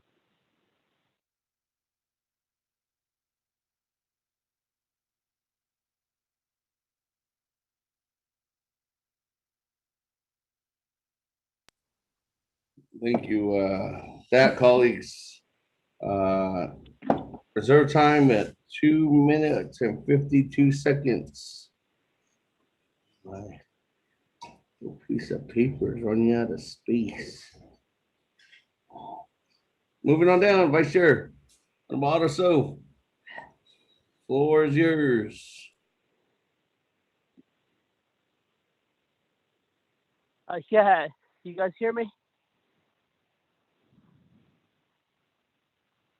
Actually, yes, kid. I can hear you. Okay. Well, Loud and clear, boss.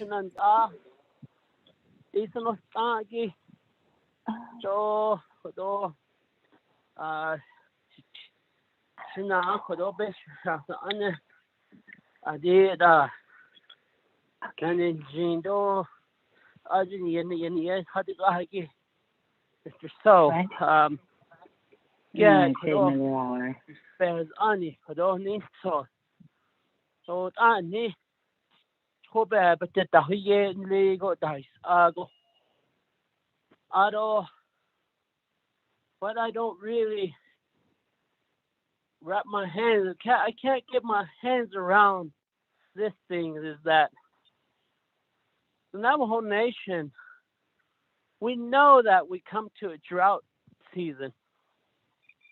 Let us hashit ashbenin na kodod na hata inishikito na hapik peso bicheda dit ahiki. How come they don't address this issue? It's been like that since with the Beginner's administration, and it's like that with this administration. The year before and that last minute the intahashi drought emergency had no hashi has any executive orders that not tough. Is this a stunt or is this for show? Unlede belodget ato ni to hata ade betaje ahoyat eto lehnden sin. Oh, what nash so hashi ade oh what sissy case. Oh what sissy case nan alcohol. I don't think told yet that non cardi believe alone. Each been the totally then we have drought emergency relief drought money for that purpose. And why in the world is these programs that has some sort of allocation, $6 million allocated, I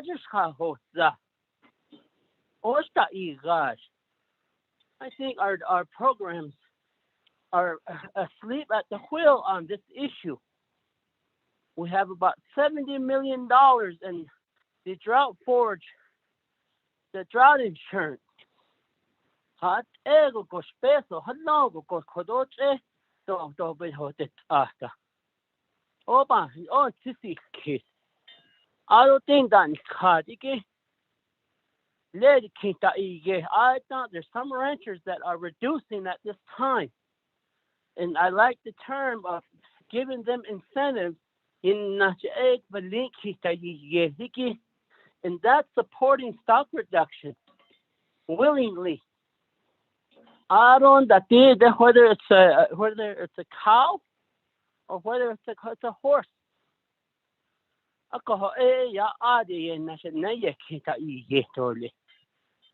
they utilize their receipt, their hauling permit, what they hauled in and what they sold as documentation that they sold their cattle. I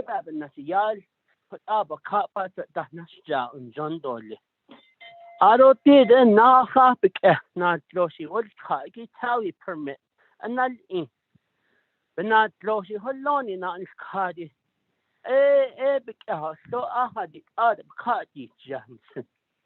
Oh what anash ako the yego shit Dick I'd let the church doing end up in snake in the drought emergency declaration Ilya.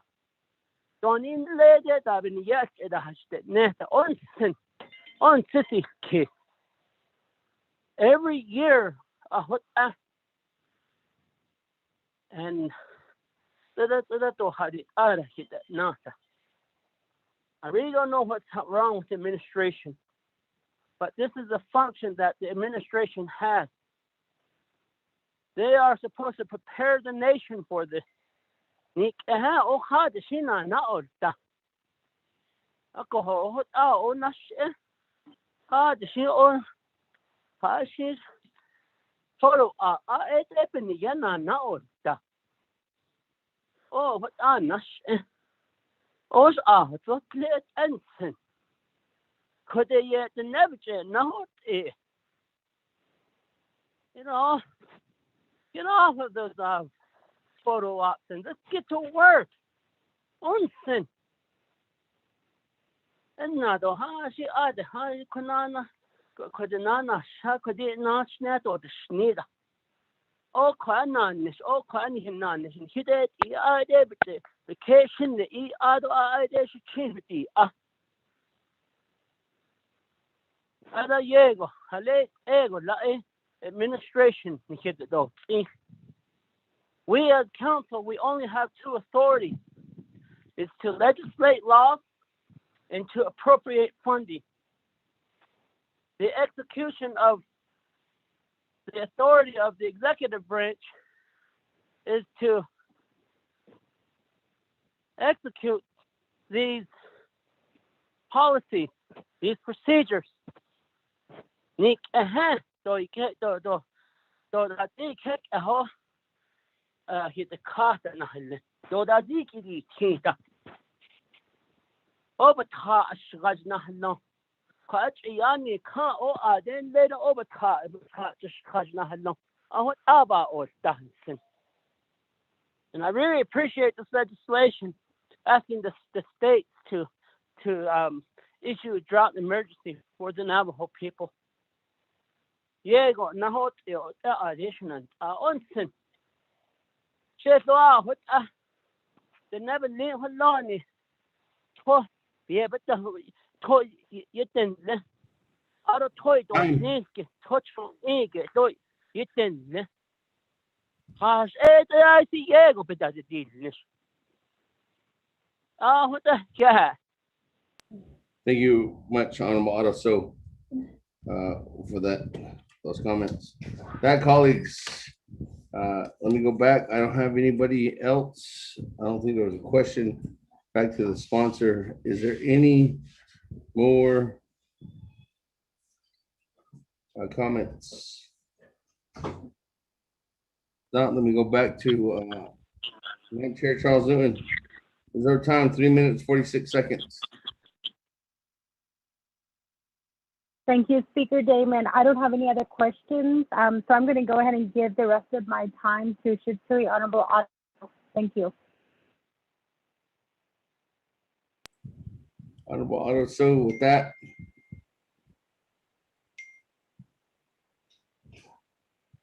Honorable Otto. So I'm good with that, Speaker. 3 minutes and 42 seconds. Yeah. Kilijio nan Sunday with Kibadash joy. The Bebadash joy. Because he was ranchers out there has a 24-hour living.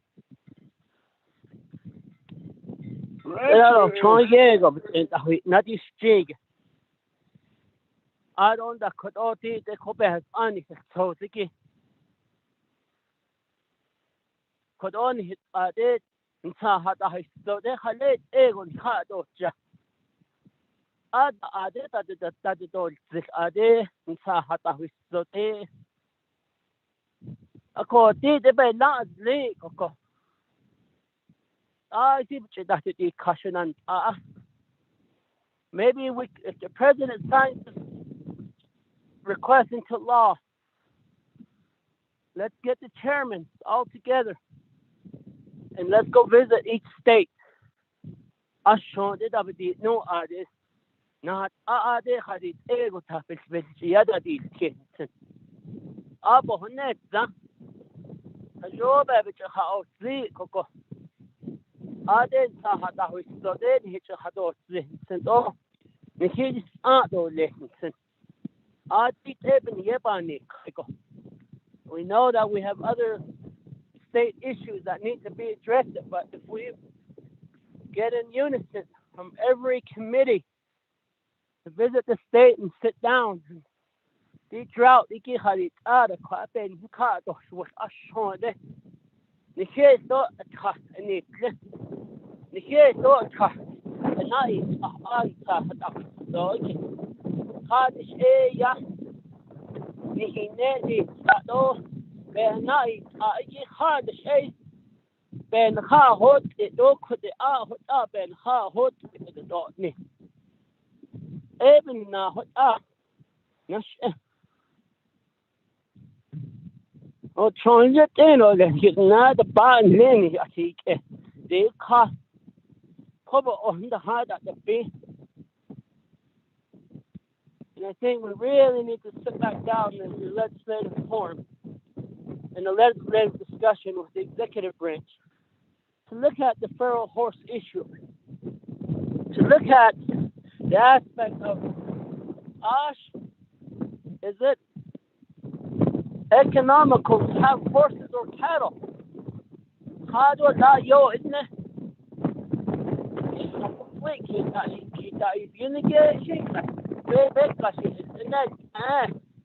the cattle price went down a little. 2 weeks ago, Kita is getting it's not $1.10 a pound. Right now, I think it's probably to about 98 cents a pound as a heifer. We have to act on this to get the state to try to accommodate us and help us out, whether it's New Mexico, Utah, Colorado, and Arizona.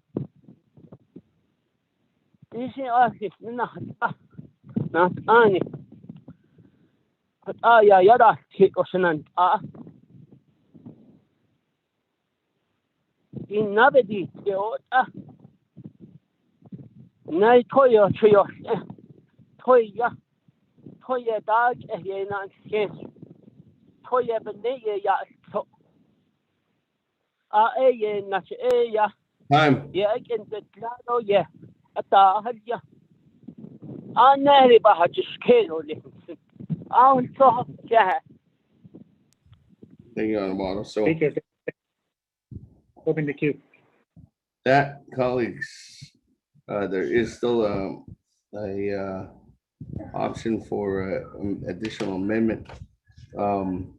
That let me go on down. Chairman Henio, 3 minutes, 36 seconds. I was on reserve time going back through the motions. Chairman, what was yours? Kaya sila Speaker Day mentioned for being here with us this long and mentioned 24th Navajo Nation Council. We are on the last legislation. But at the same time, using my time, I forgot to recognize our young attorney, Chad Abeda, his better half, Pauline Abeda. Both of them graduated from law school at University of Arizona while raising a family, which is good. At the same time, kudos to our legislative council, Dana, for hiring young attorneys, Navajo attorneys, like Chad Abeda, Mr. Pai, and Mr. Troy Cook, to help us along with the legislations. Big thank you from my standpoint here. But with this legislation, Shananta, all we're doing is just requesting the governors of the 2 states to support our initiatives. And I think, from my point of view, let's just support it, move forward with it. And pretty simple is my point. I'll reserve my time.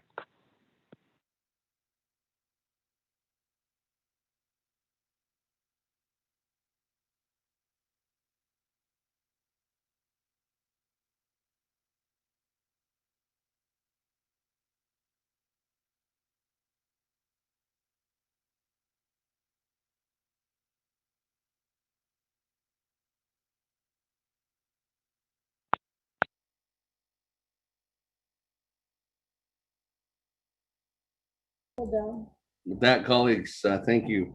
2 minutes and 10 seconds on your reserve time, Chairman Hale. With that, moving on down. Honorable Freeland, 3 minutes, 35 seconds.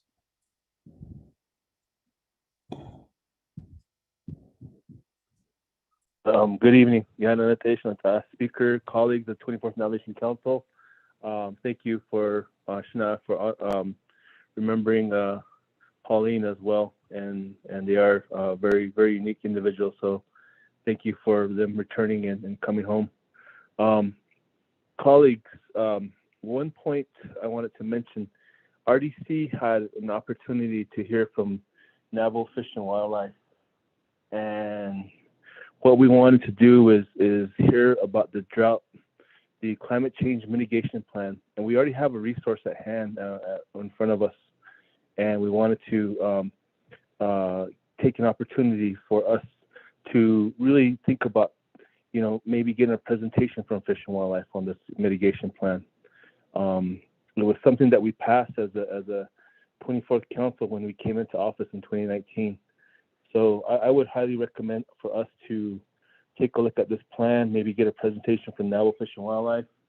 But I'll go ahead and with that, Speaker, I want to go ahead and move on. I want to go ahead and make a motion to amendment number 2, and I'll waive the rest of my time on this. Thank you, Speaker. Thank you very much, Honorable Freeland. With that, on amendment number 2, motion by Honorable Freeland. Mr. Rico, could you read that into the record?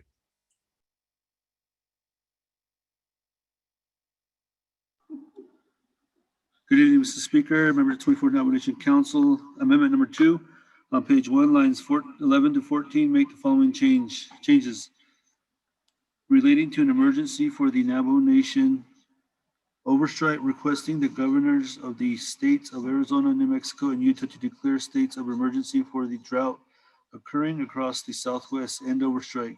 Insert new language, recognizing and supporting the June 23rd, 2021 State of Emergency Declaration by the Navajo Nation Commission on Emergency Management, requesting the states of Arizona, New Mexico, and Utah to deploy the National Guard to assist the Navajo Nation with water delivery services to mitigate the current severe drought. End underscore. 2, on page 1, line 25, make the following change.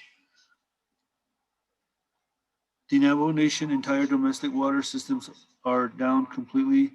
The members, overstrike the letter C on the word of. This is a grammatical fix. 3, on page 1, at line 28, add the following new paragraphs. New paragraph C, the U.S. Drought Monitor USDM map is produced by a partnership between the National Drought Mitigation Center at the University of Nebraska-Lincoln, the U.S. Department of Agriculture, and the National Oceanic and Atmospheric Administration. The USDM map can be found at https://droughtmonitor.unl.edu. D, the USDM map monitors drought conditions across the United States using a 5-category system from abnormally dry D0 conditions to exceptional drought D4 situations. Currently, the Navajo Nation is in the exceptional drought category D4 that includes the following impacts. 1, federal lands begin to close for fire precautions, burn bans increase.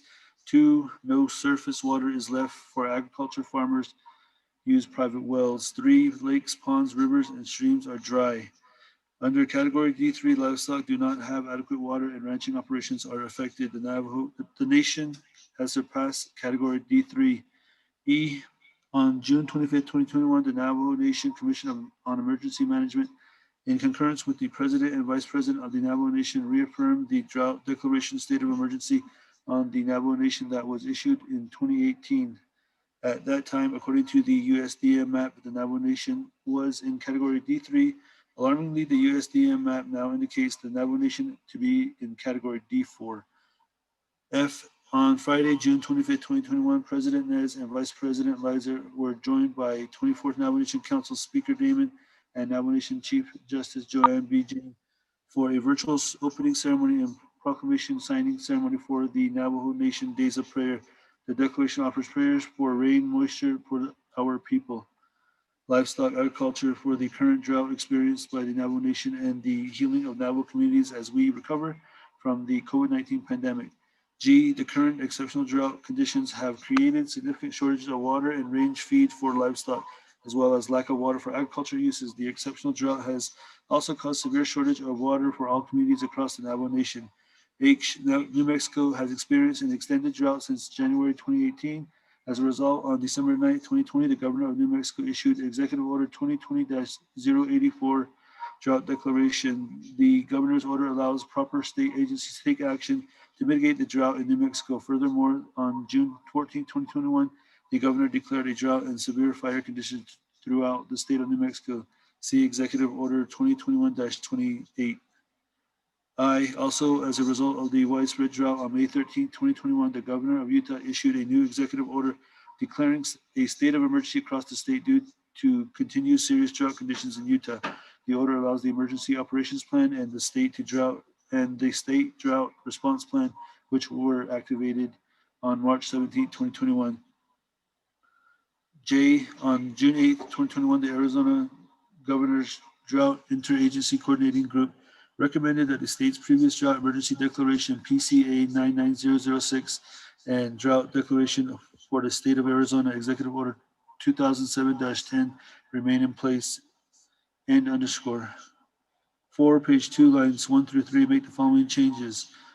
Paragraph 1, overstrike. The Navajo Nation urgency requested the governors of the states of Arizona, New Mexico, and Utah to immediately declare states of emergency in their respective states to address the severe hardship posed by drought and overstrike. New language. The Navajo Nation recognizes and supports the June 25th, 2021 State of Emergency Declaration by the Navajo Nation Commission on Emergency Management. The Navajo Nation also commends the 3 state governors for their formal reaffirmations of their state of emergency declarations and underscore. 5, page 2, lines 4 and 5, make the following changes.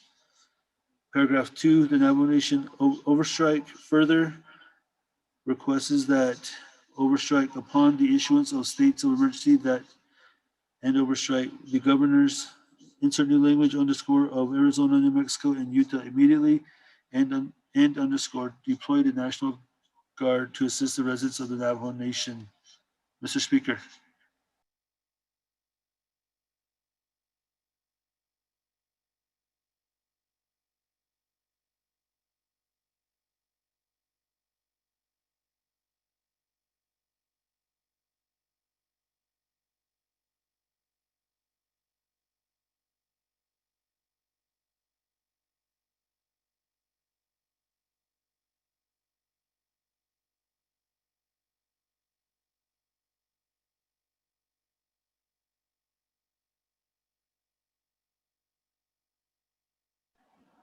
Star 6, Speaker.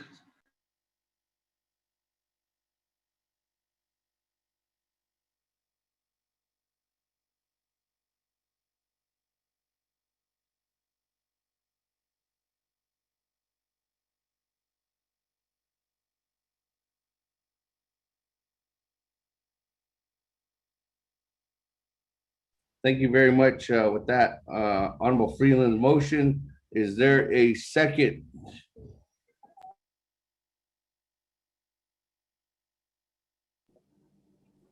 Second, Delegate Slater. Second by Honorable Slater. With that, colleagues, any comments, questions on amendment number 2?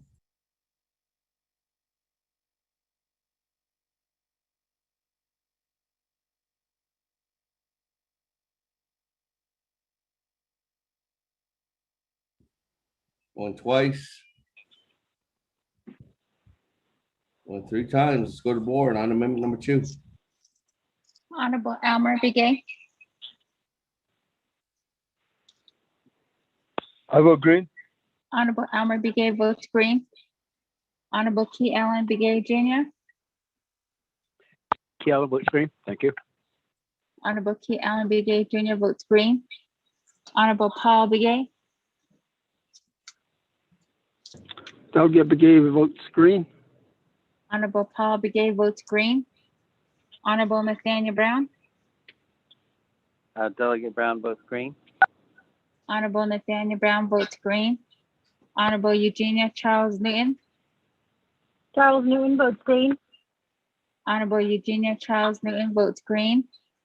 Honorable Amber Canes Bakrati.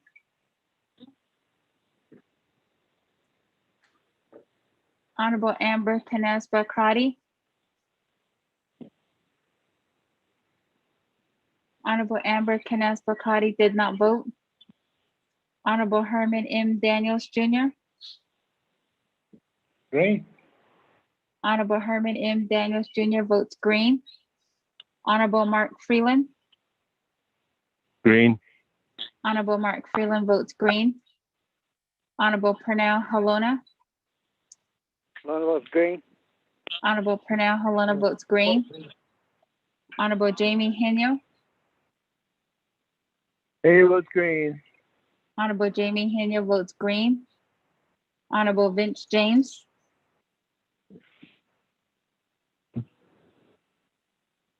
Honorable Vince James.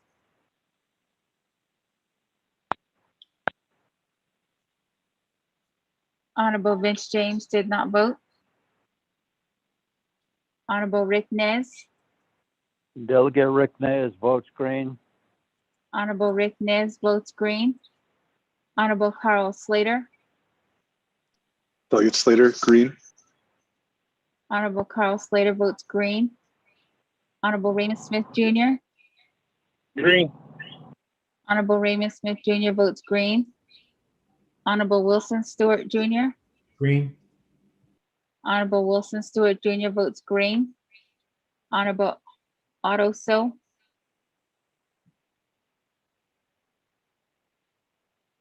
Honorable I vote Otto green. So. Honorable Otto So votes green. Honorable Charlene So. I vote green. Honorable Charlene So votes green. Honorable Daniel So. I vote green. Honorable Daniel So votes green. Honorable Eugene So. Honorable Eugene So votes green. Honorable Thomas Walker Jr. I vote green. Honorable Thomas Walker Jr. votes green. Honorable Edison Winika. Green. Honorable Edison Winika votes green. Honorable Edwin Yazzie. Green. Honorable Edwin Yazzie votes green. Honorable Jimmy Yellowhair. I'll vote green. Thank you. Honorable Jimmy Yellowhair votes green. Going back up. Honorable Amber Canes Bakrati. Honorable Amber Canes Bakrati. Honorable Amber Canes Bakrati did not vote. Honorable Vince James. Delegate James votes green. Honorable Vince James votes green. Speaker with a vote of 22 in favor, 0 opposed. Speaker not voting.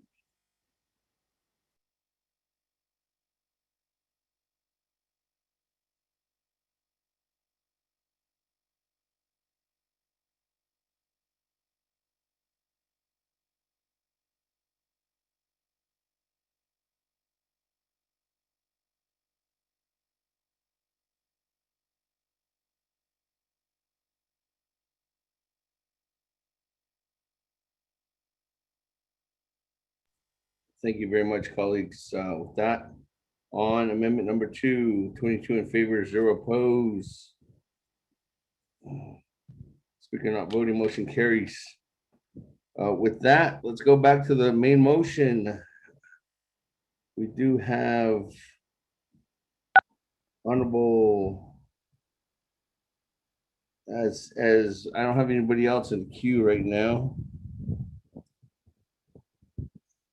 but I do have reserved time for Chairman Henyo at 2 minutes, 11 seconds. Honorable Elmer Begay with 2 minutes, 52 seconds.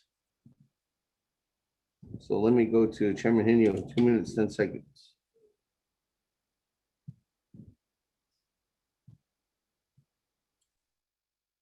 Excuse me. Sorry. It's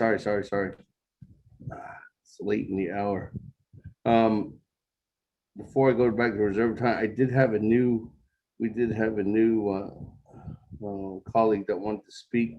Honorable Daniels, the floor is yours at this time. On the main motion, actually, yes, on the main motion of legislation 0102-21. Colleagues, just for the record, time now is 10:23 p.m. Mr. Speaker, yeah, I'm just going to make it brief. Asking for the requesting the three states, the governors, to declare state of emergency in the drought. But that I see ani just see snibberton is what the season that they still don't know today. I'm here in Manama Valley. Oh, you can that is so. So, July, August, it's going to be monsoon season. Kodo nada be $10. So, that echo so the West $10 within now did. So, I have done when that monsoon season. I don't know, it's enough so that day. So, Kodo should check, Kodo delegate out of so and then get the I see the deal nation Halina Kodo. But Kodo Nagate, I see Kodo he can eat in Halina, and I see Kodo what Eddie no. I could have Papa Papa Nick, but Kodo Nagate, Kodo Nagate, this legislation could you kidding? I see the case as the Kodo. Out of Kodo Nagate, RDC. In the Vietnam, Navajo Nation Fish and Wildlife, even getting that, not all Nana Kodo is very business. I don't know the great climate change that no that what I could has in Soika, baby, hitting down feeling that adequate kanda, I don't could on a great feral horses that eight a could year about 3 feral horses clean a car lego, according to great former council delegate could honorable David Silford, Yahoo is next on a great he late on a great our neighboring tribe. You Mountain Ute tribe, Nagate Toya, could don't hit lay as was at the cock at Noya hold if you drive to Cortez, Nagate Toyak, say or yet a car was ago, Abba been here, he laid that bar in the canals Nasa. Oh, that ego caught I fit a little deno, Nagate to Lenny Fetnan had cock at the day car, he lay. So it's a bit late as late or something. What issue the lazy has laid the human tribe. So about any Kodona great Araba Bantanan case Kodo. Get chill. Donan Kodon here the 8 a Kodota. How to shake yes, Kike at the show Kodo. How to shake nada has another migrate another to and here the according to great that's kind the city the hello.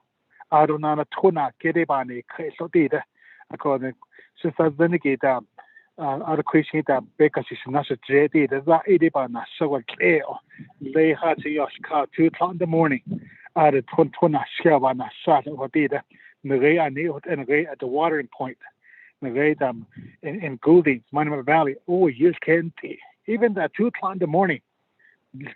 Can't so hold on, it's not get it on it.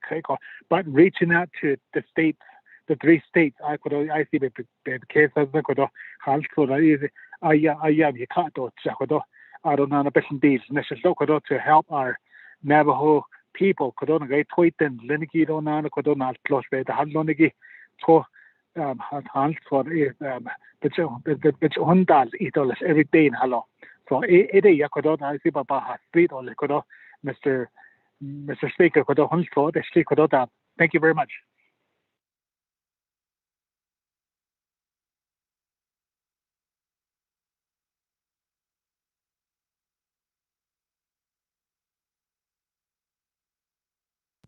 Thank you very much, Honorable Daniels. That, let me go back to reserve time as there's someone else in the queue. Chairman Henio, 2 minutes, 11 seconds. Or 10 seconds.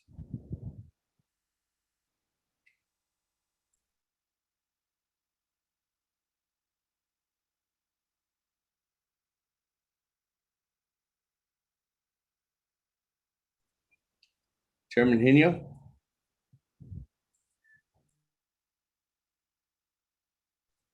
Chairman Henio going twice. Can you hear me? Still Speaker Damon. Oh. Okay, you're coming in choppy. That's why I couldn't hear you. But again, back to this legislation. It's just a supporting legislation, and let's support this legislation by moving it forward. At least that's where our voices will be heard with the two governors from 2 states. So I support it. I want to vote green. You'll risk my time to Speaker Dana. Very much. That Honorable Elmer Begay, 2 minutes, 52 seconds. Speaker, can you hear me? Mm-hmm. Okay, so now here at Chair Weto, other members of the Navajo Nation Council, other people that are on the line though. Speaker, I asked a question a while ago.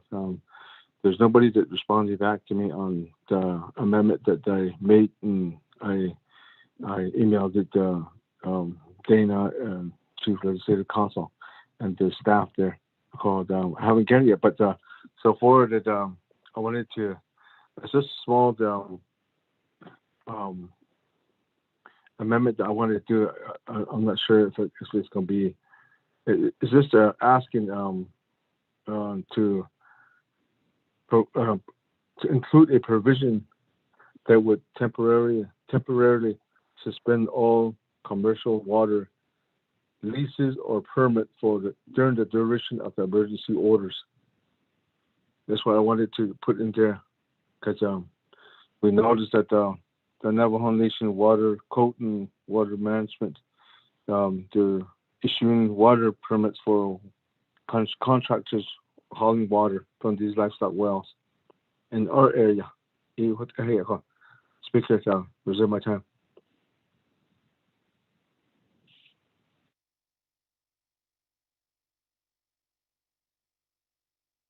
Reserve your time at 1 minute, 39 seconds. Elmer Begay.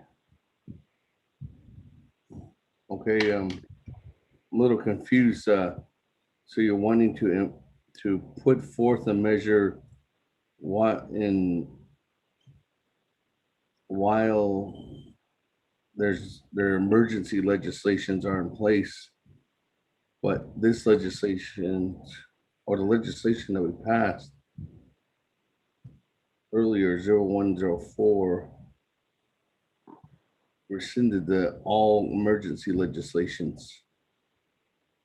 Ms. Barbara, maybe if you understand the email, maybe that might have more clarity. Thank you, Speaker. Delegate Begay earlier in the day did submit a request for amendment wherein commercial water leases would be waived for the duration of the drought emergency. Mariana Khan in our office did reach out to the Department of Justice and the Water Management Branch to find out more information about whether the commercial water leases could be waived under the lease terms. We've not been able to get enough information from them to make that determination. In addition, this legislation in front of you right now is a request to the governors of the 3 states. And it's not logical to be asking the governors of the 3 states to waive commercial water leases on the nation. So that part, it doesn't appear that Delegate Begay's amendment really fits with this legislation. In addition, we don't have enough information to actually draft the amendment. So what we are recommending is after the legislation is acted on, that the council entertain a directive to the Department of Justice, which Ms. Khan has drafted and is ready to go. And I think Ms. Khan may be on the line, I'm not sure, but if she wishes, she can add if I've missed anything. Thank you, Speaker. Thank you, Delegate Begay.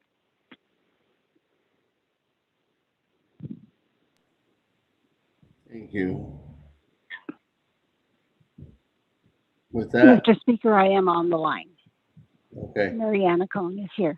Thank you, Ms. Khan. Let me go back to Honorable Elmer Gay. It seems like the request doesn't really fit into the legislation. Honorable Elmer Gay, I turn the floor back over to you.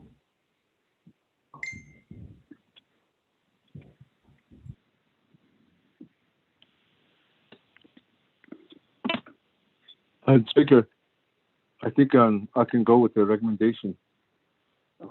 We know there's a resolution and then there's letters that are attached to this amendment, which I would say that District 7 are really frustrated about.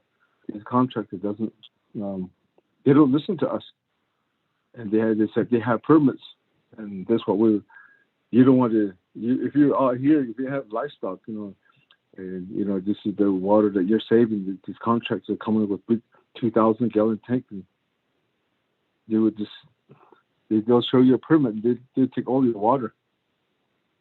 So how can we address this? That's what I wanted to advise you. Okay, so you're going to take the recommendation on what I'm going to All right. Hey, colleagues, with that, moving on down. I don't have any other individuals with reserved time. Anybody else in the queue? Colleagues, are we ready to vote on legislation 0102-21?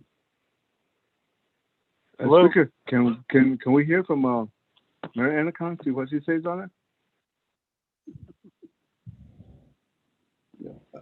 Honorable Elmer Begay, it was just Ms. Khan's ready to go with the directive afterwards, but Ms. Khan, you're ready to go send out that directive. So I'm going directly to Ms. Khan after the legislation is voted on per your request, Honorable Elmer Begay.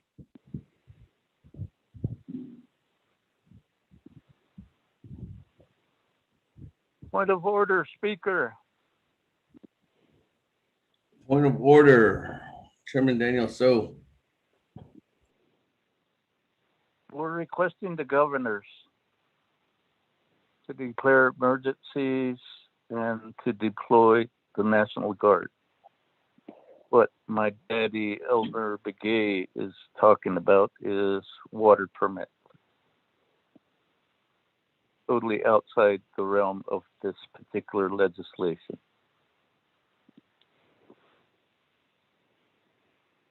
Yes, Chairman Daniel So, and that's the reason why I said we're taking the recommendation to move forward right now on the vote. And then once that's taken care of, there is a directive that's been sent out to everyone in an email.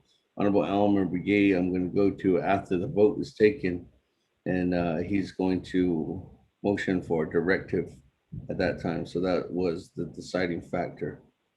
So us moving forward right now, Chairman Daniel So, there's no other comments or questions.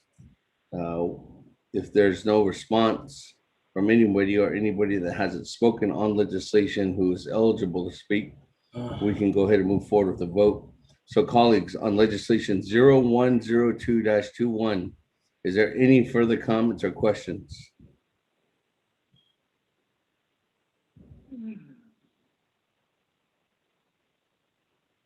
Going twice. Well, 3 times. Let's go to board with, actually, Mr. Rico, if you could recap. Second reading. Second reading. Thank you, Mr. Speaker. Measure 24th Navigation Council, you have 2 amendments. Amendment number 1, on page 2, at lines 4 and 6, make the following changes in paragraph 2. At the end of paragraph 2, insert comma, particularly with urgently needed water delivery services for residents and livestock. Amendment number 2, on page 1, lines 11 through 4, make the following changes. Relating to an emergency for the Navajo Nation overstrike, requesting the governors of the states of Arizona, New Mexico, and Utah to declare states of emergency for the drought occurring across the Southwest and overstrike. Underscore new language, recognizing and supporting the June 23rd, 2021 State of Emergency Declaration by the Navajo Nation Commission of Emergency Management, requesting the states of Arizona, New Mexico, and Utah to deploy the National Guard to assist the Navajo Nation with water delivery services to mitigate the current severe drought. And underscore 2, page 1, line 25, at the end of the sentence, after the members, the word OFC, overstrike C. 3, on page 1, line 28, add the following new paragraphs. New paragraph C, the U.S. Drought Monitor USDM map is produced by a partnership between the National Drought Mitigation Center at the University of Nebraska-Lincoln, at the U.S. Department of Agriculture, and the National Oceanic and Atmospheric Administration. The USDA map can be found at droughtmonitor.unl.edu. D, the USDM map monitors drought conditions across the United States using 5 category systems from abnormally dry, D0 conditions, to exceptional drought, D4 situations. Currently, Navajo Nation is in the exceptional drought category D4 that includes the following impacts. 1, federal lands begin to close for fire precautions, burn bans increase. 2, no surface water is left for agriculture farmers and farmers use private wells. 3, lakes, ponds, rivers, and streams are dry. Under category D3, livestock do not have adequate water and ranching operations are affected. The nation has surpassed category D3. E, on June 25th, 2021, the Navajo Nation Commission on Emergency Management, in concurrence with the President and Vice President of the Navajo Nation, reaffirmed the drought declaration state of emergency on the Navajo Nation that was issued in 2018. At that time, according to the USDM map, the Navajo Nation was in category D3. Alarmingly, the USDM map now indicates the Navajo Nation to be in category D4 or F. On Friday, June 25th, 2021, President Nez and Vice President Leiser were joined by 24th Navajo Nation Council Speaker Seth Damon and Navajo Nation Chief Justice Joanne B. Jane for a virtual opening ceremony and proclamation signing ceremony for the Navajo Nation Days of Prayer. The declaration offers prayers for rain, moisture for our people, livestock, agriculture, for the current drought experienced by the Navajo Nation, and the healing of Navajo communities as we recover from the COVID-19 pandemic. Paragraph G, the current exceptional drought conditions have created significant shortage of water and range feed for livestock, as well as lack of water for agricultural uses. The exceptional drought has also caused a severe shortage of water for all communities across the Navajo Nation. H, New Mexico has experienced an extended drought since January 2018. As a result, on December 9, 2020, the governor of New Mexico issued Executive Order 2020-84, Drought Declaration. The governor's order allows proper state agencies to take action to mitigate the drought in New Mexico. Furthermore, on June 14, 2021, the governor declared a drought and severe fire conditions throughout the state of New Mexico. See Executive Order 2021-028. I, also, as a result of the widespread drought, on May 13, 2021, the governor of Utah issued a new executive order declaring a state of emergency across the state due to continued serious drought conditions in Utah. The order allows the emergency operations plan and the state drought response plan, which were activated on March 17, 2021. J, on June 8, 2021, the Arizona Governor's Drought Interagency Coordinating Group recommended that the state's previous drought emergency declaration PCA 99006 and drought declaration for the state of Arizona Executive Order 2007-10 remain in place. And underscore. 4 on page 2, lines 1 through 3, make the following changes. Paragraph 1, overstrike. The Navajo Nation urgently requests that the governors of the states of Arizona, New Mexico, and Utah to immediately declare states of emergency in their respective states to address the severe hardships posed by drought and overstrike. New language, underscore. The Navajo Nation recognizes and supports the June 25th, 2021 State of Emergency Declaration by the Navajo Nation Commission on Emergency Management. The Navajo Nation also commends the 3 state governors for their formal reaffirmations of their state of emergency declarations. And underscore. 5 on page 2, lines 4 and 5, make the following changes. Paragraph 2, the Navajo Nation overstrike further requests that overstrike upon the issuance of state of emergency that and overstrike the governors underscore of Arizona, New Mexico, and Utah immediately and underscore deploy the National Guard to assist the residents of the Navajo Nation. Mr. Speaker.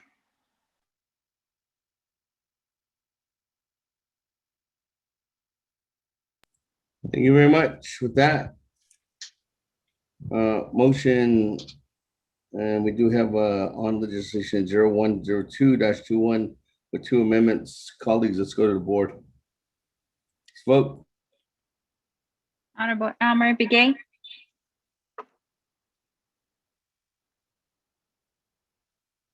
Honorable Elmer Begay. Honorable Elmer Begay votes green. Honorable Key Allen Begay Jr. W. Key Allen votes green. Thank you. Honorable Key Allen Begay Jr. votes green. Honorable Paul Begay. Delegate Paul Begay votes green. Honorable Paul Begay votes green. Honorable Nathaniel Brown. Delegate Brown votes green. Honorable Nathaniel Brown votes green. Honorable Eugenia Charles Newton. I vote green. Honorable Eugenia Charles Newton votes green. Honorable Amber Canespa Crotty.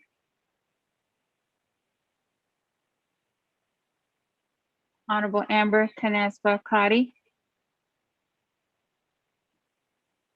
Honorable Amber Canespa Crotty did not vote. Honorable Herman M. Daniels Jr. Green. Honorable Herman M. Daniels Jr. votes green. Honorable Mark Freeland. Green. Honorable Mark Freeland votes green. Honorable Pernell Halona. Lona votes green. Honorable Pernell Halona votes green. Honorable Jamie Henyo. Henyo votes green. Honorable Jamie Henyo votes green. Honorable Vince James. Delegate James votes green. Honorable Vince James votes green. Honorable Rick Nez.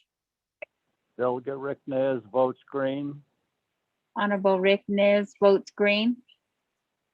Honorable Carl Slater. Delegate Slater, green. Honorable Carl Slater votes green. Honorable Raymond Smith Jr. No, please. Honorable Raymond Smith Jr. votes green.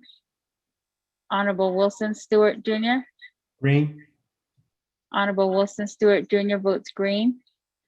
Honorable Otoso.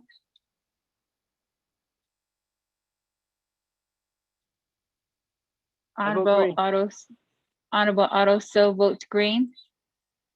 Honorable Charlene So. I vote green. Honorable Charlene So votes green. Honorable Daniel So. I vote green. Honorable Daniel So votes green. Honorable Eugene So. I vote green. Thank you. Honorable Eugene So votes green. Honorable Thomas Walker Jr. I vote green. Honorable Thomas Walker Jr. votes green. Honorable Edison Wanika. Green. Honorable Edison Wanika votes green. Honorable Edmund Yazzie.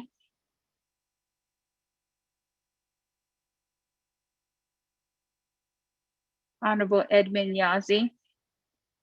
Green. Honorable Edmund Yazzie votes green. Honorable Jimmy Yellowhair.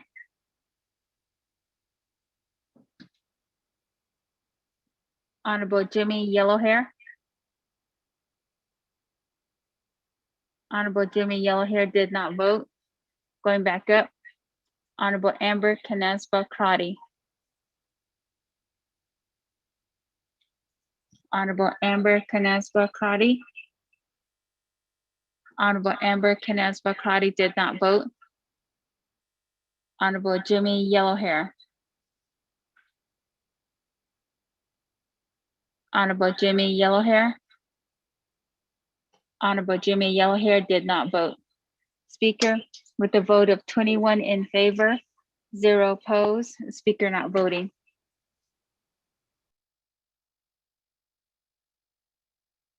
Thank you very much. With that, 21 in favor, 0 opposed. Speaker not voting, motion carries. On legislation 0102-2102 amendments. That, colleagues, we are moving on down on our agenda. We do have, where is my agenda? Oh, there it is. Item number 7, close of session announcements and adjournment, colleagues. Specifically, colleagues, there's no announcements I have, but thank you to the staff. I appreciate your staff for being here on a Friday night again. It's 10:49 p.m., so I appreciate that. We do have Navajo committee work sessions on Monday, Tuesday, and Wednesday. Colleagues that will be critical to the development of the legislation to build a fund management plan as well. So with that, colleagues, is I think the Chairman Inyo on announcements. It's again also to the Speaker Davis. You already announced, congratulated our staff here, which is good. They've been with us for a long time. Just one shout out, forgot, to Office of Legislative Counsel again. I forgot, Honorable Delegate Dwight Witherspoon for taking the initiative to go to law school and coming back and being an intern with our clerk team under Ms. Dana Barba. For coming back to us. So good to see that.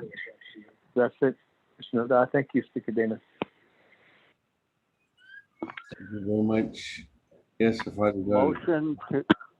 Motion to adjourn. Delegate Nez. That, thank you. Chairman Nez. Second, Delegate Brown. Second, Honorable Nathaniel Brown. That, colleagues, let's go to the board. Motion to adjourn at 10:51 p.m. Let's note final roll call.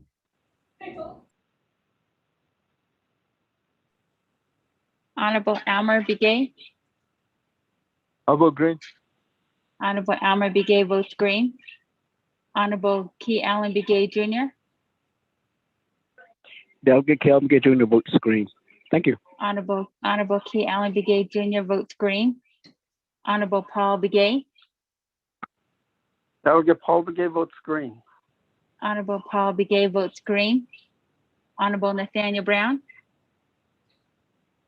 Delegate Brown votes green. Honorable Nathaniel Brown votes green. Honorable Eugenia Charles Newton. Honorable Eugenia Charles Newton. Honorable Eugenia Charles Newton votes green.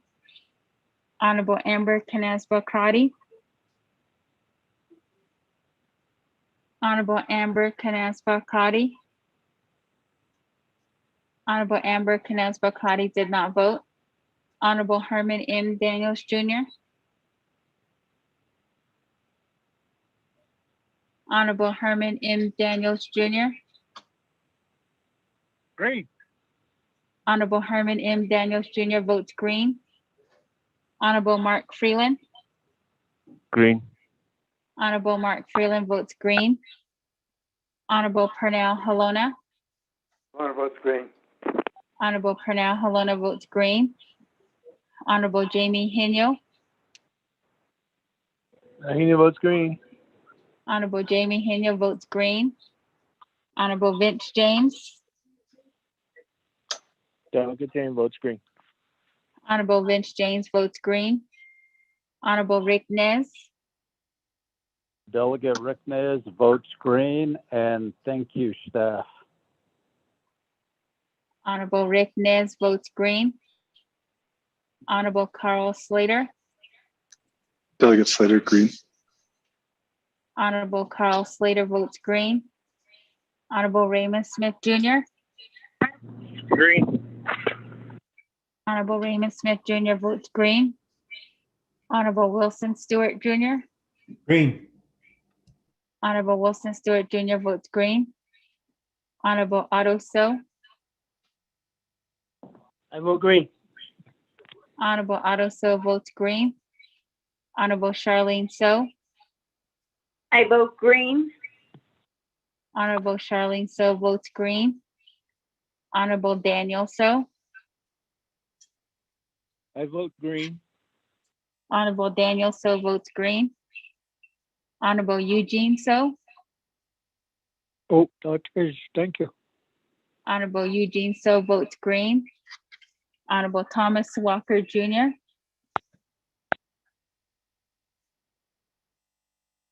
Honorable Thomas Walker Jr. Thomas Walker votes green. Honorable Thomas Walker Jr. votes green. Honorable Edison Winika. Honorable Edison Winika. Green. Honorable Edison Winika votes green. Honorable Edmund Yazi.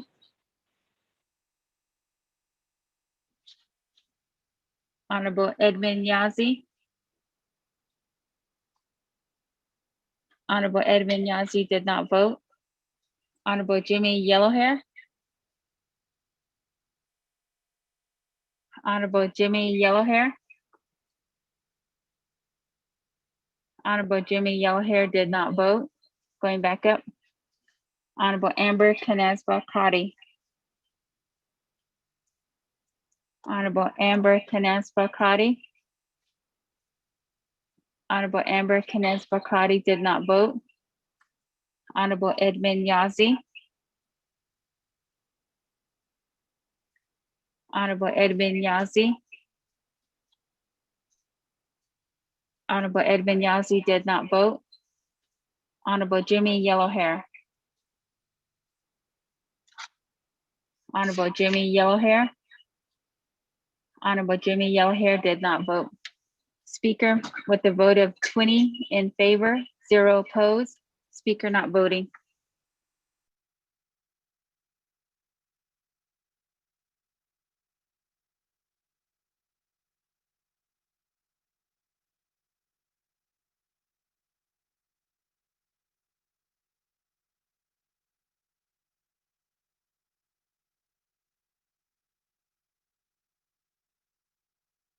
Ms. Noto, was that 18? I got counted 18 on my side. 20 in favor, 0 opposed. I'm missing 2 over here. 20 in favor, 0 opposed. Speaker not voting, we're officially adjourned at 10:51 p.m. That, colleagues, have a good evening. Thank you again, staff, for being with us. Safe travels, those of you who are on travel, and have a good weekend. Be with your families, and we'll look forward to seeing everyone next week on Monday, 10 a.m. Navajo Committee meeting. Yeah, have a good